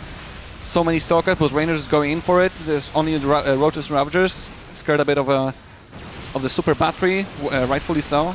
Reynor gets pushed back a bit. Nice pickup there on these Archons. Both of them stay alive, get insta-healed by the super battery. So you have 2 full energy, or 2 full shield Archons again. I mean, that these links aren't as useful no more. Was that a Disruptor? Yeah, if this that was huge. Would be nice. Yeah. I think he would be perfectly fine with that one Disruptor. There's still one more. I still think he's fine, to be honest. Yeah, I think so too. Like it looks okay to Astrea, yeah. Oh, this one. Not quite. Oh, one Ravager. As long as he doesn't rally this one in as well, I really like his position here. Now the shield battery overcharge was used, so it's on cooldown right now, and there's no extra battery here. That Archon? Hello? Also, there's an Archon on the completely wrong side of things. I'm not sure what he's doing there. Okay, the Prism is there. I guess it's just to catch some reinforcements. Blinks a lot of Stalkers at once, but the supply is just looking not that great for Reynor. Another shot. Oh, it gets a lot actually. That's like 6 to 8 supply. Prism can die. That's kind of painful. Yeah, that's very painful. I mean, is he gonna go back and drone up? I think Reynor is kind of that guy. Yeah, I mean, Reynor is not in a good position, but like if he doesn't lose the War Prison, there's some like counterattack potential, or just more microbility. If he loses the Prism, obviously he cannot save the Archons. Well, I guess the Archons are dead, but like maybe save the Disruptors that are in trouble. or just pick up individual stalkers. There's definitely just more micro potential. He has to reproduce the Warpism now. There's 2 disruptors. Yeah, there's so many stalkers, and +2 is about to finish. More batteries should be made at this base to help the stalker survive. The disruptor arrives. Reynor has to disengage. 84 probes to 75 drones. There are some attacks at the third base of Astrea, but nothing too significant. It looks like it was a Baneling run by well defended by Astrea. Yeah, only 2 probes went down, and Astrea right now is up in workers against a Reynor that is still pretty much all-inning. He's gonna get +1 melee soon, but no +2 for some comeback potential. So I think at this point, I would like to see Reynor just make a couple of drones and then wait till Astrea starts moving out, because I don't think he can do anything on this 4-base setup from Astrea with the set of units that he has. He actually finds 2 Archons morphing very far forward for some reason. Also, the probes are pulling back. Great disruptor hit though at the same time, and Astrea takes a 10 supply lead. Yeah, that's actual pain there for Reynor. If that doesn't happen, maybe you can kind of kite his army back to his base, kind of delay the move out as long as the Roaches and Ravagers are on creep, but losing that many Roaches kind of hurt. 34 more Banes on the way.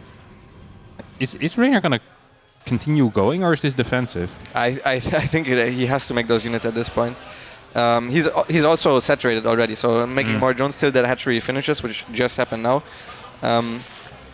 Doesn't really help him all too much, and now he's once again, I mean, he's trying to get Banelings into the mineral lines, but Astrea is doing a great job at defending. I like this one. Finally trying to attack to the third base rather than in between the bases where he is easily flanked and attack from the high ground. Finally destroying the Nexus number 3, but this is a lot of Banelings, and not necessarily for free, but I'm not even sure if this was super worth it for Reynor with this amount of Banelings that exploded. However, it does slow down Astrea a bit more, and if Astrea wants to move forward, then maybe it's about time right now, but Reynor keeps making more units. I don't know if the counterattack would be the right call here. Yeah, I think actually doing nothing is probably the right call till you're completely maxed out. But even if he did attack, I think it would be quite scary for Reynor, who's now again trying to counterattack here with the Nexus that's just building. Astrea obviously in position in between the bases. 7 drones went down. Overall, some of these links fall, and there is no transition from Reynor. It's not like he has Vipers on the way. So if Astrea actually maxes out on Archon Disruptor, I mean, I'm not sure how Reynor beats that with pure Ravager Bane. I guess on creep plus a remix is usually what you need, but he doesn't really have the money for that right now. There's even a slightly lower prop count now for Astrea, so the moment he maxes out, his army is actually going to be huge. But yeah, the creep suite is actually quite good. The Waterfall, one of the smallest maps in the map pool. Definitely more difficult to walk. Oh, well, there's an attack at the third base once again for Reynor, but this time he will not find a cancel or a kill. Very well deflected by Astrea, actually. Yeah, I think he did that quite well. And like Lambo said, as long as you're not fighting on Creeper as the Protoss and you're just getting more gas units in your army, whether that's Archons or Disruptors, there's no real pressure on you to go as long as there's no hive, right? Reynor's army is not going to increase in strength, while your army continuously is increasing in strength. And Reynor kind of wants to trade out some of these Banelings, maybe try to... Ooh, that's another Nexus. Yeah. Yeah, I think now is kind of the time where you can actually counterattack. It's a little bit hard to judge for the Protoss because Astrea wasn't on the fourth base at the entire game so far, so he doesn't really know what drone count Reynor was on during all of this.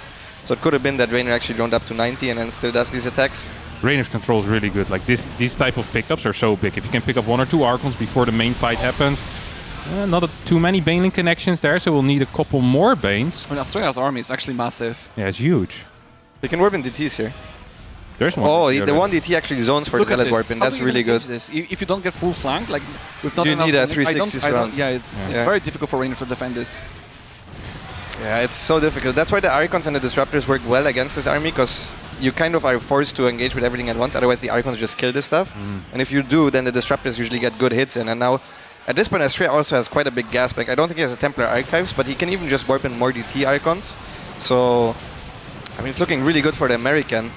Hope right now for maybe an All-American semi-finals. On most certainly the Zerg map pick as well. Yeah, Waterfalls. I was surprised this map wasn't vetoed to start with.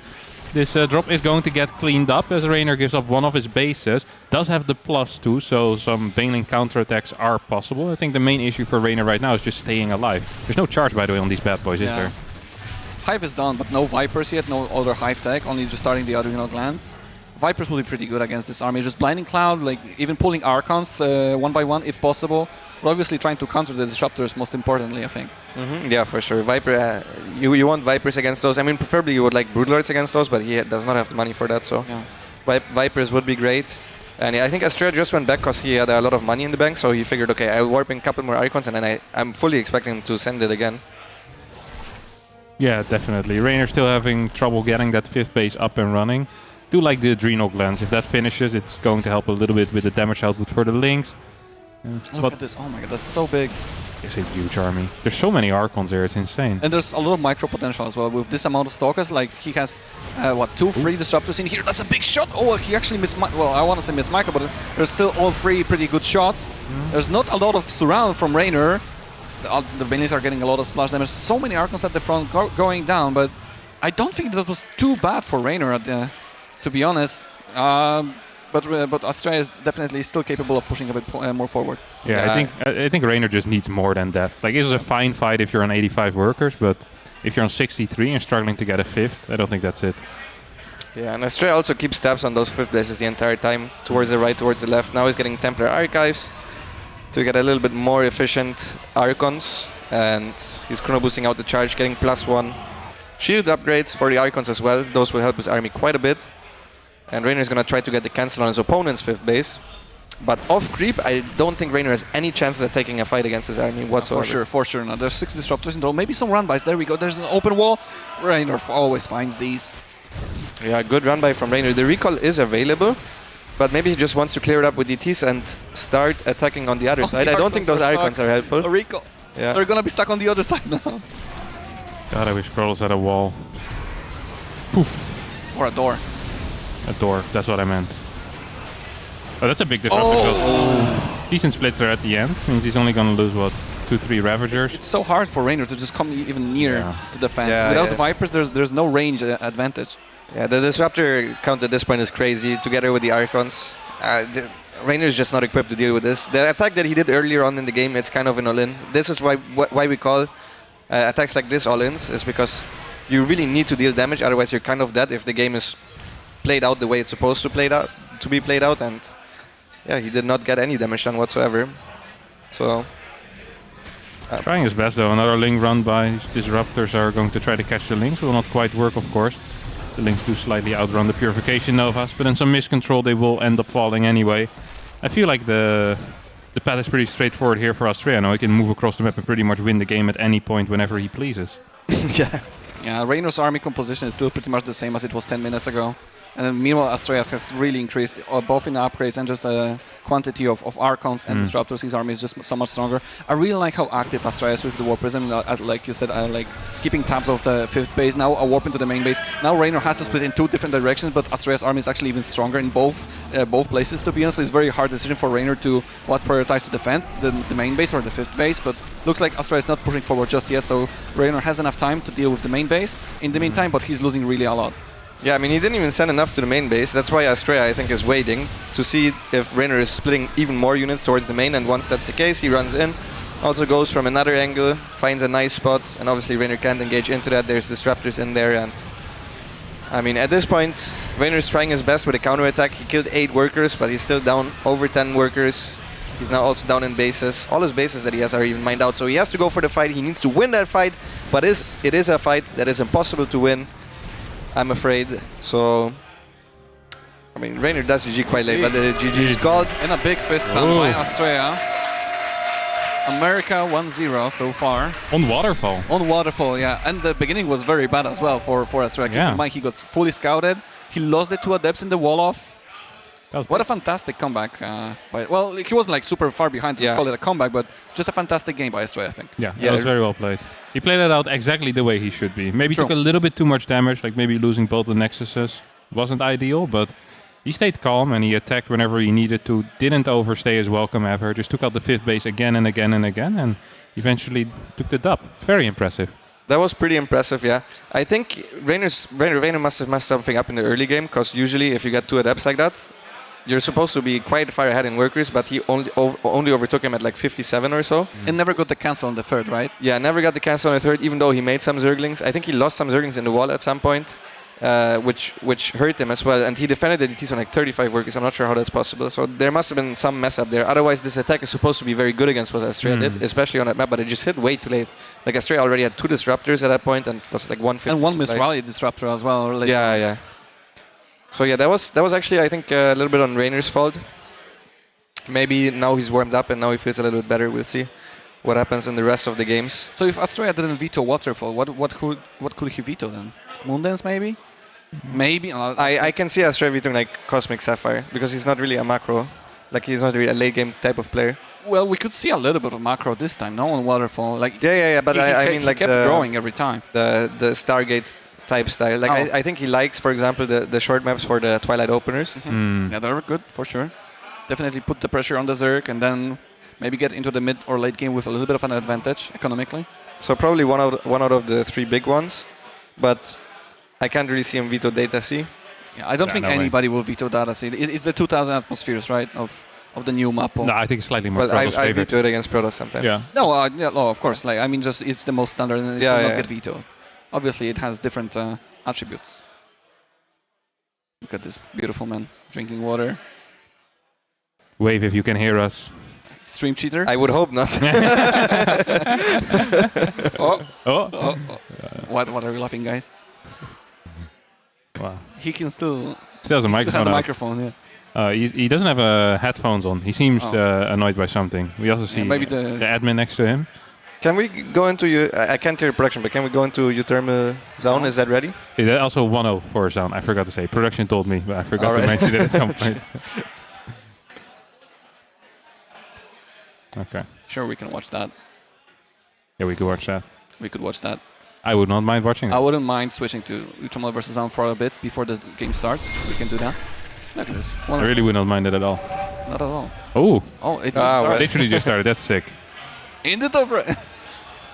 Yeah, you can go for it. You can go for it. Wow. Do we even introduce players if it is not our main base? Yeah. Main? Yeah. Sure, in the top right. The retired man, Mark Schlappy, also known as uThermal. And in the bottom left, it's his opponent, the blue Protoss player, also representing Alpha X. Let's see if he can play as well as his teammate just did. It's Zoun. Woo. One very passionate Zoun fan here. Or Alpha X fan. Or Alpha X fan. Or both. Ooh, a double gate. Yeah, this is the type of build that when you see it, you're not quite sure what's going to happen, but it's going to be exciting.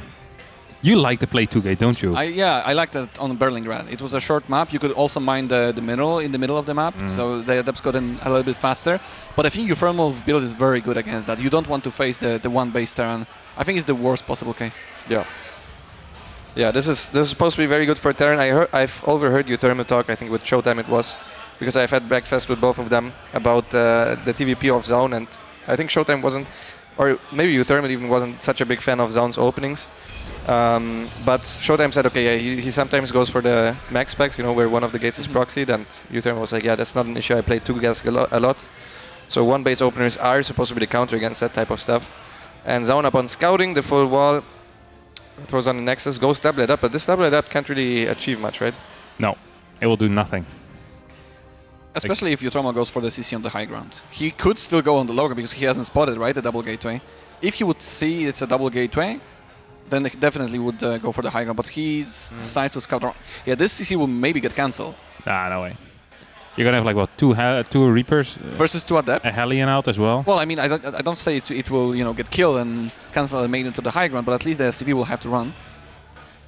If he commits with the double Adepts, very possible. No, that's true. He will need to run. Can actually, took a little bit of damage already on the first Reaper. Shade on the wounded Reaper. Yeah, that's big. Oh, he can get into the high ground just in time. And now the STV. Oh, look. Wow, he actually cancelled it. You think that was necessary? I mean, he made a reactor, so he had no extra barracks production. It's not like he had a 3rd Reaper on the way. That's true. And there could be Adept number 3 and 4 coming, and well. I mean, this is already good for Zoun now, no? I agree. Yeah, probably. That's the perks. Like if you don't SCV scout, and there's like a low ground double gate, the Adepts get there so quickly. If he would SCV scouted, he would make a CC on the high ground, be actually ahead. Oh, one of the Reapers will die, possibly even the second one, but no, the Reaper is a little bit too fast. Eventually, the Reaper will die, but uThermal is really good at escaping with the Reapers. There we go, one more Adept shot. Oh, there we go. I honestly believe this would have been fine for uThermal at his follow-up in like a Widowmine drop or something like that. Because with at least with 2 gas, you have really fast stack.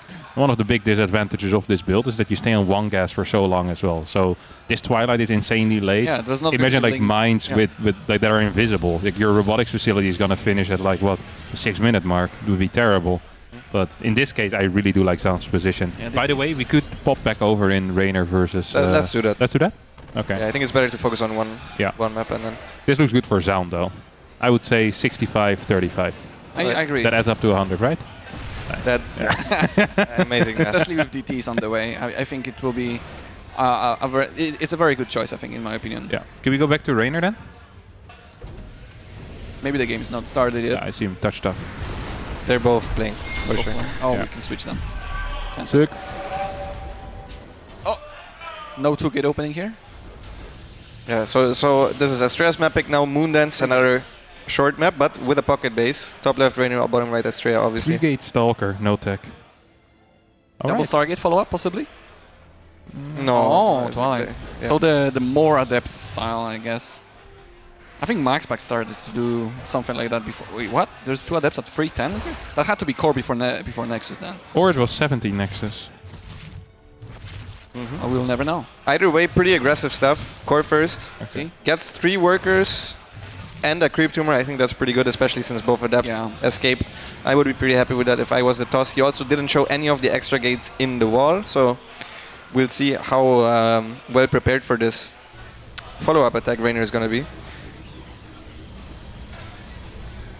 Okay, Evito Chop. So yeah, one of the big maps, yeah. Ooh, everything goes home. 2 more adepts get warped in. If Reynor paid enough That's attention, really he could actually see its 3 gateways already. But he might not have paid attention to those links immediately. Yeah, this is very scary to play against especially a player that plays all openings, because this could be fake and there could just be double Stargate Phoenix behind it, something like that. It would be really nice if he gets a scout of the gases on a natural and on the 3rd Nexus timing. This Overlord definitely could be moving already south to confirm the gases, like you said, and potential pocket base, which would give Reynor a lot of information. No, you don't nice shade split, those. but yeah, obviously you cannot confirm that shade. Well played by both players. What does this probe want to make? I think maybe double Stargate. Like I feel kind of double Stargate here. Pylon. No, okay, just a pylon. But he's supply like finding a bit more gas. Yeah, I'm thinking because it's very hidden, right? Like you don't really need to hide other buildings like a Forge or a Robo. I think he wanted to make the Stargate, yeah, but he was just supply block, so he was like, okay, I'm gonna make a pylon right here. I really thought it's going to be double Stargate. It makes sense. And you were right. So that's probably Phoenix, right? But it's quite late, the Stargates for Phoenix. So maybe Oracles? No. No, I think Oracles. Really? This is way too late he's for gonna get Phoenix. scouted. Oh no! Oh, are you're kidding you me. serious? I would also not scout there, to be entirely honest.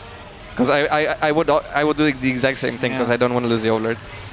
Look, like literally 1 second later, 1 second more scouting with the Overlord, and you get to see pretty much a game-changing attack. 39 drones, by the way, to 47. Reynor is really over-defending with the amount of links and queens. Yeah, because he doesn't know what exactly is going on. This is why this type of build is so scary on a map like this. Map, it is Phoenix, by the way. And he's still warping in adepts as well, so he's definitely going to keep being aggressive with this. Well, there's a battery here, which is actually going to help out. Oh. But, yeah, you can't. It's not worth it. Yeah. Like Reynor is actually severely behind, I think, at the moment when it comes to the worker count and economy. But if Astrea doesn't get too much damage done with the Phoenix and Adepts, Reynor definitely can come back into the game economically. Yeah, it's because he prepared for everything. And he also didn't scout for proxy gates. So he overmade units just in case it's like a proxy gate or a robo together with those adepts. And then on top of that, he made 3 spore crawlers. That was fast. Mark 1-1. Yeah. So they already finished the game number 2. But I didn't even know that was 1-0 for either player. It was literally on the screen. Okay. It's okay. It's okay. So who won the last game then? So Mark. uThermal. Yeah, so it was down 1-0 before. Okay. So the 35% won? Yeah, what the hell? But that happens a lot of the time. Yeah, I know. I'm just pointing it out. Yeah, yeah. But I saw Mana already getting upset. What? He's like, what the hell? No, I'm never upset at you, Kev. You're the sweetest human being alive. That's very kind, but also a lie. Double Stargates are chronoing out some Phoenixes are now charged. M+1 as a follow-up. I wouldn't have minded seeing a fort base before these extra gateways. Yeah, I agree. I don't think there's really much that you can die to, especially with the number of adepts that he has and the Phoenix together. So now he reveals the Phoenix. This is so late. It's 7 minutes in. Reynor did not make any extra queens, so he just had the ones that he made at the very beginning of the game. 5 queens is actually very low, even against something where you don't think it's double Stargate Phoenix. Usually we still go to 6, so he still might get some damage done. We can see 7 drones going down. Obviously there is the 1 spore from the early game per base, which actually really hurt Reynor, by the way. It still would have been better, I feel like, to not have any spores. His spot now would be way better in the game. Astrea floating quite a bit, by the way. Yeah, I was about to ask, is this going to be an all-in from Astrea? Like Phoenix charged lot with like War Prism? Because he's finishing +1, he made so many gateways, but he doesn't have a 4th base on the way. Yep. And the 3rd base that he created obviously has less minerals and gas. So I do believe this is going to be like a big attack, possibly with a 4th Nexus behind this. But because Reynor is going to lose so many units for the Phoenixes somewhat for free, I think this timing attack actually has potential. I think it has potential, but I don't think it's necessary. I think if you have a spot like this, you have a free late game, and he's quite far ahead already. And the Phoenix don't really do as well offensively as they do defensively. Like having this many Phoenix against Reynor feels great because it's harder to split your army as a Zerg. Even doing Baneling run-bys, so Phoenix can defend those quite well. They're very good at spotting for stuff as well. So in general, Reynor is just going to try to get into late game, but he's doing it from behind. And yeah, Astrea, if he wants to, he can go for a move out. I mean, the supply is looking fantastic for him. You can also like lift a lot of those queens with transfuse, so there's even less survivability from Reynor's army. I think the 4th base, at least from Reynor, should be cancelled if Astrea is paying enough attention. Like Reynor's army is actually quite bad versus what Astrea has, and Astrea is moving out with the War Prism. About 10 gateways, I want to say, from Astrea. A lot of warping potential. These Phoenixes definitely put a big threat. Astrea is checking where the 4th base is. I would guess he's going to go for the 4th base, but maybe just at the front. No, that's way too aggressive. I like that he cleared all the creep in the middle and now is going to be focused on the objective of the 4th. I think it's a pretty good call. Like you said, he should definitely be capable of getting this, right? I find it difficult to believe that Reynor can hold this. Yeah, this army is really bad against Banelings, but guess what? There are no Banelings. Now he's starting to lift all the units at once. Good Fungals. The Zealot's not being as effective, but he just doesn't have that much DPS behind it. It's like 4 Ravagers. Many Zealots. Once he started kiting, it's like 5 Ravagers and 4 Roaches here. And Zealots do really well against those units, and now he's trying to hit with Crucible, but that's not gonna happen. Good micro by Astrea. He's focus firing down the last Archon, and now he's trying to kite it out, but the Ravagers alone are just not that strong. And at this point, all the anti-air is gone as well. It's just the 1 Spore Crawler, and Astrea can easily play around that. He's going in between the bases of Reynor, and now he's basically it's free pickings for the Phoenix. Yeah, they're sadly out of energy. 12 more Roaches are on the way. We see the Stalkers making short work of that 4th hatchery. Spores taking some damage. I wouldn't mind if the entire army of Astrea just kind of gets together and starts focusing on those Roaches. Something you really do want to do. A couple of Zealots once again chasing too far. Yeah, joining the fray. Like these were stuck behind a Stalker at home. yeah, for sure. Rotterdam somewhere in the corner crying the Phoenixes don't have +1 attack.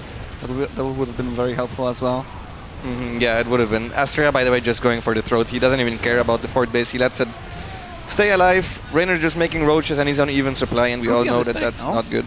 If he's going for the throat, because if somehow, some way Reynor defends, I don't think it's very likely, but if, there's a better chance for Reynor to... Yeah, I wouldn't have minded 1 Zealot just killing the 4th. Yeah, I agree. You can just drive by. Alright, there we go. Oh, wow. Fantastic. To be honest, very well prepared builds and execution by Astrea. This was like not a very standard way to play. Yeah, not at all. And yeah, Astrea just makes it work. Basically makes it work. That was sick. 2-0. I think Reynor is playing as if he's the huge favorite, which he definitely is, but if you try to play safe against everything in the early game against Protoss, you very often are not safe against anything. Yeah. This is what some smart player might have said at some point, but this is kind of what's going on here. He's actually quite far behind in the early game, especially even in game 1 where he was supposed to be ahead. He was not ahead there. So he really needs to just make some more drones. I think he's way too afraid. The sport timings made no sense in my eyes, because if he saw that up warping at this stage, it made no sense. I guess the lack of a second gate there in the wall kind of tricked him. Maybe he thought there might be a proxy pylon for DTs, so maybe just go scout for that, and then if there's no proxy pylon, delay the spores a little bit, because 3 spores are super expensive in the early game. Yeah, it just looked a bit sad from start to finish. No?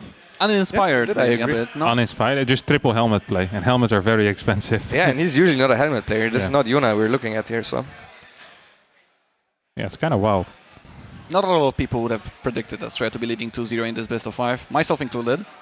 And so far, like, I'm not gonna lie, Astrea does look like the better, well more prepared player, right, between the two. Like, obviously, Reynor is capable of easily like turning it around, 3-2 in his favor. But like, it's not going to be an easy task. With the way that Astrea is playing, well prepared, I would be really scared what he has else prepared, for other maps. Because he seems to understand the new maps and has some non-standard stuff prepared, and not only prepared, but actually well executing them, which surprises Reynor, and we can see how it works out. Yeah, this is also really frustrating because now it feels like he almost needs to kind of put on some type of helmet every single game, or you might die to something stupid, because he literally only has 1 life left. But I still believe that the best thing he can do is take a little bit of risk. At least like what we're used to seeing from him. I mean, it's not even really risk. If you scout around the map and then you just do normal sport timings, like the worst thing that can happen is you miss the Oracle with your Zerglings, and then there's an Oracle that shows up. And if you usually have enough queens to defend that anyways. Maybe you're going to lose 2-3 drones or something. So I really hope he fixes that up a little bit. But he looks unfazed, still going hard to the music that he's listening to. In the top right, it's the Italian stallion, the red Zerg player from Italy. It's Reynor.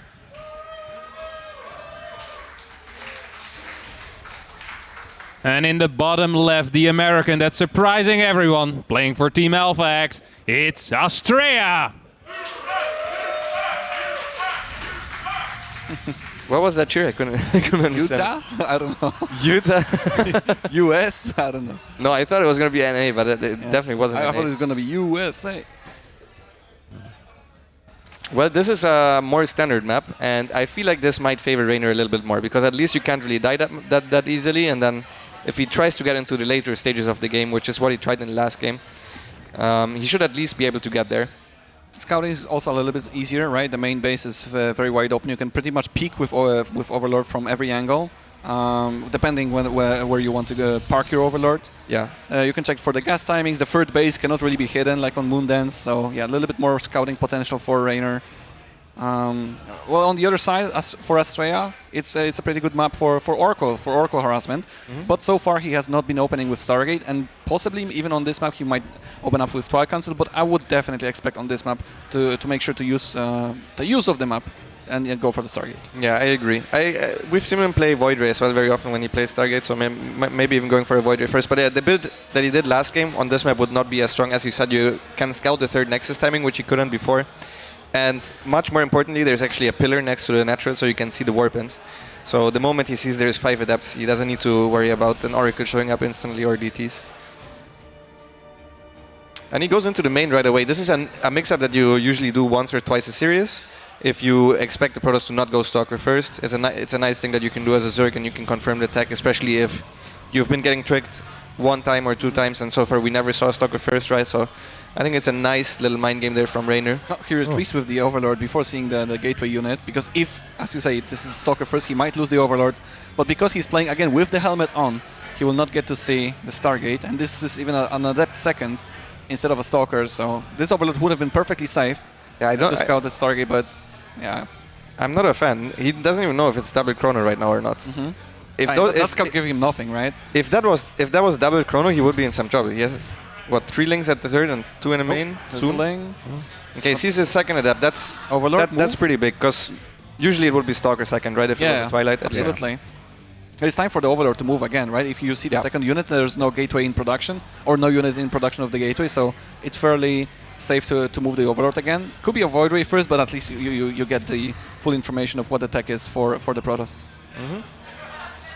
Yeah, he's gonna just barely see the Oracle pop, I think.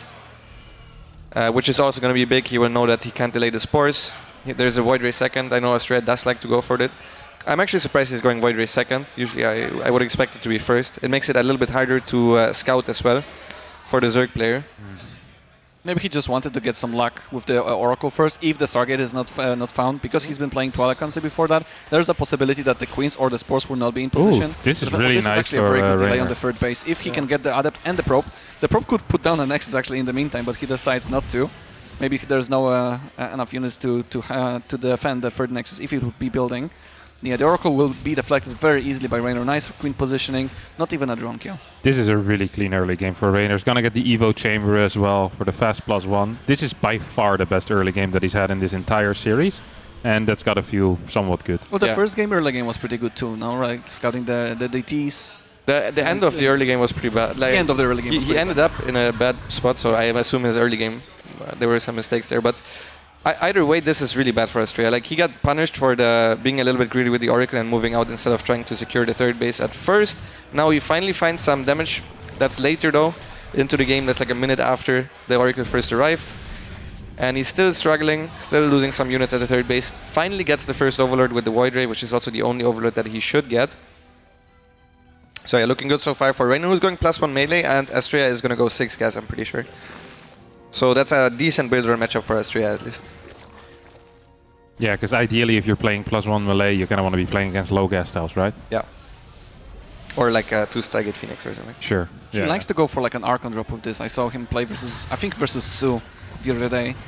He goes for like the early third base, but eventually he goes into an Archon drop with like a charge dot warpen. Yeah, there we go. There's the Temper Archives.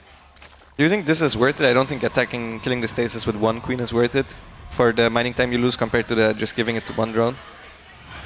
Yeah, because there's the drones are not mining during for that time. Way longer. Yeah. I think just sacrificing 1 drone for the stasis is better. Yeah, I think if you attack it right away with 2 queens and then basically you barely don't get it, it's better to just kill it. Obviously, queens do outrange. Oh, maybe first stasis mistake. a little bit. Okay. Astrea pays attention. It's still quite low in HP, but 1 Oracle you don't really expect it by itself to get a lot of damage done. This is mostly for scouting at this point, I would say. Yeah, occasional stasis ward if you have a little bit too much energy, but yeah, that really should be about it. Former gates are going down, so we're not going to rush into a super fast fourth phase, which is something that we sometimes see as well, right? The 6 gas with a really fast fourth, kind of pretending like you can hold everything. Well, in reality, you die against any push.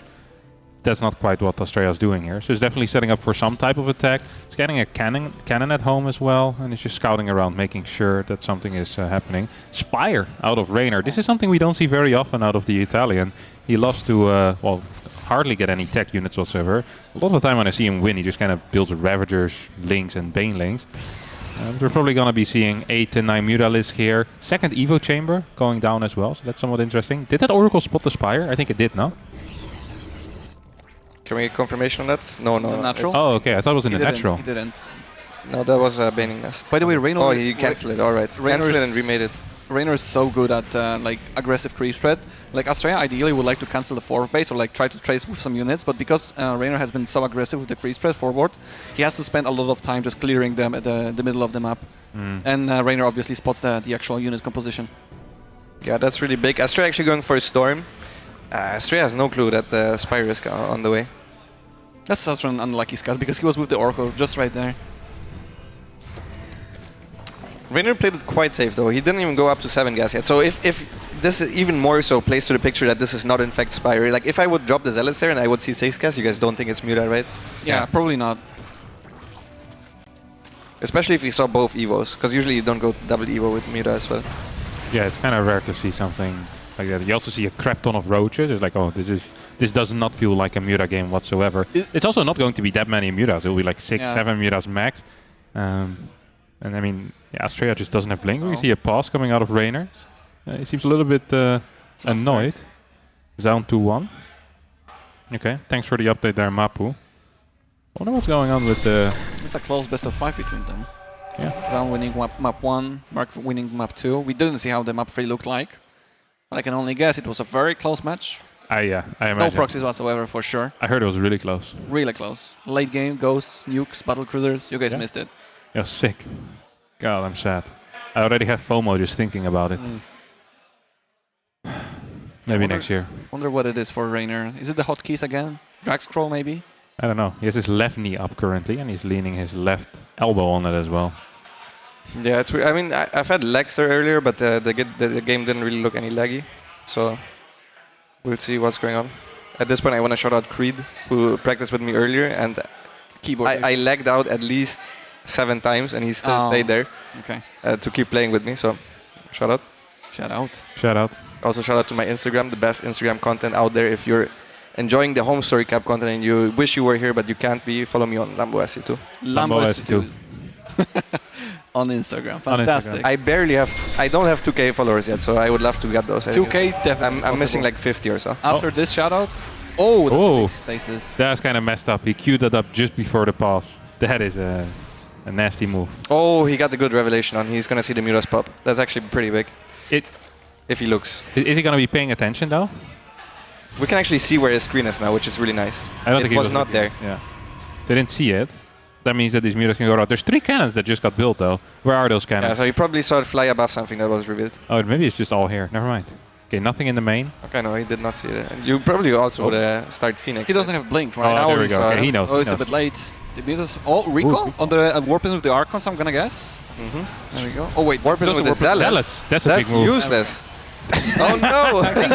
They don't shoot up. Oh no! Oh no! Not again! How did I think I of keep this? making the same mistake. Usually there are Archons in there. God damn it! Oh no, not like this.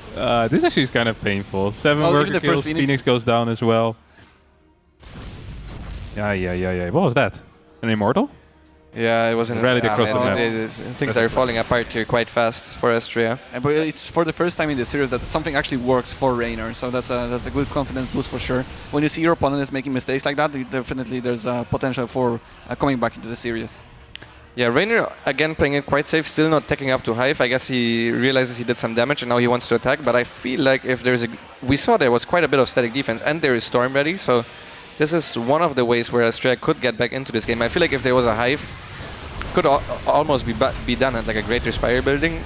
I would really love Reynor's position, but as of now, even though these mutas did fantastic, don't get me wrong. Ooh, good defense. Good defense again. Really nice. Reynor is not fighting much. The most amount of damage he finds with the mutas. Yeah, there's no Hive on the way. There we go. Finally, 10 minutes into the game. I feel like Reynor could have done that a bit while ago. The Hive probably could have been done already. I don't fault him though. He had a lot of creep and it felt like everything was going well. He just wanted to poke a little. But yeah, he definitely threw a bit of his lead out of the window there. I actually think what Astrea was doing is tricking the Zerg into believing you're recalling something important. I sometimes do this against Terran where I recall a single probe, then I hope they pick up and boost away. Sometimes works. This doesn't really work though, because against Terran you guys recall Blink Stalkers and he didn't even have Blink here. It's not like the Archon Warpism would just kill the mutas just like that. Yeah.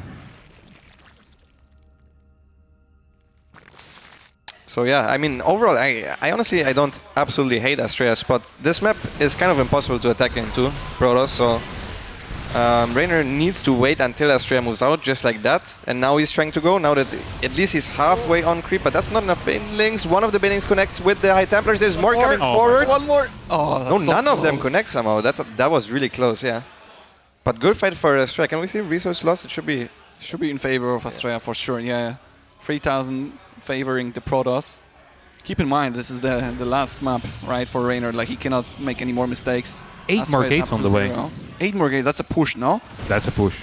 Yeah, he doesn't even need to push though. He doesn't realize. He doesn't need to, yeah. Yeah, there is no Great Spire on the way. Uh-oh. Lurkers. Uh-oh, Lurkers. Hydra then first. I've seen that. I've seen the cast in my hotel room while you guys were talking about how good Hydras are, and then Serral lost with Hydra Lurker, with 34 Lurkers. And the best part is you were like, I'm sure Lambo's molding over this right now in his hotel room. And I was. The world is easy to predict sometimes. Yeah. I like that he pulled these Banelings back. That's a cute move. It's going to keep 5 of them alive. That's better than losing all of them for free. These Archons did a fantastic job so far. Once again, Reynor's going to move in. Bunch of links. No Adrenal Glands, though. Good Storm as well. I actually believe that Astrea wins this fight here with the these Archons will Archons. survive. That's a very good trade for Astrea once again. And again, the army supply is going to grow for Astrea. Lurkers are very far away from being on the field. And Astrea is about to get +3 attack. Lots of Immortals, lots of Archons, lots of Storms especially. But if the Templars die to the Banelings, maybe not that many Storms. A couple of Templars survive. Keep in mind, Astrea still has quite a few gates and he's adding even 2 more. So his remax capabilities are very big. He could have saved all of that with the Prism as well. Reynor got lucky there that he got anything, to be honest. At this point, Reynor actually finds an army quite exposed. The Zealots can't really engage all at once because of the Banelings, and the Archons are forfeit. So this was actually finally something going right for Reynor. And Astrea is moving out now. He really doesn't need to, but yeah, obviously it's easier for us to tell. And he's going to get 1 base for free. He loses his own 5th base. Reynor has an extra 5th base at the bottom that already is getting the extra geysers on as well. The 2 mutas are kind of shooting at random stuff here. Yeah, and Astrea is already kind of preempting Broodlords here with a couple of Stalkers in the army. He also has Blink. It is going to be Lurkers, however. There's a lot of drones here for Reynor, a lot of units morphing as well. And I actually believe that this base is going to fall without Reynor being capable of doing very much about that.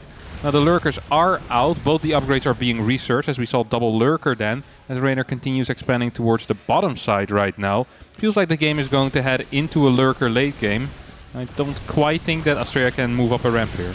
I don't think Astrea can. I don't think Reynor can really defend the next base. Like, this is actually a lot of damage, but the storms and retreat are pretty good. The upgrades for lurkers will finish soon, but maybe Astrea can still push forward. There's still a War Prism on the backside of the natural of Reynor, so there's also always a potential for two-prong attack. And lurkers, well, they're not very good at defending two plays at the same time. Absolutely. He doesn't even have that many lurkers yet, and Astrea is already transitioning behind it. I love it. He's throwing down a second target. He starts up +1 air weapons. He starts the shield upgrades. Nice. He's down to play some late game against Reynor, and even if he might not be known for late game, he's even base count with Reynor. They're both taking their 5th base at the same time. Oh, and he gets a big warp in, and that's going to be hard to split your units against. These 4 lurkers by themselves are not going to defend the army of Astrea. The question is, how YOLO is Astrea going to be with this army? Yeah, we see a lot of links going back in towards the main base. Astrea rotating towards the bottom side, wants to take out that 4th base. But there's a lot of lurkers there on the... Yeah, you can't walk up there. Not once Seismic Spines has finished up. Once again, a rotation out of Astrea. This is so tricky for Reynor. If he's out of position once, he just loses a base instantly. There's also no armor upgrades. Or are those no all fire upgrades. lurkers? Oh, he knows where they are even, so he blinks on top of them, catches one of the lurkers. Oh, he has vision with the watchtower.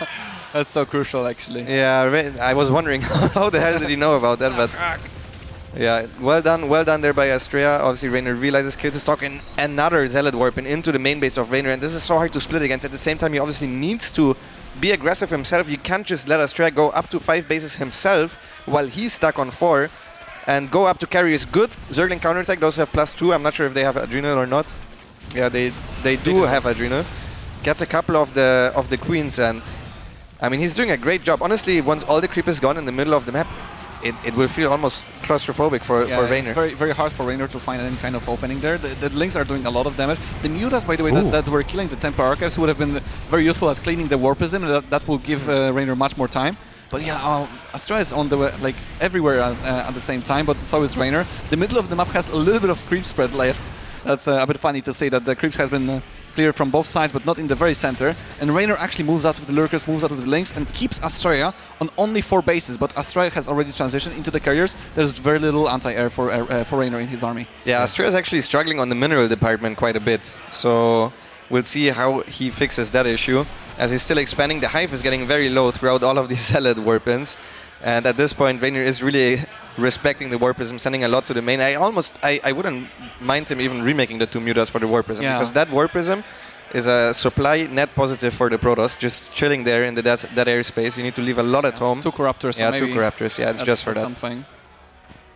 It wouldn't completely surprise me if Reynor starts adding a lot more Corruptors though at this point. Yeah, the moment units, right? Yeah, now he knows, but I think until now he didn't even know. Yeah, starts 11 immediately, +2, second Spire could go down. For the first time, he actually seems like he has somewhat of a decent eco again. Like 71 work, of course, isn't brilliant, but it feels nice. He's outmining his opponent by quite a bit. He's taking some good trades. This is a trade that once the lurkers are burrowed, he can also kind of take. Bottom side base though, a little bit exposed. Carriers are here, lots of Immortals as well. Lurkers trying to move into position, but I think if Astrea micros this well, this base is just a goner. Yeah, for sure. You cannot engage into this army.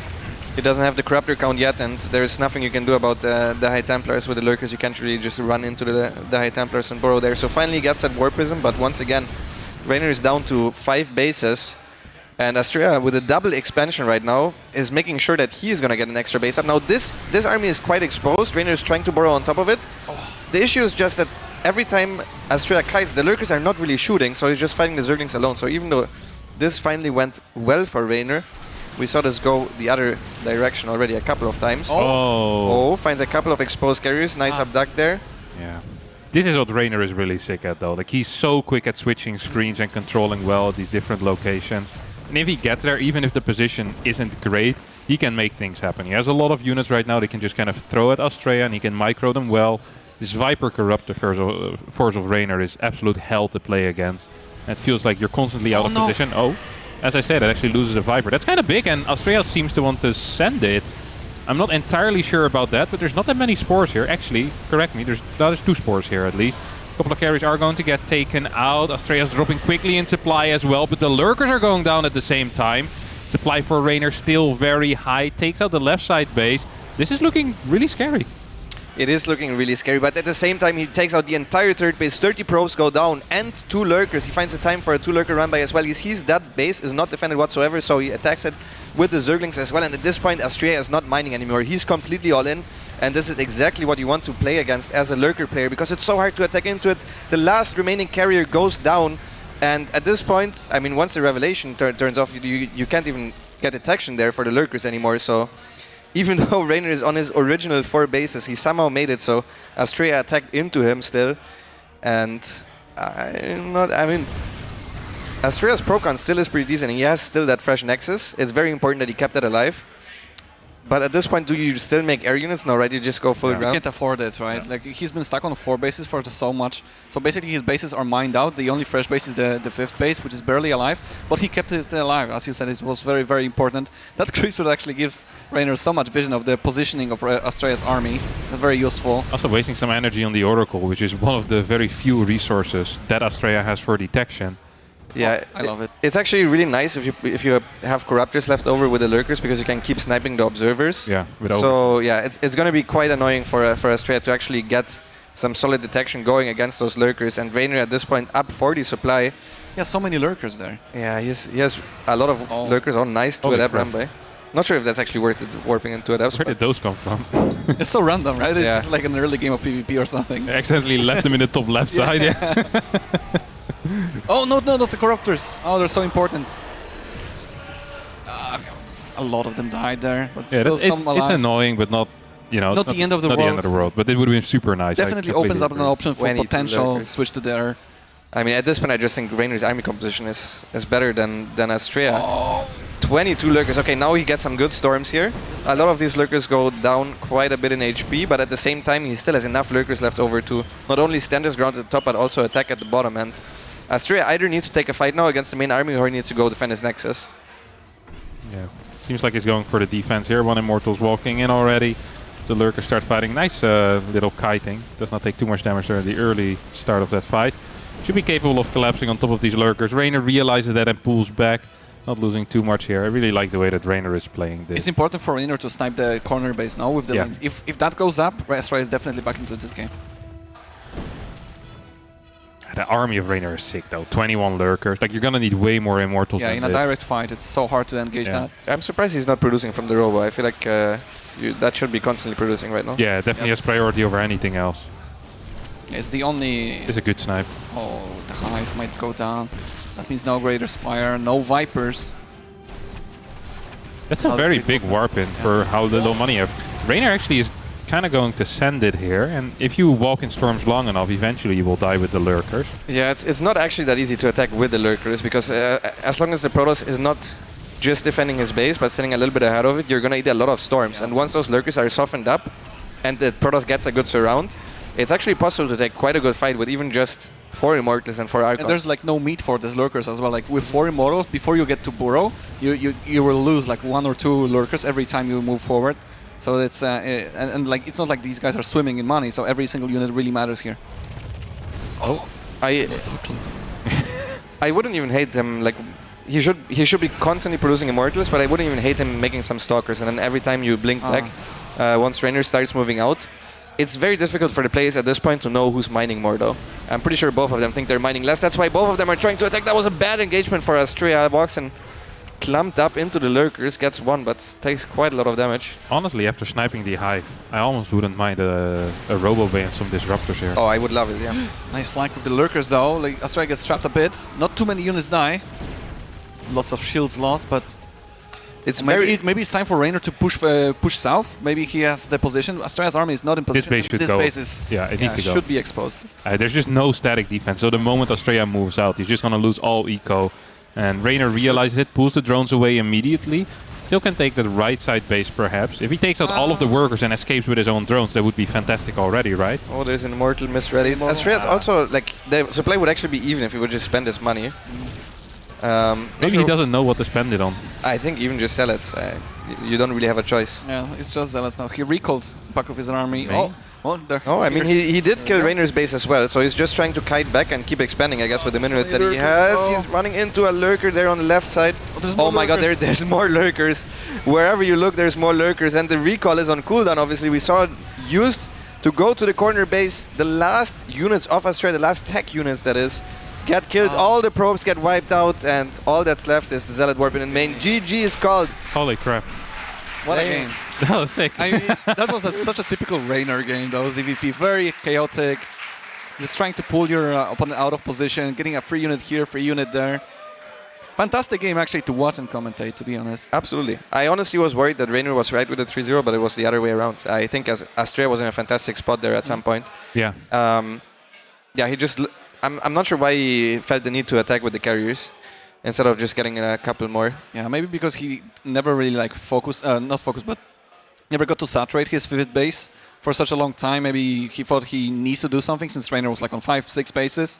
But yeah, like the way that game looked, it definitely was not the right call. He definitely had time to do to increase the carrier numbers, maybe split his army a bit better. But yeah, Reynor is just really good at making the game more chaotic, finding the 3rd base, the 5th base of Astrea with links here and there.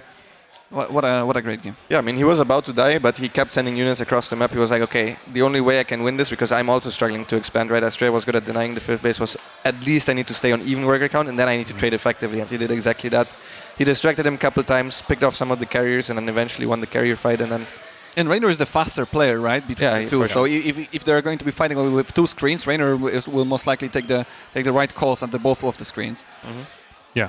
I really like that he focused so much on denying the 5th before the lurkers were out. I feel like if TOS gets a 5th set up with cannons, before the lurkers are even out, you don't really have to expand for a while as TOS anymore at that point. You can really focus on just fortifying these positions, and once you have carriers, you can take so long with you can fight. build up the carrier count, and with lurkers, eventually they will become useless with the carriers. They can add a mothership, start recalling stuff, and it's actually completely over. So it's super important.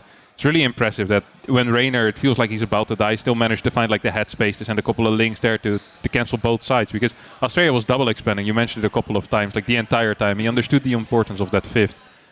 And well, Reynor did as well. Yeah, exactly. Yeah. It was really cool to see. Yeah. Very high level game. Of course, were some mistakes, but really nice to watch. Yeah, I still think Reynor played a little bit afraid. He stayed on 6 cast for quite long. He did go double upgrades though, and very, very late hive. So either he thought Astrea was going to attack once he lost a lot of probes to the Mutas, or he was like, okay, I can just kill him. Neither of those things happened. So that's why he found himself in that position to begin with. Yeah, Astrea's run by defense so far this series has been really sick, honestly. Yeah, like he barely any probes died. Yeah. To be fair, on data C it's a little bit easier because you have like a wall, but still, like he's always looking at the right time. And the right split as well of the units, the Archons, Stalkers blinking to make a wall off. It's a little easier once you have Oracles, but in the first 2 games he played without any vision whatsoever, and he often was correct, so it's nice to see. Very well done. Do you guys have info, by the way, on the uThermal Zoun? 3-1. Okay. Thank you very much for that. So yeah, because I saw they stopped playing. Also, Reynor just went to the toilet, right as we said the run-bys are not getting any damage done, so he's probably going to take that personal. Very good. Maybe his runners are finally going to get some damage done. He's like, what the hell are these guys talking about? We're talking facts here. It's true. So fantastic defense. Facts only. Facts only. No fake news here. Astrea also went out for a second. Not quite sure what he went to do. Peeking at Reynor, maybe. Well, he's peeing. He looks very happy. Obviously, he's up 2-1. Yeah, he lost the last game. Doesn't he lost, and it was winnable as well. Yeah. It was, it's good to see that he's still in a good mood. Is he though? Yeah, he definitely looks to be in a good. He was smiling before this, before the camera went on. I swear it. That's saw the it. face of a happy man. Yeah, content with his current position.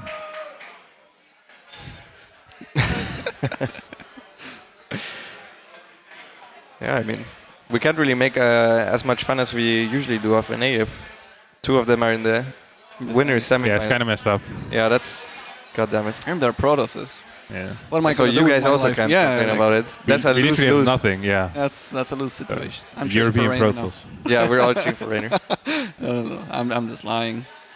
I just want good games, and so far we've been delivered with decent games. The 3rd one, the best out of 3 so far.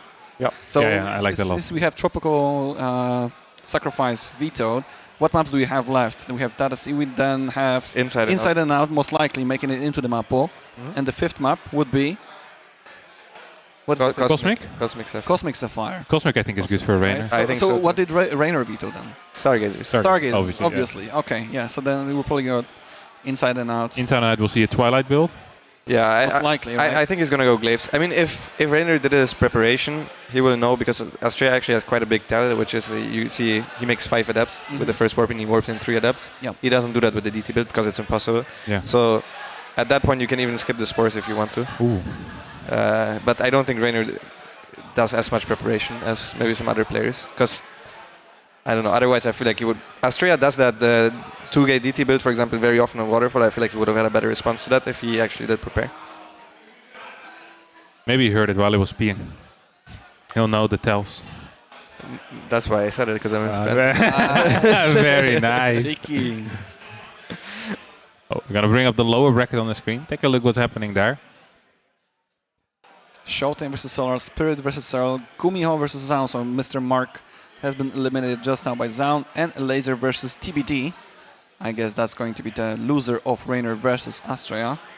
Banger matches. Spirit What are some predictions, Mana? predictions. ShoWTimE Solar. ShoWTimE Solar. 3-1. I'm gonna say 3-0 for ShoWTimE, to be honest. ShoWTimE 2-0 Serral. Solar has lost every single ZVP so far. I'm gonna go ShoWTimE 3-0. Did every single ZVP? Every single ZVP. No, I beat him. Oh, yeah, beat best him. of 3. I mean, not like every single map, but No, he lost. He beat Shadow. Shadow and DNS. Oh, Yeah, he beat Shadow and DNS. I'm not counting. It's at 50%. What the hell? Shots left and right. I'm predicting 3-2 for ShoWTimE. 3-2. Although actually I'm predicting 3-2 for Solar. I think ShoWTimE is gonna choke by the thought of winning against the Zerg? no, being worse than Reynor. The Korean Zergs did put some pressure on ShoWTimE. I think in Valencia, like he lost to DRG or something. And Yeah, but DRG I think is better than Solar in the matchup. Ooh. Probably. Ooh, shots fired. Yeah, but Again- it's actually possible. Especially against the new style, the hero style. So no, I think ShoWTimE should win that. To be honest, I'm still predicting 3-2 just for bands. Although Solar said he felt pretty comfortable against that specific style. No? I mean, yeah, maybe. Spirit Serral, what do we think there? Well, Spirit obviously the practice partner of Serral. They play every single day. They share tea, they share beds. I'm calling 3-2 in favor of Serral. What? Yeah. Serral to win? I'm going 3-0 for Spirit. That's a prediction with the brain right there. No shot. That's a Fear Dragon me showing. No, I'm the 3-1 Serral. 3-1 Serral. The Fear Dragon prediction. So I did cast a game of Spirit today versus, who did he play? Me. Versus you, yeah, versus Lambo. That late game did look good overall. He's good in late game for sure. Yeah. Yeah. But I feel like he got a lot of head start versus. He was because very far ahead, and then greedy. the game I almost came back. Yeah. But he kind of choked there. If he actually gets to late game, I think he has a decent chance. GuMiHo Zoun? GuMiHo, right? That's a tough one. I'm going 3-2 for Zoun. Really? That's the most even match I think out of all in my eyes. Really? Yeah. Well, I think have no problem. Elazer Astrea would be pretty even too. It would possibly. It would. Yeah, I guess. Elazer versus Reynor's Protoss also would be really. That would actually be That would be exciting. Reynor's Protoss for sure. That. Yeah. I wouldn't mind. I'd like to see that. But I also want Reynor to win. God. We just won game 5 though. Yeah. We're cheering for good games here. He started singing along with Italian rap songs only after the second game, no? I don't think he did in the first 2. Does he still listen to Italian rap songs? I thought he changed to the. Pretty sure. Okay. So it looks too aggressive for it to be anything but Italian rap. Maybe it's the League of Legends them song. All right. Theme song. Well, we loaded into Cosmic Sapphire here at HomeStory Cup 21 in the bottom right. I don't know if he just missed micro the drones, but I was not paying attention. But Kevin pointed out, but it is the Red Zerg player from Italy. It's Reynor. He had to be changing songs or something. Literally the first 4 drones all bounced, and now the next one bounced again. This is awful to see. In the top left, spawning as the blue Protoss player playing for Team Alpha X. He's up 2-1. It's Astrea. Okay, the crowd clearly has a favorite. Ooh, Nexus first. We discussed this at the start already. This is the build that literally only Astrea plays.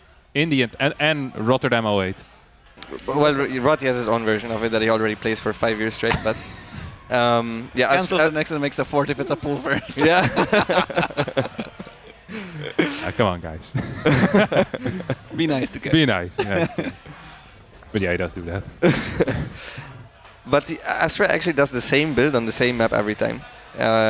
he used this build as well against Dark on the same map. I've seen him do it as well. The DT drop he always does on Waterfall, on Inside and Out he always does the Glaives. But Reynor I really don't think prepares. So if he would know. Also here it doesn't really matter because he's going to see the Nexus first. He will know exactly what he's up against. Is this actually good, Nexus first? Does it actually give you any kind of advantage? I'm not sure. A lot of money. Well, but the gases are a bit late, no?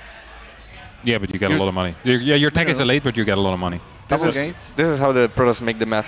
You get a lot of money. But the Zerg also gets more money. Yeah, but because we delay a queen in the spores. Links or... Oh, he's building 4 links now. Making links anyway. Maybe he wants to run them by. Because very often Protoss players leave with the double adept. Yeah, but you can just keep a probe in the wall. I know. But that's Astrea now. That's Astrea now, and will he look? Yeah, that's true. No, that's fair. He's gonna see he's gonna see 4 links, so definitely he's gonna keep something there. There's no reason to even chase the probe with 4 links. Like if it's Nexus first, you send at least 1 link on the other side of the map. Starts double adept, double chrono with the warp gate. So this is the build that he usually does. I think he goes into like 6 adepts and then makes some sentries and then goes into blink from there. That's usually how he plays it. So no Stargate, just no Twilight or Stargate. something? Yeah. Well, not even Twilight, just a fast third base and then Twilight Forge. Oh, so the tech building after Sentry the third base. Stalker, right? Yeah, Sentry Stalker. Stalker Sentry, alright. Yeah, it's a very weird build order. Oh, even 2 probes in the gases. So even more money. Even more money. Gonna be so rich. Insane amounts of money. Yeah, this guy's gonna be so rich. If Reynor makes a spore, I will be slightly mad. Yeah, it would be a little upsetting. And no way he sees a sentry and makes a spore. That's not even helmet. That's just dumb. Well, the double adept at 320. It's actually pretty quick for a double adept like that.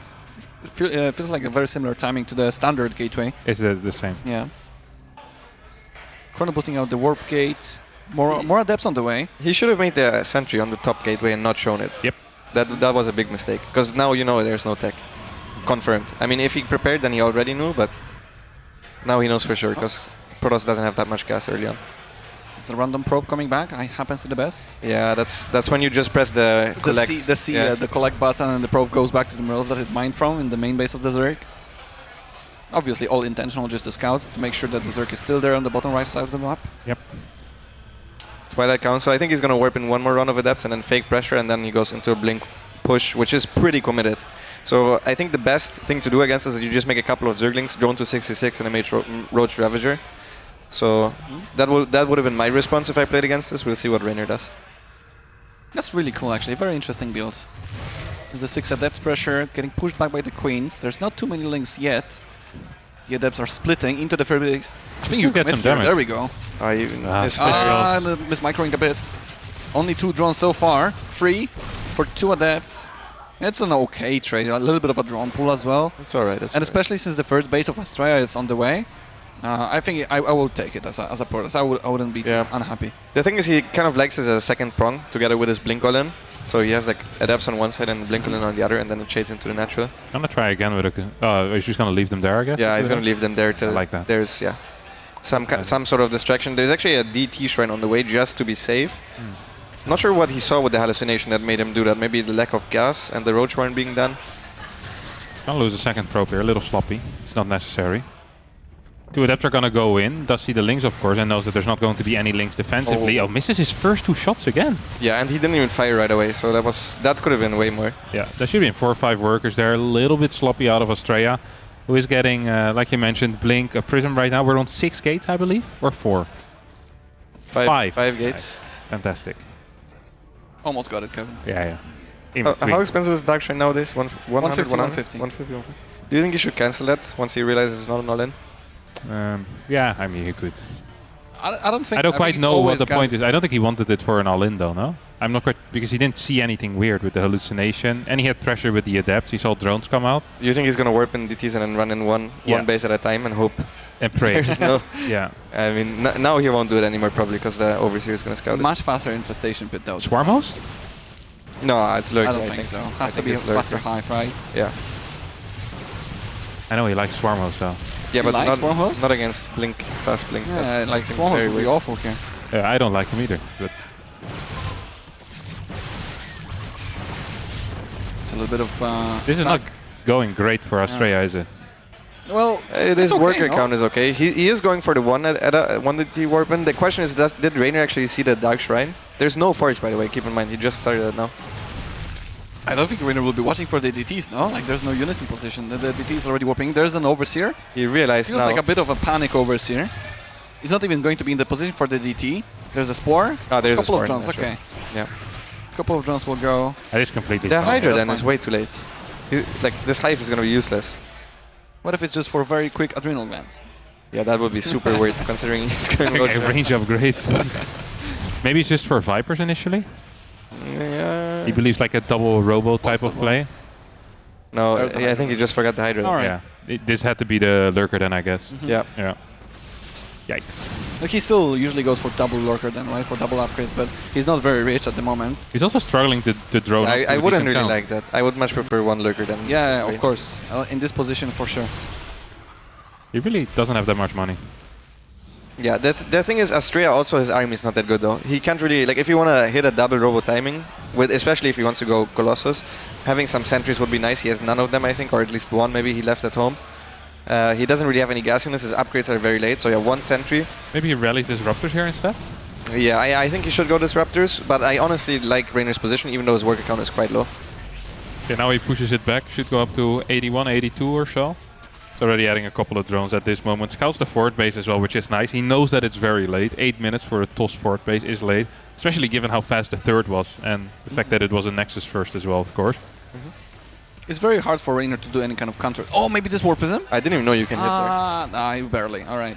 Yeah, it's very hard for Reynor to do any kind of counter damage. There are no Banelings to counterattack with. You don't really want to counterattack with Roaches or Routers. They're very easily peekable.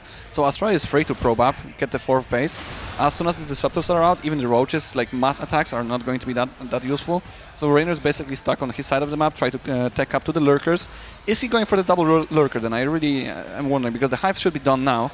And the Lurker then, at least, okay, it's a singular Lurker then for the moment. And yeah, Reynor is droning up finally. Yeah, this reminds me a lot of the game of the World Team League where Reynor played against Hero. It was a very similar position, and Astrea needs to play just like Hero now. He needs to be on the map, and he needs to be active, and he needs to search for good disruptors, just like that. Perfect force fields. That is all the energy on the one sentry, but that was well worth it. Maybe send it back home to recharge some energy, because at this point it's going to be useless and might annoy you with the hotkeys, right, with the blinking. So... Like a fake fort base, by the way. Still on 67 workers here. Yeah, he definitely wants to attack, and he needs to make stuff happen. There's Lurkers and Vipers. No, what? Okay. I mean, that seemed like a risky call, but apparently a good judgment call here. Another Disruptor comes in. Honestly, there's not that many units here from Reynor. He now runs in with the Lurkers. One of the Lurkers gets hit by a Disruptor, so it's low There's HP. no detection here though, right? Only the Disruptor's shots would be the detection. Yeah. You need to know preemptively where the Lurkers are, and they can easily reposition. Not a single observer out on the map. That definitely will buy Reynor just enough time, possibly even for the upgrades, right, to finish. The observer has been queued up just now. A big warp into the main base. Reynor somewhat preventing that with the Roach, but what blink forward for the Vipers. Oh my god, that's very bold, but not very good, I think. He lost a lot of units there. The main base is still under fire for Reynor. The Zealots are doing very good versus the Roaches. The cleanup. And Reynor has to respect it, because another warping of Zealots can come anytime. It's Ravagers and Hydras. They played so poorly against Zealots by themselves. Now finally he found a good position to engage there at the wall. Man, he got really lucky, by the way, that there was no observer here. Now he realized there's a lot of supply in the main base, so he tries to warp in some Zealots here. Obviously the Lurkers are still here from earlier though, so I hope he picks those back up. He still doesn't have an observer there, so the creep still stays alive, and I don't think he realized Reynor was taking the rich gas base. He's trying to deny the fifth base, but he doesn't realize that Reynor took the top one. That one would have been free. Yeah. Now finally the creep is being taken out. We see 2 more Vipers on the way. We have the muscular augments upgrades as well as adaptive talents coming in. Reynor's going up to a higher worker count here as well. I really wouldn't mind if Reynor used the Vipers to get rid of that Warpism, you know, just abduct it to the Hydras, because that Warpism is really posing a big threat to Reynor, and it would be much easier to defend the front. Yeah, I agree. Astrea actually going for a Storm, so he's committed to stay on this ground composition for the rest of the game. I would not have minded even seeing a second Forge. He obviously didn't start with a Stargate, so it's a little bit harder to get that. Good abduct there. Last second. Gets another Disruptor, but lost a lot of units there. Still a lot of Stalkers also dying at the same time. This was even-ish trade. Also a lot of HP, or at least shields from those Stalkers get taken care of, so... Reynor is here just trying to defend. Honestly, Reynor I think is fine by just getting a higher lurker count and just trying to get the abducts. Oh, again, more Stalkers dying. Tried to get the Viper there, but didn't have enough. Stalkers in range to get a one-shot off. Yeah, Astrea is very keen on these Viper snipes, but hasn't really worked out yet for him so far. Links without upgrades are, of course, not going to trade very well against these Dallas. Ah, this is bad. This is why you have 2. That's actually very painful. It's gonna be very hard to break these amount of lurkers with Vipers. Even with Vipers it would be hard, but now without disruptors whatsoever, Astrea can only rely on Storm. I want to say, but I don't even think he has Storm. Yeah, he has it. Yeah. He does have Storm. All right. So yeah, at least he has this going for him. It's a good flankable position actually for the lurkers if he can get enough detection in time. Okay. Well, there's one observer actually on the right side. Left side is not detected at the moment. The Zealots do die. And it feels like this flank did not work for Astrea, and we might even see actually a game over very soon. I don't see how Astrea can defend this. Losing the disruptors by accident was a game-losing mistake for sure there, and Reynor capitalized beautifully on it. He realized, okay, now your army is also out of position, so he goes into a choke point, and just like that, that's how fast it can go. That's why I also said it's very important to keep map presence. So that's why you need to be aggressive when you play ground against lurkers. And yeah, the moment he lost that position where he needed to clean up maybe a run by or something, or I don't know why he went back, but instantly he lost the entire game. Yeah, GG game is over. Wow, Reynor coming back, swinging. 2-2. Vibing very hard, proud of himself. Definitely playing better and better every game. This was the one map though where I think Reynor felt very comfortable on against Astrea, and I also think this would be Astrea's worst map. He still got himself in a pretty decent position. If he hadn't lost these disruptors, I think we could have seen a pretty long game Yeah, here. definitely game would have lasted longer, right? If he doesn't lose those disruptors, he can, like Reynor will not rush it to get into that position. You can't run into it, especially since he already had High Templar, so you can't just abduct the disruptors. For sure. Yeah, it was very important. Last map, not lost and found. Inside and out. Inside and out. I think this is honestly a good Astrea map. Yeah. I would not feel too confident playing against him there, so we'll see how this goes. I'm personally predicting 4-gate glaives.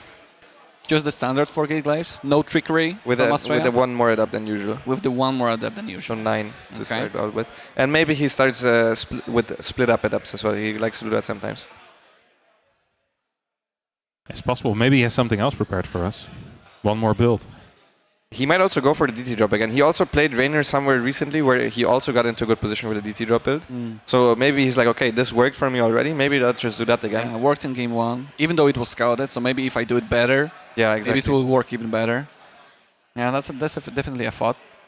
Yeah, it's very hard to think of a right call. There's so many things that you need to consider how Reynor is going to counter him, if he's going to continue to play the same way. Am I feeling comfortable of doing the same strategy twice in the series? Maybe I think my opponent will react better. What if Reynor picks TOS? These are all questions going through Astrea's head right now. I don't think so, because it's a ramp map. I don't think he likes TOS. Yeah, but literally every map is a ramp map. Yeah, pretty much, Pretty much. At least in a best of 3 veto, it's hard not to get at least 2 maps with ramps, right? Yeah. Then if one player wants only ramp maps, that's what's happening. Yeah. Oh, life is great. Life is great. Pretty exciting series, though. I like this. Very close. Yeah, much closer than I expected it to be, in a good way. Astrea starting up with a 2-0. Now Reynor getting back 2 games in a row. Surprisingly, the one-sided games have been the ones that Astrea has won. That's true. Yes, yeah, he did look like the better player for the first 2 games. Reynor definitely bringing it back. No block. Oh, wait, actually, no, sorry, my bad. There's the probe already sent out. He will be blocking the hatchery of Reynor. The probe has been sent out very early. On this map, you don't need to send it that early, I think, but yeah, I guess he's playing it an safe. extra probe, which is just trying to preempt the 15 hatch, if possible. No way Reynor ever built a 15 hatch in his life, though. Yeah, but maybe he doesn't know that. That's true. All right, so it's going to be a 17 hatch on the 3rd base location. See the gas going down already. Exciting stuff here for us. I'm actually really curious what he's going to be playing for his final game. Reynor obviously just wants to stay alive, wants to get to a situation where he has some type of map control, can do run-bys. It feels like once he gets there with a somewhat even situation, he's just going to be fine. Astrea has looked very scary in the early game. Okay, this feels like Twilight to me. Yeah, no gases saturated fully, right? Yeah. If you go for a pylon block, well, pro block of the natural of the Zerek, you usually try to saturate your gases immediately, so your Stargate is not delayed that much. I really like the way that Astrea is actually playing. Like there is like a sprinkle of trickery, but most of the time it's like a good, proper execution of the builds and constant harassment, pressure just like StarCraft is supposed to be played. So I'm really happy that he's doing so well. Yeah, I legit think he has like one build per map that he really likes to play, and then he relies on that in tournament situations. And that's already impressive because there's like 7 maps, and to have a different build for each map and then execute it. It's a 1 gas. No, it's a 2 so gas. it has to be Twilight. Like I do that too. Like you take a second gas a little bit later. If you go for a Twilight Council, your build up actually lines up very well. If you delay your second gas like that. But why? You don't have to cut workers anyway. I don't get it. Well, he's basically mining more minerals? long mineral patches. And then he sends 4 to the gas? Do you also do no, this, you make a Twilight Council with the 4th one. There's some moves I haven't seen before. No. That's cool. He's not a perfect human being, Kevin, like you. Maybe that's how he gets 9 adepts instead of 8. I like it. I'll write it down in my notebook. Alright, Twilight Council indeed is what we'll see here. That's going to be the 9 adept. Adept into Stalker. Single chrono here on the... Ooh, second chrono. Yeah, I don't think the build lines up mineral-wise if you chrono the probes. So that's why he puts a second chrono on the gateway, so might as well. Makes some sense.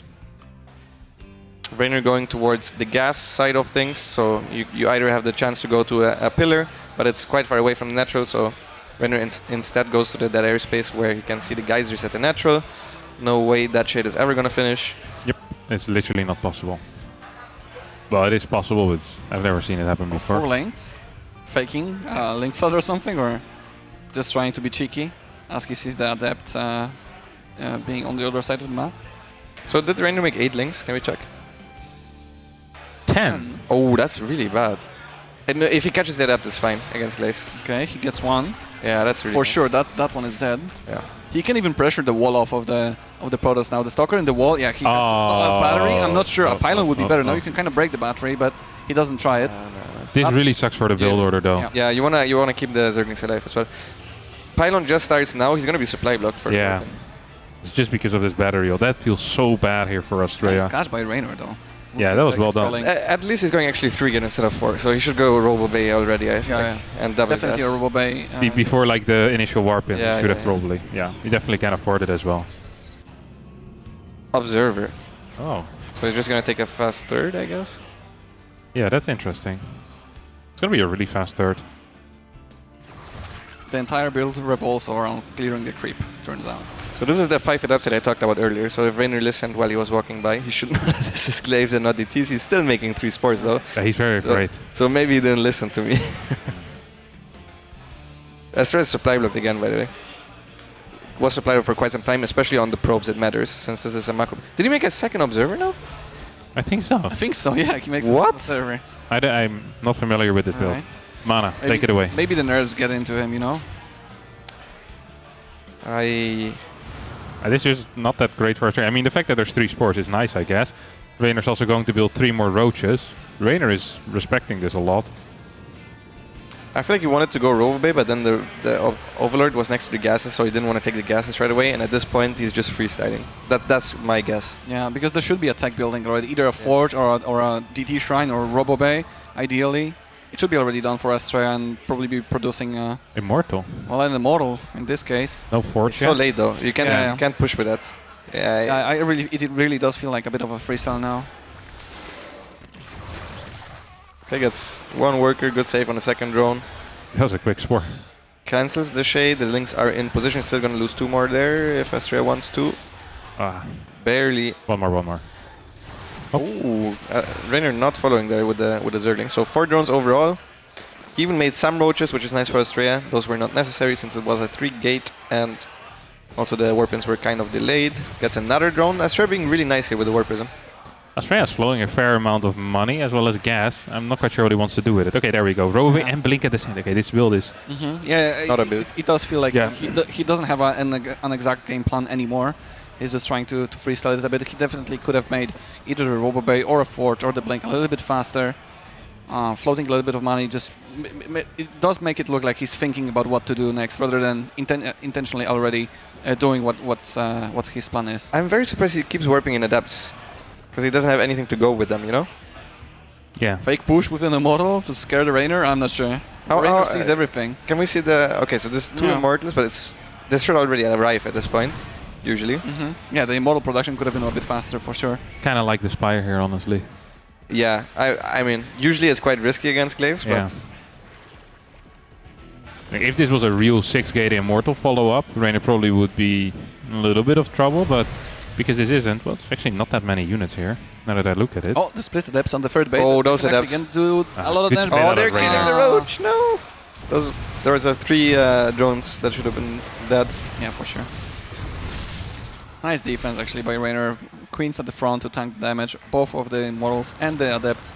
Another shade into the main base. This time Astrea is target firing, but could have been much worse for Reynor. Could have been -7, -8 drones if we had the Adepts at the third base targeting the proper, but well, we don't. Still Astrea is ahead in workers somehow, some way. Those Immortals, please don't forget about them. Please, not again. There's no forward base though, so... Okay, they were the Prism. Is this cannon building in the mineral line? No way, right? Yeah, I don't think he's scouting. He has 2 observers, so he should be able to figure out. Yeah, where are the observers? I think he lost one of them. I saw an overseer being morphed at some point. Another observer on the way. Please. Okay, there's the Prism. Pick it up, please. Yeah, there we go. He's making an extra observer. Thermal Scouting lens. with us. Both observers. Both observers. Oh, Oh, crap. that's unacceptable. Unacceptable. Unbelievable. I mean, to be honest, Reynor's drone count was pretty low for most of this, so Astrea shouldn't die. But there's no fourth yet. What's he gonna do? Just slowly expand. I think if Astrea like fully maxes out, look at how late the Baneling Nest is. There's also no creep. No creep, no Baneling Nest. He can definitely make some stuff happen. Usually the way Astrea likes to play is he gets a forward base and then he goes Storm after Colossus. This probably is not going to be possible here. And these adepts forgot they existed for a little bit. Standing at the fort for like half a minute. The Serral, the Immortal in pro. Oh my god, there are queens in there! That's really rough. Uh-oh. Oh, you Astrea don't is attack falling now. apart a bit. That's kind of what Reynor wants, no? Yeah. I mean, you can't attack after you used the recall and you lost the Warp Prism. Yeah, Like, that's there's no crazy. way it's the right way. Oh, that's a big disruptor shot. Oh, the second good. one, not so much. Not shooting though with his Yeah, units, but now so- the Zer can easily surround the Protoss army, kill the disruptors, kill the adepts. The Stalkers will be able to escape. The second disruptor is still in danger, but Reynor will not chase probably. Maybe Muta's he also will, getting the some Mutas. Well, 3 probes only died so far, but he lost Oh. both disruptors. I honestly think his position was not that bad if he didn't just move out, and also lost the War Prism. Probably Yeah. that also. It was like 2 wrong decisions. Like, well, the 2 wrongs happening at the same time. Like losing the War Prism was already bad, and then like you can't just go and like if you can have a recall to get yourself away from a dire situation. There's no way you can actually end the game with like 2 disruptors, 4 adepts, and a few stalkers. Yeah, no way. And at this point, the base is completely exposed. If he blinks down there to try and save it, the Mutas are gonna go back into the main base. At the same time, he's trying to defend with the stalkers over there. At this point, Astrea needs to be good at splitting his army correctly. Now they blink down. This is exactly what I said would happen. The Mutas go back into the main. This is just a cannon. Is it only 4 Mutas actually? will survive. Okay. Decent defense, if that survives. Yeah, good defense. I think Reynor should make Expensive more for Reynor. Mutas. There's a lot of money here as well for Astrea. He's been floating a fair amount for the past minute and a half. I would make like 13 more Mutas at this point. Really? Yeah. I don't think he can die. Yeah, you decrease number of disruptors there are. You could see the fourth base of Astrea being so late. I really wouldn't mind getting additional Mutas here as well for Reynor. You can even like kind of try to maybe bust, but well, that's what Reynor will try. It will all depend on micro. There are only 2 disruptors, and the Mutas count has been decreased to at least 3 or something. I don't really Third like base. this attack, to be honest. Yeah. A lot of stalkers are going to defend this quite easily. The 4th base at the same time. I think there was a big disruptor shot or something at the 4th base. Oh, a lot of banelings coming in. Those stalkers are not in high enough. Oh, he killed his own stalkers. But he had to. I'm not sure. Could he have blinked back while the disruptor? Maybe on cooldown already. Okay, yeah, maybe. Stuff were happening here. I mean, the supply looks so bad for Reynor somehow. I'm not sure what happened at the bottom, but... Links only. Links only, alright. Reynor's drone count still is not that high, man. He's really... He kind of puts himself all in a bit, no? Yeah, For no reason, because he was definitely controlling the game. After he kills the left side army, I think you go 90 drones, no matter what. Like, it doesn't matter. Even if you can go 90 drones and then still do the same attacks. 12 Ravagers is the response of Reynor to what you were saying, Lambo. No drones, just more Ravagers. Yeah, he made like 5 extra drones, but he had a lot of gas banks, so he spent it on that. But now he's going Storm. Man, I'm starting to believe a little bit in the NA hope. Possible, yeah. Especially since that 4th base is still alive, still mining. It will be much easier to destroy it with Banelings, but it's full on shields already. Probably used shield battery to heal that. Yeah, Reynor will probably try once more. I think he might actually even aim. Oh, the disruptors are so sneaky. Can he do it? Instantly. Will Rain? Oh, Baneling. Oh, that's so bad, Rain. He's gonna get one disruptor. The split was quite alright. One of the disruptors did hit kind of big, so Reynor does not feel like he can keep going. Astrea also panic morphed all of his Templars into Archons, by the way, because he was like, okay, I have to have those right now. You can't have enough time for them to have Storm. Possibly if Reynor just attacks, I need those Archons immediately. Are we gonna see Broodlords here? There's no Hydra than nothing. Kinda has to be, no? You already have the +1. Spire already I think he would go Lurker, to be honest, if he wants to play late game. But I think he's gonna stay on this army for the rest of the game. Yeah, I agree. I don't think Reynor doesn't really strike me as the guy who immediately goes into the Broodlords in this situation. He just tries to bump his head into the Protoss army to be able to catch him off guard. I mean, there's Storm now. Yeah. Astrea should not die here. I'm not sure about blinking forward. That seems kind of weird. Still 2 Storms available there. His left side is maybe a bit more vulnerable without any Archons there. It's a lot of Stalkers. It's like, what's the Archon count? It's literally 2 now. Yeah, there's also only 1 Muta left, so the Prism coming back on the left-hand side. There's a fresh base here that it could kill, but it could also try to go into the main base. I don't think it's on Reynor's radar whatsoever that there could be a Prism. Good Baning Rabbi, no defense here whatsoever. Sees that the cannons are clamped up and decides to go for that. Not sure why the rest of the Banings aren't going into the middle line. He now goes in. He does have +2 melee. Here's the Hydra then for the Lurkers. Eventually gets that cannon and a bunch of probes. Yeah. I mean, Astrea's army is looking scary though. That makes more room for the army of Astrea, and with no Storm, charge. Doesn't have charge again. Doesn't have charge, yeah. +3 finishing. He might actually just max out and go. In the meantime, like with Storm and this many Stalkers, it's going to be hard for Reynor to create a favorable engagement unless he can get a full surround. But blink forward, not a very big questionable. Yeah, it was almost like a misclick. Like he blinked to the side even. I think he should go back. He doesn't have Storm. This is a throw, I think. He has so much gas in the bank. He can morph in like 5 more Archons and then go when he has Storm again. And +3. And +3. Like I really don't want to see him on creep right now. I think Astrea should play a little bit more back. He's warping in 6 High Templars now, which I really like, and he's going back. That's really good decision making by him. You can recall that if you want to use a recall on it. It feels like a winning position for Astrea. Yeah, to be honest, I think so as well. 2 more Archons on the way. Still has a little bit of gas in the back. Okay, 4 more Archons in the way. And Reynor's making drones. I really think Reynor thought the entire time Protoss was going to attack any moment now. Yeah. But it just never came. So he's like, okay, I might as well use my army now offensively. And then he's like, oh shit, now I used up 20 Banings. Now he's going to attack. But Astrea is playing it super calmly. And very patiently. Yeah, and he's just building a better army than this. That's a super strong army. You can't really defend that with like Road Ravager Bane. It's very hard to do. Unless you have like 50 or 80 Banelings, which I don't think Reynor has. Well, there's a lot of Banelings. It is 50 coming from one Banelings. side. 50 Banelings. Maybe. I mean, if you could come from every side, then maybe. But yeah, it's just from one side. The Banelings will always blow up. He can obviously recreate the Banelings, but he doesn't have that many links. Again, going from one side only, no flank potential whatsoever. The creep has been decreased from the other side. And Astrea patient overstorms the Banelings. That's such a hard engagement for Reynor, and he's behind in supply right now. He should give up this base, I think. He can warp in more High Templars. Even the Infestation Pit is here, which is not really that important, but Astrea behind this is on 5 bases, and the Lurkers are starting to get morphed now, but those are without range. They're not really that good against his army, to be honest. He has no Vipers. I'm pretty sure there's no Banelings left at all. So, yeah, 0 Banelings on the map. We have now 4 Lurkers done without the range upgrade. Oh my god, is Astrea gonna do it? I think he is. Adrenal Gland is going to finish up. It will give these links a little bit of a boost, perhaps. Make them capable of taking out the base. Actually, making use of the map. I like that.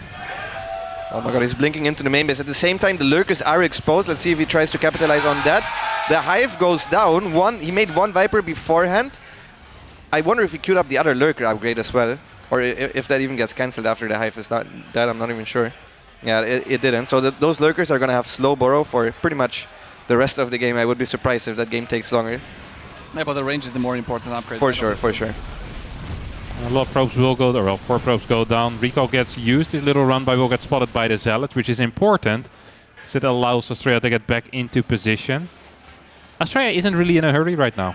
He has 1 more base. He could just set up a couple of extra cannons, get a Templar at every single base as well, and then push out once again. I don't think Reynor's army is going to increase in strength a crap-ton in the next 45 seconds or so. I honestly think Astrea can split his army in 2, because he has Stalker, High Templar, which is really hard to engage into, even if you have like a bigger army, and then you just play to the Knight of 5th base. Like you just play to starve the Zerg.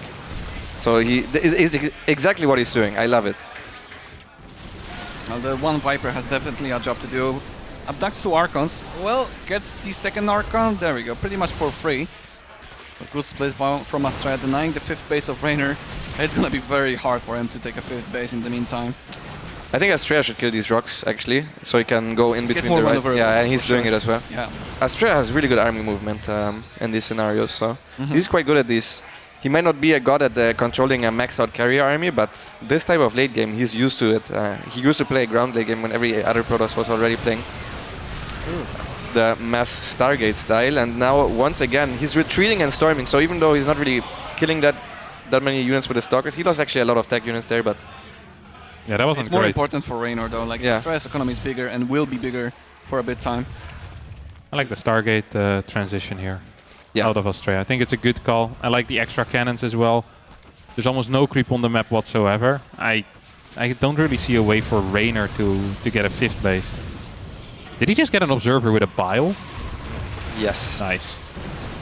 Calculate. I mean, this is gonna get cancelled for sure because he's not there with his entire army, and Reynor is with a lot. I kind of wish Astrea's second army was just on the 5th base location to starve him out entirely, but he's afraid, I guess, that their runby would come through the middle of the map. Both of the players try to make a base here. Who's gonna be first? It's gonna be Astrea's pro. Yeah, I would think that Reynor takes Yeah, the other 5th. Yeah. He's already. I guess it's already mined I mean, out. there's barely any minerals here. That's true.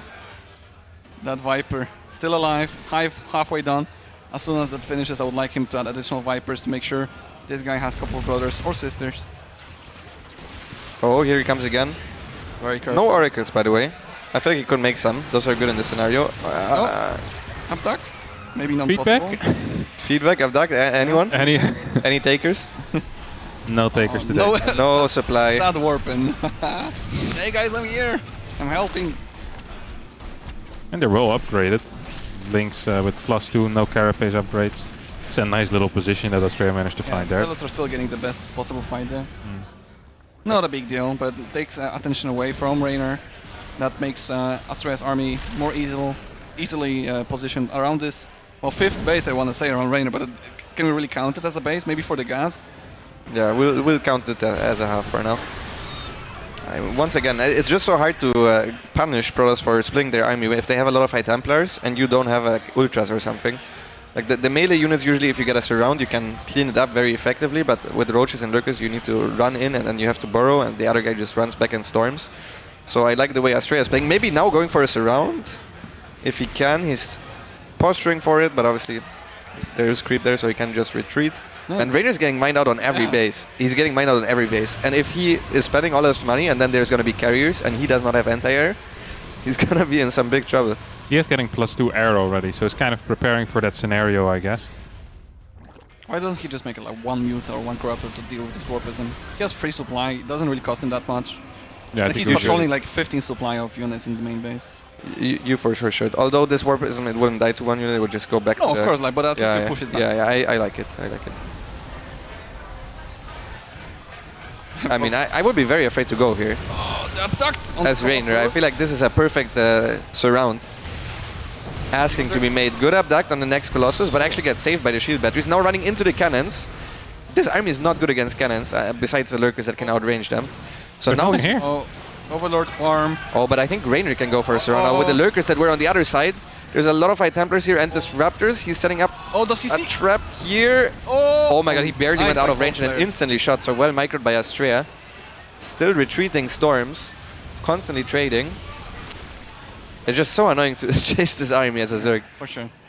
If you send too many units, the Disruptors hit hard. If you send a couple of units trying to get the High Templars, the Archons... Now carriers are on the way, still no Corruptors. Reynor still has a little bit of a bank, but only... Like this is the only bank he'll probably get in this game. He's very far away of securing yet another base. Oh, I hope Astrea does not engage into this, because Reynor is actually bunched up with everything here, and Astrea doesn't know about it. He doesn't have an Oracle, so he might pull the trigger, not realizing how much of Reynor's army barely is there. in the anti-air.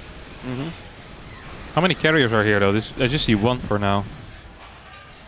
Yeah, Astrea can't engage into this, right? I think he can go towards the bottom side and start hitting that. Ooh. Gets a lot of feedbacks, but the Disruptor is just bumping heads into the Lurkers. Not the strategy there. Astrea has a lot of minerals. I would like to see him Zealot Warpen and run into the 4th base. Oh, nice split. Astrea has no gas left though. No! Oh! Good split of creep. I mean, I still prefer Astrea's position by quite a bit. Same. Reynor is running out of minerals, and how many corruptors does he have? I think 0, right? He didn't make any. None. He's just gonna lose to Hydras though. There's 5 Vipers, but he has +2 on air attack, but he keeps making Hydras. Hydras are not the answer when you have Storm and Disruptor. yeah, I think he just doesn't have minerals for corruptors, to be honest. Like he thinks, okay, this is probably his best shot is to abduct units one by one and hope with the Hydras. If Reynor wins this game, man.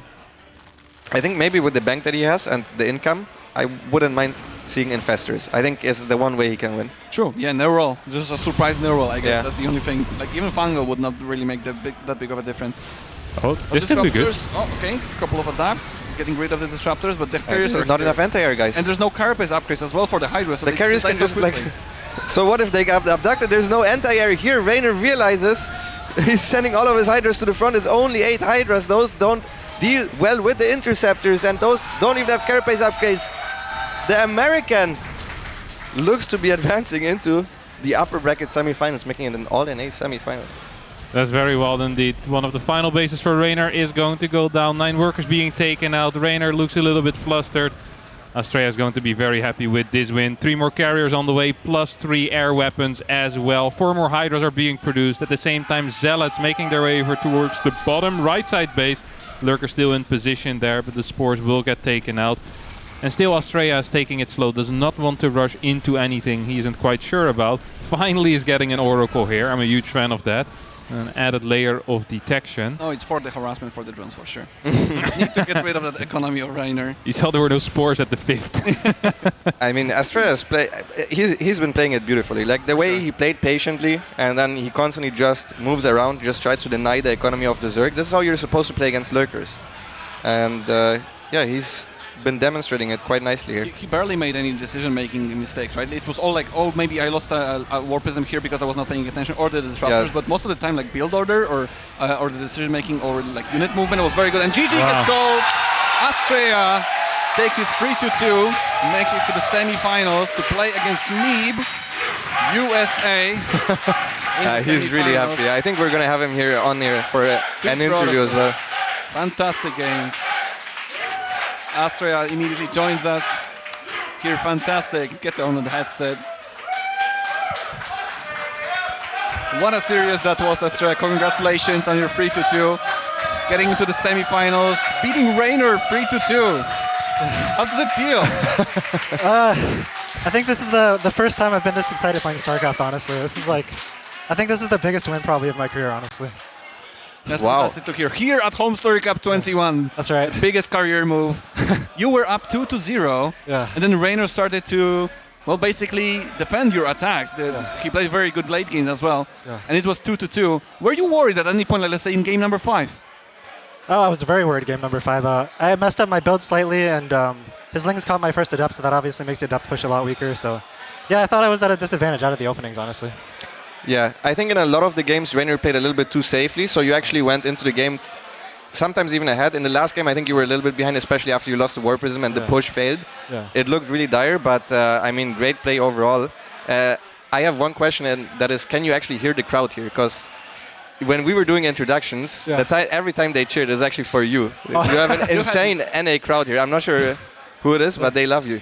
The cheering, I could hear the cheering at the start, Yeah, that's actually crazy. That's great to hear. When you were winning game number 5 as well, it was very loud for you. You got very excited. Fantastic win.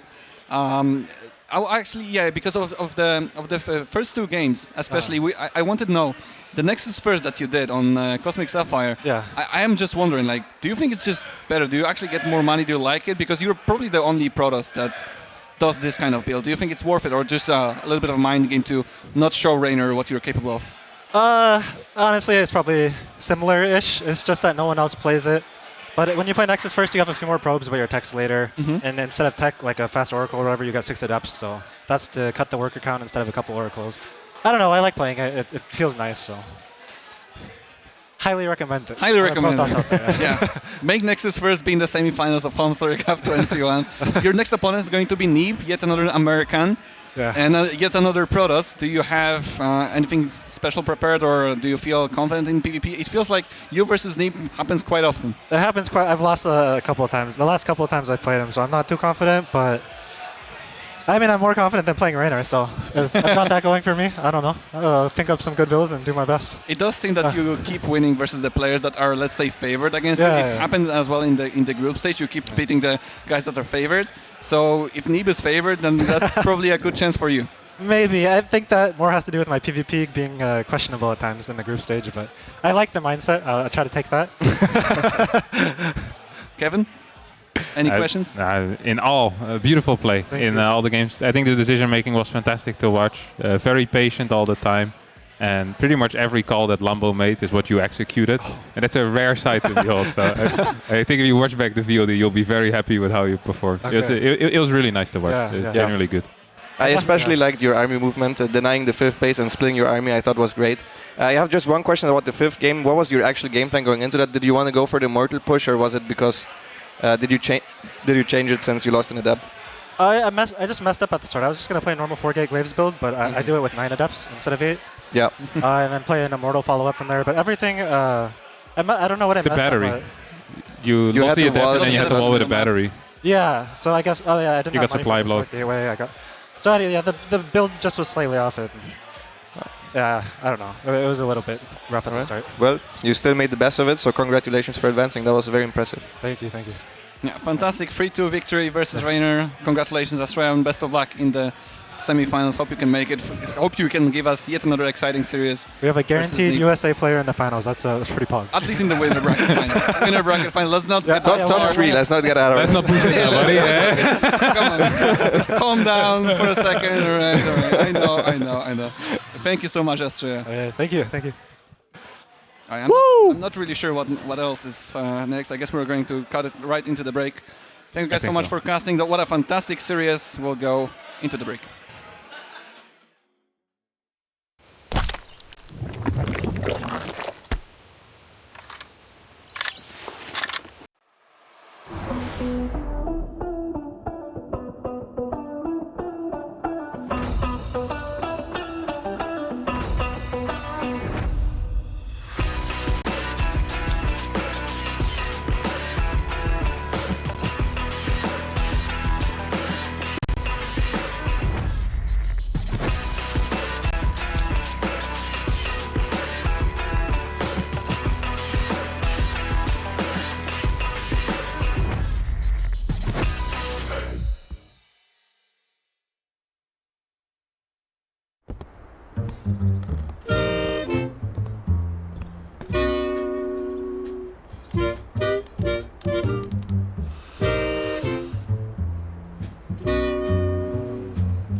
And thank you, XMG, for the HomeStory Cap 8 with you guys.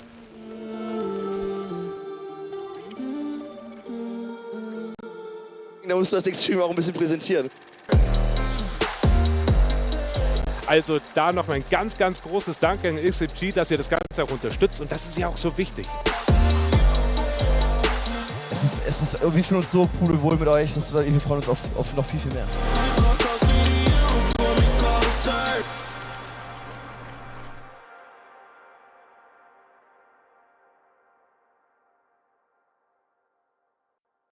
Sie wollen mehr Umsatz in Ihrem Online-Shop? Mit KrefoPay bieten Sie Ihren Kunden alle Zahlungsarten, auf die es ankommt. Für sicheren Umsatz und weniger Risiko. KrefoPay von Kreditreform. Alles im Griff beim Online-Verkauf.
Lumix G. So fotografierst du heute. Panasonic.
Hello, welcome back to the HomeStory Cup 21 Lost Island, powered by Shopify. And something we didn't really mention this HomeStory Cup so far, which is always part of HomeStory Cup, is having food, preparing food, usually in a kitchen. I don't know if you have seen, because this is the first HomeStory Cup where we actually have this kitchen ready in our venue. Nakazami, first of all.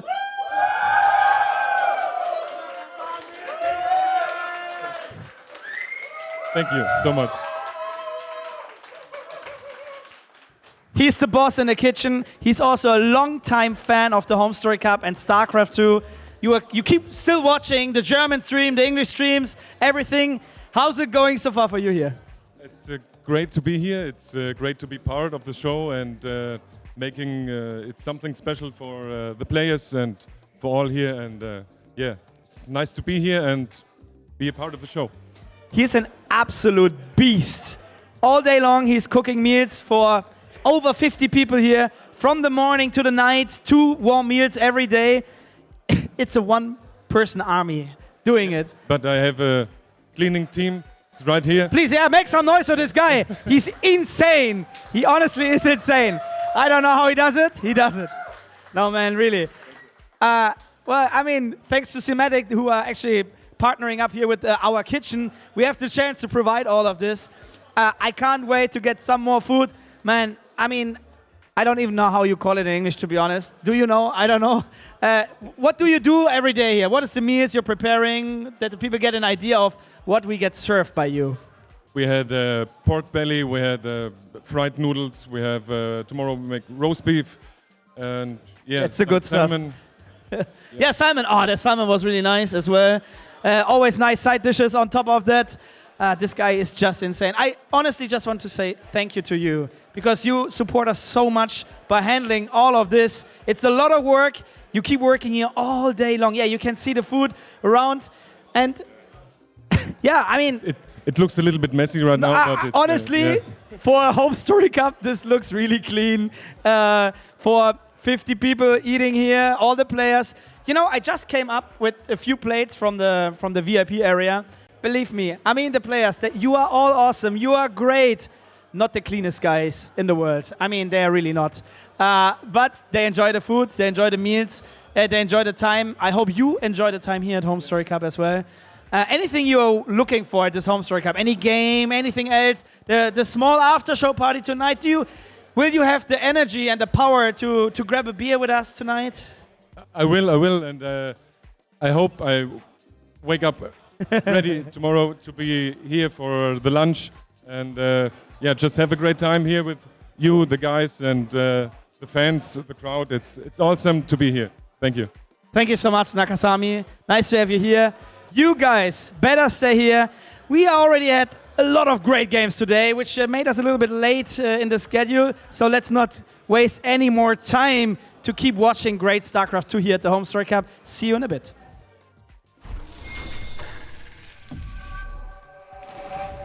HomeStory Cup, we have got probably some of the best players out there. They say an Epic LAN is worth 10 GSLs. Raza, you've got 3 of them. Yeah, 10 GSLs and 5 HomeStory Cups. And 5 HomeStory Cups. So that's a lot of tournament wins right here. T-Ball, you won an Epic LAN? No, Raza risky, too strong. Raza risky, too strong. Yeah. I remember you lost to Mix one time in the finals as well. Mix too strong as well. Yeah, that was not a good morning for you, I tell you that much. Epic LAN, guys, gotta say, it's epic competition. But with the UK boys, we're ready to cast some games. I think we're doing Serral versus Spirit, and we're going to also look at a bit of ShoWTimE versus Solar. So we're doing a bit of TVZ, a bit of ZVP. That seems good for you guys. Terran, Protoss. How are you guys enjoying HomeStory Cup in general? Yeah, it's cool. It's cool. It's really nice to see the pros. Yeah. Get to talk with them, watch their first-person views, and also a lot of fans around. It's nice to have so many StarCraft fans to talk to. Yeah, I actually I have to pinch myself a lot of the time because I'm actually here. It's so weird to see it on stream and then to come here and to see everyone, and everyone's so friendly and nice. It feels like such a homely feeling, but it's also a tournament as well. Insane. It's something that it's really hard to put into words. You really have to come and experience it yourself, because there's nothing like this tournament, and I'm so glad I'm here. That's so sick. And you guys had pretty good performances there. I feel like you guys were happy with how you did, right? I mean, I know you didn't get to practice much beforehand, T-Ball. Yeah, I mean, I had exams I was studying, so, and the call came last minute to come. Yeah, last minute. Yeah, I think I think my group was quite tough as well, so I'm happy with what I did. Yeah, and Raza, you took a whole bunch of maps. Yeah. Took a series and a few maps. Like my goal going into it was just to win maybe one map. So yeah, I'm very happy. And also the prize pool boost yesterday by Basilisk. I was very happy to get that information. Hey, it's a great event to show up as replacements for. Can't complain. Everything's been good. Yeah, the Basilisk guys are awesome as well. I haven't had a chance to talk about them, but I met them and talked to them a whole bunch. So I thought they were really cool, and then they showed up on stream like, oh, by the way, money! And I was like, oh my god. When Raza told me in the beginning, I thought he was joking. Yeah, I said that's a sick joke to make. And then he was saying to me, no, I'm not joking. And then I asked some other players, and they were like, yeah. So I was downstairs. I was like scrolling Twitter because we don't have TVs downstairs. Yeah. And I saw it. I was like, hey, Halston, you realize you just made $500 more? And he's like, shut up, Wardy. Always saying dumb stuff. That's freaking incredible. Really exciting, and it just makes the trip so much more worthwhile for everyone as well. So it's really sick to have that sort of support in here. So shout out to the Basilisk. I can't talk anymore. Basilisk guys, once again, guys, as we do have ourselves some StarCraft underway soon. Do we have the group still, the bracket to look at, or are we just waiting for games? We'll see what happens in a second. I think that we can look at the bracket over here. So we're covering Spirit and Serral. So these games are gonna be in the lower bracket, so it's all elimination from here on out for the rest of today, and that means that we're gonna have the ShoWTimE Solar and Spirit versus Serral matches. So 2 best of 5s. Like I said, I think we're gonna focus on Spirit versus Serral. Spirit's been playing kind of good, Raza, right? Yeah, he topped his group and then had a really close series against Lambo. Like he came so close to actually winning that series. It's a shame now that he has to go up against Serral. I think that will be his toughest test in the tournament. Yeah, it was so close. I mean, it's so heartbreaking what one final map can do, right? It's like, yeah, Clem in the winner bracket semis maybe isn't easy, but then at least you're like 2 rounds further along the lower bracket. You would drop down to a section where you maybe have a chance again. Now you've got to play Serral. I'm pretty sure Spirit's record against Serral is really not that good. I'm not going to look it up right now, but it's definitely brutal. T-Ball, ShoWTimE taking on Solar. ShoWTimE 2-0'd Serral yesterday. That's got to feel good going up against Solar next, right? Yeah, definitely. But I spoke to Solar a bit about the series. I said to him, did you watch ShoWTimE Serral? He said, yeah, I saw ShoWTimE, 17 Archons, no Storm. I don't think Solar's going to make the same mistake Serral did in that series. Yep. And I think ShoWTimE needs to adjust slightly and maybe add a few more things to his basic composition. I'm expecting a really close series, but I wouldn't be surprised if Solar just really shows up today, honestly. Yeah, and ShoWTimE was playing very greedy in that series as well, right? You got to watch it, right? Yeah. Yeah. I mean, maybe you could argue who's playing against the player. So Serral, very defensive, reactive player. So naturally, ShoWTimE would take that extra edge if he can get it. Maybe he has a different approach against Solar. He's definitely capable of it. He's if not the best Protoss player in Europe. So I hope it's a close series. I hope it's a fun series. It's a best of 5, so a good chance to show both of them have a good chance to show what they're made of. It's going to be very exciting. Awesome stuff. All right, we are moments away from getting into Spirit versus Serral. Here's some jungle shots. I know you guys didn't get to have your jungle shots on screen, but I actually got to look at them in the files they sent us. They're pretty cool, guys. Good job. Yeah, I'm happy with it. I got to show my family. I asked the admins, can you please send me them so I can show my family. They're really happy with it. It's very, very exciting.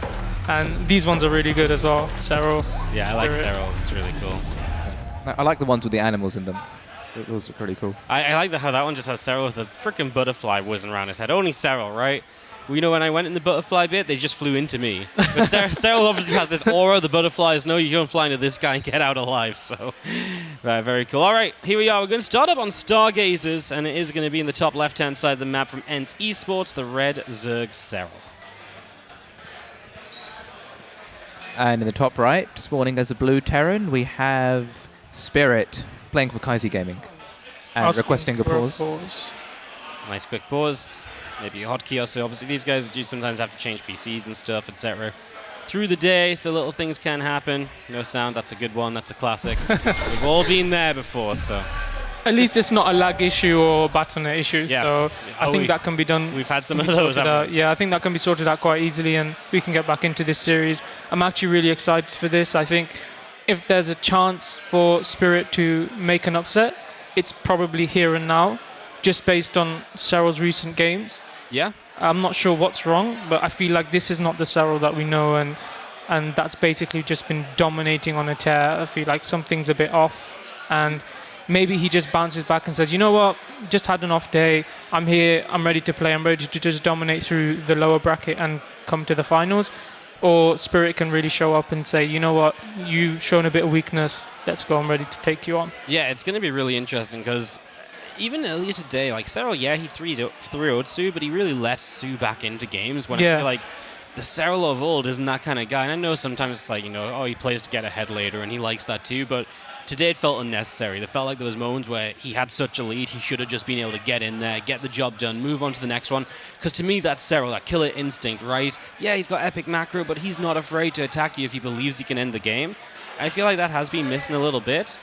Obviously, that was just one series earlier. It's still Serral. We can never really bet against Serral, but I think you're right in saying if Spirit has a chance, this might be it, right? Like, Serral maybe not at his very best, and Spirit really is seeming like he's peaking that series against Lambo. And especially for me, the fact he was playing a lot of different styles, whereas like it wasn't just the sit back and do nothing Spirit. He was also out there being aggressive, being super good all over the map. It was really cool. Yeah, this is a really scary Spirit, and these are like really new maps as well. I don't know how much, well, no one's really had that much time to play on them, so Serral's not going to be 100% comfortable on these yet, and especially like a map like this, there's a lot of weird stuff you can do, and it has very strong turtle potential on this map. Like, it's really easy for Terran to secure a lot of bases and defend. Yeah. Ooh, we see a CC first from Spirit straight away, so straight into a nice economic opening. Yeah, he loves his CC first as Spirit. It's one of those ones he cranks out a lot of the time, so yeah, just using that straight away here on Stargazers. This map is kind of nice for Terrans. You've got an in-base, right, so very easy to take the bases. Moving out to a fourth is quite nice, and you can just dominate the top pathway of the map, and that gives you a lot of access to drop up into the main, to just keep on pushing, lots of minimized flanking opportunities for the Zerg. I know Serral, when I spoke to him about either facing Lambo or Spirit, he said he really preferred to face Spirit over Lambo, so he was very relieved when Lambo beat him. But I think Spirit probably heard that conversation or knows that, and I feel like he's changing it up a bit. CC first, but he's gone into 2 extra racks and 2 gas, and not a factory. Yeah, that's quite strange. I think this is going to be like a 2-on-1 type aggressive play, which I don't think Serral would be expecting from Spirit at all.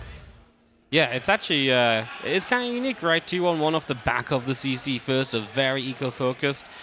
We saw a bit of this at one point in time, and if I remember correctly, it does really hit kind of hard, right? Because you just have that super eco, you get all those Marines out very quickly. He has got that gas coming up, though, and no add-on started yet. I guess his first Marine finishes, but he's building another one, so maybe he drops down a factory, and he will. So that will be the first thing. I have a sneaky feeling we might see him do some medevac pressure, and then maybe a tank or two, just get that tank in position, start abusing the spots on this map and taking good trades against Serral while macroing behind it. Yeah, like with this sort of opening, you can do like a double medevac drop and then just macro behind it, get a third base, or you can go for the more all-in style like Maru's been doing, like really heavy like 2-base tank pushes with a lot of barracks and just keep on the pressure. So let's see which one Spirit opts for.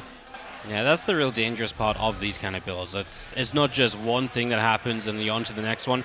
There's ways to switch it up. There's ways to be more aggressive or then more macro-focused. And as the Zerg, reading into that can be very difficult because these Marines take map control. They take away your scouting potential. So it is very difficult to identify and react exactly as you should. So yeah, we'll see, like you say, soon where Spirit wants to take this. For now, just heading into the starport, reactor on the factory to swap on over. And ShoWTimE going to glaive up. Oh. Wow. Wow.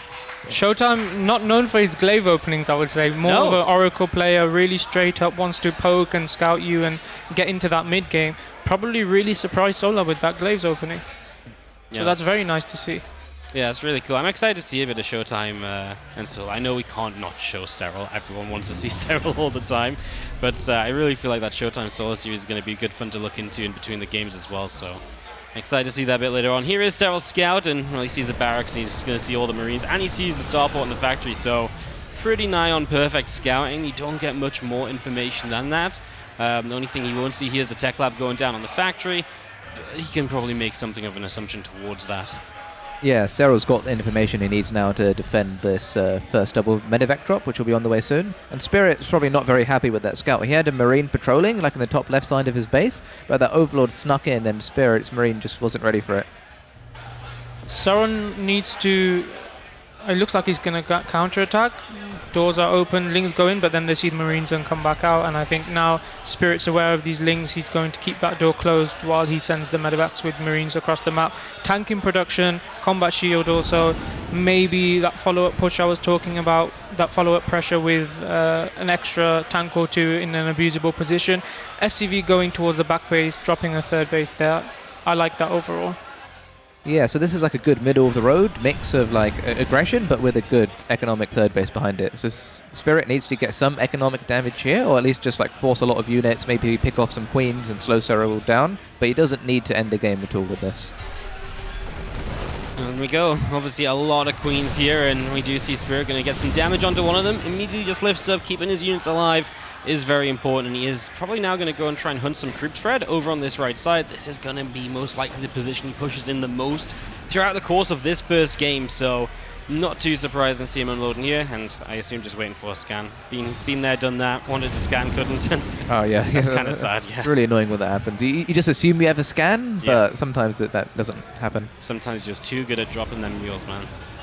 Serral actually prioritized the Baneling Nest and the Bane Speed over the upgrades. Second Evolution Chamber is almost finished now. He's getting the armor upgrade before the attack upgrade. So really respecting this kind of follow-up push from Spirit. And Baneling's morphing, Medevac's coming. Serral knows what's up. He's preparing for this as best as possible. Yeah, this is a key position. I feel like that second tank maybe isn't going to be quite that far forward. We lose one medevac. First tank shot on the Baneling was decent. The Lings are going down. Only a few Banes left. They're stuck on the Queens as well. The Marines get one of them, but the Queens, there's so many of them. It's going to be so tough to break through that. Yeah, the first round of units went down, and now they're being blocked by Queens, but the Queens are just standing here and dealing damage, but he does save the tank on super low HP, and that at least is something for Spirit, but can he really keep this position? He will mule to repair the tank. He wants to stay here.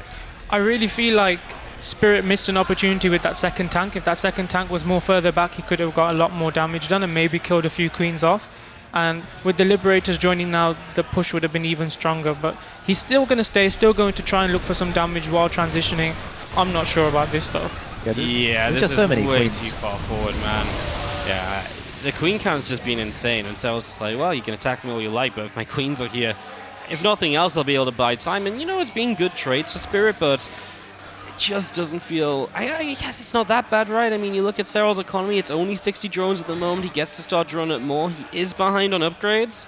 Maybe this has been overall okay for Spirit.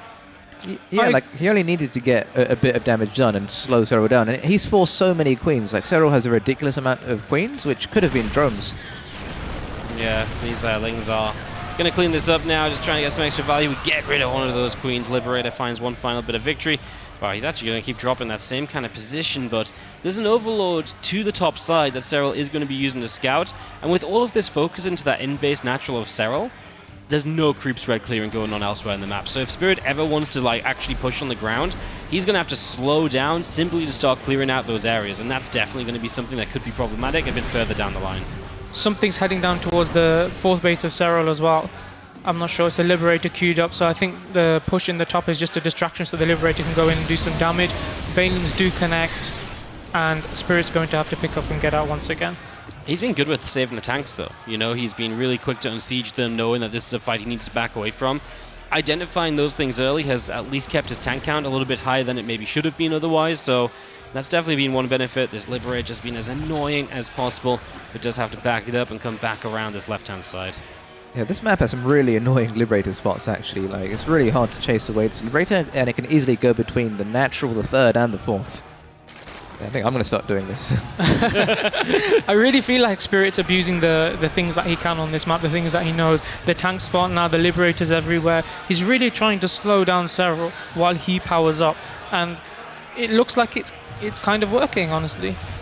This Lib shouldn't have sieged, obviously, but just a lot of things going on, as we do have some Ling Pain poking at the front, Serral trying to figure out just what's up. He has got that drone count up to 75, but Spirit has always been tagging along for the ride when it comes to work count. And we are starting to think about late game for Spirit.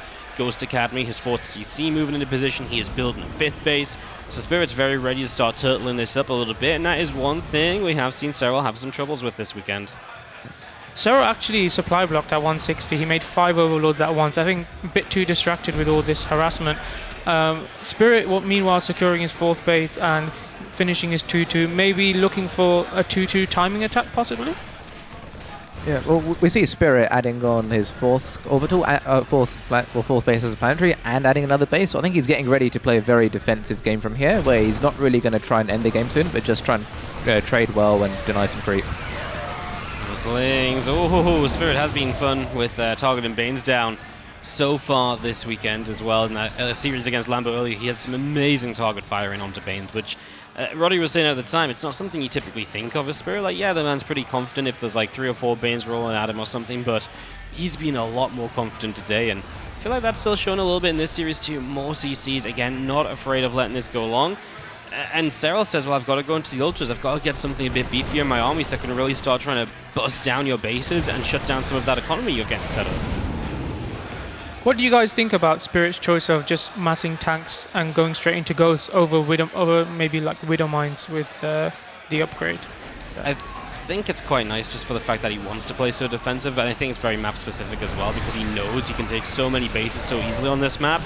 I think from the start he kind of knew he wanted to set up to play a very long game here, and tanks just let you do that. The mines are nice for a while, but eventually you probably want to go into tanks again, I think.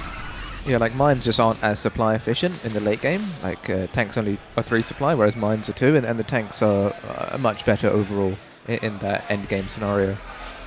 Do you guys also feel that Spirit's really on point with his upgrades? I mean, 3-3 started, I feel like as soon as 2-2 finished, and I think he's going to have it so fast in this game before even Serral. Yeah. Serral coming in, trying to deny this base at the bottom, but I don't think he has enough failings to do that, and he backs off. Meanwhile, the Queen Oh, bridge. that's a massacre. Oh my God, so many queens. That's the Queen Tall Bridge down strike or something. I don't know, but it's just a lot of them. Obviously, they were off creeps, so not all of them could transfuse as well. The Marines are going to attempt to target one down, but endless transfusions now available.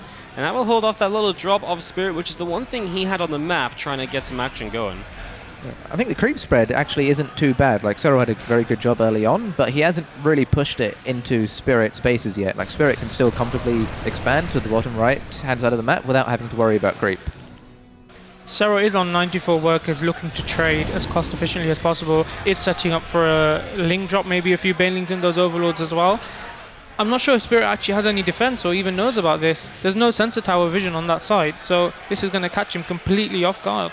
This is really nice because there's just not a lot of places for Serral to do damage right now, so getting in here like this, it's going to get some SCVs at the very least. It's going to pull Spirit very far away because you don't have to just run back to your main. You've then got to go left of your main base, and then to get back out of there takes a long time, so a lot of potential time for Serral to get set up elsewhere and deal some damage. And yeah, very cheap overall as it just costs you the links. As we are pushing forward here, a couple of tanks are going to get some good shots off, surely. Yeah, this is quite cost efficient for Spirit. Like, these Marauders doing a good job tanking the banelings, and the Marines trading fairly well against the links. I really like Serral pushing this position because he doesn't want Spirit to get set up on that high ground, because when he is, then slowly he can push forward and maybe threaten that goal base in the future. So Serral's just like, nope, not having that, making sure this high ground stays mine. Yeah, both players here actually have an insane economy. Like, Spirit at 82 workers, and he was at 87 even earlier before he lost some SCVs in the main. And he's got a ton of orbital commands which he's made. And we have Serral at 97 workers and having a gold base. Yeah, the gold base I think is actually a bit scary for Spirit because obviously it's something which is a contested base in this map, right? You don't have your own gold base to just take.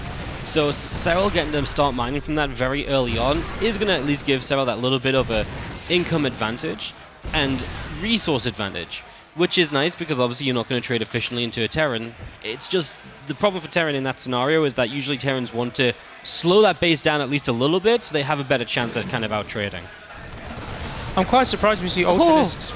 Oh my god, that was I'm quite surprised we see Ultralisks from Serral. I was told that Ultras are not quite good in this matchup, especially with the Ghosts, but... Third propaganda. They seem to be doing alright, manages to barely not break through the tank line. That was another really good trade for Spirit, I think. He didn't really lose much there. Yeah, these Lings being really annoying in the main. I like these by Serral. I think Spirit had the time and the money to just make turrets all over that side to make sure that this doesn't happen again. He does get the gold base in return, but loses 8 SCVs, and Serral just being really annoying with these Lings, burrowing them in the main base now. Yeah, this was actually a really important fight for Spirit because being able to bounce forward and then take down the gold, just what I was talking about, right? Yeah, he's 10,000 resources lost ahead, but if he's mining one entire less base, that's made up for Serral, especially if he gets that base early. So the more that Spirit can slow down that base of Serral, the more I like it. And at the same time, yeah, he's had to deal with these few Lings, but it feels like he's got so many SCVs, it's almost superficial damage. Yeah, you gotta go back and deal with it, but he's been doing a pretty good job of keeping it all together, and Serral can't really find a good fight. Losing the Infestors earlier took away the spellcasting option for him, and he's not really going that heavy on spellcasters in general. He's really just sticking on the 3 Infestors and otherwise masses of units, which means that he's not really kind of looking super good in the fights. It's really got to be about outpositioning Spirit, I feel like. Serral did make the Great Aspire, but I feel like he's looking for better trades before he goes into that, because he doesn't really want Spirit to trade out some of his army and then transition to beat that Great Aspire. Another drop trying to come into this base, and he does have missile turrets, he does have a tank, but the Lings are still going to unload and they're going to do more damage. Yeah, these drops are just really annoying for Spirit. They're not really doing like major damage, but just having to split his attention, draw some units back. I think we might see a big wave of turrets, or maybe even a planetary in that pocket base. ShoWTimE 1-0. That's insane. That's really, really insane. ShoWTimE's looking good this event, man. Like, he was... The series he played against Clem was so good as well, just a little bit missing some of those later stages. I really feel like he can go on a huge run in that lower bracket. I really feel like Solo was expecting ShoWTimE to play similar style to how he did against Serral, just Oracle, Blink, Macro, and ShoWTimE completely changed it up, went for Glaives, got that really good lead in workers, and I think managed to carry the game home from there. These Banelings are just on a roll, but you know what, he's out of creep. Yeah, you can crash into some Marauders and stuff on the left side, but that's not exactly great.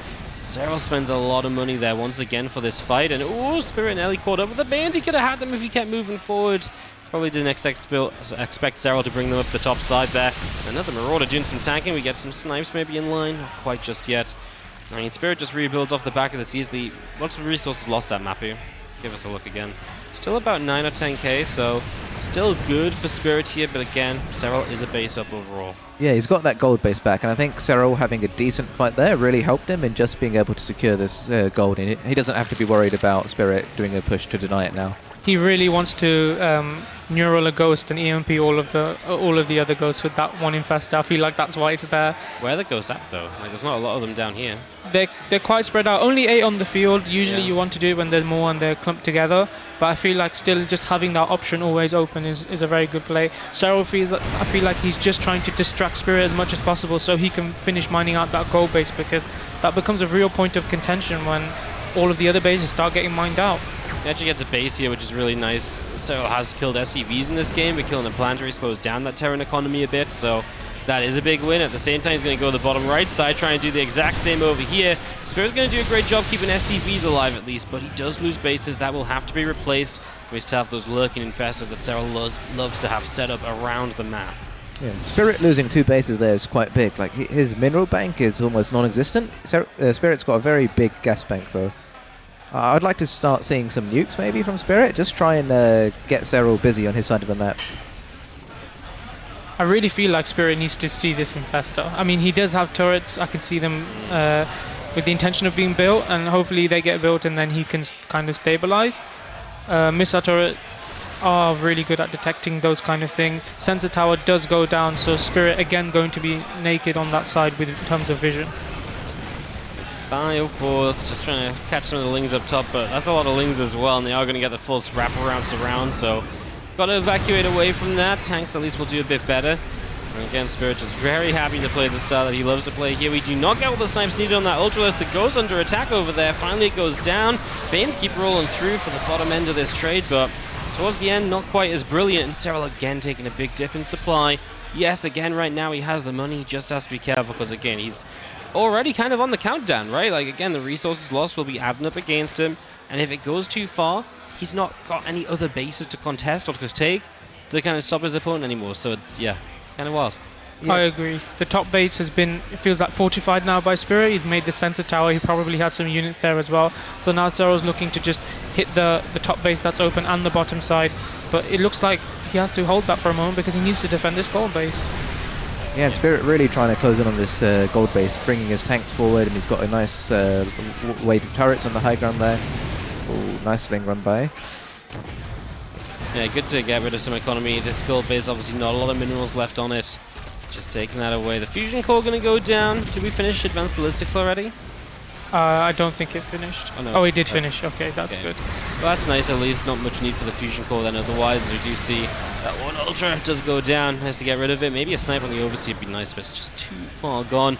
Those overseers do add up in expense as well when we're talking about efficiency and resources lost. Yeah, it's something to think about is the little Marauder squad. I mean, this is low HP, no medevac energy or anything. Just looking for whatever they can find. I'm very worried for Serral. Now he's trying to make the Corruptors and make that Broodlord transition, but he hasn't been taking the best trades. He's tried to break that high ground position to kind of secure his gold base, and he's tried to do damage, and he has done a bit, but I don't feel like it's been enough so far.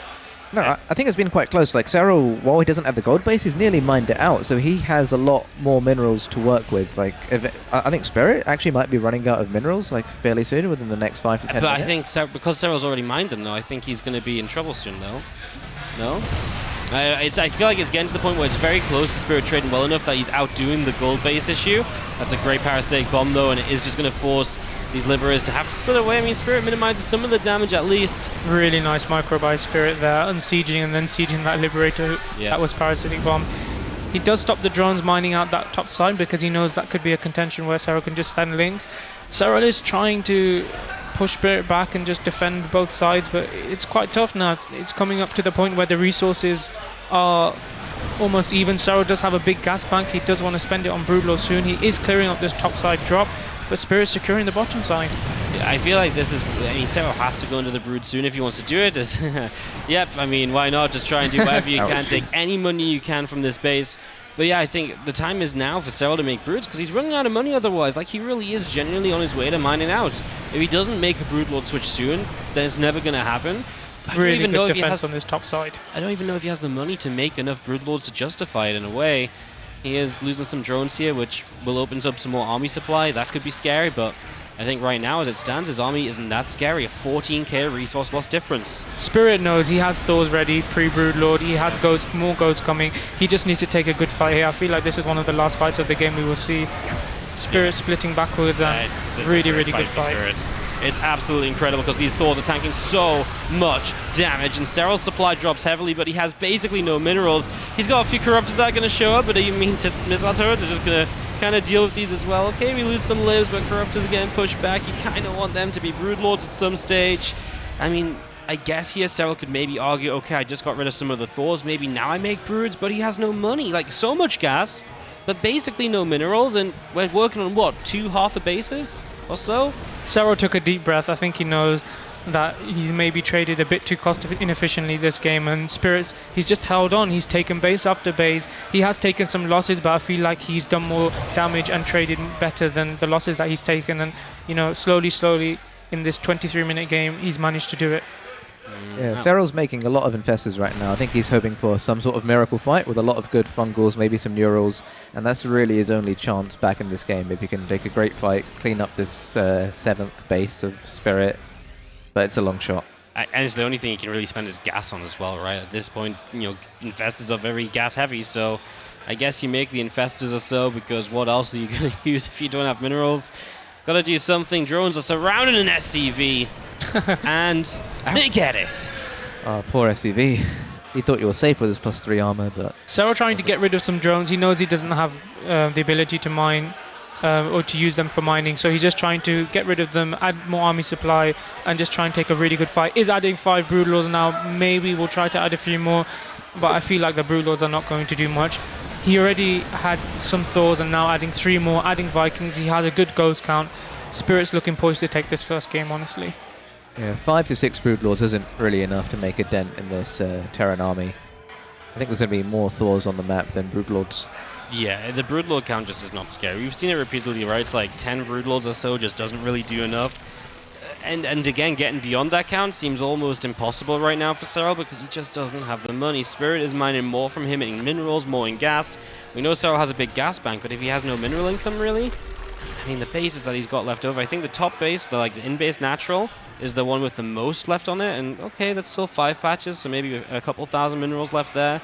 We're really talking about, like, not even one full remax left on the map for Serral, even if he fully mines out. Spirit sacking SCVs as well, not going in for the attack, trying to end the game now. He knows he's done better in this game and he's just trying to build his army supply, same way Serral is.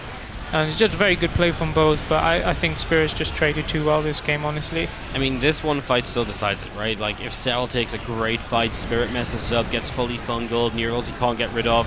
Definitely. Serral can still win, right? He's in a position where he's got a chance at least. He's given himself that much. That's what this Brood War transition is for. It's for one last-ditch effort. But if Spirit cleans up this army, this game does end in his favor, and he has a 1-0 lead against Serral in the elimination bracket. Even if Spirit trades evenly, he has the bank to be able to rebuild. Serral does not. True. So by the time Serral gets across the map with slow Broodlord, Spirit would be in a position to take them on again. And especially because it's on the bottom of the map, right? So they do have to go to the upper right to stop the production. And it's not like Spirit really has much more mining he needs to do. Like, he's got the money in the bank to spend, ready to go. In fact, the bottom right base is mined out, and the one above it isn't mined out. So Spirit's been focusing mules there, which is cool, because that's the base you probably lose out on first. So, yeah, that's cute. Just little things, right? And try and maximize as we are more or less mining out here on Stargazers. Yeah, really smart play from Spirit. And he's taking his time here. He knows he doesn't need to hurry. Really good EMP on the Queens.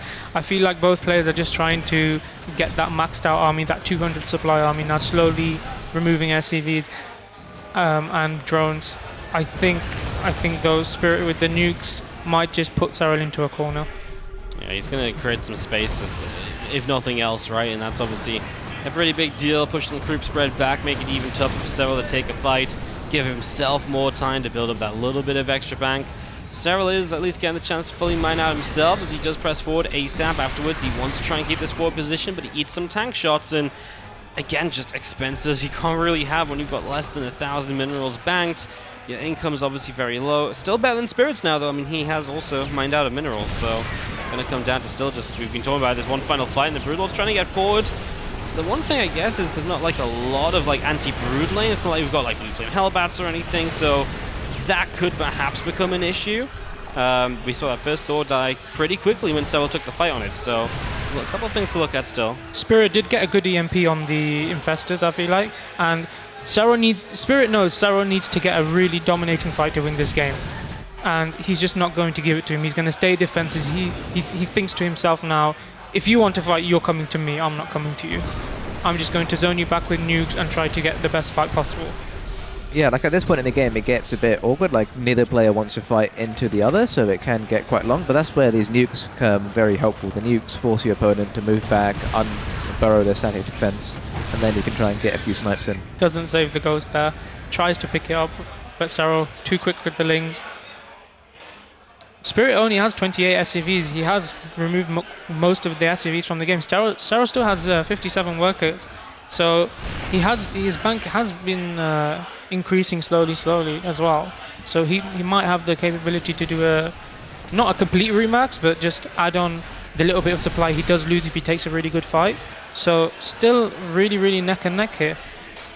Yeah, like Serral slowly has been building up a bit of a bank, and yeah, I think that mining in the top side of the map has been very good for Serral. He's been quite late to mine out that base, so he has been getting the steady bit of income still.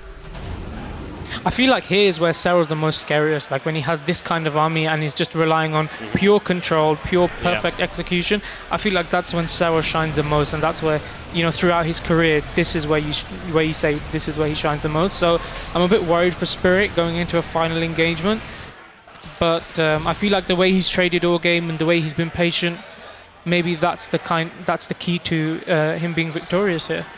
Yeah, no, absolutely. I love that Serral's giving him more drones, of course. His army supply wants to get as high as possible. Spirit is probably not far away from thinking about throwing even more SCVs at Serral, because let's face it, he would like to have as much army supply as possible. And his tank shots are nice. We're even going to snipe some Banes. We're at that stage where just sniping Banes and Ultra obviously is always snipeable, but even just Banes, anything you kill off right now, so important. Serral on 150 minerals, and he really is nigh on mined out on this map. Yeah, he was building up a bank, and now it's gone, basically. There's just a gas bank. You can't really do anything with just pure gas and no minerals. Serral, he's been losing small amounts of units all over the map again. Those two ghosts looking for actually just a couple snipes this time. Get a Broodlord, get out of there. Again, nice little bits of efficiency, right? Just any little kill. 176 army supply of Terran, man. It's pretty crazy. Yeah, I don't think I've seen such big army supplies in the game for quite a while. Yeah, it really is in like these kind of scenarios, and especially right now where we're like fully mined out. Serral, this base obviously took it quite late, but there's the one base hanging on. Spirit maybe has a 50 mineral bank left in that base over there. He's obviously pretty much got no income right now because there's nothing left to mine. And Serral is again pretty much in the same situation. It's just those two mineral patches on the top. Can we click on the mineral patches in the base map here? Like, yeah, that one. So 160 there. How much do these have? Not a lot, right? 175. So Serral's on his last 400 minerals basically, and then he actually cannot build anything else. Yeah, this game is going to come down to one big fight. I think Spirit's realized Serral's not looking to move out, so he's just trying to take the best position possible and basically set up there and then say to Serral, maybe, I think both players are just trying to bait each other in. That's what it feels like. Yeah. Yeah, I want to see Spirit just try and get a few more little bits of snipes off on the army. They're both poking at each other. They're both trying things. Like Serral poking with the Broodlords. This is a couple of ghosts get killed there, and I think all the Broodlords survived. Yeah, that was actually a good little trade for Serral. He definitely got a bit out of this. This is where Spirit has a little bit of leeway because he's got the bank already, so he can rebuild. But obviously you can't do that forever, so you've got to be really careful about it. He's going to replace 5 ghosts. I do think it has to be ghosts right now. This is a high Broodlord count, of course, so you've really got to make sure you can deal with those. Like, it's good to have a bio support, but it's very tech heavy from Serral. I mean, we could be looking at a much longer game here. They will both try and poke. I mean, yeah. Spirit's tried to poke with ghosts. Serral's trying to poke with Broodlords. I think they're just trying to find one weakness that they can just exploit to win this game. Yeah. There are 2 Vipers from Serral, so he could try and do some abducts on some of these units, but with the Ghosts, it's so dangerous, Yeah. So dangerous because at the moment, yeah, this is nice because obviously the Libra is far forward and the Corruptors show their one use that they still have, really, which is shutting down those Libs. But yeah, I mean, it's exactly that, right? As we do scan forward, trying to find anything, just snipe down a Queen. Again, we'll see this a lot, but anything counts right now. A few more SCVs are going to be sent into the slaughter because Spirit is really at that point of having nowhere else to mine on the map, so why not just make your army as large as possible? Yeah, these really are just such deadly armies. Like one wave of EMPs on the Infestors or one round of snipes when the Overseer's out of position, and one player is going to really suffer. Some nice snipes on the Corruptors there, but the Infestors have gathered all their energy. Vipers have good energy. Queens have good energy. I feel like this is going to come down to one big fight, honestly. They're going to poke and prod, and suddenly there's just going to be one big engagement. Almost hit that nuke. Yeah, Serral was aware of it, though. He moved the spores back already, so he was knowledgeable about what was going on at the very least. Again, we're out of money. I think there's maybe 1 mineral patch still mining in the top side of Serral, but it's very, very little, if anything at all. It's not even mining, but there's 50 minerals left, so. I like that he's not sacking these drones. He's going to keep them as part of his army because he knows that he can't replace them with anything, so why not just keep them and use them as damage? Oh, we're going to get some snipes off here, and Broodlord does go down.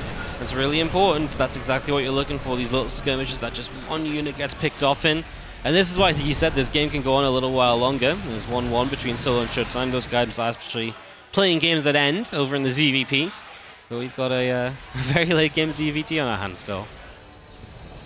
What do you guys think about Spirit maybe having kept the Marines and traded them for Hellbats instead? Because I feel like the way I saw Maru play this kind of style, the Hellbats just do so much better against the Broodlings than Marines do at this point. I think the issue was Serral was so late to go into Broods because he really said, like, he waited and waited, and he almost made it look like he wasn't going to go into Broodlords at all, and then with his last bit of money, right, that's when he made the switch.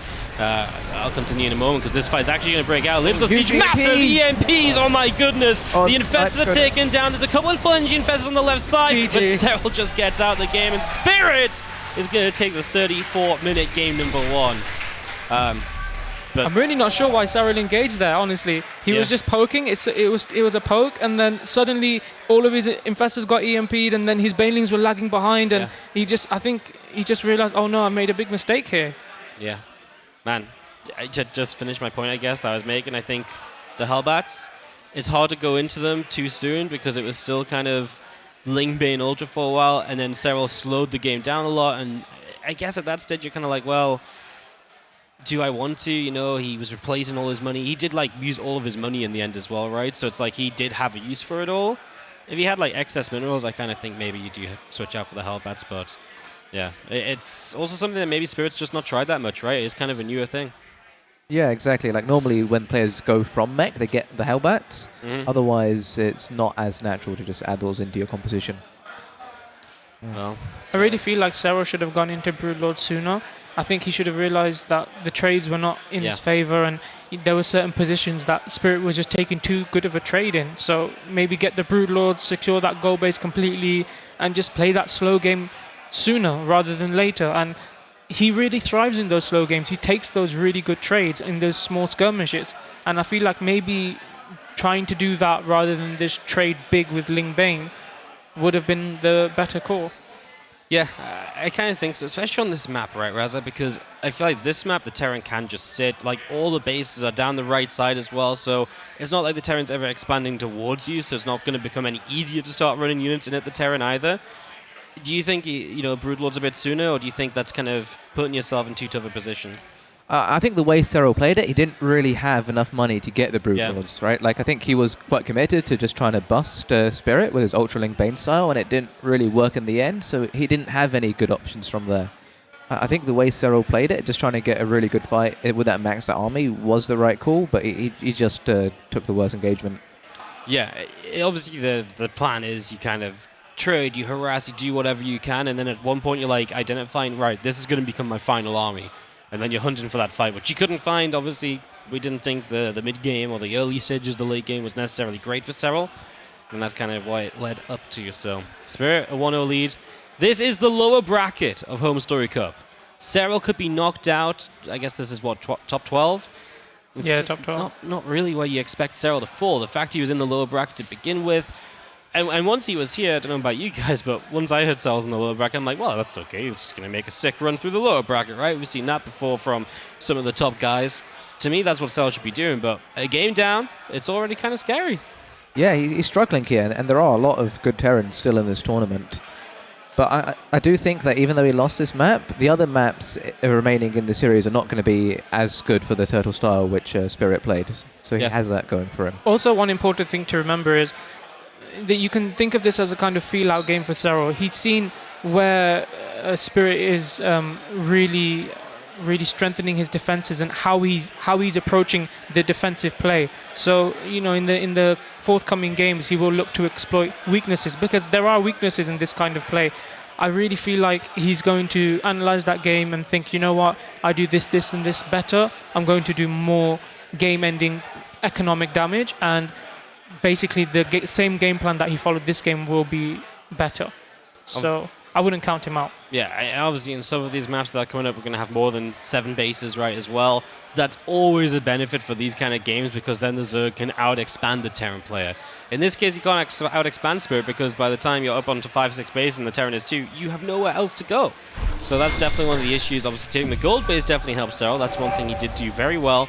And Data C is a great example of this because this map has a ton of bases and can absolutely draw out longer than 34 minutes. So fasten up, buckle in. As in the bottom left side from Kaiser Gaming up 1-0, we do have Spirit. And in the top right, playing for ENCE Esports, spawning as the Red Zerg, we have arguably the GOAT, Serral. These guys are pointing at each other, convince each other. I have never done an intro in my life. I can't be life? Expected to just do it on the spot. That's the thing. Okay, well, start preparing now. Do it in the next one. Okay, next game I'll do it. Next game I'll do it. You're gonna break the man's intro virginity right here live on HomeStory Cup. Yeah, if that's not what you tune in for, I don't know what you do tune in for. Another CC first from Spirit. I like it.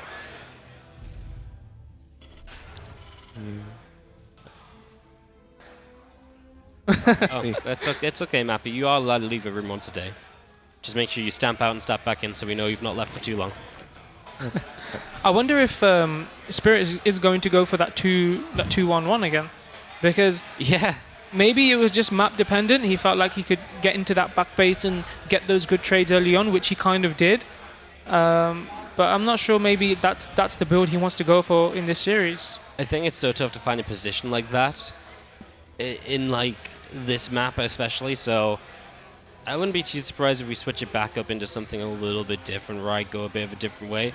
But I could definitely see on some of the other maps there's some great tank spots where you could maybe go like tank heavy again early off of a 2-on-1 or something along those lines. So I definitely think there's a lot of potential down the line for Spirit to switch it up. And obviously CC first, second time into some other build, right? Just a nice way to keep it being mixed up, keep it different. And I like getting the CC first out now as well. It's like if Serral finally decides, I want to punish that later, he might be done with his CC first builds.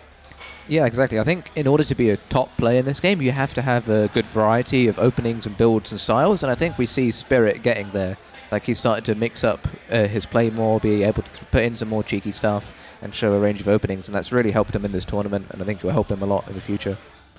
Reaper into Factory, a big change up from last game. I feel like that build was probably just map dependent. I really liked that build, that opening on that map, and I think maybe on this map, this opening is probably better as well. Get that Reaper. He's not sending it across the map, maybe worried about Zerglings coming across, but will eventually go across and look to get that scout on that third base. Yeah, like the way the timing works out with the CC first, like often the opponent can have like 6 slings on the map, and if you send your Reaper out, you can just get a Nightmare at home. So it's a nice play by Spirit, just keep it there and be safe. And we do see a fast third CC coming out from Spirit, so this is just going to be some Hellions to put on some pressure, probably like a Starport unit as well to help with that pressure, while having a great economy at home. I feel like this is not too much of a surprise. Quick 3 CC, let's go into that long macro game again. I think that's what Spirit's most comfortable with, and in Serral I don't think we'll be surprised to see this kind of play as well. Yeah, I think this is the play we'd normally expect from Spirit, like this sort of opening. But there's still quite a few different things he could do from here. He could be very aggressive with his first set of barracks units and maybe do a committed tank push, or he could just do a bit of tank pressure while taking the fast fourth base. I wonder if we see in this series Serral try to punish this at all. But we saw Lambo go for that third hatchery and then the roach run behind it and no drones, and then just made 8 roaches and won the game basically. So I wonder if Serral saw that, took notes on that, and maybe later on in the series might pull something like that out against such a greedy opening. I feel like in the past, when Serral was really dominant, he'd often throw out some of those roach builds, and that would be the only map he loses in the tournament. So I don't think he'll be doing that. I don't think he's confident enough in those builds when he's down 1-0 in a series. I mean, I did ask Spirit, do you think Serral will play roaches against you? And he said yes. So I feel like that's one of the reasons why he's going for the Banshee on this map in this game. Maybe because he is worried about Serral potentially switching into roaches. It is, for a while, I think it was kind of notorious for Serral to be like, man, I can play roaches because even if it doesn't go great for me, I'm good enough to get back in it. But then, yeah, when he's 1-0 down and these games haven't maybe been going his way, that confidence to do something different maybe does get taken away from you a little bit, right? But then again, it's also Serral, and Serral's the best to ever do it, a lot would say, so I don't know if that's something that necessarily phases him. Worth keeping in mind, though. Yeah, we see Spirit waiting for 2 Banshees before being aggressive with those, so this will be his first real proper harassment, alongside with these Hellions just really poking at creep. So let's see whether these Banshees can actually get some worker kills. But he's allowed Serral to spread his creep so far out already. I feel like by the time he gets to that pressure of denying the creep, it's already too much out of hand. Where does he go? What does he deny? Because it's all over the place. Yeah. Serral attacking his own Overlord for a second. Yeah, that was intentional, I'm sure. Just gotta keep units in check, guys. If that Overlord's not in place, gotta make sure it gets fixed. It's gonna get healed by the Overseer anyway. Fully intentional. Banshee's coming in from the top side, looking to maybe pick off a few drones. Serral has the Overseer and a few Queens there. Wow, perfect position. Very good. Oh, does this Banshee fall? Yeah, I want to say yes. Because that's really, really bad for Spirit. Does get 2 drones, but that's definitely not worth it. It really isn't, because we obviously saw, ShoWTimE 2-1. He's doing it. Mawa is looking good. Yeah, the Banshee, we saw it again. I'm going to reference Spirit versus Lambo a lot earlier, but the difference of having 2 Banshees alive later, they can deny a 4th base, they can just hold back a bit of creep, they can defend a base or shut down a run by. Having the 2 Banshees still alive can be so freaking useful still, right? So yeah, losing out on those just slightly is, yeah, I mean, obviously you've still got one, but nowhere near as powerful as the double. Yeah. He's not going to be able to deny any of this creep spread. He's going to explode, and interestingly, we see a Hydrogen from Serral this time. Change up from last game. Yeah, and from Spirit, we saw a really fast fourth base just finishing up. I assume that's going to land over somewhere soon. But Spirit being really passive this game compared to last game. Like last game, he was quite aggressive in Serral's face, doing some heavy pressure while getting a good economy, whereas this game, he hasn't really achieved anything and is just macroing behind it. I feel like this build that Spirit's done is similar in some ways to the first game against Lambo, where Lambo said he scouted and he saw Spirit already had a fourth base set up, and Lambo's scout normally doesn't expect to see a fourth base. But Serral completely on point, sees it with the Zergling, and I think he knows Spirit very well, and he knows that this was a big possibility. Yeah, great scout there by Serral, and I think Serral's having a really comfortable game right now. There's been very little pressure on him compared to last game. He's at a healthy drone count, and this map is much better for expanding, as Wardy said. There's so many bases you can take, and yeah, Serral's going to have a fun time spreading creep and just macroing up. Really nice tank spot for Spirit as well, looking to clear some creep in the center and just to try and poke at the Zerg and, you know, force a few extra units and not let Serral get to that 90 drone economy straight away. What do you guys think about going Hydra instead of something like Mutalisk, for example? I think the Hydras are a good choice here. Like Hydras are good for like busting down a planetary. Like when you have a good Hydra Ling Bane Force, you can try and deny the fifth or possibly even fourth base if you get a big army supply. But Mutas is much more of a committed playstyle. I think the issue with Mutas is this map can be good for Mutas, right? You can ping between bases quite easily. There's a little bit of airspace behind as well if you need to hide for a little while. But I think the big issue is it's just the four bases in general are pretty defensible on this map, and so when you play Mutas, you want to bust in with Ling Bane Muta a lot of the time. You want to drag it around like crazy, and I feel like that's just kind of tough to do because you can lock down the entrances to your four bases. And then you've made a lot of investment into Mutas, and yeah, there's a lot of bases on the map, but a few thousand resources into Mutas that maybe don't get as much done as you'd like to, you don't get the trades you want, maybe just opens the door for Spirit further down the line. Yeah, we see Serral getting ready to transition into Lurkers. He's got his Lurker down around halfway done. So Lurkers are a unit we haven't really seen that much of in this matchup in the past few games. So it'll be interesting to see how well they do against like a very ghost-heavy turtle style. I mean, this is as good as it gets for Serral. He hasn't taken any damage. He's on 102 workers. I think the onslaught this game compared to last game, for example, where he was playing a lot more cautious, especially because of Spirit's pressure early on, it's going to be big. And I don't know whether Spirit's going to be able to hold on. He needs to be perfect with his defense. Yeah, so few units have actually been lost this game. It's been very passive. So I think Serral's game plan here is going to be to get a big, quite a big scary army and keep trying to deny the fifth or possibly the sixth base of Spirit. As long as Serral can make sure he's up in bases comfortably, then he doesn't really need to kill Spirit, just starve him and not let him expand. Yeah, and look at the expansions, man. Top left, bottom right. Spirit's just nowhere near active enough on the map to stop him from just expanding everywhere. That might change soon. Maybe he gets a bit of confidence when he hits 2-2, but if he doesn't start doing something, you can't just camp out on 5 bases surely against this. And yeah, like you said, I think Serral's plan is just to deny. I think you can, at this point, probably let him get 5 bases, but then just keep him off of 6, maybe fight this 5th base a little bit. Just don't be too inefficient if you don't need to. You know, maybe you can even start thinking about teching up further. I feel like he's looking to pressure this 5th base. He had split in his army into 2. Now he's brought it all together, and I feel like this 5th base he might be looking to deny it. He did morph a couple of extra banelings, and no lurkers on the way as of yet. He is maxed out. Upgrades on the way, and he's splitting his army. It looks like he might try and bust this 5th base when it gets up. Yeah, I like this timing from Serral. Oh, is he going to go for it? Yeah, I think he is. His 2-2's done, and let's see how good this does. Yeah, but all these units are going to start running in. Nice little abducts on the tanks, parasite bombs on the medevacs too. Great split away from Spirit. I feel like at this point you don't need to go further, Serral. You're giving up a lot of Ling Bane here for not much extra gains. You've already got the 5th base. Just feel like pushing this even further back. Yeah, it might give you the time to kill this CC, but he doesn't even get that. I feel like he could have just done with stopping a bit sooner. It's still good, don't get me wrong, just maybe unnecessarily committed.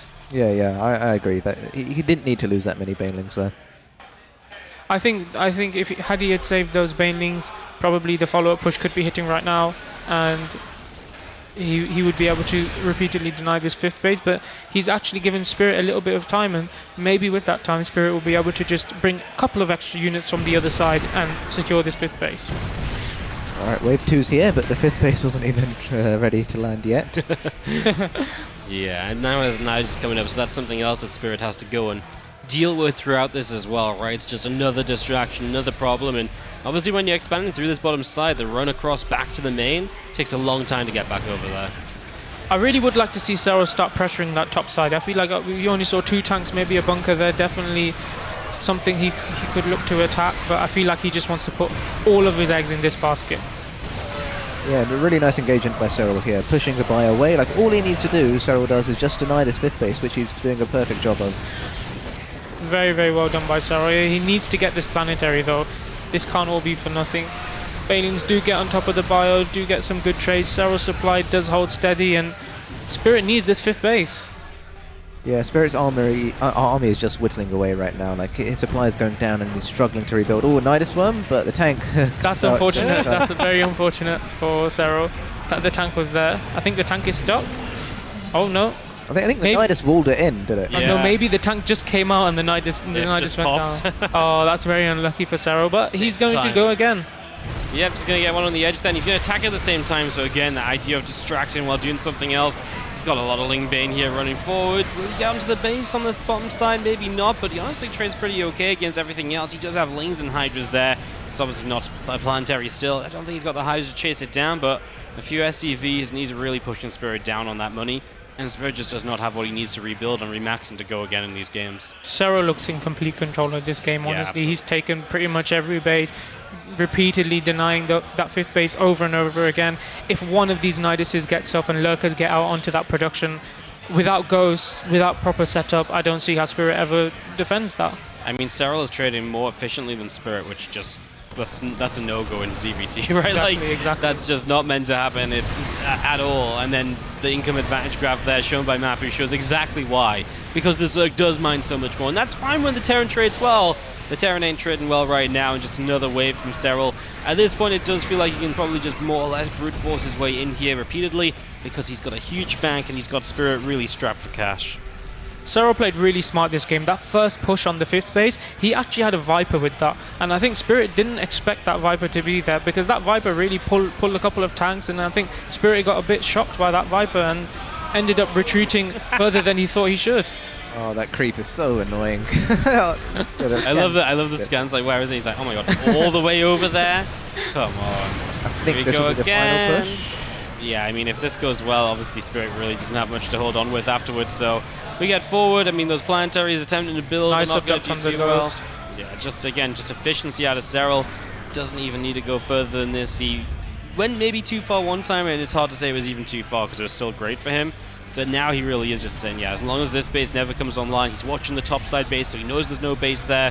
There's no need for him to do anything else, just in a fantastic spot and absolutely looking to tie up this 1-1 matchup. Serral's bank has grown a lot. He's got the Greatest Spire on the way, but I don't think he needs it. He's broken down the 4th base. Spirit trying to hang on, trying to survive, but I think Serral is just in complete control of this game. Yeah, this bank is crazy by Serral, 5k, 3k, and it's not like Serral's going to be running out of mining anytime soon. Repeatedly dropping this Nidus. The vision of Serral, he sees the whole map. Anything Spirit moves onto the map, Serral sees it instantly, and there's very little counterplay now Spirit can do, I feel like. Yeah, I feel overall this game, like Spirit game, it went to his plan, really, like in the early game. I feel like he almost threw the game a bit away. He didn't really have a good game plan going into it. He just thought he'll do the same sort of just sat style. there, right? Serral just basically saw you're going to play really greedy. You've lost the Banshee, you've lost any pressure on the map, and I'm just going to take complete advantage. Serral comes in once again, will get the bio, get the planetary, and just amazing trade after amazing trade. Yeah, there's really not much else to say. You're right, Raza, you know, the Banshee doesn't do enough. You know, you get set up in the early game, you just lose that pressure, and Serral just said, cool, you're probably going to sit back and do nothing now, and he just took absolute full advantage. And again, on a map like this, you can really do it too. Now, unfortunately, I would say going forward, we are at least going to see an Inside Out or Waterfall or something further down the line, a Moon Dance, Also doesn't have too many bases. Those are the kind of maps that Spirit maybe can, once again, look to split map and maybe do that and slow the game down. This map, I just don't think you can do that on at all, to be honest. And yeah, especially with Serral being as greedy as he was. GG says Spirit, and Serral is going to fight back. I can understand Spirit staying in the game a little bit longer than he should have, probably thinking of the next maps ahead. What should I do? What can I take away from this specific game? But honestly, Serral was in complete control, and I really feel like Spirit should go back to that game 1 thing that he did. You know, bit of heavy pressure, macroing behind it, keep Serral honest, keep Serral defensive and guessing, are you committed or are you not committed? And then get into that late game from that. Don't just let him get into that late game on his own, because he's just going to explode, and you know, if Serral explodes, what really can you do? Yeah, exactly. I guess the only worry from Spirit is that if you do try some early mid-game sort of pressure, it can just fall apart against a player as good as Serral. Like if Serral can clean that up, then you're like in the same situation as this game, but even worse, when your own economy is suffered. So I think Spirit needs to think of a good strategy, like a good aggressive strategy that can work and get him into the late game on even or even from ahead. We've been joined by the epic trophy on stage, by the way, or on the desk. It's looking pretty badass, guys. That trophy looks really nice. Yeah, I mean, very unique. It's actually kind of huge as well. If you guys weren't here at the very start of the day, we actually had a video and a bit of a talk explaining how it was made and stuff, which was actually really interesting. So if you guys weren't here at the start, in the break, maybe rewind a little bit, get back over there, see how this was made, because it's pretty freaking cool. So I wonder how heavy that trophy is, actually. I will give you... Can you lift it? No. That's too heavy for water. Too weak. It was my bad hand, okay? I wasn't in a good position. Okay. I'm also terrified. I mean, the official trophy handler almost made it fall apart when he brought it over, so I really feel like I should limit my touching of it. I don't want to break it. It feels pretty hefty, We've changed into ShoWTimE versus Solar. 2-1 for ShoWTimE, and Solar looks to be in a good spot in this game, honestly. ShoWTimE barely surviving on 4 bases. Solar taking a 5th right now. And drone count looks okay. Actually, ShoWTimE's drone count probe count looks quite good as well. Yeah, ShoWTimE's got a great economy. At a glance, I would say it's just going to depend on if he dies right now, because that looks like what Solar wants to do, right? Tons of Lings coming onto the map. He's already got his Route Ravager over here. He's got +2 melee. But things like these Zealots can slow Solar down, and if ShoWTimE has time to get 81 probes building into units, then actually he can probably do all right, and he does have +3 attack finishing as well. Very oversaturated on that natural base. ShoWTimE needs to drop another Nexus at some point. I feel like, I don't know how this game started, but it looks like ShoWTimE went back to that solid defensive style he used against Serral, where he said, I'm going to rely on Blinkstalker, Micro, Oracles, Archons, and just build up and counter your composition and just constantly pressure you while building a good economy. And Solar is on 62 drones, so he does need to get something done. Even though the supplies are in favor of Solar at the moment, I feel like he needs to do more. Yeah, do you think we'll see Solar going for a big push soon once he's maxed out to try and just end the game and not? The problem is ShoWTimE's mentality, well, the Protoss' mentality from in this type of game is counter-attack and never let you come across the map for free. And he's got Zealots counter-attacking, he's got Prism on the other side, and as Solar moves out once again, that counter-attack comes from both sides, and this is very difficult to deal with as the Zerg. Yeah, and you can do this because you just have such an economy, make so many units. He is going to get this base, which is kind of a big deal. That knocks Solar back down to 4 bases, so yeah, it's only 66 drones from Solar, but he would like to have that 5th as an option. It is 30 minutes in game. Some of the earlier bases are on the way to being mined out. Trade's looking good for ShoWTimE. ShoWTimE's upgrades are insane, actually. Yeah. His upgrades are actually insane. Solar really needs to do big damage. It feels like he's put everything into this push, and this fight needs to go his way. I don't know if he needs to end the game right here, but he needs to get really, really big damage right now.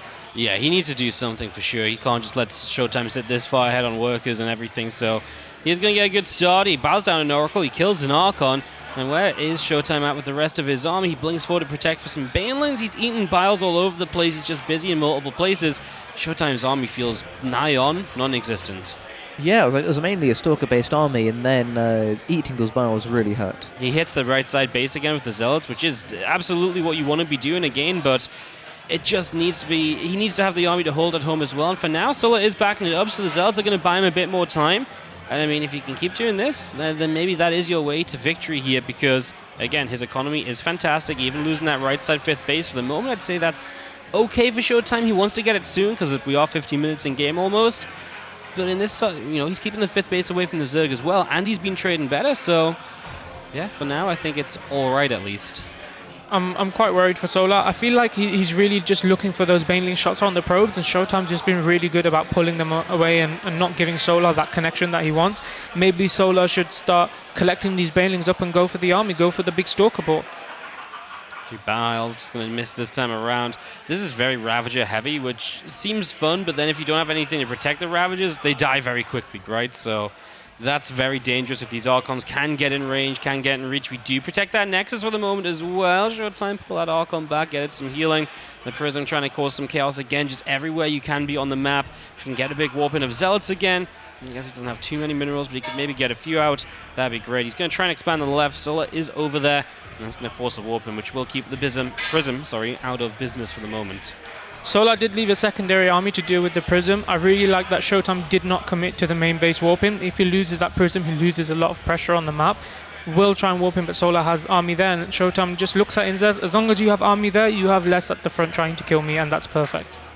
Those Banes wanting to roll in towards the Stalker. The Archons are going to get rid of quite a few Banes as well, so... Really good defense by ShoWTimE again. I really feel like Solar, he's tried too hard to harass the mineral line. ShoWTimE is just, again and again, just defended really, really well, and now he's built up, now he's used that economic advantage and built up this Archon count against just Banelings, and I don't know really what his plan is. ShoWTimE's upgrades are so good. Solar looking to maybe go into Burrowed Infestors, Burrow and Pathogen Glands on the way.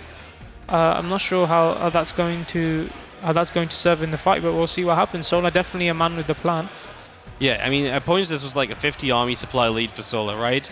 But now it's only 30, plus the fact that ShoWTimE's got way more tech units out than he had previously, pushes the Archons morphing out the way of the Biles, and he's got a massive Archons going to go walking forwards. We've seen those be effective already against Serral this weekend. Stalkers. Man, is this a point where he can just go and there's nothing to stop him? I mean, we're going to have Infestors popping. The Infestors are not ready. Pathogen Glands has finished, but the Infestors are not out. Solar maybe wanted to try and do a Hail Mary play with Neuroparasite, but ShoWTimE is not going to give him the time, I feel like. He's adding more gateways. He's almost maxed out. He has really good upgrades. I think Solar's in big, big trouble here. This army's not made to fight. We can slow the Archons with a Fungal, and I guess you combo that with Biles. We get rid of one of them. We're going to need more than that, though. The Banelings just don't do anything against this. We get another Fungal off. These Infestors have got to save the day right now as ShoWTimE's trying to chase down. Great Biles. Solar really using the Fungal Bile combination Doesn't matter really well, but ShoWTimE bringing the Prism is such a high IQ move. Just he needs the reinforcements here and now, and he's going to get this 5th base yet again. Great identification of when to stop harassing and to start just going for the kill. He does lose a lot more Archons, but he also has gas for days if he wants to just build a whole bunch more of them. He sends the Random Zealots into the main, but if his next warp-in is just High Templars into Archons again, this army at the front would be terrifying. It still is terrifying, never mind the fact he can warp in 10 High Templar next time. I think ShoWTimE's he knows the writings on the wall. Solar does have a big army supply, but he has no economy. He has no drones. ShoWTimE can reinforce for days. I think we're looking at a ShoWTimE 3-1 here. Absolutely amazing play by ShoWTimE. Yeah, it's actually really cool to get to catch at least this final game, because just seeing how good ShoWTimE's PvZ seems to be, making a bit of a statement, going to knock another Korean player out of HomeStory Cup. At least if it keeps going this way. Solar is down over 50 supply. There are those 10 High Templars into Archons I was talking about before. And just in case, he's going to build a Robo facility in a Robo Bay. Just in case, he might need some disruptors in case this Infestor warfare becomes a little too much. But yeah, I think he's got it. There's like 6 Ravagers here. He's going to try for some Neurals. That's the play. That's all he's got. And there's a lot of Archons on that right side to deal with. Solar has no bases. He has no main base. He has no tech. This is his army here and now. 35 drones. ShoWTimE has so much army supply. Yeah, Zealot's going to charge on through. We've got Revelation on all the Infestors, and ShoWTimE moves into the next round of this lower bracket. I believe that makes him top 8 in the HomeStory Cup. And honestly, I know we only caught the end of the series, but that was a heck of a game. Yeah, and Solar out of HomeStory Cup, another Korean eliminated. I think foreigners have been doing pretty well at this event overall. Yeah, man, the Korean count is... I know we obviously lost a lot of Koreans, right, obviously with the, the replacements that had to happen and stuff, but we've got 4 players in the winner bracket that are all non-Korean still. Obviously, Spirit and Serral, winner of that place, ShoWTimE. It's only GuMiHo and Zoun, in fact, that remain. And they play each other, so they're going to have... And then the winner of that probably has Reynor or Elazer. I mean, that does not look fun for the Korean players, man. This could be like a almost an all-European final day. Oh, not all-European, sorry, all non-Korean final day. They are the American heroes of Neeb and Astrea in the winner bracket still. Yeah, ShoWTimE playing really, really well. Really happy for him. Changed it up in the first game, went for Glaives. I think caught Solar completely off guard, and then Solar didn't really know probably what to expect in the rest of the series, and ShoWTimE just ran away with it, it seems like. Yeah, and looking at this TVZ, we're just hopping into Spirit Serral Game 3. It looks like Serral did actually go for a Roach style and maybe tried to do a big Roach bust, but Spirit held. He's got some bunkers alive still, and it looked like Spirit went for a Cloak Banshee opening, as he's kept his 2 Banshees alive, and those must have been very good at defending these Roaches. It's usually a good sign when you see the Banshees on the map, drops on the sides as well, and you know the bio clearing creep and backing off. It's usually a good sign for the Terran. Spirit stabilized on 3 base. Waterfall, a very good map for Terran overall. 1 sensor tower covers quite a good portion of the map. Yeah, and Waterfall is another map with a very low base count. Like, if you get a split map scenario, each player gets just 6 bases each. So this can be very scary for Serral if it gets to the late game. This is the kind of, I mean, obviously there's a Terran map, right? And this is the sort of map you want to play on Spirit. Limit the base count that Serral can have access to. Looks like he's kept the Banshees alive this time around. We've been talking about the importance of those. That's a really early Nidus this game. So maybe Serral really looking to try and up the ante in terms of damage he can deal this time around. Just wants to up that pressure straight away and try and, you know, catch Spirit off guard ASAP. Yeah, like these lurkers are very fast, already out at the 9-minute mark, seeing as like there were a lot of Roaches earlier. I don't know if Spirit knows that these lurkers were made so quickly. I feel like Serral's game plan here is just get on top of that production, get those trades as Spirit tries to defend his production line, and then from there, you know, boom his economy and get really far ahead. But Spirit's dropping everywhere now. Yeah, this is a really great drop.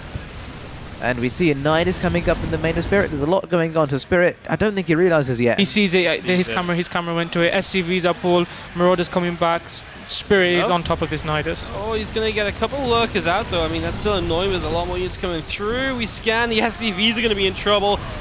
This actually turns out okay for Serral, right? He gets a lot of SCVs. He loses lurkers, but he gets some bio in return. I think that was okay. Yeah, the lurker upgrades weren't done yet, so those lurkers burrowed quite slowly. Probably the saving grace. Oh, Great Fungal just going to grab those units. Suddenly Spirit just lost a lot of supply very quickly. These are cool drops, but yeah, that's why Serral, the Nidus kind of early, can definitely go a long way. Yeah, and this is a very small map, but one of the good things for Zerg on a small map is that you get the creep spread across the map. Really nice piles. Yeah, those piles are nasty. I really like this maneuver by Serral. Get it into the main base, get that damage done instead of just suiciding units onto a planetary or onto a third base. Just get into the main base, and Spirit wisely is leaving units in the base now. He knows he cannot let that Nidus go up again because that could be game ending. Yeah, and we see Spirit making another orbital, so he's trying to stabilize now on his 4 bases and just get some good defenses up and slowly get into that end game ghost heavy turtle style. So let's see if Serral can actually break him this game. Serral, interestingly, double expanding. He's taking the bottom base near the third, and he's taking this corner left base as well. I think really trying to skyrocket his money, use his 94 drones really efficiently. Spirit on 85 SCVs as well, trying to descend drops out, but Serral has really good map control and is just shutting them down. Is moving into the third base now, does get a good lurker siege. Spirit immediately evacuates the SCVs, but damage will be taken here, it seems like. Those tank shots on the Roaches are pretty nasty, but yeah, has to evacuate. The good news is he does have bases coming up across the top of the map already. He can come back to this base pretty easily further down the line as well. As he cleans up that lurker, should be able to get that reset a little bit. So Serral throwing some units at Spirit. What's the overall resources lost here? Obviously, we didn't catch the first 7 minutes as well. It's dead even. That's always a good sign right now for Serral, right? Because it's very common to be 2,000-3,000 resources lost behind right now. And at some points today, we've had really bad resources lost for the Zergs. Yeah, definitely. So it's that's always a really good sign that so far it's been good.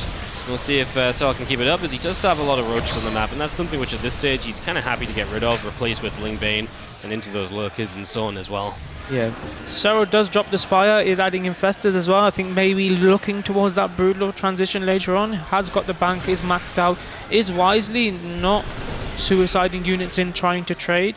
I do feel like he needs to do a bit more pressure, not let Spirit just max out on his best army, and he is doing that. Again, another attack on the third base. Just obviously feels like this is the weak point. Well, that's a lot of Bane single filing into the bio, so that's got to feel like a better trade for Spirit here.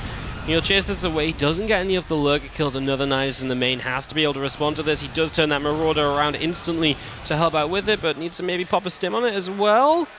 He's sending units to the top side, Spirit. He thinks Serral's counter-attacking over there, but Serral, he's posturing by the third base again. I feel like he's going to attack the third base, and Spirit maybe misreading this or trying to attack that bottom side. I'm not sure which one. I feel like it's always better. I don't know about you, Raza. I think it's always better to defend, right, than to try and like trade out like this, because the Zerg usually has the extra base there, like, oh, base for base, that's good for me. Yeah, definitely. I think once you have a high ghost count, it's really hard to be aggressive with them. Like, to keep your ghosts alive, you need to have a good SimCity and planetaries to run behind, so you don't really want to be going onto creep unless you're in a very, very strong position. One thing to note is Spirit doesn't have 3/3 for his bio on the way. So, and we do see +3 armor ready to be done for Serral. So Spirit's army is not going to trade as well as it should. Well, EMPs on Vipers as this fight started out, as you're going to see the Banes will deny that top left planetary fortress. We're going to lose some Hydras on the tail end of this. 6 SCVs going down. That's obviously not too bad though, right? We're keeping a good work count. It's just about replacing the base, and we already have one moving across. Nice tank spread by Spirit on that top side. Serral is harassing with lurkers on that bottom side, realizing Spirit is not sending units down there, so he probably thought, let me send those lurkers to deny mining. Is doing a good job, leaves one there, forces this double scan actually to remove it. Yeah, that first scan was just off from the lurker position, so a little unfortunate. Broodlords available now from Serral as the Great Aspire completes. He's also got access to Neural Parasite, so he's very quick about setting up the potential later game here right away this time around. Yeah, I think the big challenge for Spirit on this map is going to be securing the 6th base. I think this 5th base is on the high ground. It's quite hard for Serral to continuously deny it, but that 6th base on the low ground. Really big fungal. That was a great catch. A lot of ghosts going down there.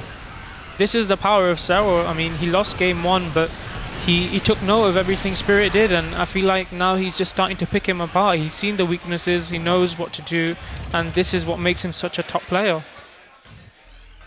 Yeah, Serral showing like a great performance in the series so far. After that bit shaky game 1, it seems like he's going for a lot more lurker styles, and I think that's good. Like, it's a good way to transition like into Broodlords eventually, just having that lurker style to trade decently in this late game. Absolutely. It's definitely a very different vibe to that first game. Is we're going to get a reinforcing Nidus over on this left-hand side. And that also allows you, if you get an offensive Nidus, up to obviously transport units around elsewhere as well, much more easily. So I like that a little bit, as we are going to launch ourselves into the top left. No planetary here to defend this time around. And those Banes are going deep into the baseline. I mean, there's a ton of the tank there, though. A few units trying to hold up those Balins. Serral doesn't care. He's just going to keep on rolling through. Loses a lot, but he gets to clean out the entire SCV count of the top left. Yeah, that was a more than good enough trade for Serral. Like, you don't have to trade necessarily cost efficiently. You just need to pick off some units and keep denying mining on that 5th base, and then you're happy as the Zerg.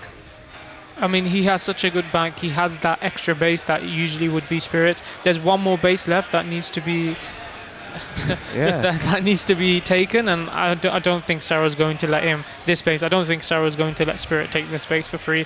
He's going to constantly pressure. Good defense on this side. Spores, lurkers, going to be hard to break, and Serral's concentration is all on this top left side. I honestly thought for a moment Mapper was like, hey, they let me have a bath. Yeah, I was a bit worried. I thought he was going. Yeah, just the infestor though, apparently. Another round of attack from Serral. We've seen this once, we've seen it twice, we've seen it many a time by now. That parasitic bomb is huge. Spirit at points has been great against the parasitic bombs, but that one was very nearly deadly. Now, those medevacs need to get repaired up, because one more parasitic bomb that doesn't get responded to, and it will all go down. Serral's so good at forcing scans. He split the lurkers off, forced extra scans, keeps burrowing Lings there to force extra scans, constantly poking at Spirit's economy directly and indirectly. So really good. Is sending an infestor in, probably looking for that neuro on the ghost, and then EMPing either the medevacs or the ghost themselves. Really nice play by Serral here. Yeah, this is the infestor that just had a bath, so it's ready to it's steal a ghost now. Yeah, that's what it's doing. It's removing its scent, so the Terran can't smell it out. Something smells zergy over here. Another round of Ling's gonna go swarming on in, and well, There's just not the units anymore from Spirit. We saw this last game too, right? It just got to a point where he doesn't have the units to make the holds. He's going to lose another base here. I don't believe he's possibly got a base ready to fly out, at least nearby to catch this. No! Oh, barely doesn't get that Infestor. Is on 53 workers now. Serral on 92. Has the mining of the entire map on his side. 6k minerals, 4.8k gas. Serral looking in complete control again of this game. Yeah, and Spirit is trying so hard to secure this 5th base that he's not been able to deny mining at that 3 o'clock base, which Serral took. Like, normally the Terran would want to be harassing that base with drops or libs, but he just hasn't been able to. That pinning looks like it's hanging onto the bridge for teal. It's like, I didn't mean to burrow here. Help! That shot could be really, really big though. Yeah. I don't think Serral needs to rely on that. No. As we are just going to go on through, we are going to blow up some Balance here already. Didn't even need to use the Infestor yet, and that Balance actually does get blown up now with the scan going down. This time Spirit pushes back a little bit, but when Serral has 6k, you can kind of imagine what's probably coming next. Yeah, well, I think Serral could make anything at this point, really. Like Morling, Bane, Ultras, Lurkers, and he'd still be fine. I mean, he just made 100 Zerglings here, so I think he's looking at this army thinking it's not actually that many goes, it's just pure bio. Let me just do another round or two of Ling Bane, get some really, really good trades, and then see what happens. That was a nice poke by Spirit there, just taking off that extra base and then retreating. Tank shouldn't be that far forward. 2 tanks go down instantly. More Ling Bane flooding in. Good fungal on the Ghosts and the Medivacs, and the Banelings get the connections. Serral is on point to take this game. And Infestor was so patient, waited so long, finally pops up and drops a fungal before it gets shot down. It just did, like you say, removed a few of the Ghosts from the game, got them caught in the fungal. Just helping to guarantee that these fights are great for Serral, looking to put himself, of course, up 2-1. Finally in the lead of the series, most likely at the end of this. Seems to be the way we are going. Serral honestly adapting really well after game 1. I think the point of contention in these last 2 games has been that 5th base, and Spirit hasn't been able to secure it, and constantly Serral has just found new creative ways of attacking it and getting that damage done. Yeah, it feels like Spirit just hasn't had a chance to go out on the map. Like, I think this is quite a hard map to drop around as well. Like, the creep extends all the way to the left and right of the map, so it's hard to sneak a medevac in. That Fire Force just is not enough at all, man. Not enough. 67 supply Spirit. He's going to try and hang on in there. The resources lost is once again in favor of Serral. It's not meant to be like that in TVZ. The Terran's meant to be ahead. And Serral, with all of his bases and one more on top of it, is looking very confident in this game as GG is called and Serral is back in the lead. Really, really nice play from Serral. Controlled that game from start to finish. It looked good at one point for Spirit when there was Banshees on one side and he was, setting up a drop, denying creep with another drop. But Serral just really, he rushed those Lurkers, got them in the main base, got that damage. I didn't think it would be game-ending damage, but he snowballed that damage so well that Spirit couldn't recover. Yeah, I think that 5th base is like the key part for Terran. If Terran can secure that 5th base and keep it alive, then they're in a good spot. Otherwise, you just see what happened in the last 2 games. Serral will just keep on pushing in, lifting it up, and Spirit just can't come back. I'm really interested to see what adjustment Spirit makes in this next game. I'm not sure what the map is. But he definitely needs to change something up now. I think 2 games in a row, Serral creatively has found the holes. He knows, Spirit's playing greedy, playing defensive, trying to... Serral's just been out-greeding him, really, and just poking holes in his play. So I really would like to see a change-up similar to that first game. I would imagine it's going to be either Cosmic Sapphire or Tropical Sacrifice, so one of the bigger maps again, because obviously Waterfall's kind of the Terran map, right? So the way the vetoes work, I imagine we go back to something a bit more Serral-focused, and we either get like a Moon Dance or an Inside and Out as Game 5. But yeah, I think this next one's going to be one of the ones that Serral would prefer to play on, so a great chance for him to kind of do what he did on Data C, right, where Spirit just can't not do anything because Serral will just take all of the bases and will just have way too good of a time. Yeah, I mean, Tropical Sacrifice, I did see, I think it was Maru in DreamHack, he did a really nice tank push on that map and, got really, really good damage done. So maybe we see something like that out of Spirit. It's not really his trademark. He's more of a defensive macro player. I think that's where he's most comfortable. But I would like to see a bit of pressure, maybe even fake a bit of extra pressure just to make sure Serral just doesn't play that greedy and doesn't have a read on what he's doing, because it seems like when he does, he just knows how to kill you, basically. Do you guys know what build has a very good win rate in tournaments? Yeah, I'd like to see something like that. I think Serral going hatch first every game. In a series like this, you need to have that in your repertoire. So that's what I want to see. I mean, Spirit is absolutely happy to 2 or 3 racks, but I feel like he's done that so many times in the past against Serral, and it hasn't worked. So, yeah, I don't know. Obviously, very map dependent as well, right? Let's see what we are indeed going to be playing on. It's going to be a little bit of Tropical Sacrifice. I think that makes sense. Should I take the intro on this one? Did you not do it last time? Did you No. have to get it? Wow. Because we didn't do the intros, right? Yeah. Okay, then it is your intro time. In the first time ever, T-Ball on the intro. In the bottom left, spawning as the Red Zerg player, playing for Team Ents. He is the GOAT. He is Serral. Thank you. Nailed it. Great intro. 10 out of 10. Do you want to do another one? Do I have to do 2 in a row? Okay. Hey, you're on a roll now. Okay, in the top right, spawning as the blue Terran player, playing for team. I don't know what team he's playing for. Kaizi Gaming. He is Spirit. Sorry, Spirit, forgot your team. You could have pulled it to Muslim. You could have just said Team Lightning Bolt. The Muslim's too quick-witted. I wouldn't be able to think of that on the spot. We see another hatch first from Serral. No CC first from Spirit this game, actually. This is a change up from, I think, the last 3 games he's done CC first. So I think he's maybe thinking, the last 2 games haven't gone my way. Something needs to change. And it's good to see him make that adjustment, going for the quicker Reaper, maybe get that across the map, get some pressure, and maybe see what kind of approach Serral's going to take to this 4th game. Yeah, we did see Serral hatch first. He didn't go for a pull first, so it seems like Serral wasn't too afraid of a proxy racks or anything. And yeah, I'm really curious to see how Spirit opens up soon. Like whether he does a quick 3cc build or whether he adds a second gas and tries to do some more 2-base aggression before expanding.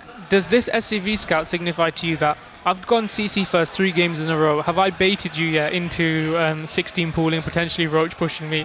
That's what that kind of SCV scout feels like to me from Spirit. Definitely very true, because he has been on that CC first roll.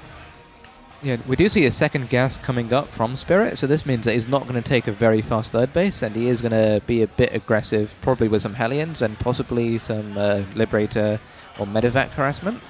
And it could be a 2-base push, like T-Ball said, like with some tanks and Marines. I'd like to see that, to be honest. I really like the Marine on the top side as well, just, doing the mind game, but then making sure Serral, if he's there with the Overlord, if he's on point with the scouting, which we know Serral obviously is, making sure it's as difficult as possible to come into that base and to see that change up from Spirit. But he does drop the 3rd CC, actually, after the second gas. Okay, and we see a second factory. Oh no, sorry, that's the first factory. My bad. It's in a very weird location though. So he went second gas, 3rd CC, and then factory, Blue Flame. Well, I don't think so. Yeah. Because, you can't go Blue Flame off one factory unless he's going to hide both. It would be wild. He didn't. Did he produce Marine? So he has 1 Marine and a Reaper. And he's getting a 3rd gas. I think this is going to be some BC play. I think this will be 2 Starport BC. Yeah, double Starport BC, and that's why the factory's in the back to hide the addons. Yeah. Good job, guys, we got it. Yeah, he's going to fake out by making a lot of figured it out. Yeah. Could it even be 3 CC BC? 3 Starport BC? 3 Starport BC? It could be, with the 3rd base. TY had this build where he went for 2-1-1 into 2 Starport BC against Serral on Submarine, I think it was. Yeah, and that was really, really cool. Yeah, that was really, really cool. So I don't think it's going to be anything quite as crazy as that. Maybe just, trying to just change it up and get that bigger pressure on the map. The Banshee's really not working out, but probably still worried about a potential roach play from Serral, so maybe just wants to go into that BC, something different. Maru's had a lot of success with mech and BC, so we could see BC into mech here. Yeah, we could do. I still think there's just so much gas. I think it's definitely. I think it has to be second Starport, because what else do you build?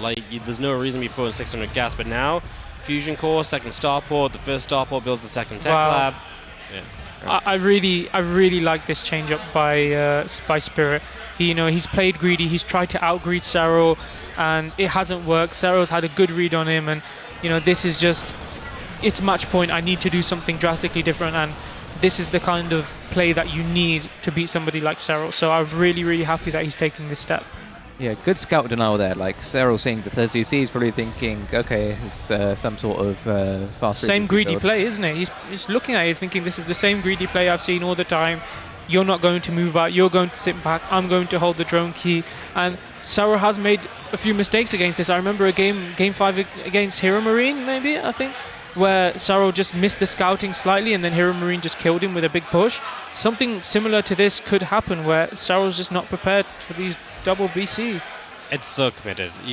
Obviously, if Serral can just hold it off and not take too much damage, then it doesn't matter. But yeah, there is obviously a lot of potential for damage to be done, and we'll see if Spirit can do it. I mean, what a way to tie up the series as well, right? Especially on Tropical Sacrifice, that can become such a big map with such a lot of bases. Getting damage like this early can be that momentum shift to just get the game done without having to draw it out. And no, Spirit likes to draw it out. But obviously, on this map, it can be difficult to do that too. Yeah, but Serral is a smart cookie, a very smart cookie. I think he's going to get very suspicious soon, and he might try and just sack an Overseer Overlord into the base, but it's nearly too late. Like, these 2 BCs are nearly ready, but yeah, we see 3 more spores going on by Serral. I think he's suspicious of this. Not 3 more spores. I think these are the first 3 spores. He does have a lot of queens, so should be able to push the BCs back initially. Quick Spire too. Yeah, I think Serral's got the tools he needs to deal with it. I think maybe do you think he's expecting 2 BC? I think maybe expecting 1 BC, unless Spirit has shown this build before. Queens, wow. Ouch. Yeah. Maybe he was expecting 2. Really, really good read by Serral, just in position straight away, ready to push out the BCs, and Spirit's opening, not finding, I think, the damage that he wanted, or the surprise factor that he wanted. And it's only like 4 drones, right? You don't even get that Overlord. The BCs are kind of stuck here for a while. And the thing is as well, Serral has Bane Speed finishing, so he's going to be able to deal with the bio push that eventually comes out of this. And honestly, we're not that far away from getting the Spire up and online as well, as obviously the Queens do have to split up a little bit right now, just because otherwise the BCs could maybe go one way. And yeah, Serral just trying to get them low so you could maybe get the Corruptors out and get a snipe. I think Teleport should be up on time at least to save that from happening. But I mean, yeah, these just did not do the damage needed at all. It's such a huge investment to get to, like, 2 BCs like this. And the only reason the supplies look close is because Serral is banking 1,000 gas to make a ton of mutas all at once. Yeah, I think maybe the BCs will help him deal with the mutas, but there was no Hellion pressure with the BCs. It was just pure BC pressure, and Serral's creeps out of control. His drone count's getting out of control, and I think the build has maybe slightly backfired against Spirit here. Yeah, I think this is going to be another game where Serral just has complete control over the map and is really going to dictate how the game goes. And I don't know what Spirit can do to get back into. How do you feel about the bio follow-up instead of mech? I feel like Maru, he hasn't done something as crazy as 2 Starport BC, but he has gone for BC into mech and just sat back and said, come to me, I'm not going to attack you. I think the bio follow-up helps you survive because mech can be quite vulnerable, especially when you spend all your gases on these 2 BCs. You don't have enough time to get factory units out in time to deal with like follow-up roach attack or muta attack. Oh, and we do see mutas coming in. Getting a few workers, but this isn't a scary number of mutas yet. Like, these are BCs and some Marines can shoot those away. I think to build on that as well, Raza, it's like the bio can actually punish the fact if the Terran does so much with the BCs too, whereas mech, it's like, cool, I did loads, and now it takes me forever to do anything else. The Zerg just re-drones, and everyone's like, oh, Zerg's so broken, they just press the GP, right? But like, that's what happens. It just has such a slow transition that it doesn't take advantage of what 2 BC as a surprise is trying to achieve. No, that makes a lot of sense. Spirit does start at 4th CC, has got 2-2 on the way, was very sharp with his upgrades, I'd like to say, ahead of Serral in that regard. Maybe looking to pressure, clear some creep, and then hit some kind of 2-2 timing. The mutas haven't really done as much as I thought they would. Spirit did get the turrets up in time, had the BC teleport, and is now clearing creep and moving forward. Oh, this one tank's going to get picked off by the mutas. Great control there by Serral.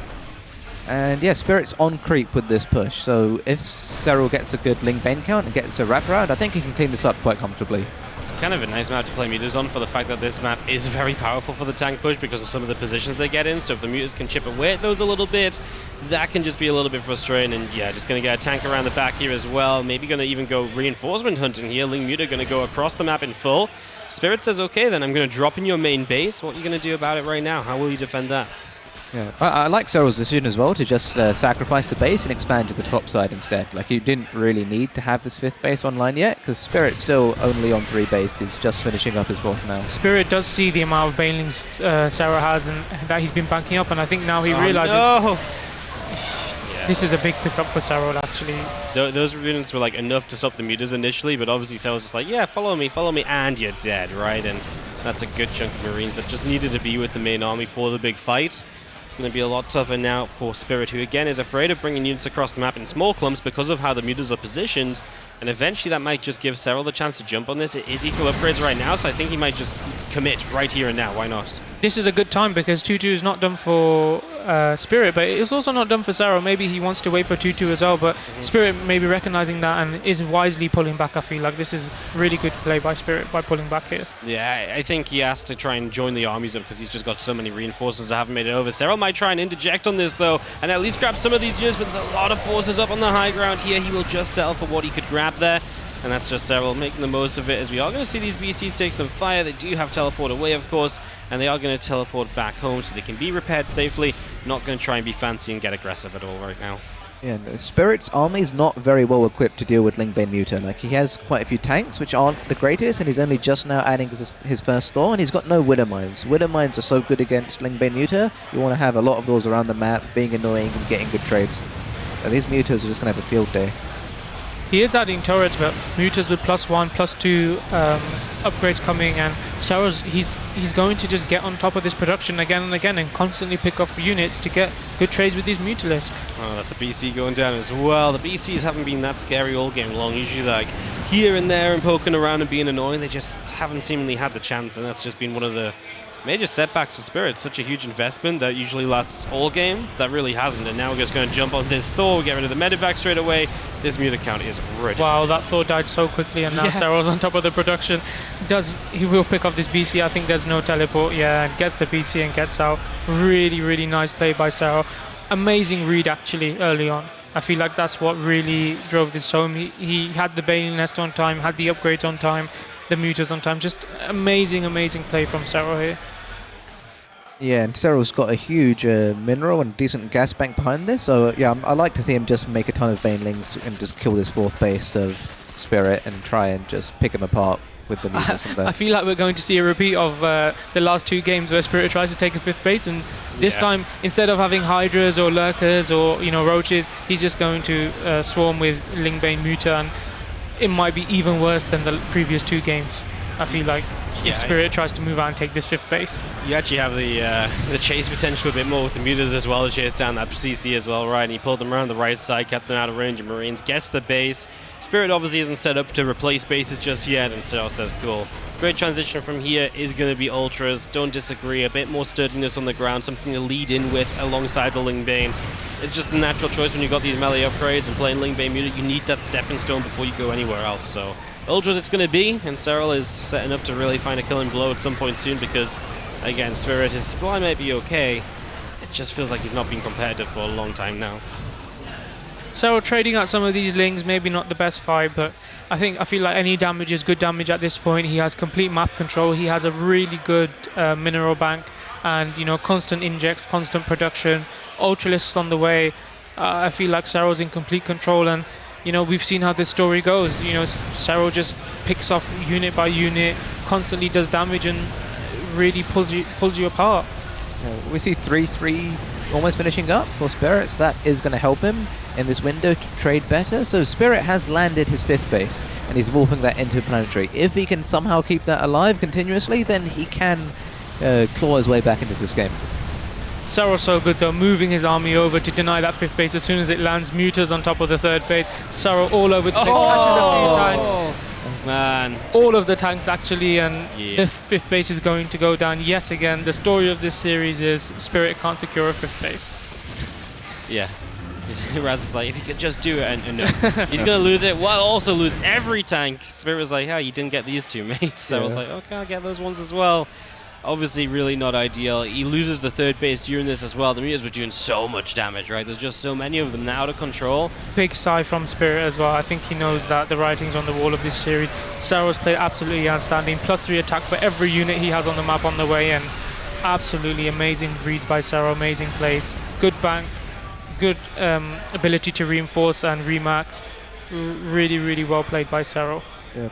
Decent trade there by Spirit, but the remax by Serral's too strong, and there's going to be ultras this time, and I think there's not enough ghosts and marauders in SimCity to combat these ultra risks. Can Serral stop trading better than the Terran players? Like, I know we said this like 3 games now, but it's really not how it's meant to work, guys. Like, that is just such an example of how well Serral has been doing in these games, and his Ling's going to run in and die because their Ling burrowed buddy is not in position. Actually, burrowed Lings have very good vision, so yeah, they do.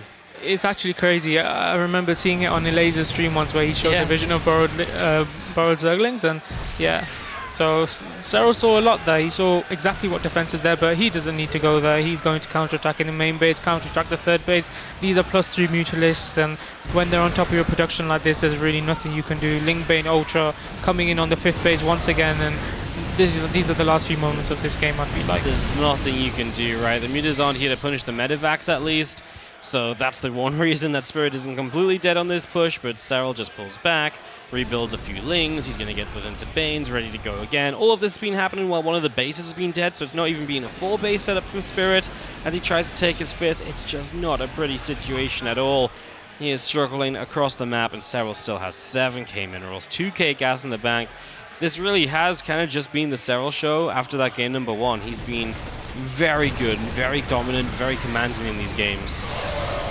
Yeah, I think this is going to be the final fight. Depends how much Spirit wants to pour on, but it's just impossible to come back from here. I think Spirit's played really well in this series actually, and in this tournament. He's actually done extremely well, dominated his group, and you know, GG, well played. I think we can all appreciate this, the heart of Spirit trying to stay in, trying to get something done, but Serral's just, he stepped it up this series, man. He really stepped it up. Yeah, especially after that first game wasn't so hot from him. He really did improve games 2, 3, and 4. A heartbreak for Spirit because obviously Spirit played such a good game against Lambo earlier, such a good series. He was so close, and obviously winning that would have put him into top 4 of the winner bracket. That's guaranteed top 6 overall, I believe, or maybe top 8, something along those lines, right? Like, and then to fall to the lower bracket against Serral, it's like, man, who beats Serral? Well, yeah, GuMiHo got it done yesterday, but it's such a rarity to take down Serral, and Serral is going to keep this lower bracket run alive for the moment, so playing pretty freaking good. I think we have the pleasure of giving him an interview. He's probably exhausted after that series, honestly. Yeah, Spirit did make the games very long, but Serral honestly played so well. Yeah, we're going to keep it short apparently, so Serral, hello, how you doing? Hey, I'm doing fine. Yeah, some long games expected when you went in there? Yeah, I mean, I was kind of expected, didn't necessarily want to play those, but what can you do? What can you do? These guys, they keep making ghosts and sitting back and doing nothing. I'll let these guys ask you about the games a bit. So can I ask the first question? In this final game, did you know it was 2-star put BC? Was it? Yeah. Well, I actually kind of was smelling it because he does it quite often of the double reactor marines. Yeah. And I knew it was a 3cc, so I was kind of expecting it a little bit. Not sure if I added extra queens. No, actually, yeah, I'm You had so many queens, so many sport, everything was so perfect. I'm actually really confused because I thought you mean that it was, but it wasn't. But yeah, it was actually. Now I remember. The pieces didn't do anything, so I forgot about them already. Yeah, I was kind of smelling it. I did add the spores just in case because, like I said, he likes to do that after reactor marine opening, and I didn't see any double medivac move out, so I was kind of feeling it. And about the first game, what do you think really your mistakes were in that first game? Because I felt like your trades towards the end were not very good, and then you switched into Broodlords, and you are the best with that kind of composition with small trades and skirmishes, but you know, slight mistakes towards the end. What do you think went wrong in that game? Well, I mean, it's a classic. Make Broodlords after you're dead already. Never works. You kind of need some money to remake, and I mean, it's just really hard to fight the Thor army anyways. You kind of need a good fight, but he did a good job always having the leap zones where I was trying to go, and I mean, he was in no hurry. I was kind of thinking why he was taking so long since the gold base was already mined out. I'm not sure if he was mining gas there or what he was doing, but yeah. He actually had a bank, so he was just waiting to engage you and trade slightly evenly so then he could remax. Yeah, I mean, for him it was like he can just play it, call me, no reason Yeah. to hurry that. But yeah, it's hard always. I prefer trying to kill them before, and yeah, I mean, there's a couple of ways to play the ruler late game, but all of them are pretty hard. Throughout the series, you played quite a lot of different compositions, like Lingbane into Ultra, Roach into Lurker, then Lingbane Mute at the end. Which one do you find the most fun to play? Probably just Lingbane Muta, just because I feel like with that I can, well, that's the easiest comp to force. It's the easiest to force an active game with that comp. He tried to play really passive against Mutas as well, but that's really hard for a Terran to do. But against only crown units, it's obviously a bit less. There's less opportunities for me, so I think just adding some Mutas as well makes it a bit harder for Terran to play passive. Yeah. All right. Awesome. It's getting late, man. We gotta wrap up and move on to more games because Spirit kept us waiting a while. So, thanks for talking to us for a few minutes. Good luck in the rest, and keep this lower bracket run going. Thank you. All right, guys. HomeStory Cup's going late tonight. We're going to be partying really late at this rate, so we've got more StarCraft still to go, more lower bracket to get through. So we're going to move on through to a quick little break, get back here for more StarCraft, and enjoy more HomeStory Cup.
Lumix G. So fotografierst du heute. Panasonic.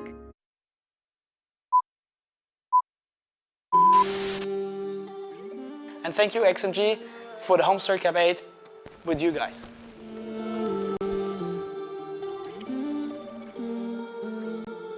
Da musst du das Extreme auch ein bisschen präsentieren. Also da noch ein ganz, ganz großes Dank an XXI, dass ihr das Ganze auch unterstützt und das ist ja auch so wichtig. Es ist irgendwie für uns so pudelwohl mit euch, wir freuen uns auf noch viel, viel mehr.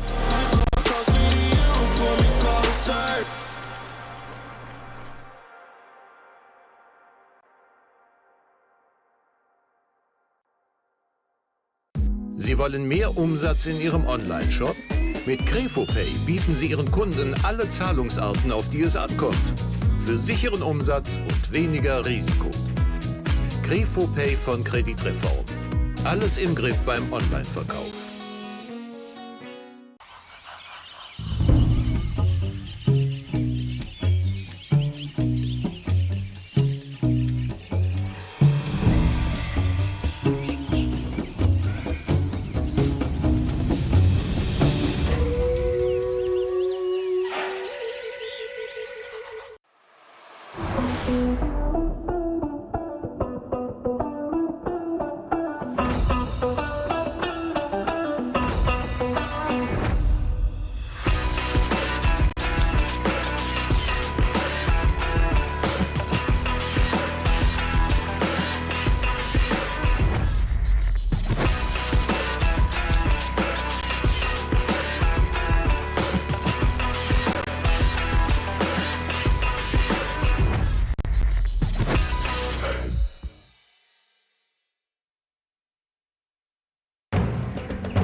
The best till last, we're bringing passion back. Look at the times we've had, the future is in our hands. Yeah, we save the best till last, we're bringing passion back. And we put our names in lights, it's coming home tonight, home tonight. Home tonight, home tonight. Home tonight, home tonight. Home tonight. Home tonight, home tonight. Home tonight, home tonight, home tonight. Home tonight, home tonight. He's coming home tonight, home tonight.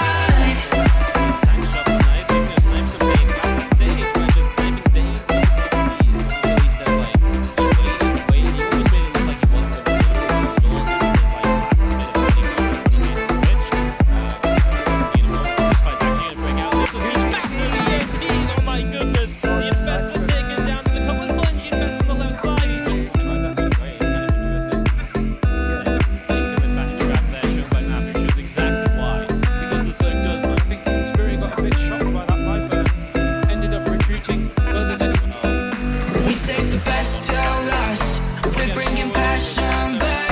Look at the times we've had, the future is in our hands. Yeah, we saved the best till last, we're bringing passion back. And we put our names in lights, it's coming home tonight, home tonight. Home tonight, home tonight, home tonight. Home tonight, home tonight, home tonight. Home tonight, home tonight. He's coming home tonight, home tonight. There's one more base left that needs to carry. Another round of attack themselves. We've seen this one, we've seen it twice, we've seen it many times by now. That parasitic bomb is huge, but how he used to make it hold. He goes with another base here.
Se puede ver que tú quieres más, echa pa' acá, te quiero ver bailar. Se puede ver que no temas nada, sepa que si tú te tiras yo me tiro, tiro, tiro, tiro, tiro, tiro. Si tú te tiras yo me tiro, tiro, tiro, tiro, tiro, tiro. Si tú te tiras yo me tiro, tiro, tiro, tiro, tiro, tiro. Si tú te tiras yo me tiro, tiro, tiro, tiro, tiro, tiro. Si tú te tiras me tiro, envidian por su estilo. Todo estaba tranquilo, pero llegaste sola al partido. Y baby, no me voy de aquí sin ti. Todo lo que estás sintiendo lo quiero sentir. Tu enojo, tu coraje, como llegaste aquí. Cantando que Lani, baby, dámelo a mí. Hola, la titra, saben por la titras. Hop in the phantom, what's the idras? Que se quiere pues nos vamos donde quiera, bebé. Precision will get you far. Throwing is encouraged.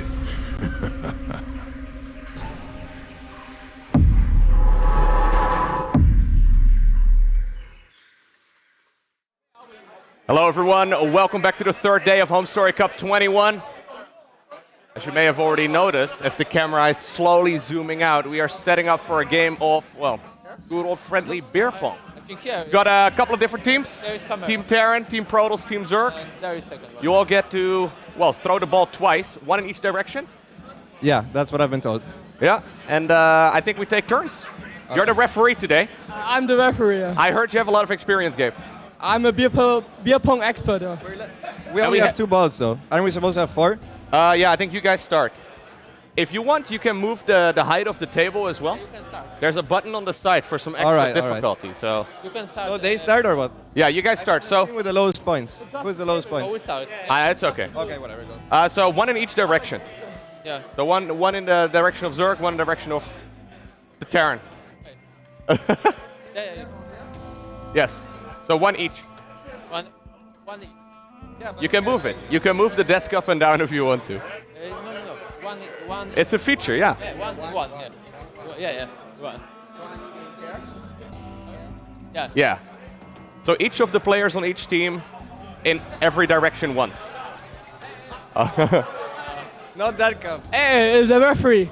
The elbow needs to be behind the table. Elbow behind the table. Okay, in the no, other direction. And then Geralt in the same order.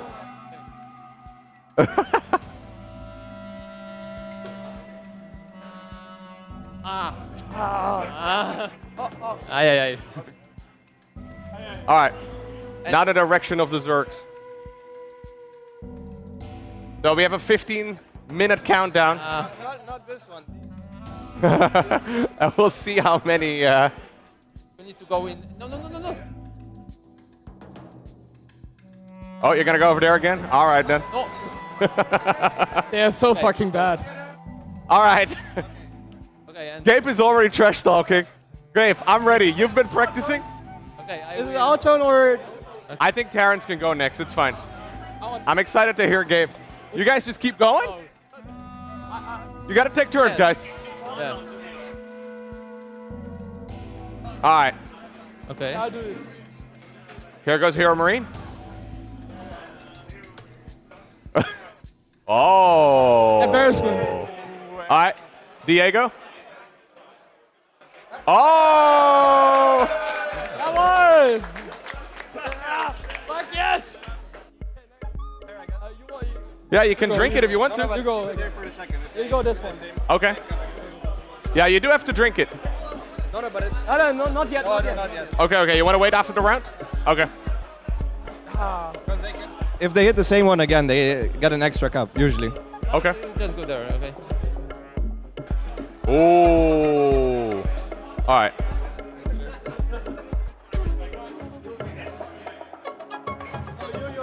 It's your turn. All right, Team Zerg. Hey, hit the bonus first. Oh, confident.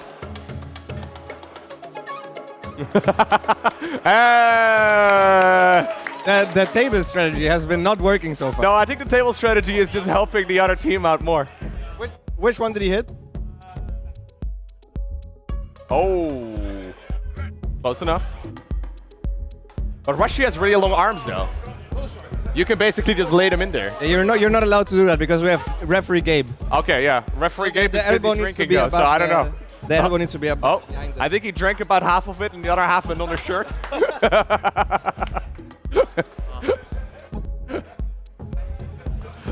So, you can end up there. The table strategy is working out better now, man. I think having a table lower or higher is better. Oh.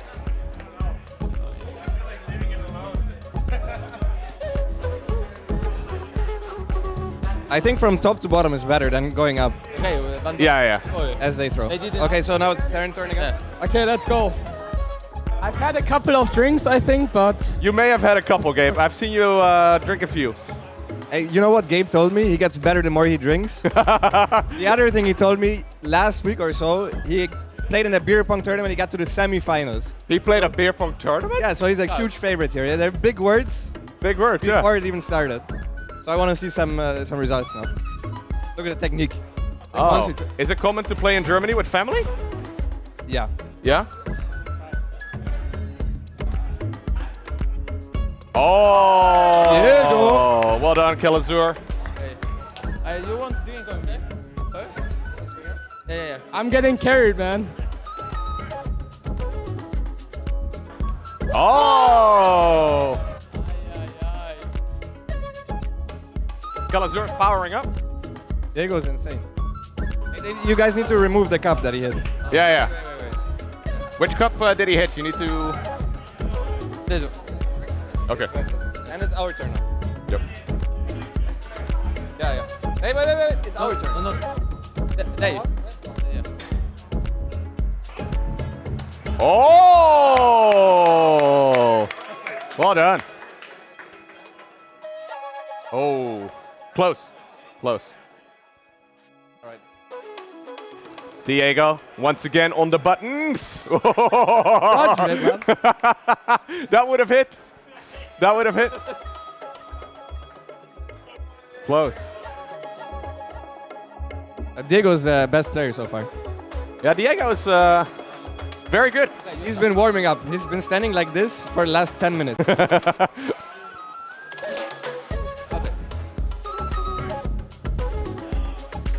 All right.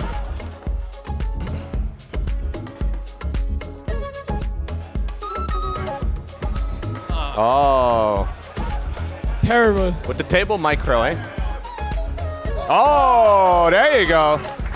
Nicely done, Geralt. Yeah. But we come back. Yeah. Do a triangle. I don't. Do a triangle. Oh, 2 times per game. Referee Gabe. Do we do a re-triangle? Yeah, at least one time per game, yeah. He wants to push them together. Yeah. Is that okay? Yeah. Sure. I think otherwise we're gonna be here forever. I was gonna say. I don't. We have a timer. We have 9.5 minutes, so. We're not gonna be done. Oh, he has the under, whatever it is. Yeah, there's not working so far. No. It's a very specific throw. Pay very close attention to the theory right here, the technique. I shouldn't say anything. It is of the German. For my Here we go. performance. We push them together just for him. Oh. No, usually my rules are if you hit an air ball, it's a shot. Gabe by now would be under the table. Yeah, Gabe would already be gone. Yeah. What about bouncing it? That counts double, but it's hard because there's no table in between. Yeah. Oh! Don't push it up. If anything, push it down because you're pushing it. I have a new teammate every Thursday. Beer pong with Elazer. So you play every Thursday, Gabe? Yeah, of course, yeah. Every Thursday? Every Thursday beer pong, yeah. Oh, nice. But those guys are way better than me today. Wait. Yeah. Oh, there you go. Referee, they can actually throw again now at those. 2 again at those. Balls back usually. Oh, you get a free extra throw if you hit both? They can but throw let's again. throw there and their cups first. Yeah, I'm not too familiar with all the details of apparently, beer pong, but. We are losing, but don't worry.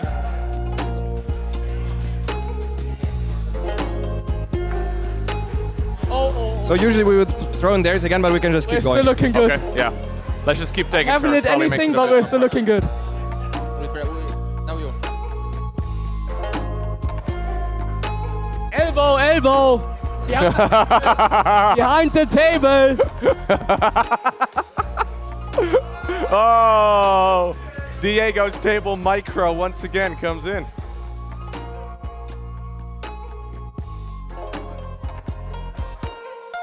All right, we're about halfway through the time. Okay.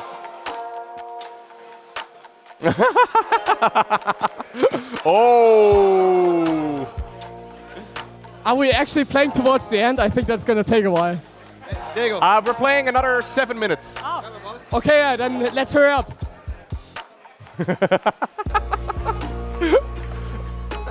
Or not. I love how competitive all the gamers immediately get over here. There's a beer pong strategy and everything. It's great. Oh, close, close, close.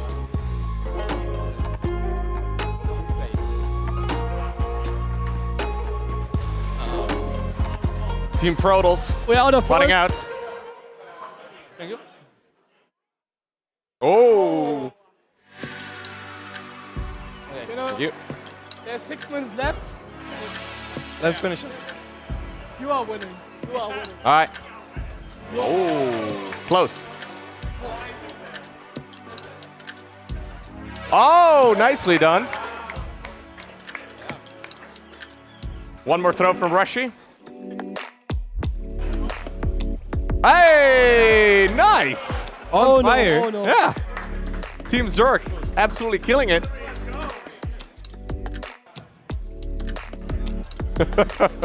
Wait, okay? And 2 more cups out of the game. wait, because they can, no. They wait. Okay. But For such an experienced beer pong player, like you should probably move it.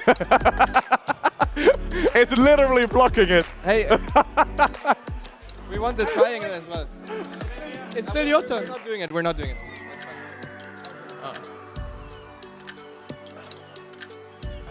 okay. Yeah.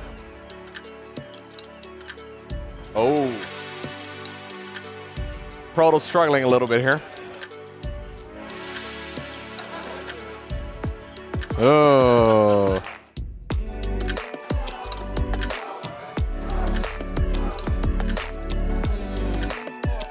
Getting there. Triangle. Embarrassing.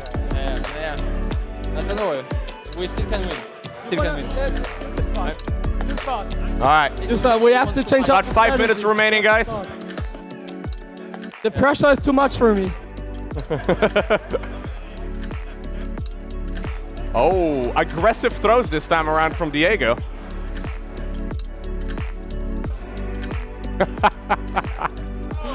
Oh no. Okay.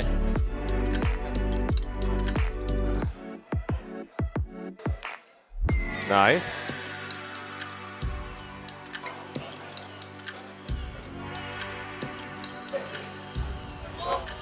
Oh. 4 minutes. Ooh. Oh.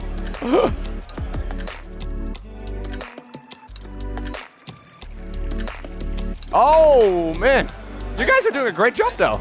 I think we have the best accuracy, no? Yeah, Team Zerk has been hitting a lot. Yeah, you got the high ground. That's true, actually.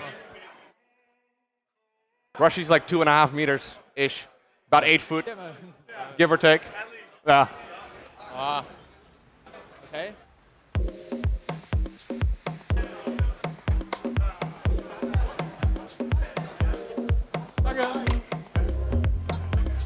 Whoa.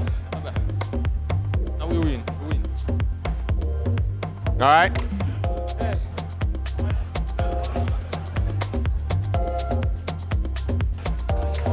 Close. We don't know.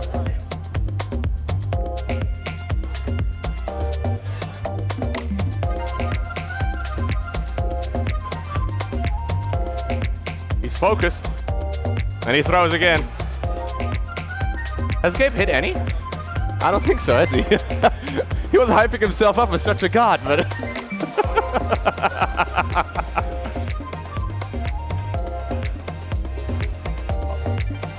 All right, 2.5 minutes remaining. Oh. Hey, nice. All right, Rushy's turn.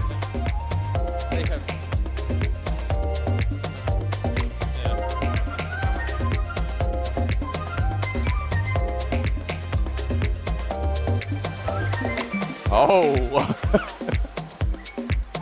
Oh! Hey, what's that tiebreaker rule? Let's say they die and we have both F3. I'm not exactly sure how we're gonna count points, but I'm sure production will tell us exactly how many scored.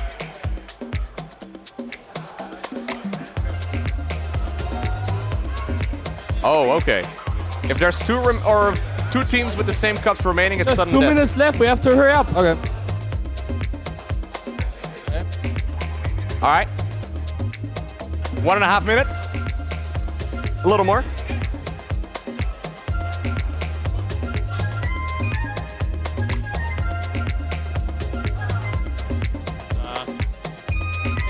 Close. Yeah.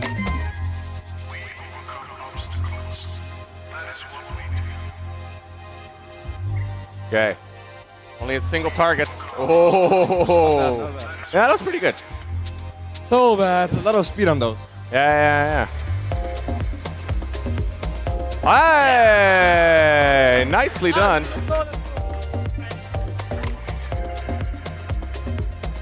Elazer going in. Intimidation. Buying a little bit of time. All right. Yeah, you guys need to hit this one. Yeah, I'm not exactly sure, but it's okay.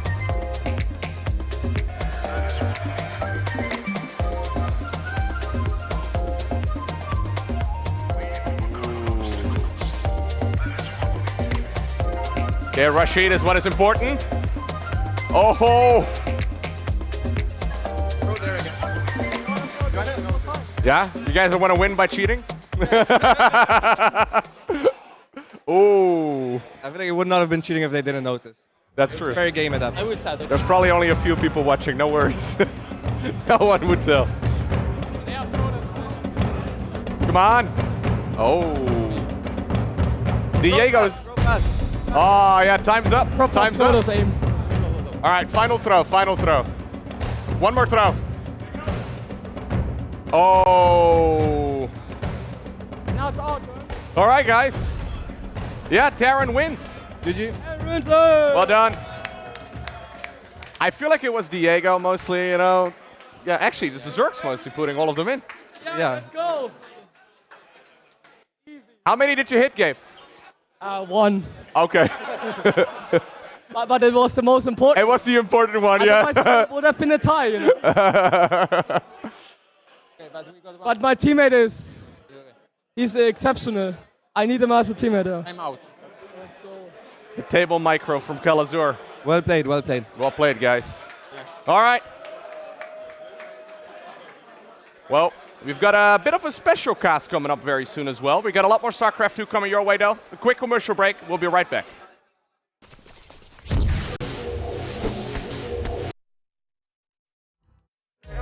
Hasta las 3, dale, dale, trata, tú sabes cómo es. Vamos a hacerlo, mami, contra la pared. No me dice nada y todo se le ve. El perreo nos saca hasta las 3. Esa muñequita de juguetería, a lo Toy Story, yo soy tu la chía. En todos mis pasos, la baby confía. Perrea de noche, pero va sentada de día. Le dice al DJ que le pongo una de tono, sino un perreíto, vamos a verlo bien cabrón. Que le saca ritmo a cualquier canción y que tiene un cantante y cerrado el corazón. Yeah, yeah.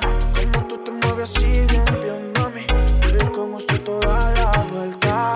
Busca como la playa de Miami. Conmigo, mami, tú estás suelta. Tú sabes cómo es.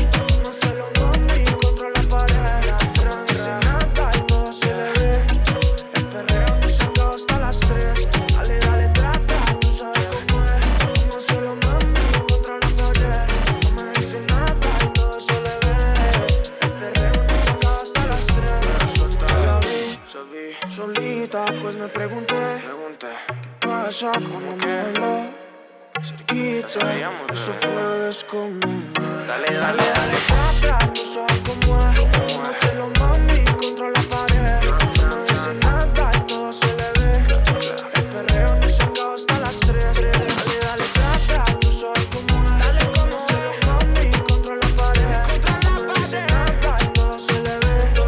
El perreo nos saca hasta las 3.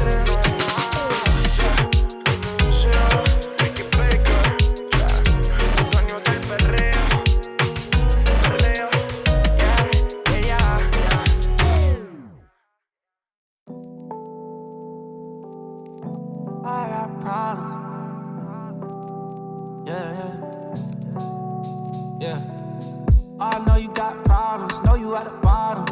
like a lost today.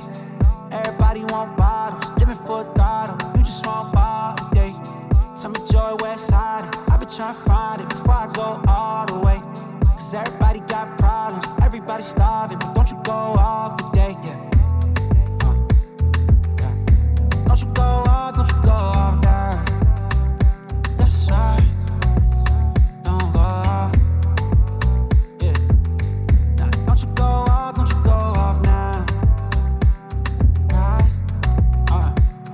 Look, hey, y'all, I woke up this morning living my best life. And if it isn't, at least I gave it my best try. I'm just enjoying the moments cause ain't no next time. Trying to slide with my people on the west side. Yeah, moving different than all the rest cause I'm about doing it different. New vision and no regrets. Man, I used to be a victim, repented of all my stress. Now, excuse me, I'm just venting and getting it off my chest, yeah. Believing one day we all...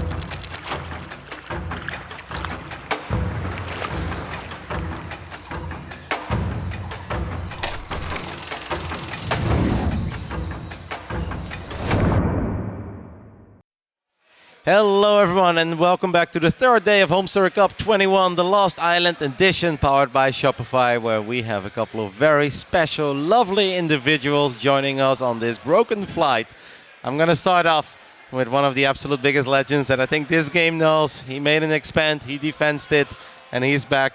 Obviously provided us with a couple of barbecues over the years. HomeStory Cup 2 champion, Whitera. Hello, my friends. Very glad to see you in this family, how would say, party, competition, events. It's all together. How are we doing today, Ryder? Thank you so much for joining us. We're all super happy that you're here. It's been a while. It's been way too long. How is everything going for Whitera? Like it's Corona time, like make us far away to each other, and 3 years almost pass, and we finally meet each other, and I see like community happy, I happy, and our viewers very happy to see all together. Mm-hmm. You are a previous champion of the HomeStory Cup as well. It was so long time ago, but years pass so fast. Mm-hmm. But anyway, it's. Very proud what a part of our huge and friendly community. How come that you're here today? I guess Dennis reached out to you and saw if it was possible or not for you to join, and you said yes, I'd love to come. Or what's the story? It's many story. I have very big pause from the stream or to take part in the different competition. I even forgot how to make stream. Of course, I play in StarCraft 2 time by time. Follow some games. It's still StarCraft 2 hardest game, for my opinion, in whole esport industry. And it's one-on-one. 5 versus 5. It's much easy, like League of Legends, Dota 2, Counter-Strike. If you not won, you say always like your team play very bad. You play very good, and you lose because it's your teammates not throwing bombs, man. Yeah, but StarCraft, it's all about you. Well, we love to have you here, and obviously you're not the only special guest here.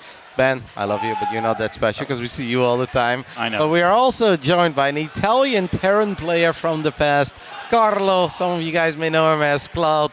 It's been a long time, Cloud. Thank you so much for joining us. How's everything, and what has brought you to HomeStory Cup 21? Yeah, it's been a long time. So, you guys, first of all, I would like to say hi to everyone. And this is a very special moment for me because, as I told you guys already, this 3.5 years that I was a StarCraft 2 pro gamer were the most special moment of my life. So this is great to see it's still alive and well, and you guys are doing a tremendous job. That makes me really happy. But yeah, I'm a pro poker player. After I stopped playing StarCraft, I went into poker. It went really well. I opened a couple businesses as well. And yeah, life is good, man. It's good. And how come that you're here all of a sudden? Why HomeStory Cup 21? I wanted to come many times, but I had to work a lot and then health problems. But I couldn't wait to come again. And Dennis was always nice to me and always invited me. So yeah, it's great. Love it. Benny, before we hop into the ZVZ, because these two legends will join us for a little bit of Reynor versus Elazer, but we don't want to keep them here for the entire best of 5 because they're here just our guests and we just want to show them off on the screen. But we are profi in ZVZ matchups. I believe it. I believe it. I will always remember White Rock casting, HomeStory Cup 3 or 4th, like 4 Zerglings run into main base. Oh, it's GG. In Brood War we have 6 pull rush. Now we have 12 pull rush. Easy win. Easy. And we might see it. In ZVZ, Reynor, Elazer, there's a very good chance we'll see 1 or 2 12 pulls. I think it will be a lot of cheese. There's a good chance that it will. Oh, actually, it might be PVZ though. Reynor plays Protoss. Reynor sometimes likes to play Protoss against Zerg, so... Oh yeah, I spoke to Reynor. I got to meet him at this tournament and we spoke a bit. He told me that, I don't know if you can say, well, he said, oh, Protoss is Simba on this map, so I'm gonna play Protoss. That's what he told me, but let's see what he chooses to do. Yeah. Ben, how is it for you to meet these two legends? Because obviously you guys were all duking it out with each other in 2010, 2011. All 3 of you guys were top of the European scene. How is it to meet with your old battle comrades? I mean, there's definitely some sore wounds, you know, like White Ra knocked me out of IEM one time in Ukraine. Brutal series 2-3. Cloud, 2 racks the absolute living shit out of me in the EPS. So, oh, come on, man. I mean, there were also some longer games. There were some longer games, maybe 1 or 2. But yeah, I mean, like, I think we all played each other a lot back in the day. And we all have I hope we all have a lot of mutual respect for one another as of course, man. Yeah, skill level and stuff. So yeah, it's very nice to see them. I definitely have it for Cloud and White Run, not so much for you. Not for me, no. Ever since you grabbed very good micro, I remember, like, so it's Mariners never die. Yeah. In the Warcraft 3 days, he picked up a Tome of Experience. He tower rushed me in the final game of a best of 9. That's where the experience died, Benny. Or the respect, rather. The respect. Yeah. I mean, that's a long time. That's a long time for respect to be completely gone in our friendship. But you can imagine when we begin how many people watch and follow computers games and how huge community right now. I won't talk about maybe 500 million people who follow different esport competition. When we begin play, we made it for fun, and a little bit later came some sponsors, some good tournaments, good contracts. But now this industry is so huge. Do you imagine 15 years ago or 20 years ago what is grow so fast? I didn't expect this. I didn't expect this at all. By the way, did you guys ever have some big run-in at a tournament where, like, who used to win out of the 2 of you? At tournaments, him. Oh, really? Definitely, yeah. Okay. He was a much better tournament player, definitely. But White Ras, he had balls of steel, definitely. Balls of steel. yeah. But it's also every game it was super hard. It was game begin. So Reynor's playing Protoss. Oh. So we get a little bit of a treat. It isn't going to be ZVZ. So for those that don't know, I mean, I know you guys keep up a little bit, but Reynor, he's pretty much one of the best foreigners of all time. Like, one of. He's been doing absolutely amazing. His Zerg is fantastic. That's his main race. But just recently, over the last 6 months, he's been saying that Protoss is easy. Against Zerg? Against Zerg. And he's one of the players that he gets told, like, hey, why don't you back it up? So now he's actually playing Protoss. And he's actually taken down a lot of very good Zerg players with this Protoss. He's arguably one of the best Protosses in the world when it comes to this matchup. So it's really, really cool. Yeah, you have to know about Reynor. So I did a StarCraft 1 tournament a few years ago. And this guy came to me and he told me, oh, hello, my son is Reynor. I'm his dad. And we spoke a bit to each other. And I asked him, how did your son become so good so quickly? It's like, I don't know, he just plays. He's just very talented. So I think Reynor is perhaps one of the most talented players that ever existed in StarCraft. I think a lot of people would agree with you on that statement. I mean, if you technically look at the World Championship finals, Reynor has made it into 3 finals in a row when it comes to the biggest event of the year, because it used to be BlizzCon, then it became Katowice. And obviously Reynor won it 2 years ago. This year he made it into the final, and he was also in the grand finals of BlizzCon 2019, where he duked it out with Dark. So Very impressive resume. And it's not the first time that he's going to bust out the Protoss against Elazer. I actually casted these two going up against each other a couple of weeks ago on a Monday night, and it was very, very convincing by Reynor's Protoss. He barely lost a unit, and I'm really not overstating that. It was just kind of a flawless performance in the entire best of 3. And apparently, yesterday they also played a bunch of custom games with each other, and Reynor also said that those went very well for his Protoss. So I'm pretty curious to see how this one plays out. What's also very impressive about the win against Elazer in that weekly, Reynor, or rather Elazer, just went up against Skillus. And Skillus is a very good Protoss, and Elazer kind of smashed him. So the fact that he beats Skillus so easily and then he lost against Reynor so easily, this is kind of a road to redemption for Elazer in a way, because yeah, you don't want to lose to some guy's off-race continuously, even though his off-race is one of the best there is. Did you ever play off-race in your old days, White Draw, or always loyal to Protoss? I like play random, of course. Okay. Especially in Brood War. And first my WCG in 2003 when I was in Korea, I play Terran. Really? Yeah. I've never seen you play anything other than Protoss. Yeah, it was 2003, like almost 20 years ago. I will never forget the moment that we lived together, Ben, and we were watching White Rust stream, and you were streaming, and it was a very weird map, very ugly map, with big ramp, and suddenly one Zergling just sneak in and is running around in your base, and you just kind of stop for 5 seconds, and there's one Ling attack every building one time, and White Rust looks at the screen. There is a Zergling in my base. I don't understand. It was around the time that if you had like a wall, so you had a wall with a Zealot, but the Zergling like popped through somehow. So you were so confused about it. You just were looking like, at it. Yeah, just looking at it. And we were both laughing our asses off back at home, being like, why was so cool? Oh, it's a double Stargate opening this game, by the way. And Oracle, yeah, first Oracle. Do he kill something? Not so far. Elazer's defense has been pretty good. What was, for both of you, actually, I want to ask both of you, but I guess I'll ask Cloud first. What was your most memorable win in your StarCraft career? Oh, okay. My whole StarCraft career, my most memorable game was a loss. It was a BlitzCon against Savior, which at the time was the best. And I played a really long game against him. I ended up losing, but I remember, In Control was behind me, and I really respected him. And he told me that, that was a wonderful game. So that stuck with me, and yeah, that was my most proud game.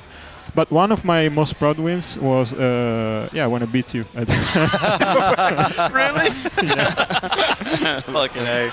White Raz like, when I beat the Muslim in Kiev. No, it's all games. It was really hard, but from my side, it was a legendary game against Slayer Boxer. It was in Brood War in Korea. We play on ESF, if I not make a mistake, and this game was broadcasting on Korean TV.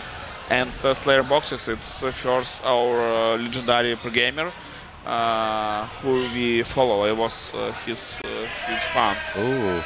Yeah, and I beat him in Korea, and it was I not won like competition, but it was the most remarkable moment. We have to talk a little bit about this because Reynor is doing the double Stargate opening, which is really not that common. He opened up with a couple of Oracles, goes into double Stargate Phoenix, but Elazer is going to try to punish this with a Ling Queen Nidus network all in. And there is honestly a good chance that this is going to work, because if you look at the Reynor's army supply right now, 23, over 12 of that is in Phoenixes. They're honestly not going to be all that good here. And I actually think Reynor could be in a little bit of trouble, and that's really going to spice up the rest of the series. The Phoenixes are all the way on the other side of the map. There is an Oracle and an Adept working on this Nidus, but there is not quite enough DPS with the Stalkers, though there is. So the first Nidus gets denied. That's very big, but this is far from over. I was kind of surprised he didn't go for the Nidus at the front, by the way, because I feel that he could have done that. It was kind of a guarantee that's going to go down. You can't stop it. Okay, here he's going to go. So it's a little bit delayed, and Reynor now knows exactly what he's up against. He's going for more Oracles, which I think is a good call, but there's going to be so many freaking Queens knocking on his front door. And one of the changes they did recently was Queens can only transfuse on creep now. Wow. So this Nidus serves a big purpose. Yeah, putting the creep down. So many Hard time for Protoss. Hard time for Protoss. Yeah, exactly. But yeah, that's so. But let's see who is better, Queens or Battery. I mean, Queens, man. Although Battery is insanely good. Is there enough firepower for Reynor? I mean, that's what I'm worried about. Look at his probe count. Yeah, and all the gateway units that he can warp in, they're just not that feisty, right? The Stalkers don't have Blink, the Zealots don't have Charge at +1, the Adepts don't have Resonating Glaives. I do really think that Reynor is in serious trouble as Queens are now unloading. We have a couple of cannons finishing up. Cannons do have firepower, as the cybernetic score has gone down. A couple of Queens, I want to say, are starting to run low on HP. No. Protoss. GG. Wow, I mean, that's a real shutdown to your Protoss ego, isn't it?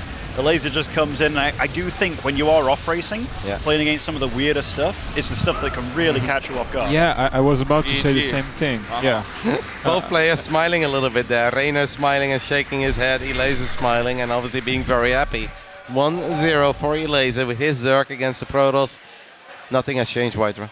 Yeah, but you see, like Zerg plays such aggressive. He understand what if Protoss continue improve his technology, he almost lose chance, and he have opportunity and window to make pressure against Protoss, and he attack in the right time.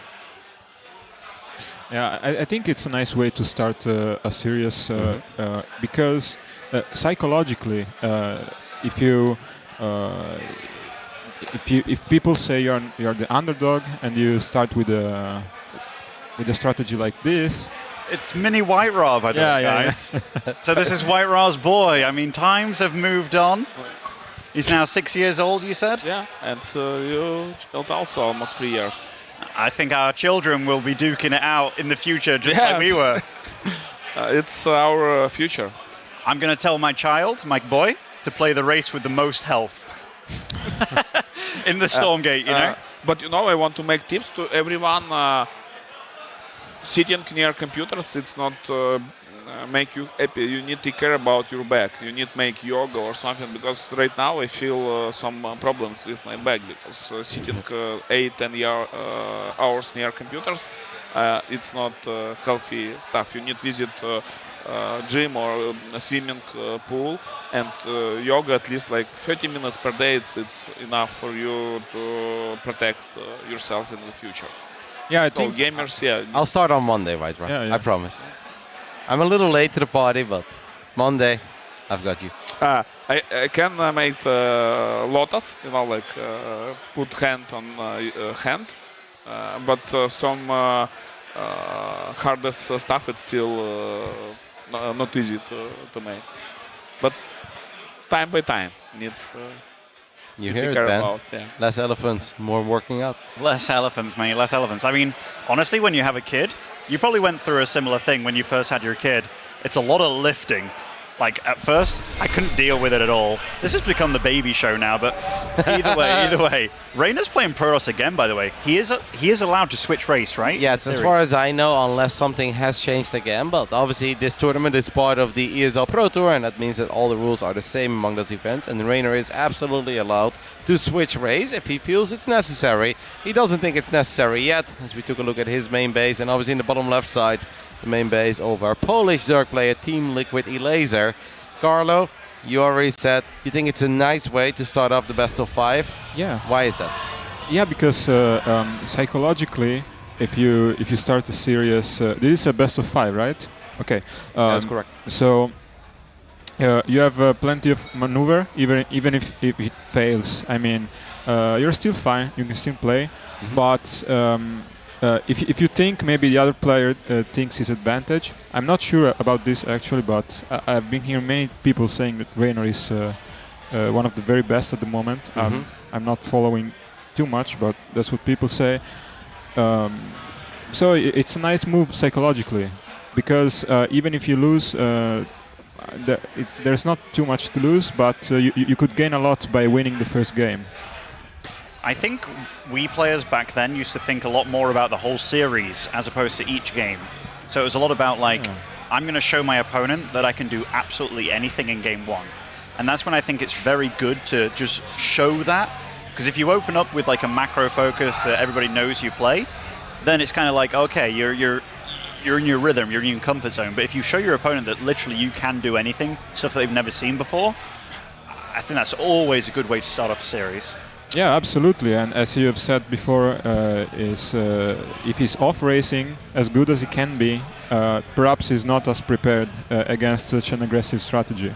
So makes a lot of sense to me. Was there a build you remember that White Ra 4 specifically? For me, it's his double Forge Colossus play on 2 base.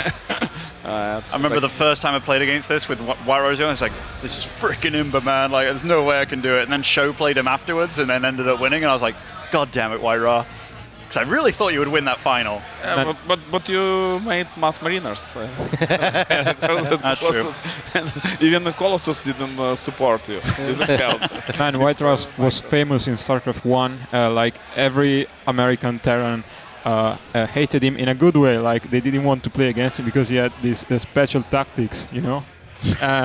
Yeah, he would just make 2 bases, slam a lot of gateways, and make infinite units out of 2 bases. Was it called like the Bulldog build or something?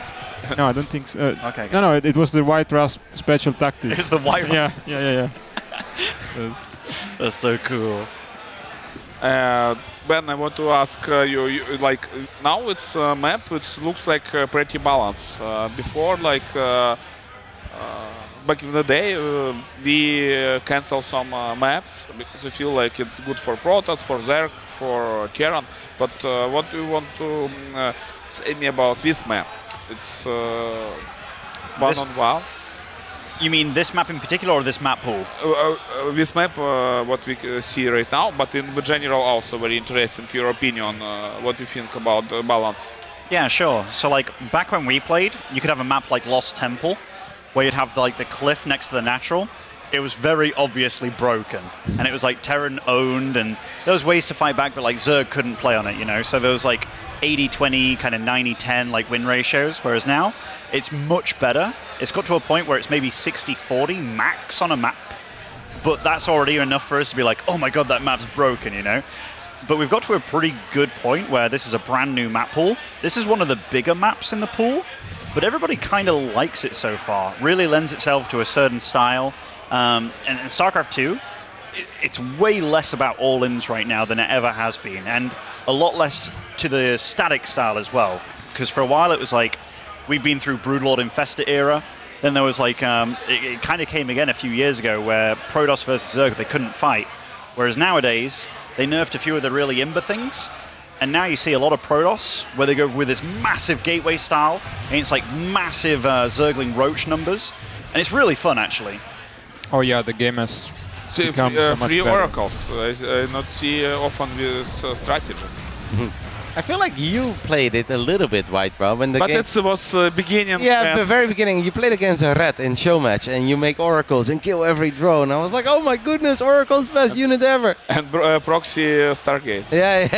Every game kill like 10, 15 drones against red, and red came to me. He's like, this unit is ridiculous. Like, can't do anything. And then people are like, maybe build a spore crawl. He's like, good. But good where work. is Red? Did I miss him? Red is kind of chilling. Once in a blue moon, we hear from him a little bit. Like a while ago, when I had some of the StarCraft 2 players visit me, I did send him a message. I was like, hey, if you want to come over, hang out with some StarCraft friends. But I think he's somewhat busy, but he's doing all right. He kind of moved on from gaming. I think he became a chauffeur for a while, like kind of part of a limousine taxi service. And just temporary, he's like trying to figure out what exactly he wants to do in life, but I think he's pretty happy. And I want to say, like, I think many of our friends watch the stream and community just say huge hi everyone and make virtual hug. I think that's beautiful, White Ra. Is this the first time that you visited Krefeld for HomeStory Cup in this building? Because I know you went to the old one. Yeah, this building first time. Ah, this. So what do you think? It's pretty fancy. Yeah. Much bigger and good kitchen. You can make some special stuff. Very different than the old one above the Irish bar, right? Yeah, and but I miss like barbecue, you know. Yeah, well, we miss it too. We miss the barbecue, White Ra. But we can do it. I mean, upstairs, you know, you can go up to There's a Take's roof. place There is a roof with a jacuzzi. Get a barbecue going, you know. But make barbecue in jacuzzi, it looks like maybe not in the jacuzzi, you know, like next to the jacuzzi. We can mix things up. We all miss the Papa White Raw barbecue, that's Yeah. for sure. Oh, dude. Yeah, in that building where it had like the big donut where he Yeah, was the in little the middle square. of the courtyard. Yeah, yeah. It was good, right? It was fun times. I remember White Rock coming up to me multiple times, and he'd have this bag with him. I can't remember where it was, but he's like, "Eat this fish." I'm like, "What? You just brought fish to a land?" He's like, "Yeah, eat it." And I couldn't say no, but then it was really good, so I was like, "Oh, that's awesome." You can make a business, big fish factory. Carlo's like, maybe another business, why not? Yeah, Carlo businessman. Okay, it's roaches. Let's back in the game. What is going on? Again, there looks like one. No? We have a storm going now. The storms are good, Not but enough. there are a lot of roaches, and the High Templars are actually very exposed. Reynor is indeed in all sorts of trouble because the army supply does not lie. It's 100 against 26 at the moment. Reynor is down 60 supply, and Elazer with just some good old mess. A Roach Ravager +1 is actually getting the job done. And Reynor is really going to have to reconsider playing some Zerg for the next few games because he's already down 0-1 and he's now on the verge of being down 0-2 in the lower bracket. If Reynor loses this best of 5, his dreams of becoming the first, or for the first time ever winning a HomeStory Cup, is dead, and he won't be joining the illustrious duo of Vidra and the Muslim as HomeStory Cup champions. What do you guys think? Does he have a chance to get back into the game? This particular This one probably I think, not. I think he's super freaking dead. Have huge advance. But I think Elazer's actually playing this really smart because he's doing a lot of this stuff where it's like, I'm going to hit you with a really hard timing, which isn't like the super meta. Because if he just plays a like long drawn out game, I think Reynor's going to be really good, but it's about those timings. And he's really throwing Reynor through a loop here. But that's also what Elazer specializes in, is these clean timings. So can we take a look at the units lost tab real quick, Mapu, or like the specific units that have gone down? As 21 probes have now already fallen. Only 9 drones have fallen in this game, and 1 Oracle did go down earlier. It's just like, I don't think Elazer is doing something super special, very different than what he's done before. He is just Stefano style. Yeah, it's just more committed. It's very decisive. He knows what he wants. And he's obviously making sure that the defense in the early game is all right against the Oracles, something that he sometimes fell apart in. And perhaps he has given Reynor a false sense of security by playing a couple of custom games yesterday. Reynor said they went very well. Elazer doesn't seem to be too shaken up about those because, I mean, this game, like you said, Ben, I think Reynor is super dead, and he now needs to win 3 games in a row to stay in HomeStory Cup 21. actually, this is I mean, Elazer being 2-0 up is amazing for him. So he's a new member on Team Liquid as well, which he's a very good representative. And a lot of players, when they join a new team, they can either have the big up or the big down. But he's done really well ever since he joined. Reynor looks not happy. No, he doesn't look happy at all. Oh. I mean, like, they have played a couple of times in some minor online tournaments, and Reynor has done incredibly well with his Protoss. He was full of conviction that playing Protoss would be the right way. He's not playing Protoss because he doesn't take the tournament serious. He's generally playing Protoss because he really believes that he is going to win. And he also believes that he's got a better shot at winning with Protoss than he does in a ZVZ.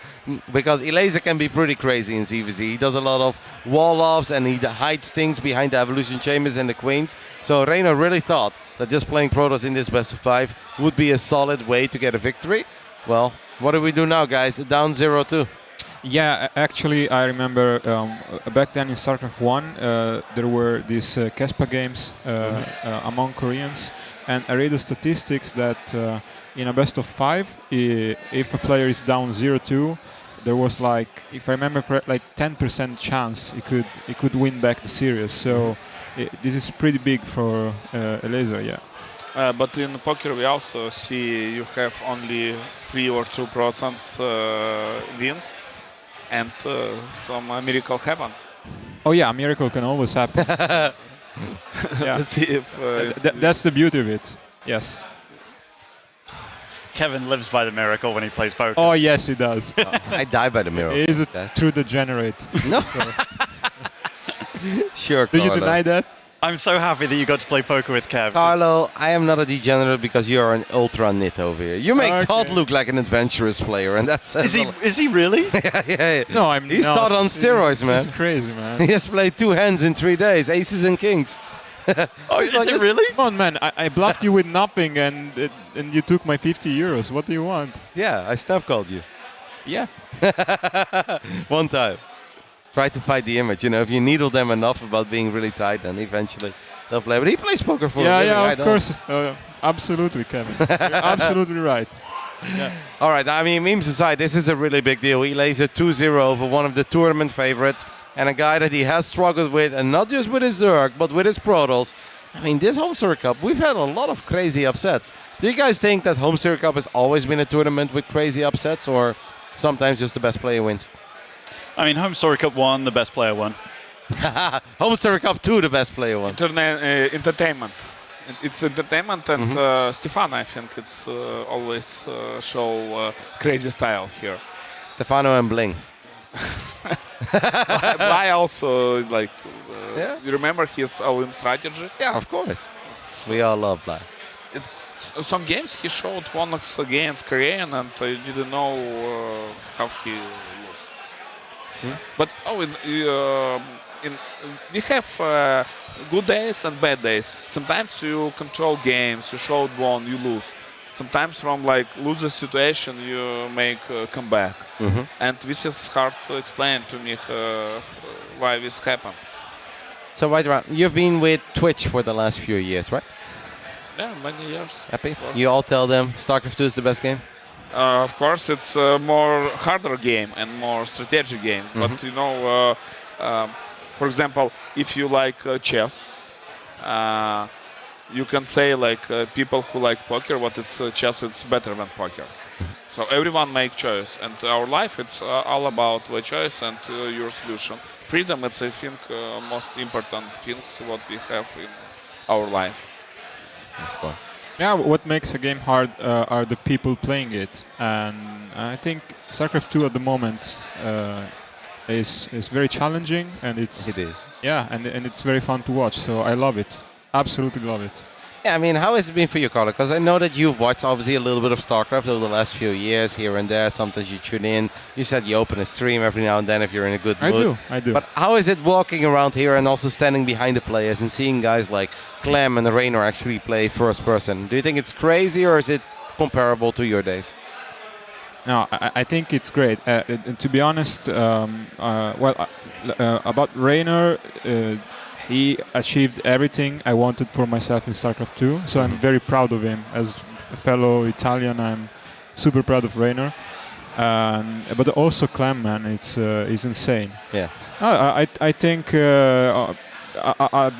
back in the day we had Stefano, similar talent, but I think these guys really pushed it to the maximum. Yeah, it's crazy.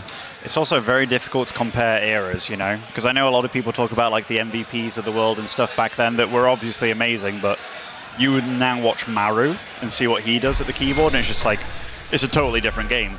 So like, the level just kept on getting higher and higher and higher and faster. Oh. So Reynor was really unsure which race to play. This is Mapu, by the way, our awesome dedicated observer. He's been going strong for the last 3 days. So Serral told him play Zerg. Well, guys, seems like we're going to switch things up over here in Game 3. Tournament live on the line for this man. It is the Italian previous world champion of StarCraft 2 representing KaiZi Gaming, now playing Zerg. It's Reynor. And spawning on the top left, doing something a little bit cheeky here. We've got gas first into a pool. Playing for Team Liquid. It is Elazer. Special tactics, Maidra. I mean, this is kind of cool. Yeah, he need play risky. If he lose, he lose. But he can make 1-2. But it's Elazer that's doing that. So it's Elazer doing the... no, okay. I think that's super smart. I think it's super smart too. Yes. You just beat him with his Protoss twice, and now you're doing something like this. I think that's awesome from Elazer. Even if Reynor wins, he's going to be thrown off for the rest of the games. Yeah, because it's like, oh, you want to play ZVZ against me too? I'm crazy. Elazer is still mining gas, by the way, as well. So this is not links and link speed. It's going to be one base link, Baneling all in. This is about as committed as you could ever be in this day and age. Have to stop it, roaches. No, it's too late. No, it's too late. Yeah, you have to like use your drones really well. Maybe make a spine crawler like in between the minerals and stuff. Also, own Baneling nest could be very good defensive Banelings, but maybe spine crawler, maybe queens. Roaches is too late, but I think maybe Banelings before Baneling speed for Reynor could help. But scouting is very important, and then get units in the right place. And good SimCity. Yes, try to... you can even make Evo chambers and stuff to make like walls and what have you, but it's very difficult. If you don't know it's coming, you're in a lot of trouble. But he's already making a spine crawler, so he already knows that something's up. Because with this build, Elazer cannot expand So fast. better lose second hatchery, right? That's a bit painful because then Elazer will have speed. You can see that Reynor gets the baling nest before speed himself. But if we lose this hatchery, then opponent has speed, Reynor doesn't have speed, and then Elazer can just expand and actually get ahead. So Elazer is making his own hatchery right now. Already. And speed is done, banelings are done. There is going to be a queen popping out, but does he want the queen? Well, I guess he does. 2 banelings are going to try to make their way. SimCity as well, White Rise, you mentioned. Queen hold position, evolution chamber going down. But this one is very important for Reynor. He cannot mess up. Seems like we might lose that hatchery, but what's more important is that we keep our drone safe. And so far, SimCity is beautiful. Really nice hold by Reynor. So you see in his main base, he's got the queen between the spore crawl or spawning pool. So like Zerg's really started thinking about their build positioning. He's got the baneling nest over here blocking the spine crawler in the middle, even making some baneling walls here. It's very smart play by him. But that is huge though. Yep, this is actually not that great anymore for Reynor. Everything looked beautiful, but in the end of the day, Reynor losing 6 drones here. Elazer is expanding behind all of this. Reynor is actually going to have a somewhat difficult time getting his hatchery down once more. With the defense that Reynor went for, he was not supposed to lose 6 drones there. That was actually really well done by Elazer. He came in from many angles there, just making it all kind of crazy. And I mean, now he's got a hatchery, he's got the speed tech up and running, and now he can just drone like a madman. And Reynor won't know what he's up against next. Reynor is in all sorts of trouble because only now he's starting Zergling speed. Obviously, without Zergling speed, you just cannot do anything on the other side of the map. And Elazer's got all the map control in the world. He can already build drones from 2 hatcheries at a time. Reynor can only work with a single hatch. One of the tournament favorites is in serious trouble here. Yeah, to be honest, not knowing much about ZVZ, but watching Elazer play, I'm really impressed. He seems like an extremely smart player from what I'm seeing right now. I think he's handled this whole series so far very well. I mean, but very good decision. You see, like Reynor made, but still he a little bit behind. Yep, I mean, one mistake. If we defend the way that Reynor decided to defend, we cannot lose 6 drones. Losing 2 drones, okay. 3 drones, maybe it's all right. 6 is just a few too many because opponent can expand. Elazer's expand is now up and running. Reynor really has to do his absolute best to claw his way back into this. I mean, drone-wise, Reynor is doing all right, but Elazer already going up to 3 bases, and Reynor still trying to go up to 2 bases. It's not over yet, but Reynor is really going to need to make some magic happen in this game. Certainly is. But if there's anybody that can do it, it is Reynor, which that is a special thing. You laughing at that? No, I'm laughing at if anybody can do it. I mean, if anybody can do it, it is Reynor. You know it. You Very know it. good Minecraft. Oh, this is really sad for Reynor. He doesn't... Oh, wow! But there's one cheeky ling over there. Okay. That looked like it was a big mistake from Elazer. But the fact that he still had that single ling over there, that was actually quite nice. Just to delay the 3rd hatch a little bit longer. Reynor is committing to +1 carapace here. That's a massive deal. So that often means that you're not going into the roach play. You're going into, well, you are going to make roaches, but you want to have a lot of lings, a lot of roaches, ravagers, and maybe some banelings. So you stay committed to this tier 1 tech. So he probably isn't going to go for a lair at all. And that +1 carapace just means that his lings and every single unit is going to benefit from that +1 armor. So Ben, what do you think Reynor is going to do now? You think he's going to make a strong timing with fewer drones? I think Lings and Ravagers? Yeah, if I had to guess, I'd guess a lot of Ling Ravager. Oh, wow. Elazer going for +1 melee. That might indicate that he's himself going for Mutalisk. If he can actually get 2 Mutas in this game, then he's absolutely going to win. But the thing is, that might play absolutely against him, because Reynor, he's going to be firing up. Yeah, there's that Roach Warren. So I'm probably guessing that he's not going to go for a lair this game. It's kind of late though. There's a couple of banelings do detonate there, and there's still a couple of lings running around on the side of Elazer. It was honestly just being a nuisance here and making sure that the Reynor stays on his side of the map. Few more lings show up, few more banelings as well. Decent defense by Reynor overall. But there is already a lair done. The extra extractors are going down, and I think it's just a matter of time before we see that spire being planted down by Elazer. And Reynor really needs to pick up on that, otherwise it could be the end of his run in HomeStory Cup I think 21. Reynor's outplaying him right now, though. Yeah, how much value did he get from these banelings and links? That was crazy. It was really crazy. Very good micro, and I think Reynor can come back in this game. I think so too. This is starting to get really scary for Elazer. Remember, it's +1 carapace as well. So even these queens, instead of dealing 4 times 2 damage, they're dealing like 3 times 2. It's a big deal. These lings don't trade cost efficiently either anymore, and all of a sudden, Reynor, he's got himself more than back in this game. He's also going for a lair, so he's not doing that all in. Couple of links, Mapu running into the main base. Where's the spire? Where is it? Where is it? Did he cancel? Yeah, no, he must have seen it with the links. He ran by it. He ran right past it. That's a big deal. That's a big deal. So Reynor knows what he's up against, but he is producing quite a few battle units here. Are you loving the action, Carlo?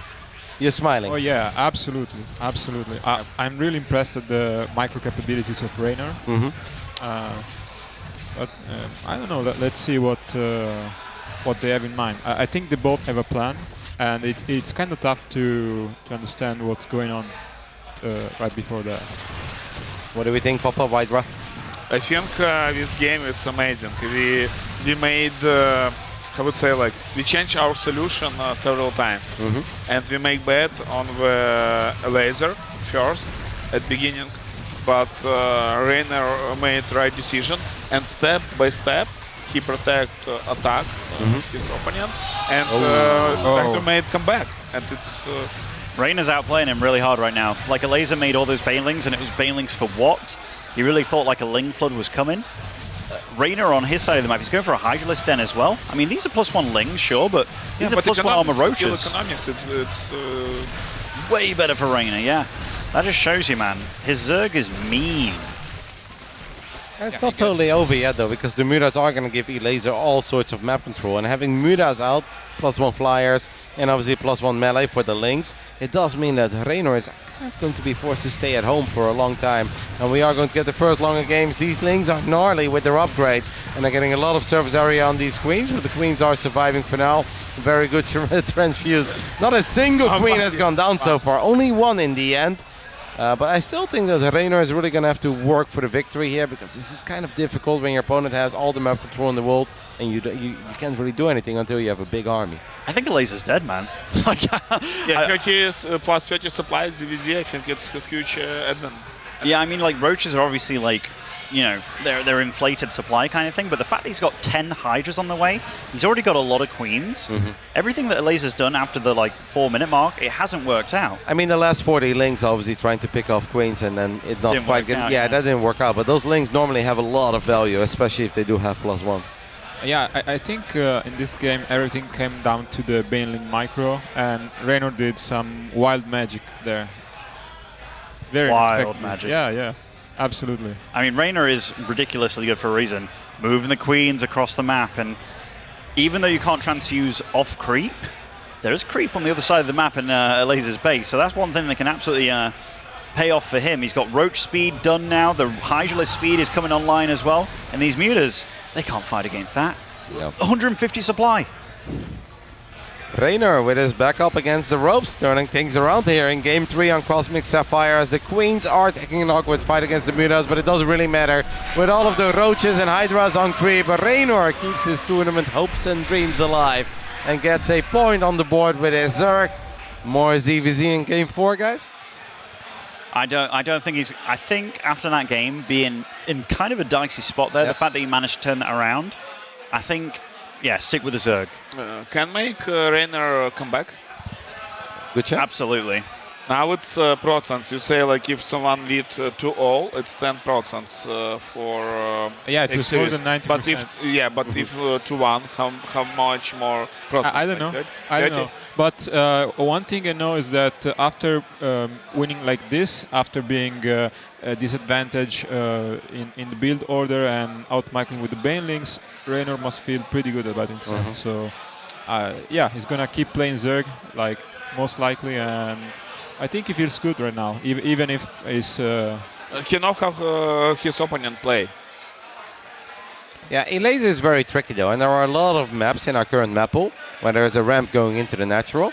And if that's the case, you can do some weird stuff in ZVZ. You can go for quick wall-offs, pretend you're doing something, but actually do the complete opposite, or still do what you're showing your opponent, but then sometimes they don't believe it. So it's hard to play against Elazer with, you know. But you know, all these free games, he tried to play aggressive. That is true. Attack, always attack, keep advantage. That's Elazer. And yeah, let's see what will be next. I think the interesting thing about Elazer, that is his style, that he's very good with his timing attacks and stuff, but he doesn't have to. Like, he has a good macro to fall back on, so you always have to keep that in mind, that if you're gearing up too defensively, and then your opponent just out-macros you, and it's like, damn it. It's a scary player when they do have the ability to do both. Yeah, I mean, that's the counter style to... if a player is too aggressive, you have to play defensive, and then he could just play very greedy, and that's exactly what will win the game. So let's see if Elazer has something else in plan for us. And we have to remember, he was 2-0 up, so you might, like, absolutely you can get away with the risk, right? When you've got 3 lifelines after that one, basically. So absolutely, yeah. Tropical Sacrifice will be map 4 here. Spawning over in the top right, as the Red Zerg representing Kaizi, it is Reynor.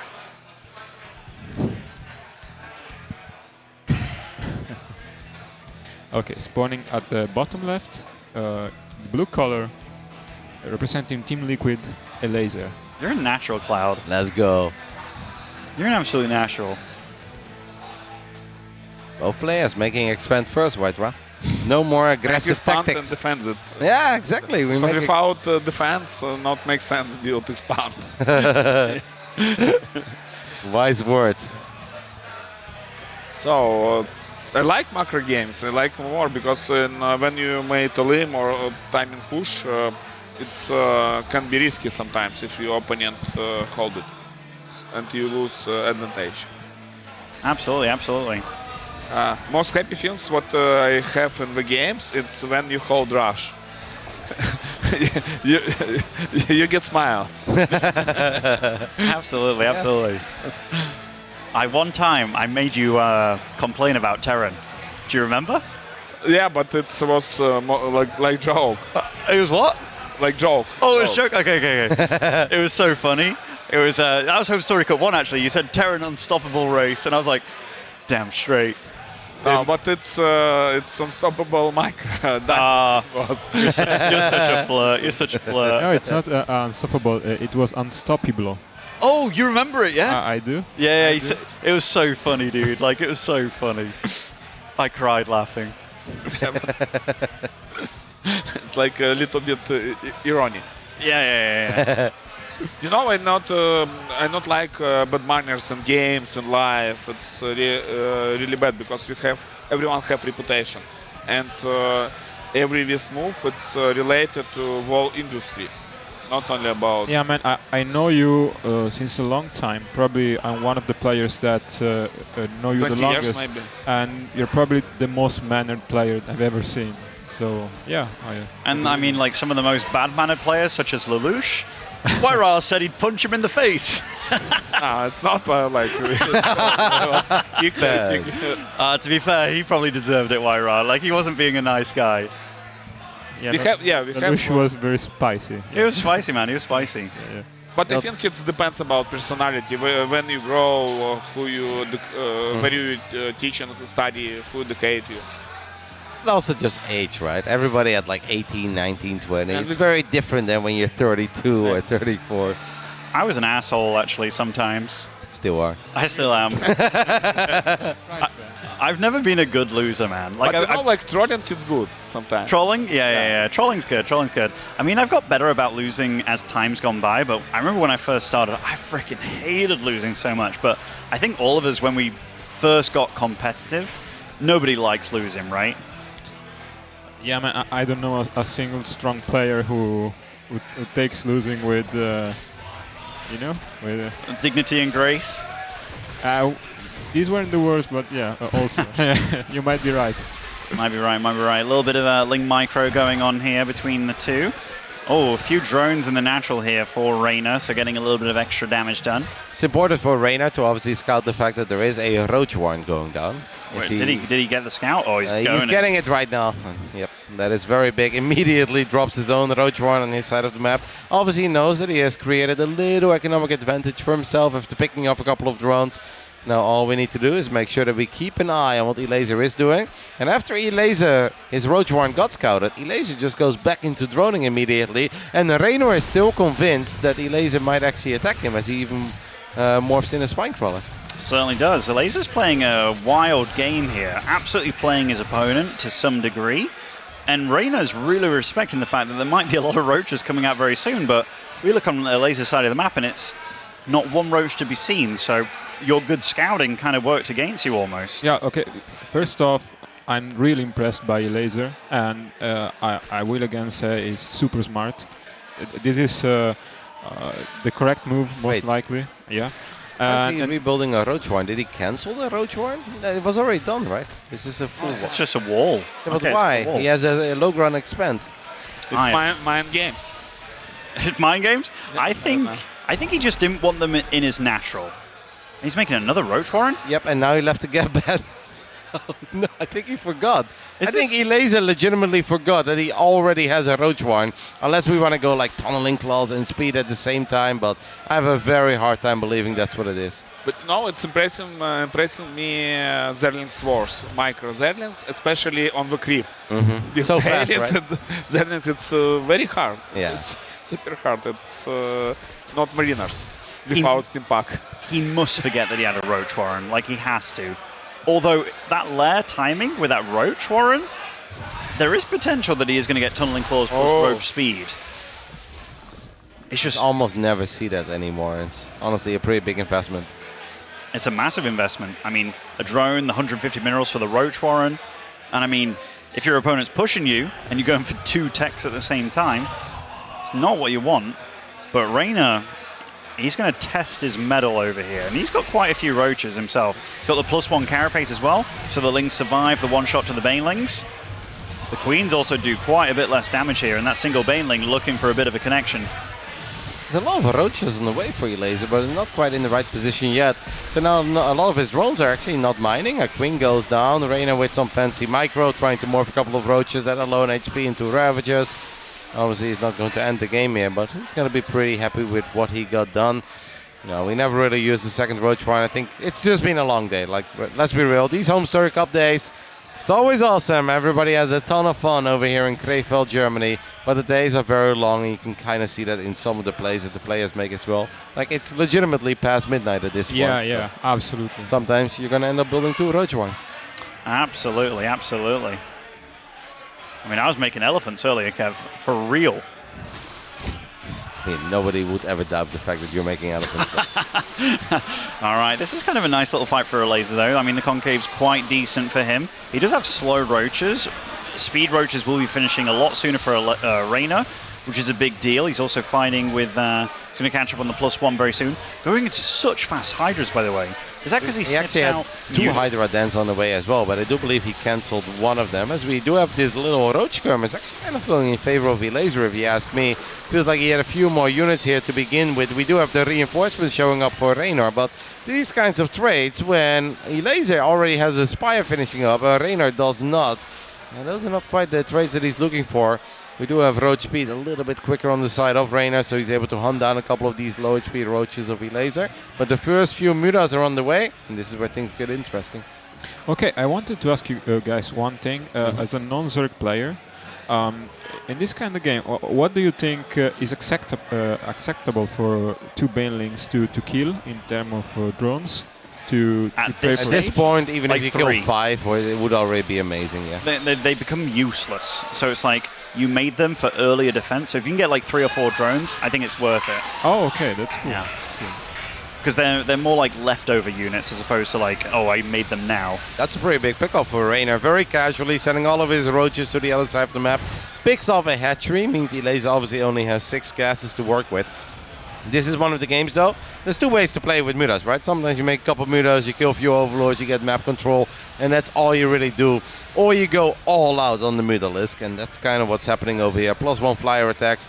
and a lot of mutas on the way for Elazer. I think Elazer seeing that first set of Hydras there already kind of makes him go, damn, you've already got kind of ready for this. And I mean, Reynor has to be careful because Hydras, they're pretty fragile. Yep. So like, if he does move out with too few Hydras, these mutas will be able to pounce on them and actually trade pretty damn well as long as the count is, you know, fairly close between them.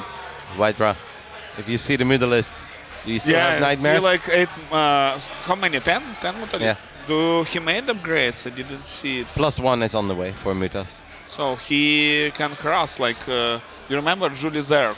July Zerg? Yeah. That was amazing micro with mutalisks. But here like you can make stack like in Brood War, in StarCraft 2. You can do a lot of crazy things with the mutas. I mean, I'm sure that you played a lot against mutalisk as well when you played. It's most terrible units. Nightmare. Yes, that's what I was going for. I figured. Sterlings. Only Phoenix are good.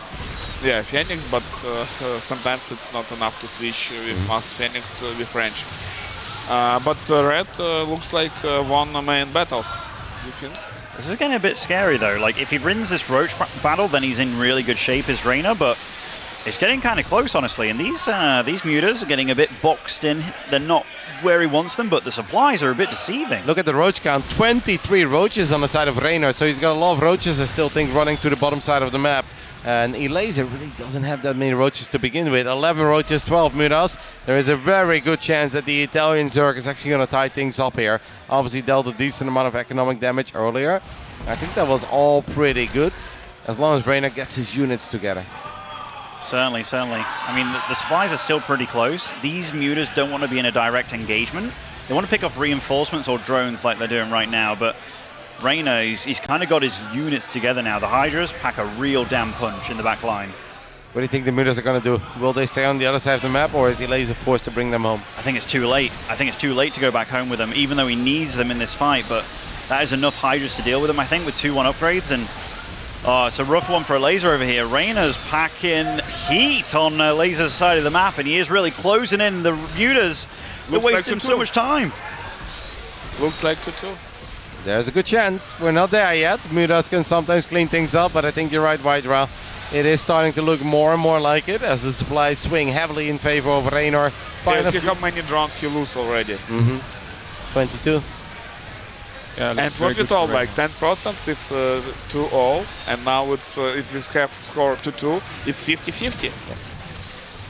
You think? I think if score goes to GG. Yeah, if now it's 2-2 score after 0-2. Yeah, they have a 50-50% chance. You think? No, I think Reynor feels pretty good right now. Better, so 60-40. Crazy. Yeah. I think Elazer needs to defeat his inner demons to come back himself and take out the series. There's a crazy change in emotions right after Elazer was up 2-0. Cannot understand. Nothing but he smiles. Just not understand. How he lose. Reynor looked a little bit flustered, kind of confused, annoyed, not very happy. And now the tables are completely turned. Reynor, nothing but smiles. Elazer definitely looking a little bit but annoyed. But you see, like, its emotions, how it's changed. Yeah. It was shocking at the beginning. There was, like, super... Win-win-win. Super happy. But now everything changed after... a full 180. So games. Yeah, man, Reynor cares a lot about HomeStory Cup. Absolutely. I mean, he's never won it, and Reynor wants to win at least every single prestigious tournament once in his life. And this is one of the tournaments that he absolutely does want to put behind his name, especially since we have a very cool trophy. Did you see the trophy, White Ra? Yeah, it's cup. Hydralisk head. I not see it, but Look behind you. Yeah, here. But it looks like more like Alliance. It's a Hydra. Someone shoot his. It's a cool trophy, though. Very unique. I think when you won, you got a little house, right? It's it will be good in my collections. I believe it. So maybe we can see PVZ in next series. It would be nice actually if the camera could switch over to the players real quick, production crew, because Reynor is right now having a good old time with Serral, who's sitting next to him. And I think that is actually quite interesting and fun to see for the viewers at home. So if we could switch over, maybe move that camera to the left a little bit, because on Reynor's right, there is Yona, and they seem to be having a very good time with one another. Talking a little bit about ZVZ and ZVP, which I think is really cool, even though Serral and Reynor have this big rivalry and they sometimes go back and forth on the bigger stages. It's fun to see Reynor and Serral still getting along so well. You know what's cool, Kevin? I remember back then in Wings, of course we were friends as pro gamers, but we weren't as close as these guys are. That's what I feel being at this HomeStory Cup. There's such a good vibe among all the players, and that's great to see. I love it. Yeah, I think everyone back then had a few friends that they got along with really well, but it kind of was like divided into certain groups, right? Like you either belong to that group or to that group or to that group. Yeah. But I think over time the community has really grown towards each other. And right now here, I think all 32 players, they truly get along great with one another. Of course, somebody is closer with X than they are with Y, but in the end of the day, all of these guys are friends. And even though they are duking it out for a lot of prize money and prestige and honor, they get along super well, and I think it's lovely to see. Super cool. Yeah. Super cool. I think one way to look at it is like, I remember when I first started gaming with Warcraft 3, I didn't even tell my friends, at school, because it was like so shameful to be like a nerd and stuff. But how much times have changed where it's like we all share not just a passion, but the same passion in StarCraft, So it's like no matter what line of life you walked, you all ended up at this spot together to share something. And you can't say that with a lot of people. Because I mean, like Serral and Reynor, they live exceedingly unique lives. So yeah, you do realize that you have these very strong bonds with people over something so distant initially, but yeah, I think it's a very cool thing, StarCraft. Everyone have their unique way in our life. We don't know what happen tomorrow or after tomorrow, and if you choose playing computers games, it's also you choose. You should try, and I think all people and players are very different with their mentality, their like strategy, IPM and tactics. It's a very unique world, and everyone personality, and we see like not play against like Zerk each other. We sometimes see when people play against like people. Man, these intros are hilarious. Yeah, we didn't have those in your days, did we? No. All right, so Game 5 is coming up for this lower bracket ZVZ between Reynor and Elazer. Tournament live on the line for both of them, as Elazer obviously started his run off in the lower bracket earlier today. Reynor started in the upper bracket, but lost a nail-biting series against Astrea. It is really cool, and we're going to talk more about it later, to have a upper bracket semi-finals between two North Americans, two American players. That's so unique. We haven't seen it in such a long time. Can't wait for tomorrow. It's going to be a ton of fun, but we are far from done for today because we have one more best of 5, and that's why Serral is still sitting next to Reynor. I don't think Serral has been up at this time for a very long time, but it is what it is. It's HomeStory Cup. I think Yona is used to it by now. Let's enjoy the final game together, guys. It's been lovely talking to you, Vidra. It's been lovely talking to you, Carlo. Hopefully you guys are having a great time. Oh, of course, Kevin. This is wonderful. They were only meant to stay for one map, and they stayed for the entire series. Yeah. These guys are passion lords. The passion is still there. And in the end, like everyone watching at home, we have such a huge passion for this game. And some of us have even chosen to take it as a career and take a sizable portion of their life to become better at it. So we all feel connected, and here at HomeStory Cup with so many players, so many people in this venue, it feels like a big family. It's amazing. Really. Friends, community, and everyone close together. But boys, I want to told you, like super expert in ZVZ, this game will be unpredictable. I agree.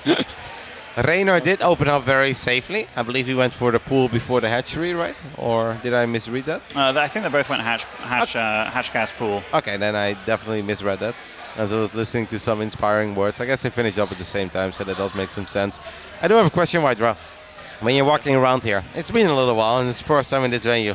Do a lot of people in this building still recognize you? Yeah, of course.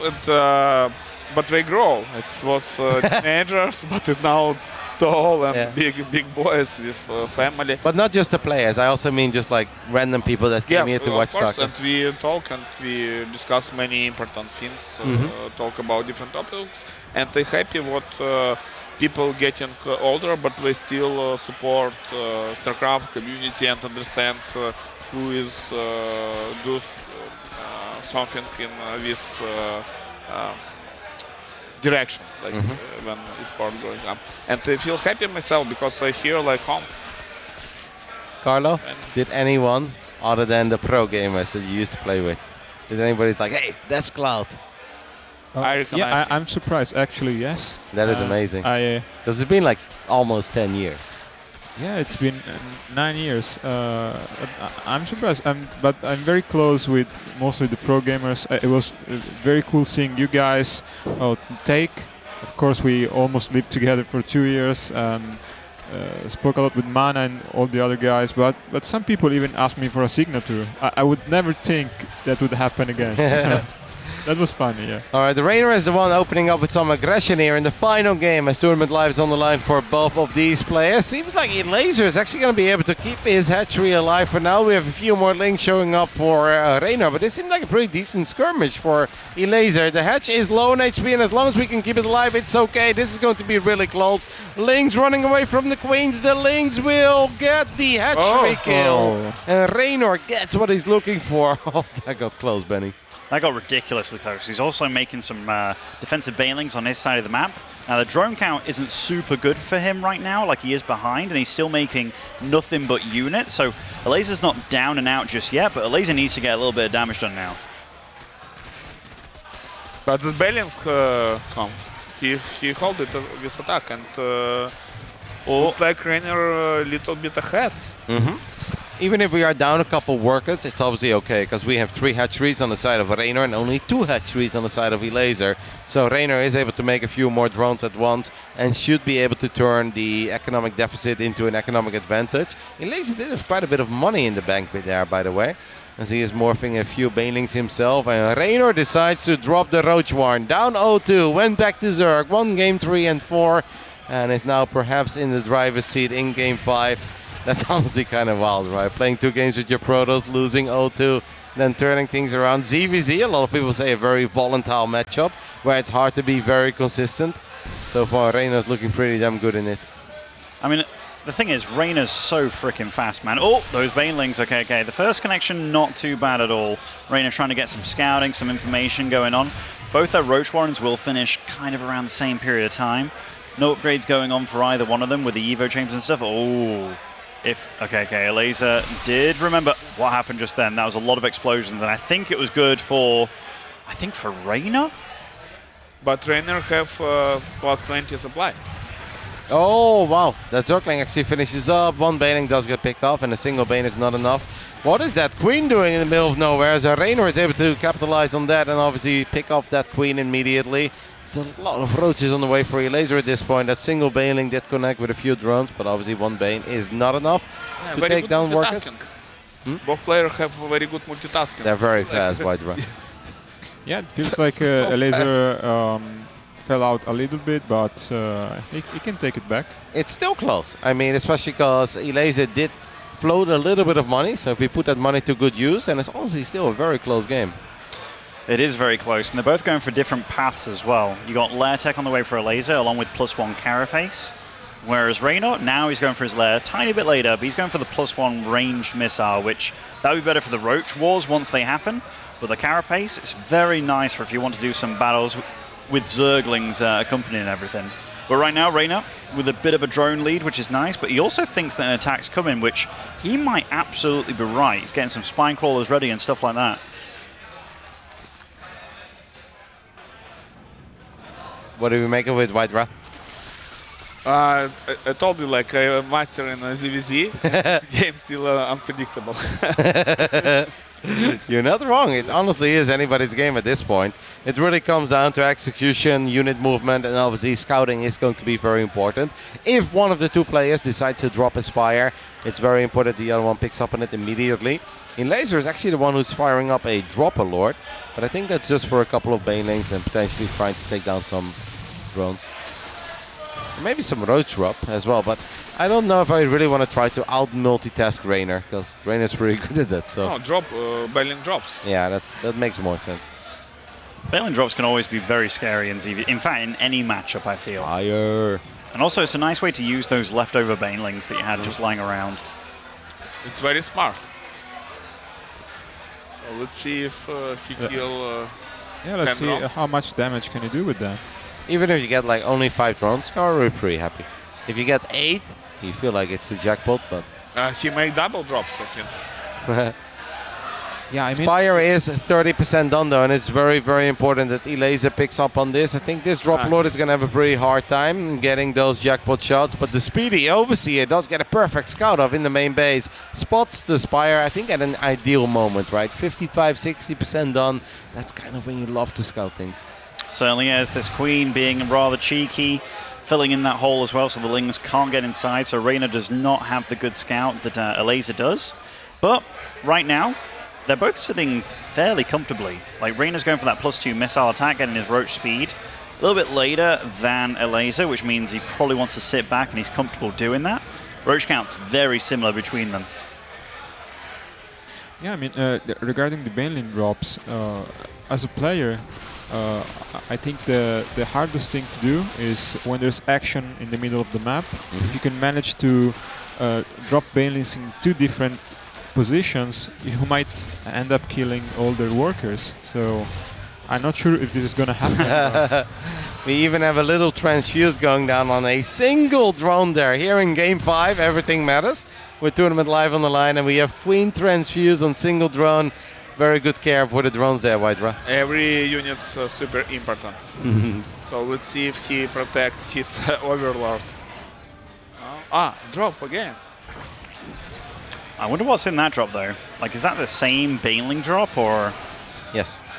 It's selected by Mapo in the bottom right. So the same Baneling drop. I mean, that could get a nice bit of juicy damage. These Mutas, though, there's no anti-air here. I mean, the Hydras are coming over. They're dealing a little bit of damage. That could be juicy, though.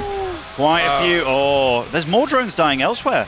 Elazer's getting some real damage done. Yeah, but that's a lot of Roaches for Reynor as well, though. Perhaps not the best concave. There's a lot of the Roaches in the back not quite fighting yet. Elazer does take down one of the hatcheries very quickly. I mean, all hell's just breaking loose here. Carlo, this is what you've been practicing for all these years while you were playing some poker. ZVZ craziness. Take it away, Carlo. It's all yours.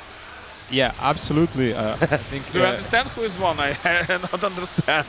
Everyone cross each over. It's pretty tough to follow, but it looks like Elazer took the upper hand there. I mean. But Reynor have more units.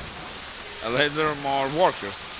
Yes. I kind of prefer the side of Elazer, actually. Like, the Mutas are all dead as well. That's actually a lot really of Roaches, big deal. though.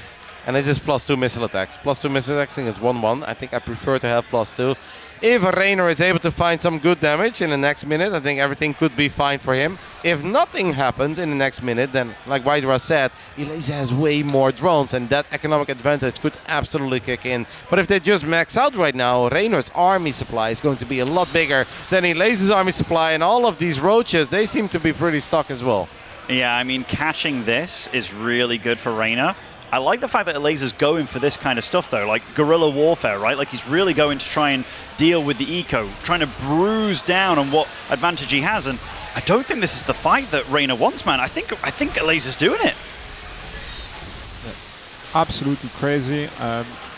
Yeah, it looks good for Elazer, but... There's a lot of Roaches still, though. There's a lot of Roaches for Reynor. Not all of them were here. They are starting to show up right now. It's still 40 against 30. Obviously, the 7 Hydras. These Roaches derping a little bit because they have left their friends on the left side. But this is where the Hydras can really shine. If there really aren't enough Roaches for Reynor to get on top of these Hydras, there is still a 17 worker advantage on the side of Elazer. And +2 missile attacks is finishing up for Elazer as well. Our Team Liquid Zerg from Poland is actually starting to look very, very good here now that he's on 4 bases again. I mean, what a way to do it as well. I mean, he beat his Protoss twice rather easily. Then Zerg came into the fray and it went 2-2. If he can win against Reynor's Zerg when it really matters here, that would be such a victory for him. And right now his eco advantage pretty damn big as well. He's got the 4th base online once again. Oh, what a series between these two. How many Ravagers does Reynor currently have? Is there hope to make something? Okay, it's 7 against 4. That's like the only little advantage that Reynor has. But Elazer is full of confidence that he can take this fight. Sets up a sexy little flank, has a couple of units coming in from the top, and gets another solid trade. And every second that goes by is great for Elazer, and it's just terrible for Reynor. That was sick, by the way. He focused down all those Ravagers. So that Ravager count that you talked about, where it was like 7-4, I think it's down to 1 now. So yeah, very well played by Elazer. He's kept up the pressure, kept up the momentum. Yeah, absolutely. I mean, let's appreciate what Elazer did in the big fight, which was decisive. So Reynor went in with everything, and while they were fighting, he managed to drop banelings, kill an expansion, and take a good defensive position. So even though perhaps he was a bit behind, he threw Reynor off, and slowly but surely got the advantage in this game. Oh, those Overlords splattered. And I mean, he's supply blocked at this point. Reynor's, he's not looking happy on his webcam. And you're going to see it in a moment. He's going to look even more flustered because right now he's losing every fight. And wow, Elazer! What a series by the pole. And that is pure joy. And I bet relief on his face. We've had quite a few crazy upsets already at the HomeStory Cup 21 Lost Island edition. Crazy. And this definitely classifies as another one, as Elazer eliminates Reynor from the tournament. Elazer will move on to the next round, lower bracket round 3, where he's going to duke it out with Zoun. I actually believe that's supposed to be played today as well. I don't know if they're actually going to make them do that or not, but I believe that was the plan. Wydra? It's, you know, unbelievable. 2-0, 2-2, and I was pretty sure what Reynor may come back. But not this time. Not this time. I mean, did you enjoy watching some StarCraft again after all these years? But I always like see comebacks because it's very entertainment. What did you want to say, Ben? Sorry. I was just going to say, like, very nice series by Elazer overall, because it's all well and good beating some guys off race that is very good, admittedly, but then if it's like, all right, now like stop playing around, stop playing the Zerg kind of thing, to finally get the win there, I mean, that's a big deal. And Elazer, this isn't the first time that he's beat Reynor in ZVZ recently, right? No, he's definitely done it in a couple of the qualifiers in the past for some of these events, perhaps even a TSL qualifier. I do believe that Elazer wants to join us for a split moment, but it does mean that we're going to have to say goodbye to at least one of you guys. Ben wants to leave. All right, that's fine. So Ben is going to make some space for... Yeah, go too. Thank you. Okay, that's all right, Wydra. Thank you so much. Wydra, do you have any final words for all the people at home that are obviously very happy to see you again? Thank you. Good job. Thank you, everyone, for who watch HomeStory Cup. I miss all my friends, and thanks for support Ukraine. Thank you so much, Wydra. We really appreciate having you here. All right, guys, that was Wydra. Give him all the love in Twitch chat. And as Wydra leaves, Miko joins us here on the airplane seats. Miko, congratulations, mate, for advancing into the next round of the lower bracket. What a series. What a story. Talk to us. So all started off with a couple of ZVPs. Yeah, honestly, it actually feels pretty awkward to me because he played 2 games with Protoss. It's like, I know how good his Protoss is. Like, I was actually as scared of his Protoss as his Zerg. So obviously for me it's like a big win, I'm happy, but I think a lot of people are gonna think, you know, Reynor was trolling, but yeah. Reynor does not throw in tournaments like this. Serious, man. There's EPT points on the line. Obviously, like Ben mentioned this as well right before he left, in a couple of the ZVZs in the past where you guys played in a TSL qualifier or in a different qualifier, you did get the best of him a few times as well. Yeah. I mean, the thing about Reynor, he was thinking that ZVZ is a bit gambly, so it's safer to play Protoss versus me, you know, because it's so imbalanced that he thinks he cannot really lose. But he plays a bit greedy with Protoss. Obviously, in tournament, I abuse him a bit more, and it worked out. But like, if I go into late game with his Protoss, I have no chance. I'm so scared of him. I mean, I know you guys played a couple of custom games yesterday, and I know that you guys obviously met up in a couple of online tournaments, and there his Protoss honestly looked amazing, and it looked like it was doing very well against you. But did you always know that if it's for all the marbles on a bigger stage in a more important tournament, that you have a few tricks up your sleeve and you knew you would get the job done, or were you honestly very unsure?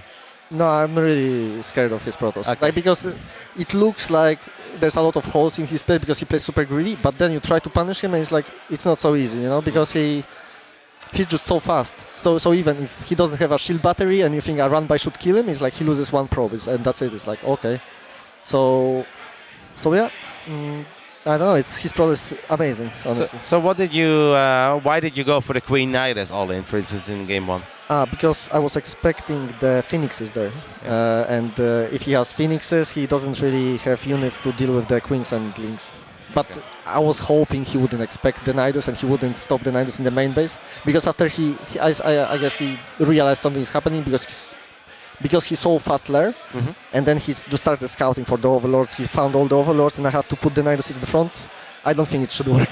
Like if he gets like 1 or 2 cannons, like I have nothing to break through. But he had no damage, so it's fine. The cannons were going up, but perhaps a little bit too late. I mean, it was one hell of a series. I think we could talk about it for a long time, but it's also already 37 minutes past midnight. So Carlo, I want to give you the opportunity to ask a couple of questions to Elazer. Oh yeah, in the last game, I was very impressed about, we were speaking about when the fight was going to happen. You were ready with the Baneling drop and the multi-pronged attack. Was it intentional or did it just happen at the same time? Oh yeah, like I was kind of... Well, ZVZ is very dynamic. You don't see all the army movements, so obviously it's like quite random what's gonna happen. Like I was not expecting him to like move on me with my run. Like the run by came in and I was like looking, oh, there's no units, that's nice. It's not like I was expecting that I'm gonna run in and there's gonna be nothing. But like the Baneling run by, I wanted to go from the left side. I realized I cannot go in there. So I just rerouted it all the way around. I just figured like I'm just gonna drop 1 minute later and it's gonna be fine. Like, that was very well done. And also in the game before that, even if you lost with the Mutas, it looked like you were pretty on point with the micro on the multi-prong. Do you think you could hold it if you had the Mutas in the defense? Or I look at the replay very quickly. I think he had a bit too much, honestly. But my micro was just not good. I think in the first 2 ZVZ games that I lost, I think I'm lost because of micro. Because like the first game, I think I got, I don't know, I cannot say for sure, but I think I got ahead after the Link Bane all-in, right? I think so, because you killed 6 drones and it's obviously... I mean, I must have been ahead. It's like, if I play clean after that, it's just like, don't take any stupid risks. I should be just ahead and win the game, but I don't know. I did some stupid stuff. It definitely was, I think, a crazy roller coaster of emotions for you. After the first 2 games, obviously nothing but smiles, and you're kind of feeling pumped up and energetic. I was and then suddenly smiling. we're all tied up, and it's safe to say that everything changed, but you still kept calm, cool, collected, and you brought it home. Big W. Before I let you go, I mean, we throw to a break. Next up is Zoun. We're going to go further here, Elazer. Well, I think his Protoss is weaker than his Reynor's. I'm pretty sure, so I'm comfortable. All right. A confident Elazer over here. Thank you so much, Miko, for joining us. Cloud, before I throw it to a break, any final words? Yeah, I would like to thank everybody for this magic that's happening here. It's been a pleasure, and I would also like to thank Dennis, for giving me the opportunity to come back and say hi to everybody. This is wonderful. I love HomeStory Cup. Great. We'll see more of you tonight and tomorrow, mate. Thank you so much for joining us, and obviously big shout out to Ben and White as well. We're going to go ahead and throw to a little break, and after that we'll be back with at least 1 more best of 5, but there's a very good chance we're going to do 2 more best of 5s today. We'll see you guys soon.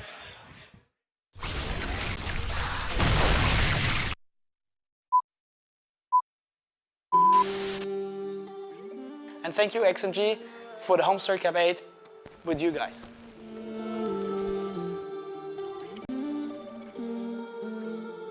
Da musst du das Extreme auch ein bisschen präsentieren. Also da nochmal ein ganz, ganz großes Dank an XXI, dass ihr das Ganze auch unterstützt, und das ist ja auch so wichtig. Es ist irgendwie für uns so pudelwohl mit euch, wir freuen uns auf noch viel, viel mehr.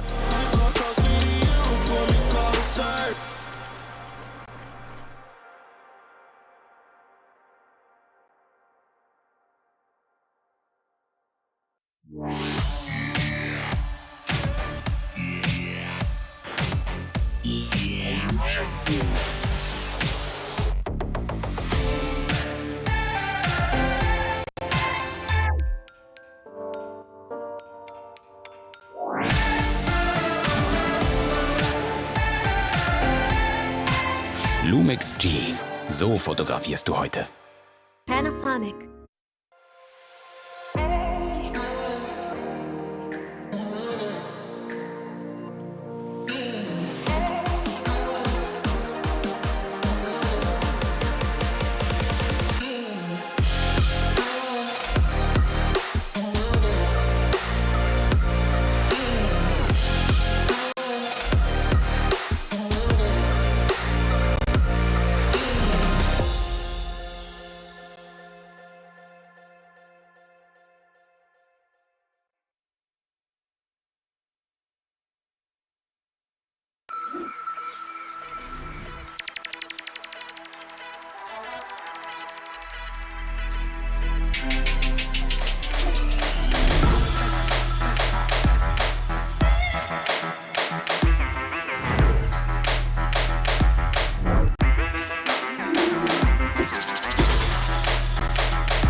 Sie wollen mehr Umsatz in Ihrem Online-Shop? Mit KrefoPay bieten Sie Ihren Kunden alle Zahlungsarten, auf die es ankommt. Für sicheren Umsatz und weniger Risiko. KrefoPay von Kreditreform. Alles im Griff beim Online-Verkauf.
A third commentator here in just a little bit as well.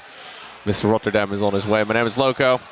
Joined here by Harstem. And we're about to be joined here by Kevin van der Kooi, also known as Rotterdam 08, the man who loves Phoenixes more than anything else. Welcome back, Kev. You guys couldn't find anything? Nobody wanted to join you guys. Well, we kind of signed you up. Okay. We were like all Dutch cast. Yeah. We already figured the second game, the first 3 minutes are just going to be Dutch. Yeah, we're just going to do it in Dutch and we just pretend like nothing 3 minutes happened. of Dutch. No, maybe 1 minute will be good. It'll enough. be very cringe for all the I Dutch feel like viewers. it has to be a bit later though, so we can get some dicker hits going. The dicker hits? Yeah. That's been a real meme in my stream. I don't know if you know this, but... All right, guys, so we're coming up on 1 a.m. over here in Krefeld, Germany, the most beautiful city in this country. And yeah, we have a full best of 5 coming between ShoWTimE and Serral, so we might be here for another couple hours. Yeah, it's going to be sick. We will be playing the Zoun versus Elazer game at the same time, from what I heard. Originally, those were supposed to come one after another, but while we do love casting StarCraft, that will be a 5 a.m. day. It's not even that it's like the worst thing ever for us. Like we'll manage somehow, but it's just not fair to the players. Like you don't want to let Elazer and Zoun right now wait for a potential an hour and a half best of 5 between Serral and ShoWTimE. Yeah, Serral he was downstairs just now and he looks like he's ready to go to bed. I mean, Serral is normally ready to wake up at this point. Probably get 3 more hours of sleep and he's ready to go. Cheeky workout at 1 a.m. How's your day been, Kev? Sorry, my day? Yeah, it's been pretty good. We've, I mean, I haven't done very much, honestly. We sat around watching StarCraft games, but sometimes these are the best days as well. Casted one earlier with, I think it was Lambo and Mana. Okay. Can't even recall what game it was.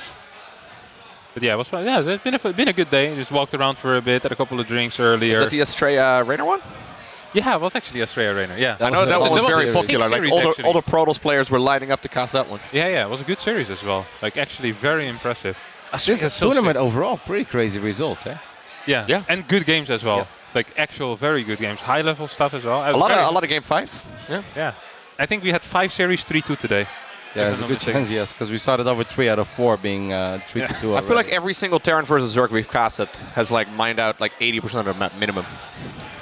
Yeah, but that doesn't necessarily mean that it's a good game. It's just a long I agree game. with that, by the way. Like, not every long game is by definition true. good. Some of them are, but some of them absolutely not. Just like nothing happening for 20 minutes other than sensor towers and tanks blowing up bailings. You're like, oh, there's another command center and another one. The ghost count is increasing. From 12 to 15. 3 more after, maybe. Closing in on 20. I think I know where this goes. And then at minute 47, pew, pew, pew, pew, pew. And it's like, wow, sick game. I heard there's an after party as well, guys. Apparently there's a DJ booth that they want to set up, but we need to get the tournament day over with first. So I'm not entirely sure what they're planning on doing over here. But do you really think they're gonna wait for that? I'm pretty sure this DJ is gonna start playing like in the middle of game 1 or something. And half of the last hour of the VOD will be muted. Yeah. Actually, these microphones are really good because apparently some people were watching the stream and they're like, you really don't hear the audience at all. But the main reason why we're all losing our voice is because it's impossible to hold a conversation with anyone upstairs. This is the quietest I've talked in most of the day. Yeah. No, but it's legit loud up here. Like it's very, very loud. It's gonna be fun. It's obviously a rematch. Early this tournament, ShoWTimE did manage to get the W over Serral. Serral did say yesterday towards the end that he wasn't very happy with the level of play that he displayed, and he generally believes that he can do better. He's gonna have to do better now. Yeah, ShoWTimE looked strong though in his Protoss versus Zerg. Looked good against Solar as well. Like you said yesterday against Serral. It's funny because often when you have European tosses, especially against Serral, Serral gets abused a little bit in the early game, you know? Like these guys cut every single corner. And sure, ShoWTimE cut most corners, or at least all the corners that were possible. But at times the games looked very good for Serral, and then ShoWTimE just kind of grabbed it back from, I don't want to say an unwinnable position, but like a 30-70 type of position. So he really showed a good understanding of the game. Seems comfortable in his PvZ, can play multiple styles as well. Because I feel like in the past that's sometimes been his downfall, where he has different build orders, but it all kind of goes into the same similar style. Now he seems a little bit more diverse when it comes to that. And I'm really curious to see how Serral is going to change it up from yesterday, because ShoWTimE looked good. This is actually the top 8 of the tournament already. Yep. I mean, we only have 8 players remaining in this tourney. That's pretty damn surprising top 8. I mean, if you would have told me before this weekend started that Reynor was not going to make top 8, 2 Americans, upper bracket semi-final, I mean, that's pretty unique, sick. right? Yeah, sick. Yeah. And they both played incredibly well as well to get there. Yeah. Like ShoWTimE was also playing really well in PvT, right? Like we saw that series that he had against Clem. Earlier today, first one of the day. That was so sick. That was like 12 hours, more than 12 hours ago. Literally 13 hours ago, ShoWTimE was playing the first series of the day. Could have won that. Could have won that. He was ahead in all 5 games. Yeah, well, yeah, exactly. I said that as well, but then I was like, okay, maybe the 5th game he wasn't quite ahead, but we kind of missed the beginning of that, I believe, because we were covering 2 series at once. But that's actually insane to think of as well, because if ShoWTimE would have just won that series, if he would have won game 4 or game 5, he would have actually been done for the day. Yeah. And he would have literally been asleep at this point for at least 2.5 hours. Instead, here he finds himself at 1 a.m. Saturday evening in Krefeld, Deutschland, ready to play a best of 5 against this man, who's of course hailing from Finland. In the eyes of many, the best to ever do it, representing ENCE. It's Serral. And his opponent in the bottom right, of course from Germany, we have the Mauer himself. His nickname is ShoWTimE. Very popular player here, of course, since we are in Germany. He lives on the other side of the country though, right? Near Stuttgart. I wouldn't And quite a say small it's- town. Oh, okay. Yeah, it's basically just a couple of hours down south. Oh, okay. Nice area. Yeah, he lives in Is a it as very nice as area. Krefeld? No, like it's Probably a actually little nice. nicer.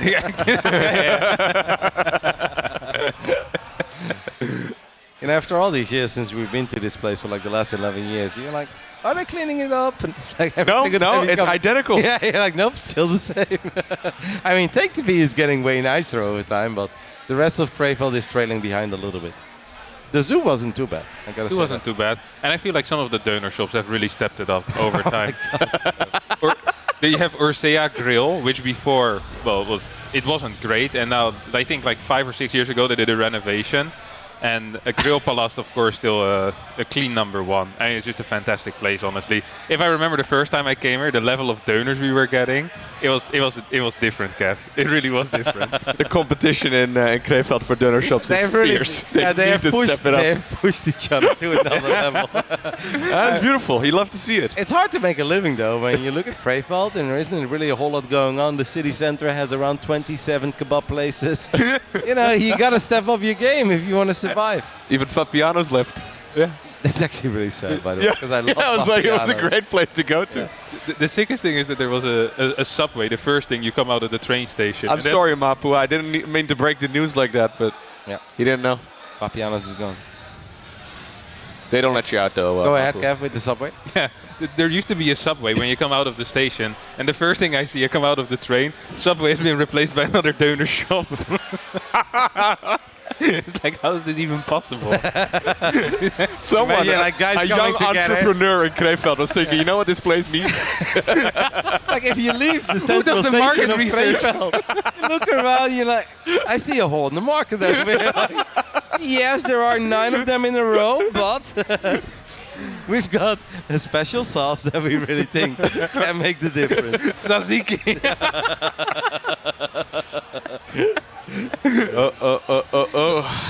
All right. What's been happening here so far? We think we saw a Phoenix. Now we have an Oracle, second Oracle on the way as well. The Mauer is taking the back base, and I believe he did this off of a single gateway.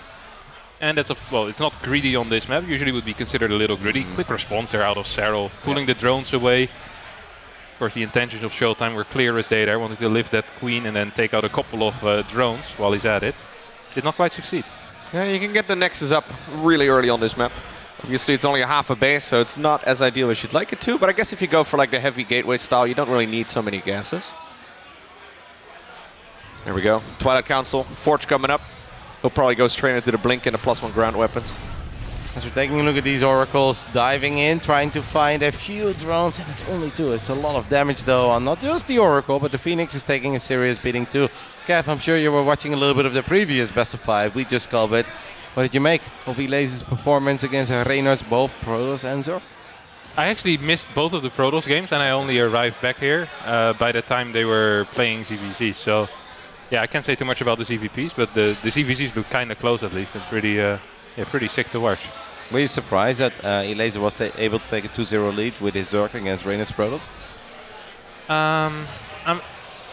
I know that Reynor's Protoss is really good, but I think you just lack a little bit of theory in the early game, and especially against all-ins. And I think that's always going to be the weakness when you're off racing. So, and even like older all-ins. So I would have been a little bit afraid to go for Protoss if I was Reynor in this type of scenario. I really do believe that his Zerg would have had a better chance. Yeah. Decided to bring out Zerg later on in that series, but Elazer still proved to be pretty good. He's also playing his series right now, by the way. That's going on at the exact same moment. So these guys are making very long days. There's a 4th Nexus going on pre-6 minutes. Yeah, that's nice. Yeah, that feels really good. Especially because Serral is already building a couple of roaches as well. Seems to be preparing for a Stalker push that isn't arriving. This is kind of odd. He's building 3 more. The more roaches he builds here, the worse it's going to get for him. So I hope he stops quickly, or he really needs to start committing to this, because this is not it. Yeah, it really is crazy. Fourth hedge. That Protoss is now going up to 4 bases before Zerg players are. Like, it's actually kind of wild. You can't really imagine saying that like a year ago. No. I think the fastest I've seen so far was Hero taking a 6th at 9 minutes. And it's just, we talked about it a little bit earlier in this tournament too, but initially it was like 5 minutes. That's a normal time for a third. And I was like, no. 3:50 is a normal time. And now you see that I think on this map you can take like 3:15 maybe? It's really quick. Yeah, you can get it very fast. I think 3:15 is pushing it a little bit. But yeah, you can get it fast. This is just going to be a roach max, by the way, here out of Serral. You're going to need some really good creep spread in order to get this going. And the queens obviously need to be able to make it to the front as well, as the Oracles is still out there. And yeah, I did go Overlord speed, right? Yeah. Yep. And he's got a decent amount of energy and at least a couple of these. ShoWTimE is playing double Forge. He's economically ahead, so for Serral, this is going to be a very, very important attack. And at the bare minimum, he wants to take out a base or 20+ workers, and ideally, obviously, just win the fight or potentially even win the game. I mean, ShoWTimE has a good idea that this is coming. He's going to try to buy as much time as possible with these Stalkers. We have a couple of stasis traps as well. I mean, the Roach count is serious. The Ravager count is serious. We could drop a bit of creep as well, right? With these with these Overlords that can obviously drop creep over here, which allows the Queens to transfuse each other. But Shield Battery Overcharge is going to be very good. All right, I was a little bit concerned that half that Zerg army would be caught in the stasis, but good hits right there from Serral. Moving forward right here on the base, but so far this is going pretty well for ShoWTimE. Yeah, it's an okay defense. The first cannons are now starting to fall. Super Battery is still being saved up. There's more static defense going up here behind this initial line, and I really do like that out of the German Protoss player. The Roach count is dwindling. That means that the Ravagers are going to be a little bit more exposed to him, and that's a very scary type of area where Serral does not really want to go. One of the oracles does get picked off. Battery overcharge is trying to make all the difference, but I think Serral did a good job in disengaging when he realized the green battery was active, and he hasn't dropped too many units during all of that. Few more corrosive balls trying to connect, land on a Zealot, but that's kind of it. I feel like Serral's doing alright, but I don't think he's necessarily doing good enough. I think he wants to get a lot more done than he's been able to get done so far. Yeah, he honestly needs to kill this base, right? That's ideally what he's looking for at the bare minimum. Like, if he doesn't kill this base, I mean, yeah, he's got a 4th hatchery, but he doesn't have enough. Yeah, it's also got to be done 2 upgrades. The one thing that ShoWTimE is lacking is production right now. He's been floating almost 1k for the past 40 seconds or so, but I don't really think it's going to matter. I would not recommend blinking into the roaches quite yet, but this is a hold. We're almost getting there though, and that's kind of says enough, right? If you're already thinking about the 4-red blink, you know you've done a very good job, and I think it's really those extra cannons and batteries that you mentioned that made all the difference. ShoWTimE immediately drops another Nexus. This time around goes for the forward base and the triangle one. And Serral does get a drop alert going. Maybe we can drop a couple of roaches in the main base just to create some chaos, or just 8 links, but Serral really is in a bit of a dicey spot. Sure, his army is bigger, but he's going to have a very difficult time fighting a range of cannons and batteries. You know what I wouldn't really mind in this type of scenario? Just getting tunneling claws. If there's no robo whatsoever, I really don't think it's too bad. If you're also planning on dropping already in the main base, like, I know it's not a great thing to have as a general rule every single game, but in some scenarios where you're behind, I really think it's a bit underrated at times in this matchup. Especially since everyone's really skipping annoying, the robo. right? Yeah, Bly would agree with you. Yeah. He'd definitely have it at this point. I mean, Serral definitely had a couple of very memorable games in the past where he got some great work done with roaches and tunneling claws, and he was able to win games. Does get a very casual cancel on this 5th Nexus of ShoWTimE, so that obviously helps a little bit, and that's going to slow Mr. Mauer down. We do have a couple of roaches making their way into the main base. Could be nice, could get a couple of probe kills here and there, but overall, I mean, Serral still needs way more than he's been getting lately. ShoWTimE is now confident enough to not just drop 1, but 2 robots at the same time as he's closing in on his own max out. Yeah, I think he's picked up on the fact that most of the Zerg army is just going to be roaches for the foreseeable future, so all he really needs is something to counter those. There are a few infestors out in the field right now as well, so Serral might be able to get like a nice fungal growth in, and then maybe connect that with corrosive biles. To very least shut down the Stalkers for a little bit, but this is the 5th Nexus of the Protoss player. Zerg is now taking a 5th base as well on the top left, but yeah, it's a very mid-game focused army, whereas ShoWTimE is making that transition. I kind of wonder if he wants to go into Disruptors from here. There's like no links in this army. The only real transition that Serral can make is going to be into Lurkers. If you preemptively can get like 4 to 6 Disruptors, I think that's pretty sick. Yeah, and I like the Immortals while the Robo Bay is building. I think this is a fantastic call, honestly. Get some safety with these Immortals initially, and then once the Robo Bay finishes, bang a couple of these bad boys out, and he should be golden in this game. Serral's getting a couple of spine crawlers as well, because he obviously knows that ShoWTimE has reached the phase where he can very comfortably warp in a bunch of Zealots and be a massive nuisance, so the spines can buy a little bit of time. Serral's still very active with his roaches and Ravagers, trying to find whatever damage he can get his hands on, but there really isn't a whole lot to get done on a map like this, where it's just kind of easy for ShoWTimE to move these Stalkers around. Even a couple of links being dropped in the main base. A few probes will fall, but I think overall ShoWTimE is absolutely loving where this game is going. Yeah. Can we take a look at the units lost resource tab, Mapu? So Serral has lost a little bit more. It's not a whole lot, but then you have to take into consideration that ShoWTimE has been mining a whole lot more, and as a Protoss player, I mean, that's just fantastic news. Yeah, he's also a couple of upgrades ahead, which definitely adds up as this game progresses. It's going to be a Nidus Worm here for Serral. Alright, so Lurkers, Nidus Worms, he's got a couple of Infestors out as well. He wasn't planning on playing a long game, but doesn't have much of a choice at this point. Yeah, if he wants to get a win here, he'll really need to grind it out or get a lucky Nidus in the main base. But the thing with this type of play is if the Zerg or if the Protoss player can just warp in a bunch of units that have like, what, 5 or 6 upgrades already, and you're up 3-4 upgrades, those type of Niduses aren't even that good usually. First few Disruptors are coming down. That's a nice fungal, but the Bowels do not quite end up connecting. Lurkers are going to get Seismic Spines right now. This Roach run by is just going to get absolutely slaughtered by these Zealots and Stalkers. Alright, Zoun 1-0 over Elazer apparently at the same time. I mean, ShoWTimE is just looking really, really good. And I think unless a Nidus does go up in his main base and a bunch of Lurkers pop out and get right on top of some crucial pylons perhaps, I I really don't think there is a whole lot that Serral can do in this game, and that feels bizarre. Maybe we can sneak in a Viper or two. I do think that's almost mandatory at this point if we want to have a chance against all these disruptors. And, well, instead of 2, he goes for 3 Vipers immediately. I think that's really the only chance that Serral truly has here. Yeah, so he decided to go for that big roach push right at the beginning of the game. Considering it's game number 1, does make you wonder, like, is he just looking to play quick games? Is he maybe feeling a little bit tired? I think it's actually a good strategy on this map. Oh my goodness. That was fantastic. These are big shots, yeah. I don't know, I think I like it on, like, if you're gonna play it on any map, I think Moondance is not necessarily that bad. It's a pretty short rush distance. You can get the creep going towards the middle of the map pretty quick, which means that the queens can join the fight way faster. And a lot of tosses these days, whenever they play low gas, they like continuing their Oracle production. But we actually saw ShoWTimE say, hey, I'm fine with just 2 Oracles and getting a lot more gate units. In that case, the queens, they don't matter quite as much. So I think that actually helped ShoWTimE a little bit. Yeah. If it would have been 3 or 4 Oracles, would have been different. They're useless in that game, right? Yeah. All right, so good situation for ShoWTimE. 91 probes, guys. And ShoWTimE is really not in danger of losing any.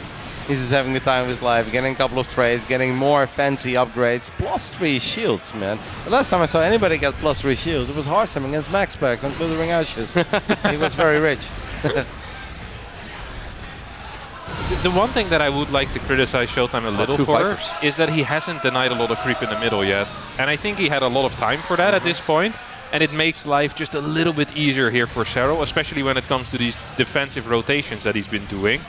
And I'm also getting a little bit afraid for ShoWTimE at this point that he's had a very nice lead for a long time, but he hasn't really capitalized. Has he done enough with it? I don't think so. He hasn't denied that many bases. Serral is now into a late game. He's getting his upgrade, has his Vipers, has his Lurkers. Sure, it's not the ideal late game that Serral wants. He prefers his Broodlords and Infestors, but he's pretty darn good with this as well. And Serral's actually moving on the map right now. Yep. Yeah. Actually gets his Lurkers in a pretty nice spot. Gets in range of the Cybernetics core. And obviously ShoWTimE has been producing a lot of Stalkers, so that would be a very annoying building to lose. So we have a few Vipers. Nice feedbacks though on 2 out of the 3 Vipers. Few balls do go forward. One of them gets abducted. The other one does connect, and Immortal does start flying through the air. Serral is actually so sick though. Serral was in such a rough position just a few minutes ago, but just getting those Lurkers in the spot makes it so hard for him to get broken. Now apparently ShoWTimE is going to try and come in from a couple of different angles. Eventually he'll end up with enough, but that was expensive. Yeah, it's a nice cleanup there in the end. A lot of the Disruptors stay alive as well. Yeah. Sadly, also the Vipers stay alive, and that's one of these units that you really want to kill as a Protoss player. I love this little Lurker split here. 14 workers also going down on the side of ShoWTimE. Would help ShoWTimE, to be honest, though, because I think 91, once you are maxed out, you have all the upgrades, you have all the production. I think 91 is just a bit too much at that point. Yeah. All right, there come the carriers. Love to see some upgrades on those bad boys as well. Yeah, actually would not mind a double Cybercore here whatsoever. Did he? But he ended up losing the Cybercore, no? Yeah. Yeah, so he can't even start one. And there's +2 Carapace already, +3 on the way. Like by the time his +1's gonna finish, he'll be fighting against +3 Carapace. So yeah, maybe almost unnecessary to go into Carapace. Oh, this is also huge though, right here for Yona, getting a couple of those Disruptors. No! Actually, it looked better than it was. Pulling them in position. Yeah. There's the double Cybercore. Actually worried that he was going to blow up his own Immortals there, but in the end that didn't happen, as we have a couple of Zealots getting on top of the Spine Crawlers at this 12 o'clock position of Serral. Serral can buy some time with a Transfuse, and he does have one defensive Lurker that's getting some very good shots in. In the end, these Zealots will go down, but not before all the Spines have fallen, and a couple of drones will fall in the process. All right.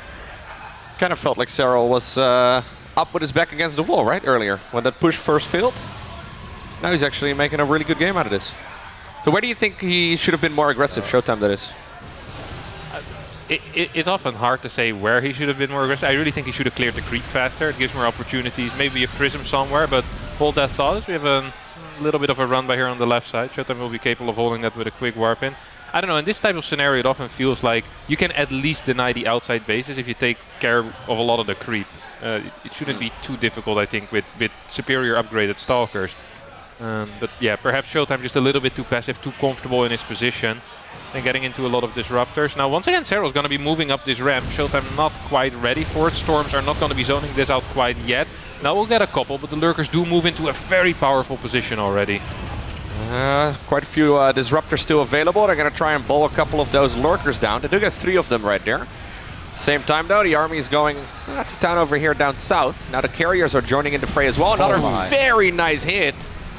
Dick hits. Dick hits. Oh my ShoWTimE. GG. Wow. They don't get any bigger than that. ShoWTimE does take the 1-0 lead in this lower bracket best of 5. Had to work for it. Definitely made life a little hard on himself, because I do agree with you, Kev. I think he was in an amazing spot at one point.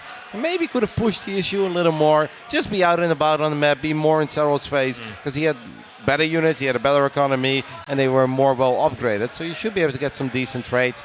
But in the end, the only thing that truly matters for Mr. Mauer is that he does take the 1-0 lead. And I do think if it wasn't for the fact that Serral was feeling behind, I don't think Serral would be that adventurous and that crazy with the lurkers in the first place, right? Yeah, although at the end, it didn't really feel like he was that far behind anymore. I understand we see that, right? Yeah, of course he doesn't know. Like for him, the entire game is terrible after the initial roach push, but he's just struggling to get back in it. But I kind of get it, because he sees the carriers, and maybe he didn't click the upgrades, like, oh crap, carriers on the way. Like, I don't actually have the cash to make a transition. Like, I don't even have a Spire yet at this point. So it's just really scary to kind of play from that type of scenario. I do understand it, and especially after the success of the first push, at least initially, might have been a good idea. But yeah, ShoWTimE with a solid defense and gets the win here on Moonbend. That's a nice first win. So now ShoWTimE is in this tournament so far, 3-0 over Serral. That's pretty insane. Obviously, he's going to need to win a couple more right here in this best of 5 series, but very impressive right here from the German. He's looking comfortable as well. Maybe we can go ahead and hop into Zoun Elazer real quick, because I guess they are somewhat in the middle of game 2. Obviously, want to give those guys some love as well, even though ShoWTimE versus Serral is our main series. I think it'd be really cool to keep a little eye on those other guys that are also battling with the tournament life on the line, as they are also top 8 players at HomeStory Cup 21. It's not easy to make top 8, Kev. It really isn't. You know what's even harder? It's to win it. Winning it. Wow. All right. Zoun versus Elazer. Apparently they're in game number 2 right here on Inside and Out. And this looks fun, by the way. I see War Prism speed, I see a Disruptor, and I see a whole bunch of adapts. So I have the feeling we're going to get a decent amount of action in the next give or take 90 seconds. I also saw 4 Overlords on the way at the same time, and that always makes me happy. That's the first thing you see hopping into an Elazer game. Like, this is going to be good. Well, he's a lot of links, by the way. Not a single roach here, is it? There's a couple of roaches there in the middle of the map. Yeah. This is an all-in, though. Like it's like 8-gate, double disruptor type of stuff. Yeah. It's going to go hard with this. Might even cancel the Nexus behind him. Elazer is making quite a few drones, though. He just pumped out like 13 more. I think he lost maybe a couple earlier on in the game, or at the very least he made a large army to not lose too many. Firing up a few more queens. First Nova will connect with a decent amount of roaches. And the second one just kind of softens up the queens. At least it drains a decent amount of energy. 6 more adepts going down. Elazer really wants to get his hands on a couple of slow banelings. He's droning hard though. Wow, only a single adept has gone down so far in this game. So even though both players made a lot of units, there hasn't been a lot of fighting. That is an absolute ludicrous amount of adepts, man. We're looking at almost 30 adepts, I believe. This is going to be pretty wild. Yeah, this is a near 20 worker lead right here for Elazer. That also does mean, though, that he won't have that big of an army. Yeah, I wonder if this is a bit of a misread. Yeah, the drone is not the greatest counter against the Glaive Adept, as these queens are tanking a fair amount of damage. There's not a single Baneling yet. Links do get a good surround. Disruptor shots get dodged at least by the roaches. Is Elazer actually... No, he's not semi-holding this. No, he's in a lot of trouble. He's dead. Maybe if all the roaches come at the same time and he can somehow get them together, then obviously there is always some hope, because the supply still looks somewhat promising, but Elazer is going to end up losing a lot of drones here. I think that's inevitable. If he somehow snipes the Prism, there is obviously a lot of hope for a hold, but at this point it still looks very, very dire and dicey for Elazer, as his supply is starting to drop. The War Prism is still super healthy. Disruptor's probably going to get out of it one more time. Is Zoun about to take the 2-0 lead here? It's starting to look like it. Yeah, that fight is really different, by the way. If there's 5 or 6 Banelings already done before the fight starts, like it's so difficult to move in that case with the Adept. Like you just have to shade through, and you can't take those initial engagements, which just makes it so difficult. Yeah, 8 more Adepts are getting warped in, which means that the Prism managed to find a phase mode somewhere. More drones getting taken out, and these Disruptors, like they're just not going to end up dying. They just stay in this Prism forever. Adepts now fighting with the queens, and yeah, this is awful. I do like that he finished the 3rd base, actually. I thought he might have cancelled it, but just finishing it in case you kill like 30 workers, and then it kind of ends up going for, GG. Well, I'm glad we hopped into that, so we actually did see the end. And perhaps the most important part of game 2, because up to that point only a single adept went down, so I don't think we really missed too much. That means that Zoun has 3 match points to move into the top 6 of HomeStory Cup 21. And you mentioned it today, you're like, man, in my eyes, he was like one of the 6 Protoss out there for a while, then I kind of feel like he's fallen off a little bit. I'm with you. Lately, I feel like the results haven't quite been there for Zoun, but top 6 at this tournament, that's honestly damn impressive. Yeah, it's really, really sick. It's kind of funny as well if you look at like the group stages. Not to talk bad about anyone who made it through the group stages, but it feels like a lot of really sick players just fell out of the group stage. Like if you think of Creator, who got 2nd place GSL last season and performed insanely well at Valencia. Yep. It's like he didn't even make it through the group stage here, and it's like, well, that's actually, it's pretty sick. You think of Skillers, one of the hottest Protoss players in Europe at the moment, also not making it out of the group stage? Yeah, it's just the lineup here was really, really solid. It's actually insane. I was looking at the groups earlier today. We have them open now as well. It's like Nightmare in last place in one of the groups. It's kind of ridiculous, honestly. Think of Harstem. Yeah. Absolute legend from the Netherlands, obviously. Previous champion. Yeah, of HomeStory Cup. Didn't make it out of the group. Huge upset. Huge. Yeah, this is a tournament that just keeps on giving. All right, what do we have here? Triple Oracles coming out. Forged Twilight. A Nexus. Seems pretty standard to me, boys. Yeah, this is actually really nice. We can like go back and forth between the games, skip the first 4 minutes. Get to the good stuff. Yeah, get to the good stuff. You like it. Wake me up when the Twilight Council is done, baby. Wake me up. This is a great cover idea, actually. Wake me up when the Oracle ends. Yeah. Wake me up when the Oracle finishes. There you go. I don't think we're going to see an adept push out of ShoWTimE. I don't think so either. He's going to stick to his guns, and I like it. I mean, it worked in the first game, worked in the previous series very well as well for him. So far, hasn't really gotten a lot of damage done with these Oracles. Whenever you build 3 Oracles, you do want to get a little bit. With 1 or 2 Oracles, you can kind of get away saying, well, I just used them for scouting. I sometimes try this with the Zergs. Build a 3rd Oracle and say it was just for scouting, but they don't really buy it. It's a good cancel, though. That's nice. Makes it difficult for Serral to drone up without it feeling completely useless. You don't really want to be long distance mining from your 4th. Oh, did he forget link speed? Yeah. Huh. Do you think he just didn't get it earlier? Got it. Serral doesn't forget. No, he's played this before, actually. I can't recall. I've watched him play this tournament already. I can't recall against who. Might have actually been against ShoWTimE. I feel like this is one of those things I'll note and I'll be like, ooh, I'm going to give that a try. And it goes absolutely horrible. Die against the first 2 adepts 5 times in a row. All right, boys, this matchup is impossible. I saw Serral doing it, so it must be good. Yeah, don't feel inspired by this, guys. Don't start skipping your link speed. There were a lot of Protoss players in Serral's group. Could have been Creator, could have been Drogo, could have been Goblin, and it could have been Trigger. Yeah, loads of people. Probably not Goblin, though. I heard Goblin had a very nice game against Serral. I didn't see it, but with the Mass Oracle. He told me multiple times it was very close, and he said I had him right where I wanted. I was like, all right, mate. Goblin told me about the Mass Oracle game twice, and then he came to me the 3rd time. He was like, did I already tell you about the Oracle game? I was like, yeah, Goblin, you did. He said he also had a good game against ShoWTimE, or at least both games were very close. He was happy with his happy with the level he played at, and just not so happy with the outcome. He says it feels pretty weird. And I kind of get what he means. Like it's often like that. If you feel like you played really well, and then the other guy just plays slightly better, it's like, well, not quite sure how I'm supposed to feel, but I played my level at least, and can be happy about that.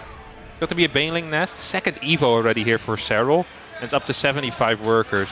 I think before this type of push, ideally Zerg wants to be at like 82, 83 workers already. And Serral seems to be playing slightly lower drone count than some of the other Zergs like to do it. 2nd Evo is going to finish, should be for Melee. Yeah, there we go. By the way, Loco, I do want to give you some mad props for that beer pong segment with Gabe. Okay, that was actually some of the finest entertainment I've seen over the last 3 days. He was like, yeah, I play every Thursday, so you know I'm going to be really, really good. He hit 1. He hit 1. But you should see, I don't know if you were actually paying attention, but Gabe's face when Elazer hit a ball in one of the cups for the 3rd time, Gabe looked so happy. I've never seen Gabe look that happy. I like how competitive he got. There's like, elbow. Apparently the elbow needs to be behind the table when you throw the ball. You can't get too close. I absolutely loved it. A couple of roaches and Lynx getting on top of these stalkers, also trying to gun down the battery as quickly as possible, but that is a silly amount of oracles. And eventually these oracles should be able to clean up these roaches off Serral. I honestly don't think that Serral's really getting what he's looking for here, because that wasn't just a couple of roaches and see if we can get lucky. That seemed to be a pretty serious commitment, Kev, and I really don't think he got a whole lot done. Yeah, he really didn't. Infestation Pit, I don't think is even done yet. Oh, man. So any type of transition here is, well, I think the transition is just more roaches, which is not really a transition. Just more of the same. Hydroden's going to be built. We see +2 on the way as well, but 5th base already coming out here for ShoWTimE just before the 9-minute mark. Serral's in serious trouble. He is, of course, the reigning, defending, back-to-back HomeStory Cup champion. I think you need to add a couple more to that. Yeah, I mean, he had to stay at HomeStory Cup, so they're slightly different, and he did not win the last 2 editions. He did win the first 2 during the pandemic, but number 3 was won by Stats, number 4 was won by Clem. But when it comes to offline HomeStory Cup, Serral has won 18, 19, and 20. He's in some serious trouble here, guys, because he's down 0-1 in the lower bracket. It's very late. And ShoWTimE seems to have a pretty damn good read on this game too. And unless Serral can find some success in the next give or take 60 seconds, I'm really not liking where this game is going for him at all. Yeah, it's looking pretty rough, honestly. Zealot run by is going to get caught here by Serral. ShoWTimE is so fast that just kind of redirecting these Zealots back off creep and saying, all right, chase me here and I'll take a couple of creep tumors out on that right side. There is a lot of oracles, and this is what we were discussing earlier. If ShoWTimE had played like this on Moondance, I think Serral's build would have worked out perfectly. So it's kind of unlucky build order-wise, but maybe there's some tells that ShoWTimE uses as well, where it's like, okay, if I see this, hold that thought, because these banelings are potentially connecting with a couple of probes. Nicely done right there by ShoWTimE. ShoWTimE is really on point this tournament, it's sick. It's still only been 2 probes, I believe, that have gone down in this game, and it's not for a lack of trying on the side of Serral, because he threw like 25 roaches at the middle line. He threw a whole bunch of banelings at the middle line there too. But ShoWTimE does not seem to be affected at all by the fact that it's 1:30 a.m. over here in Germany, and he is just playing some very solid StarCraft. And Serral that was also sick, right? Like still splitting the banelings over there. Good stuff. Or sorry, splitting the Zealots against the banelings rather. The double robo is going down as +3 melee is on, or +3 ground weapons is on the way for the Protoss. And Serral's is kind of stuck but it's currently at, right? I don't see a hive, don't see anything else that's intimidating. Maybe his army gets a little power spike at +2 melee ever finishes up, but at the moment things are really not looking up for the great Jonas Sutala. This fight though does seem a little more promising. That's obviously mostly because ShoWTimE has a lot of units still on the top left side, and he's also setting up a run by. Maybe ShoWTimE getting a bit carried away and Serral finally finding some of the damage that he's been looking for. This was really big. Now there's a lot of dead supply in probes for ShoWTimE that are not really contributing whatsoever. I mean, even on 5 bases, I think 94, 95 workers is a bit much already. But on 4 bases is just a ridiculous amount, especially given that he isn't even up to 8 gases yet here. So, yeah, ShoWTimE a lot of dead supply. It's just basically half army supply at this point. I think Serral might have a real timing here, even if he hits before +2. I feel like if ShoWTimE would have had all of his units there in the right location, I really don't think that Serral finds that kind of success. Don't think so either. No, he doesn't really have a transition. Well, maybe right now it's possible for him to go into the late game, but previously, before that fight on the right side of the map, he didn't really have a chance to make that call. But yeah, I think he's just going to try and rinse and repeat right now, right?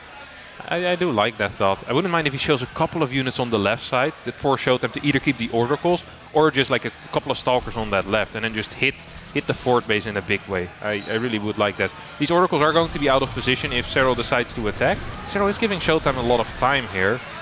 This base is going to get cancelled once more. The oracles make their way in towards the main base. Might be capable of taking out the spores.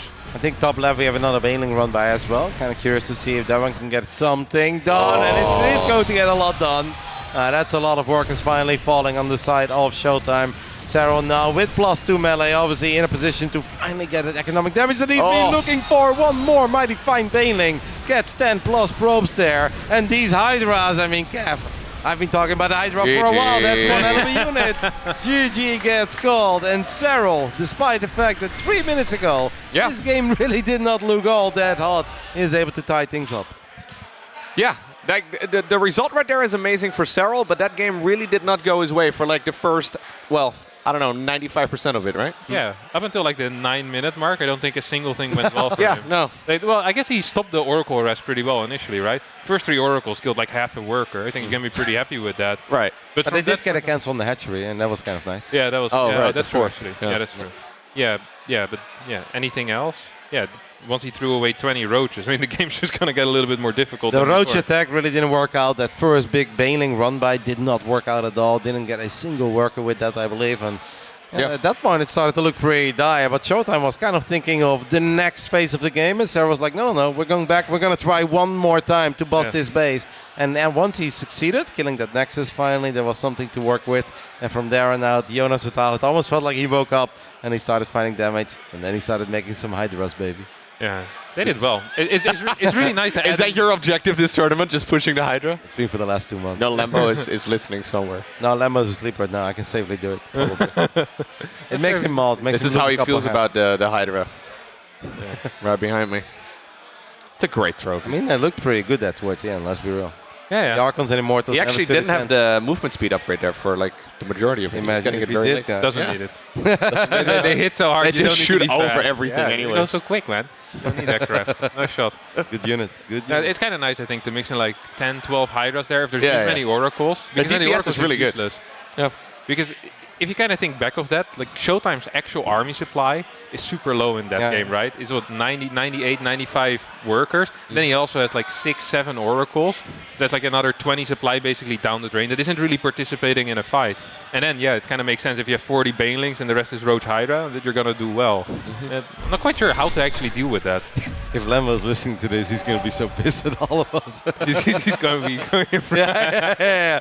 Lambo's already Yoto. He's storming back to the venue right now. He's like, propaganda! Fake news, the Hydra's a terrible unit. It's all right, Lambo. We're just joking.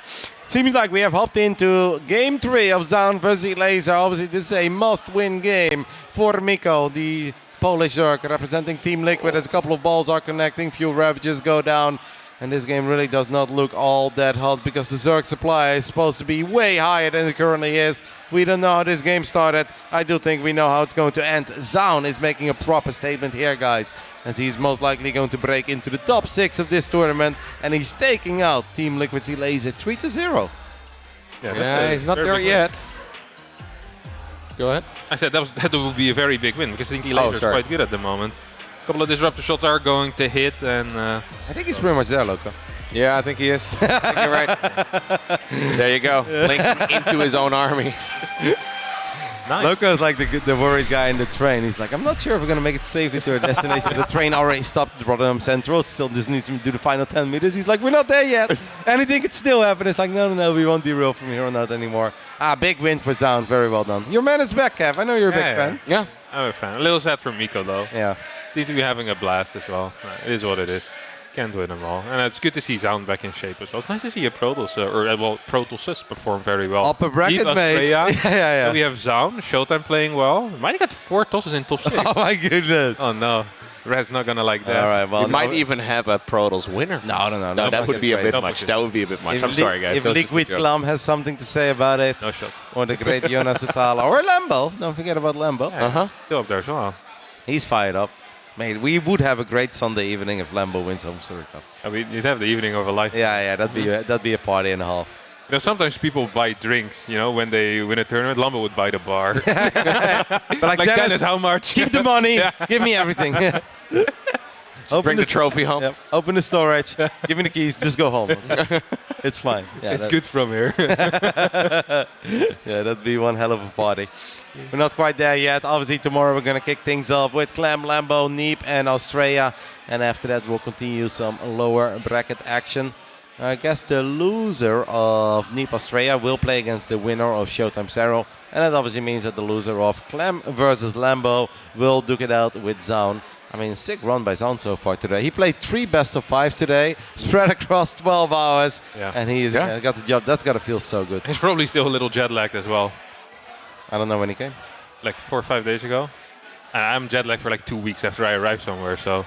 That's just your old age. Yeah. I fly to Valencia, I'm jet lagged, same time zone.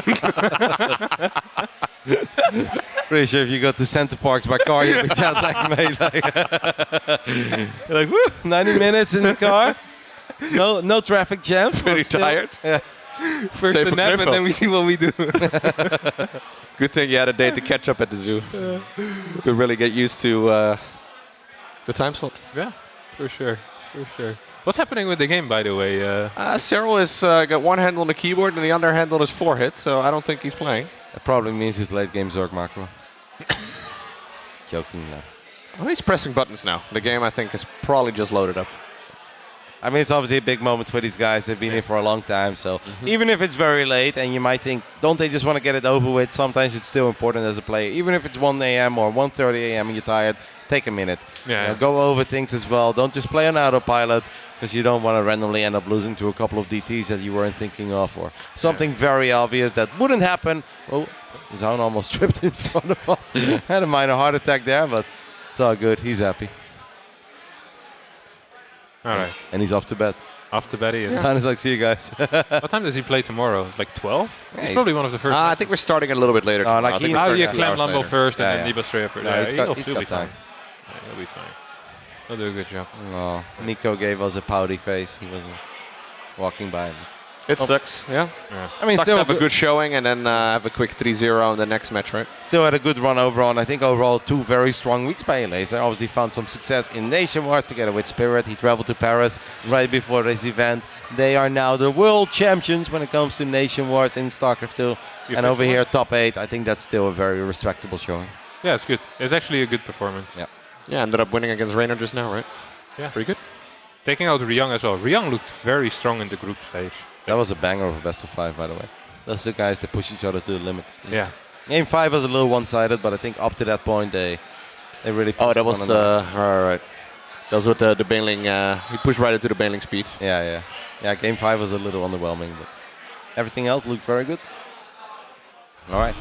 Serral and ShoWTimE are ready to continue the show and finish up this very long 3rd day of the HomeStory Cup 21 Lost Island edition. Of course, it's still powered by the lovely Shopify. We couldn't do it without them.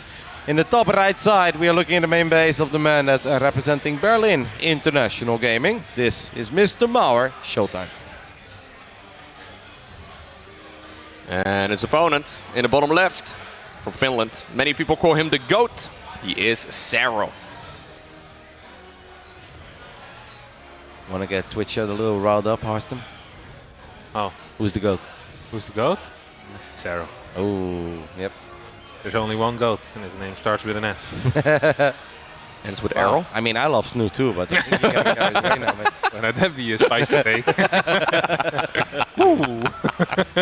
Snoot was really good, though. I actually do believe that at one point, I would have definitely given Snoot the title of best foreigner of all time. I really think that he was even more impressive than what Stefano was in his time, or Hawk, or Idra, or any of these guys. He did it over a long period of time, right? Yeah, but like Snoot was actually legitimately very good and very consistent, and he duked it out with some of the finest Koreans. It's just, I think, once Neeb started taking over, Neeb definitely took that title, because he showed us a level of consistency that we really had not seen in the foreign scene before. We've always had top-tier players, but they would win a tournament, lose in the next one, win a tournament, lose in the next one. I feel like Neeb kind of stepped it up, and then Serral said, that's a good performance. Let me just win everything. Let me win everything for a year straight. And he was like, all right, mate, fair play.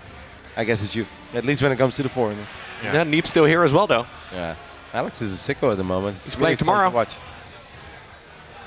Alex is so nice as well, always to these Europeans. Even if he can play on the American server, he often lets them play on the European server. Yeah. I think it's really sweet. You know, one time I asked him, he's like, no, let's play on NA. I was like, what? Everybody else, like, if Mana asks, you let him play on Europe? But when Roddy's asking, you want to play on NA? He's like, yeah, we're fine on NA. I was like, oh my God, Alex. I will never forgive you for Sick this. power moves by Neeb, man. I really like that. Did you see the picture of Neeb and DNS? No. DNS, I think, was talking about how high he could kick. So they put like a water bottle on Neeb's head. Oh no. This is the start of a really bad story. And in the picture, you see Neeb just standing there like it doesn't, without a care in the world. And DNS's foot legit comes to his chin. There's nowhere close near the water bottle. It doesn't hit him though. These things can go terribly wrong. I was going to say, that's a really great way to get your... that kind of sounds like jaw. a Reynor idea after 2 beers. I'm like, no. Like, oh, 2 beers is where we draw the line. Yeah. Like, oh, come on, dickhead, it will be fine. I'm like, nope, it won't be fine. That's how you end the HomeStory Cup at the hospital. Or at least with a bloody nose. You could do it though, right? I'll show Neeb tomorrow.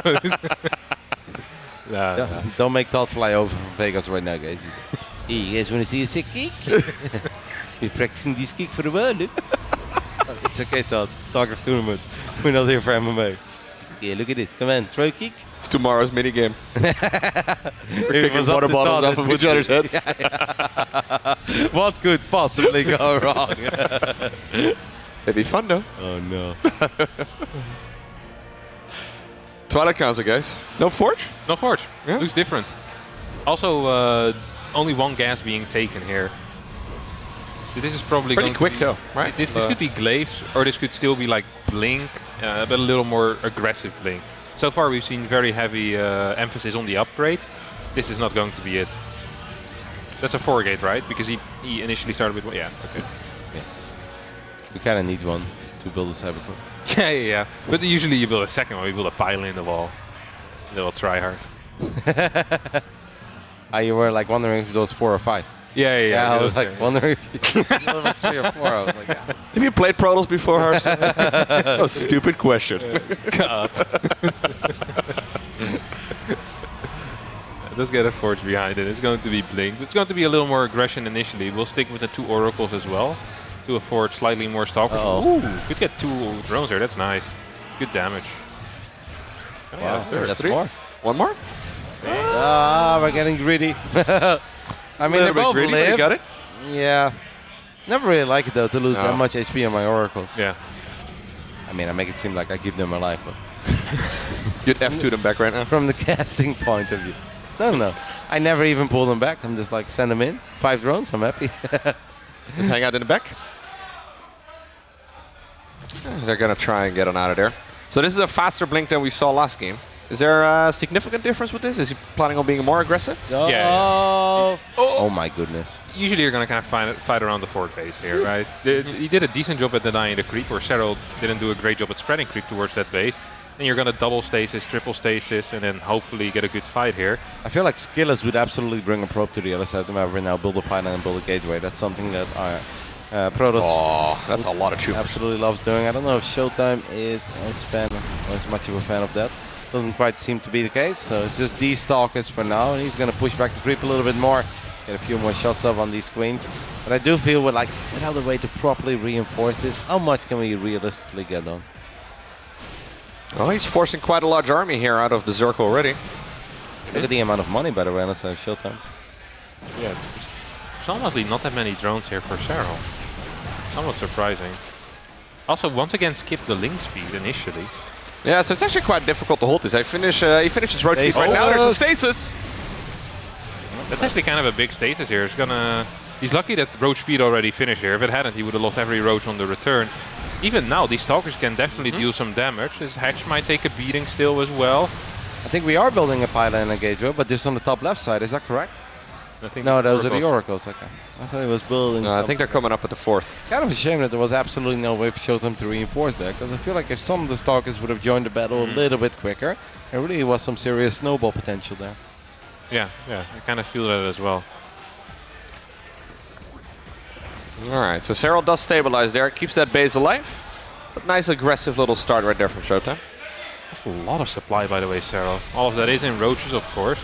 He's one of the only Zergs, actually, that prefers defending this type of stuff with very high roach counts. Almost every other Zerg likes the +1 melee, and then going into a lot of links from that point on out. But Serral seems to be very keen on the quick +1 range, and then getting a lot of roaches. Very different type of approach. Yeah. But usually you also get +2/+1 when you get the melee, and then you have a lot of potential there with run-bys, and just, in my opinion, it feels a bit nicer. I think most Zergs agree as well. Also, it's easier to pick off reinforcements that are coming from like a third base initially, that type of stuff. Because roaches in the middle of the map, well, it's not the greatest combination of creep. Alright, well, he does have a pretty large army. Could definitely think about going across. I love these Oracles, though. Oracles always seem to... Well, I mean, that was less nice. Never mind, guys. Let's say nothing anymore about the Oracles. Shouldn't have said anything. Shouldn't have said anything. ShoWTimE definitely bleeding out just like a few millions. Wow, triple robo even. From 0 to 3 robos immediately. Maybe ShoWTimE just looked at the amount of resources he was building up. And he says, you know what, F it, I may as well. Then we can obviously build a robo bay, we can build an observer and a couple of immortals at the same time. honestly, all the units are going to be a pretty decent option here, but ShoWTimE does need to get some more battle units out real quick, because Serral's maxed out. And if a Zerg is maxed out on this many roaches and Zerglings, they're obviously going to look for some damage. So that is coming ShoWTimE's way. He knows it. He needs to get ready for it. Slow Bailey's getting some juicy connections with the Zealots. The Zealots do turn around, but it's still going to be hard for these Zealots to really find a fight that they will be in love with. Yeah, could have been a lot worse, though. Oh, well. No. No, guys. Stop. Keep running. Banelings actually want to go for that battery. Well, want to go for the probe, but probably will end up with the battery. There's really nothing here for ShoWTimE that deals well with, honestly, anything. In Serral's army. Like, it's not great against roaches, it's not brilliant against banelings for sure. I almost feel like Serral should really kind of send it. Well, he is, right? 26 banelings, I do think that's a sign of sending it. The hive tech is on the way, sure, so Serral's absolutely not all in by any means, but this is one of these moments where as a Zerg once more, you definitely want to find some damage. This is a pretty bizarre run by. Yeah. 24 Zealots, they're going to try to get on top of this base at the bottom. Serral's probably looking at this like, were a couple of those hallucinated? Nope, they're all real, all 24 of them, but it is 48 army supply. Honestly, not getting a whole lot done. +1 banelings on the other side of the map. Also not quite getting the probes initially. We send those probes back a little bit quick. A lot of them with so low HP. Even just links right now would be very problematic to deal with. Yeah, this was a very good sequence here for Serral, though. He definitely took out a lot of supply for ShoWTimE, took out a bunch of static at that forward base. ShoWTimE, he improved this army slightly with more Immortals, but here comes Serral once again. Not quite enough banelings, but does ShoWTimE have enough units to defend this? Batteries in the far back, not really being used. Disruptors coming in. Disruptors are available right now. He's making more as well. Pretty decent hit right there, but not quite enough. He's going to try and target fire down. Yeah, he does. Denied. Shield battery overcharge is what's keeping ShoWTimE alive for now. A couple of Stalkers and Immortals will push this back. Those were not the hits I think that he was really looking for. And don't forget that the hive finished up during all of this. Serral still with a 50 army supply advantage. Fires up at Reynor, glance immediately. And that devastating +2 melee upgrade is close to finishing up as well. Yeah. And that means it's just going to get harder and harder for ShoWTimE to keep all of these probes alive. Now I'm going to get a couple of Archons. How do you feel about the Archons, Kev? I mean, I like Archons generally, but it feels like it isn't going to do too much. Maybe as a run-by defense, I think they're quite nice, but you're going to need a lot more. I'm not quite sure how well they're going to work together with the current army of Disruptors as well. Yeah, maybe to soak up a couple of those banelings here, but Vipers are coming up, so they're going to be happy to, well, probably primarily abduct all of the Disruptors initially, but they can definitely get a couple of Immortals and Archons out of the mix. Gotta say, I'm really impressed by Serral, man. He has flipped the switch. He was down 0-1 in his best of 5, 9 minutes into game 2. It really didn't look all that hot. And I kind of felt that we were on the verge of losing the back-to-back HomeStory Cup champion. And now 12 minutes into game 3, things are honestly looking up for the man from Finland to continue his lower bracket run. He's definitely not there yet. Still has a pretty long way to go. But I'm just feeling the rhythm that he's playing at right now. I'm feeling the vibe and I'm feeling the game plan. And it kind of feels that everything is happening for a reason. He has a good read on what ShoWTimE wants to do, and I feel like he's all over him. Yeah, definitely. I really would not mind getting Storm now if you're ShoWTimE in this type of scenario. If there's this many banelings, look, I love Archons, I love Disruptors, but Storm just kind of hits different in this type of scenario. Banelings once again moving forward. Vipers are in position to perhaps pull some of these Disruptors in, cancelling these Purification Novas. Banelings not quite connecting with what they want yet, but a lot of these cannons are going down. This was a good hold for ShoWTimE, honestly. Yeah, a lot of his important units did take a serious amount of damage though, and the shield battery kept them alive in the end. But it does mean that in the future it's going to be a lot easier for Serral. If you take a look at these Disruptors, a lot of them have already taken a serious beating. So ShoWTimE is going to have to be very careful with them, but definitely a successful hold in the end. It looked dicey when 4 out of 5 Disruptors got abducted immediately. Yeah, I think Storm would be really nice here, right? Yeah. I think so. Also, kind of keeping the eye on the lurkers in the future. I think at this point as ShoWTimE, you take out that bottom base, you kind of regroup as well, right? You keep one army here on the top side. You want to get the vision of that left side tower at the same time as well. Keep an eye on the middle, make sure that you can't get attacked. And honestly, if the cannons go up on your 5th base, I think you're in a very playable position here as a Protoss. Okay, so this army over here from the Protoss was meant to keep that Roach army back. Not enough, though. He needs to definitely send a little bit more in that direction, maybe warp in some additional units. At the same time, the big army here from Serral in the middle of the map is going to try and crush all of this. Instead of Lightning Cloud as well? Yeah. Oh my goodness sake, coming in from downtown. In the end, the Archons and Immortals do hold strong, but they once more took a bit of a beating. That could have been real dicey, right? Because imagine if Lynx with a Reynor glance and +2 melee get on top of these Immortals. Well, they don't feel so immortal at that point. Can we take a look at the units lost tab, actually?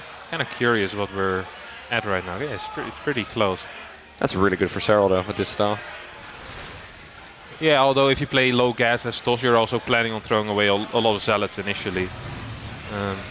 But yeah, it still feels kind of okay for Serral. I don't mind it too much. Creep has disappeared a little bit in the middle of the map. Another big attack towards the right side. I don't think ShoWTimE is in position for this. That means that either the probes or a lot of the static at least could get taken out. That's a big one. Holy crap. Even a parasitic bomb on an Oracle. May as well, I guess. The Banelings with +2 melee will find a couple of decent connections. Nova's trying to connect with Banelings. Good shot there. Does seem like one of the disruptors got picked off. 12 workers in the end have gone down, but it could have been a whole lot worse for ShoWTimE. Oh, disruptor shots on the Lynx. Oh my god. Oh, he got him. I think he got him. Yeah, there's That's a lot really of hard. dead Zerglings. That's actually pretty hard to do. It's not easy, especially against Zerglings. They're going real quick. Very tight timing. There are lurkers at the same time, though. Dishing out a lot of damage here on the top side, at least taking out all the static. A couple more workers are going to end up falling. ShoWTimE isn't maxed right now. And if you go down to 60 workers, it's difficult to max out. That was a big mistake there out of the German Protoss player, losing 2 Archons for free. Well, it's like a dozen Banelings rolling into it, but not as expensive. Yeah, not as expensive. Nexus falls and 39 workers have gone down. Let's take another look at that War Prism in the main base. Is that starting to turn into something? Nope, seems like the Queens have taken care of the Prism from the low ground as well. As the majority of the Queens were there, these Zealots are going to get surrounded and things are just going from bad to worse for Mr. Mauer. Still has an army with a decent amount of splash damage, but you look at Serral, 83 drones, a ridiculous amount of bases and even a Great Aspire on the way.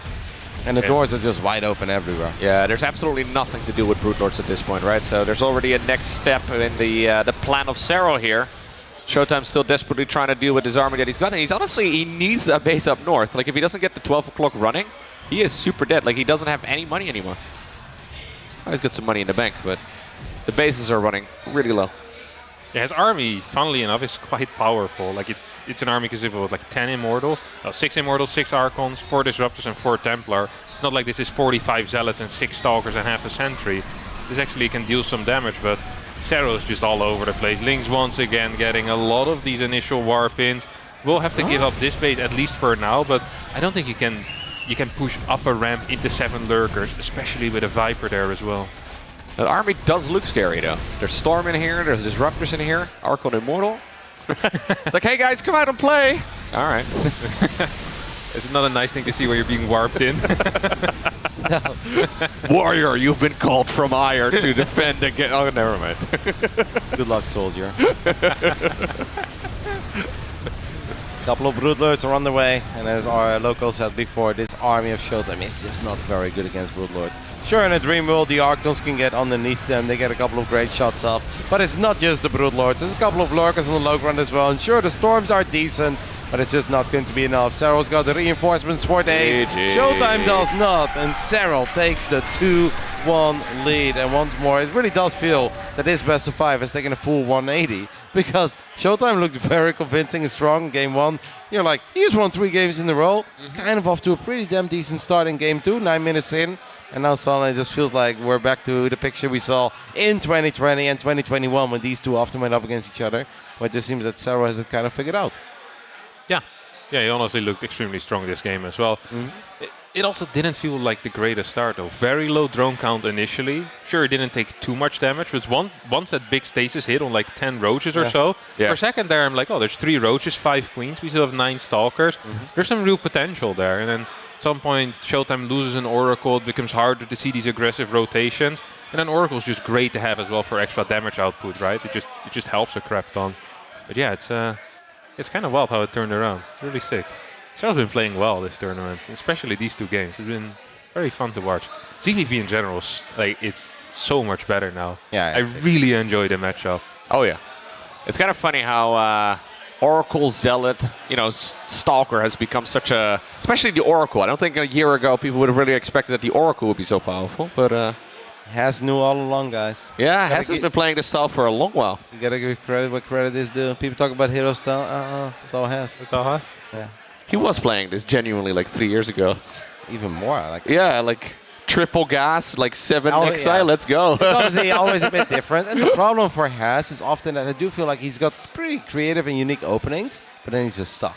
And he's like, Oracles first and then Zealots. But he would never really get like the follow-ups, like dropped a couple of robos, get the double fortunes and stuff. But I do feel like it's really cool to see how the matchup has turned around and has developed. But it's not always the Oracle, and that's what I think is kind of cool too, because we didn't really see Zoun Elazer, but that didn't look like it was all about the Oracle. That was a whole lot more about speed prisms, disruptors, and a bunch of adapts. So it's cool to see that kind of stuff is still very viable too. It's also really fun, in my opinion, that you have these players that are kind of into a style more so than that everyone's playing the same thing. Like ShoWTimE likes the Oracle crap, and we see Zoun and Astrea just play a completely different ground-based style. It's all very active and lots of trades happening. Like this, it's been some amazing StarCraft. And in the bottom right here, spawning as the red Zerg player, coming all the way from Finland. He's up 2-1. Give him your energy. It is Serral. All right. Energy. There you go. Thank you very much, Mapu. His opponent in the top left, the German, Die Mauer. We have ShoWTimE. Power. There you go. Mapu's still going strong. The Germans are getting really excited behind us right now. yeah. They're about 12 beers in. Give or We take. should really try to rile up the live German audience at 2 a.m. They're all 12 beers deep. Yeah. They talk very fast. They talk to you in German as well. They're like, oh, you speak Dutch, right? That's basically German. And you're like, oh, I have no idea what you just said. You just always say, aber natürlich. Aber natürlich, genau. Ein Bier bitte. Stimmt. Stimmt. Was?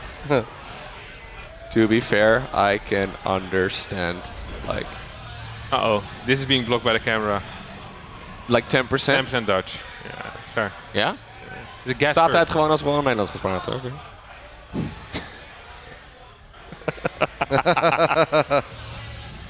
It's actually very hard when you switch to Dutch. Have you noticed that when you've been streaming for a while?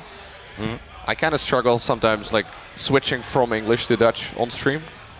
I get like a weird English accent in Dutch. Yeah, I know what you mean. Yeah? You talk for like a couple hours straight and then try to sneak in some Dutch sounds. Yeah, you're like, oh, what did I just say? Goes kind of 50-50. And then becomes really weird. Start a sentence in Dutch, finish it in English, the other way around. Adapt into Oracle is once more the name of the game here for ShoWTimE with his tournament live on the line. He's had such a damn good showing at this HomeStory Cup number 21, but obviously he would love to continue his journey, but he does need to win the next 2 games in a row to make that possible.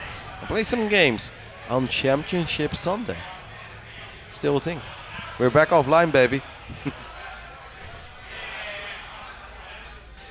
We indeed are. How much do you miss making Void Rays, Arsham? I don't really. No? No. When's the last time you make a Void Ray? Honestly, you really don't. You don't need them in any matchup Yeah. anymore. I build them in PvP the most, I guess now. PvP? Yeah. If you play some 1 gate against 2 gate. Okay. If you're defending. Yeah. Yeah. You don't attack with them. I mean, some people still do.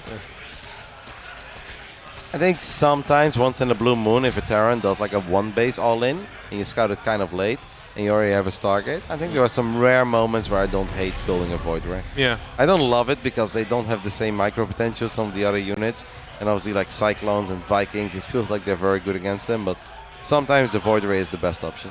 Not often, but sometimes. Are they actually building a DJ set right now? Is this happening? Yeah, they are actually planning on making It's a DJ 2 set. a.m. Do they not understand it's 2 a.m.? I am already half asleep, Roddy. Yeah. Are they really gonna make a DJ start his set at 2 a.m.?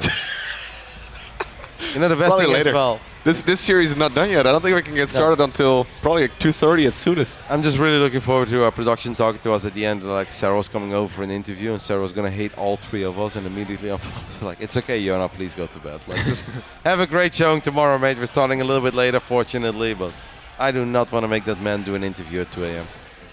Because I don't think he will be very fond of it. Oh.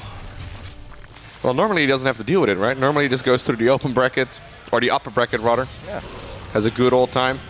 He would have goes played to bed once. at like 8. Yeah, he would have played one series today. Yeah. Would have been out of here by 6. Twilight Council finishing up, but no forge yet, Kev.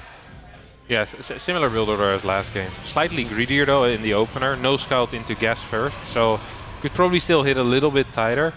It means that he most likely liked what he did last game. Just some slight, you know, just like, okay, I made some slight mistakes here or there. Otherwise, I don't think you'd play it again. This is really a different type of build order. You're lower on the Oracle count initially, and you're just putting a lot of pressure. It's also very different on Serral style side. Yeah, fast melee. This is way better for him, honestly. Yeah. Like, this feels so much better, I think, if you're Serral. Did he skip the Roach Warren? Yeah. He doesn't have one yet. Okay. I mean, like this game he actually got quick Zergling speed as well, right? That was definitely not a given either in these previous games. This is new. The double forge immediately. Yeah. Yep. Does look indeed a little different than what we've seen before. Also, he hasn't really moved up much with Adept. Cuts into your Stalker count, forces out a couple of links, and allowed him to take out a tumor here or there. I think we've taken out, what, 2-3 tumors, Mapu? Yeah, he also killed a bunch of Zerglings. 7 links, not bad. Yeah. It's a decent start, actually. I like how after 12 hours of having 2 series at once, now Mappo only has 1 series and he's starting to feel a bit lonely, so he interacts more with them. He doesn't have to join a lobby on the side, and he doesn't have to observe 2 games at the same time, and he's like, I've got all the time in the world, guys. All I have to do is observe a single game of StarCraft. This is the easy part of my job. This is kind of nice as well, if you do get into the Blink Stalker pressure later on, if these Adepts stay alive, that you can kind of pressure on 2 sides at the same time. Makes it difficult for Serral to decide how to split his army exactly. I wouldn't completely mind restarting Oracle production at this point again. It is not the smallest map, and thus any type of push with Queens is going to be somewhat unlikely, and I really do like having a couple of extra Oracles, because that is something that we were kind of lacking in that last game as well. And it worked out well on, what was it, Inside and Out? Didn't win that game, but it still felt like, you know, it held the initial push pretty well at least. Alright, there's the Hydra then. This is very different then. It's the first time we've seen him going straight Hydras, no? Yeah. So he's going Hydra Ling Bane. We've seen a little bit of that. I think Reynor was playing that earlier in this tournament too. But Solar played it a bunch. Solar played it against Reynor. Solar played it against me as well. They all play it when their back is up against the wall. Yeah, they never hype up the Hydra until they need it the most, baby. Yeah. Then they come crawling back. Whoa, nice around here by Serral though. Serral picks up 4 or 5 Stalkers, and that really is just a few too many for ShoWTimE to lose in this phase in the game. Yeah, plus 1 melee really nice. Definitely helps out on a lot of those battles here. Creep spread also looking pretty tight, especially near that watchtower. Wouldn't mind seeing the 5th hatch being built at some point in the near future. Although Serral perhaps not actually wanting to go up to too many more drones. Happy with the 76 that he currently has. He's pushing out a lot of Hydralisks here. This is going to be a very powerful timing. ShoWTimE is investing in a lot of things, and none of these things actually seem too strong against the Hydralisk. I mean, it's nice to have 2 upgrades, but if they don't finish in time, they're not going to be... And very Zealot heavy, but it's so hard for the Zealots to find a good engagement. If there are just a couple of Banelings, you really don't need like 22 Banelings to deal with a couple of Zealots. Just having a few makes it so hard for the Protoss player to actually find a good engagement, because Zealots kind of like to clump up and charge to get a forward. And if we already used the recall too. Yeah, it's definitely on cooldown. That's all of the Stalkers gone. This is when the Hydras are like, you know what? Don't mind if I do. Oh, that was a disaster. Yeah, ShoWTimE, he looks a little bit deflated there on his camera. He looked a little sad.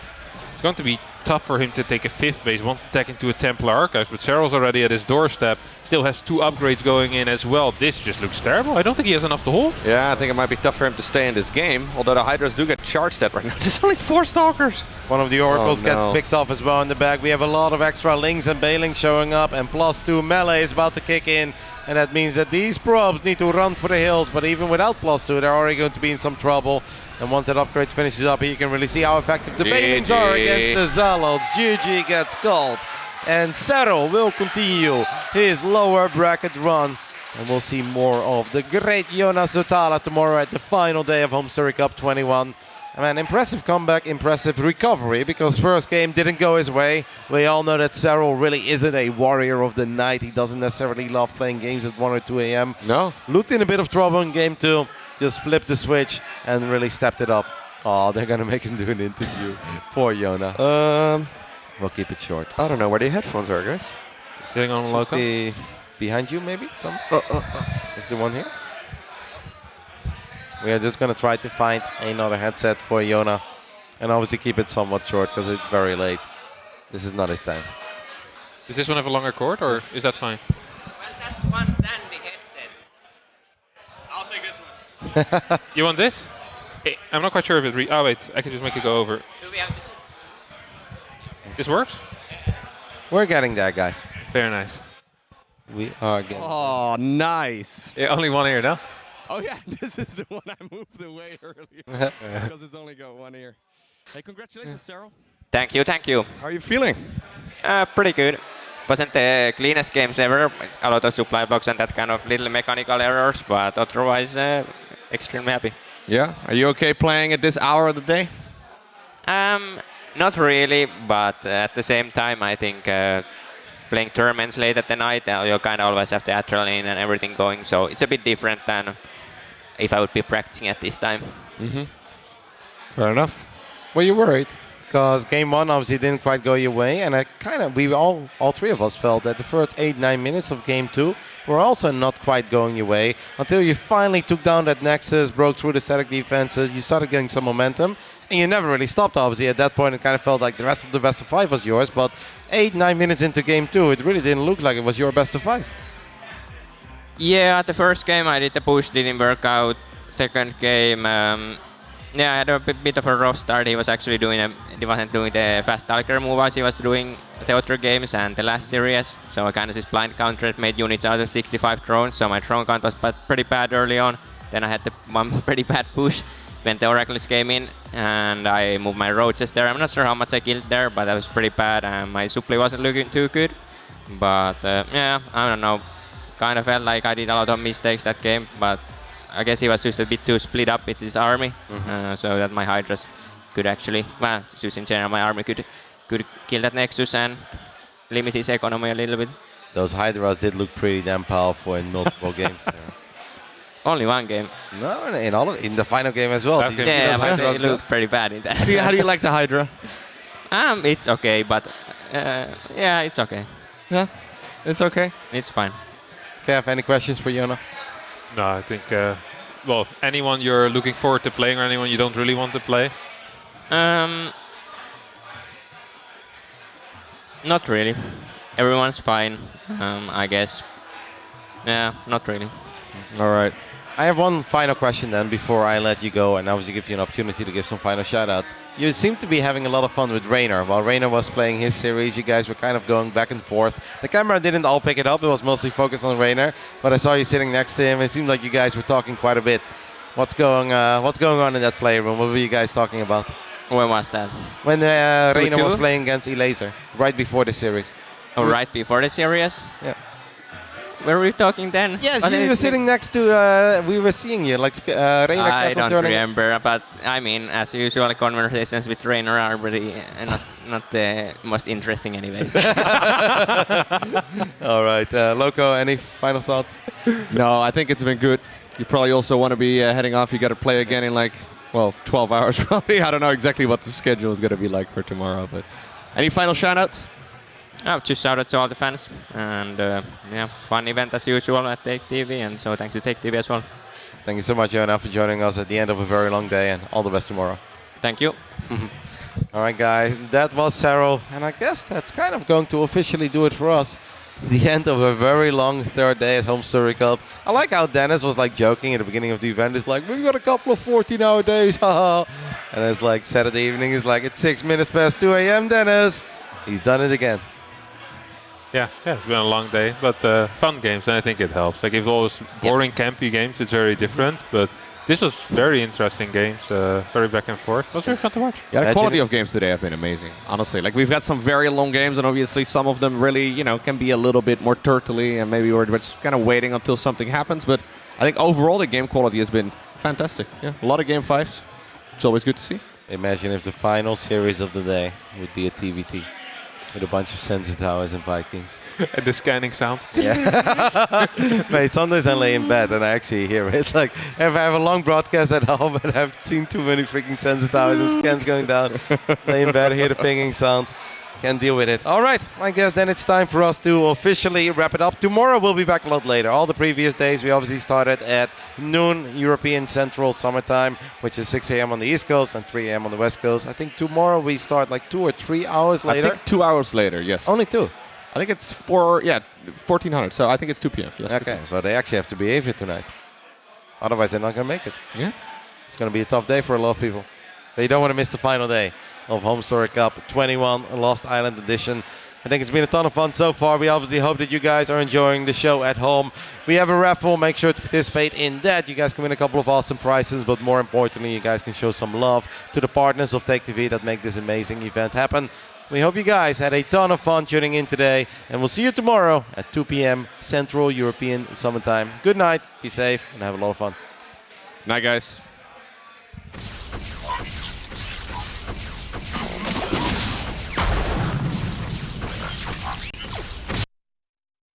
Shopify is our big partner here. Lost Island, Shopify is our big partner here, and welcome to the third day. Base till last, we're bringing passion back. Look at the times we've had. The future is in our hands. Yeah, we save the best till last. We're bringing passion back, and we put our names in lights. He's coming home tonight, home tonight, home tonight, home tonight, home tonight, home tonight, home tonight, home tonight, home tonight, home tonight, home tonight, home tonight, home tonight, home tonight. He's coming home tonight, home tonight.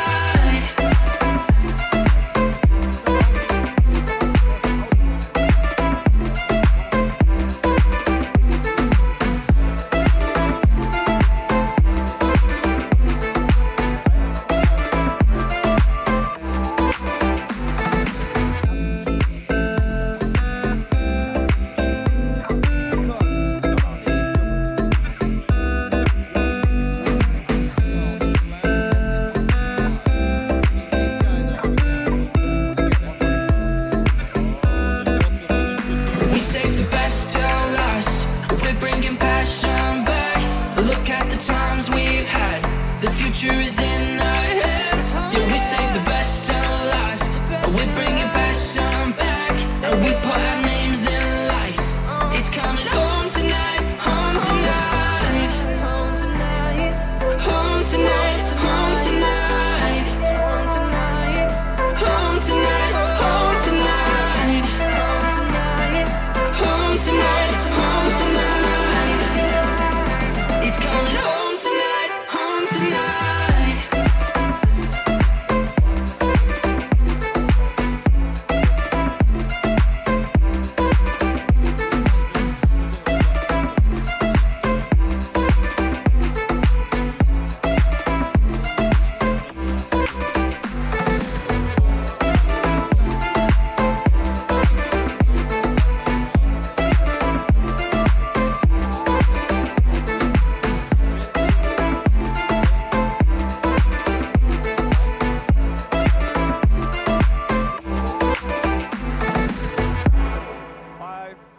Away because there's no piles, but there's a couple lurkers there, so Serral will back up for a moment. Now she's Always has the better units at this point. Zoun once more gets a pretty reasonable trade at the front, but it's not all about these packages. It's these devastating lurkers in the back, and the second bank is also GG gets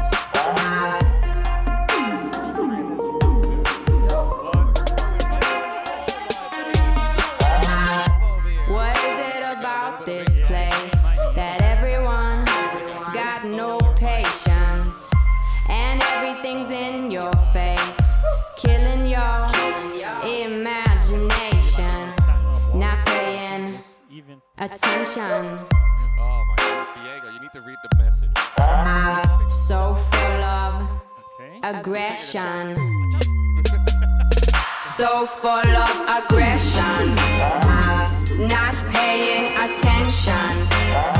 You got me losing connection. I'm in a temporary home. So full of aggression, not paying attention. You got me losing connection. I'm in a temporary home.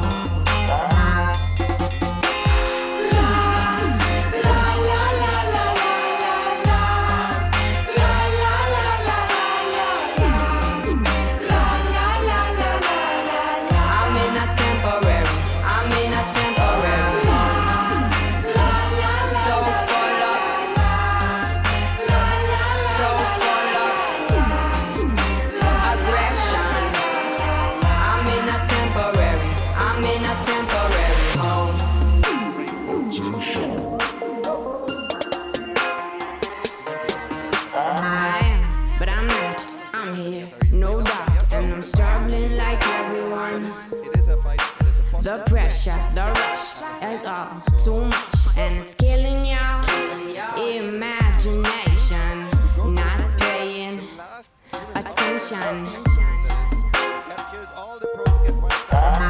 So full of aggression, so full of aggression, not paying attention. You got me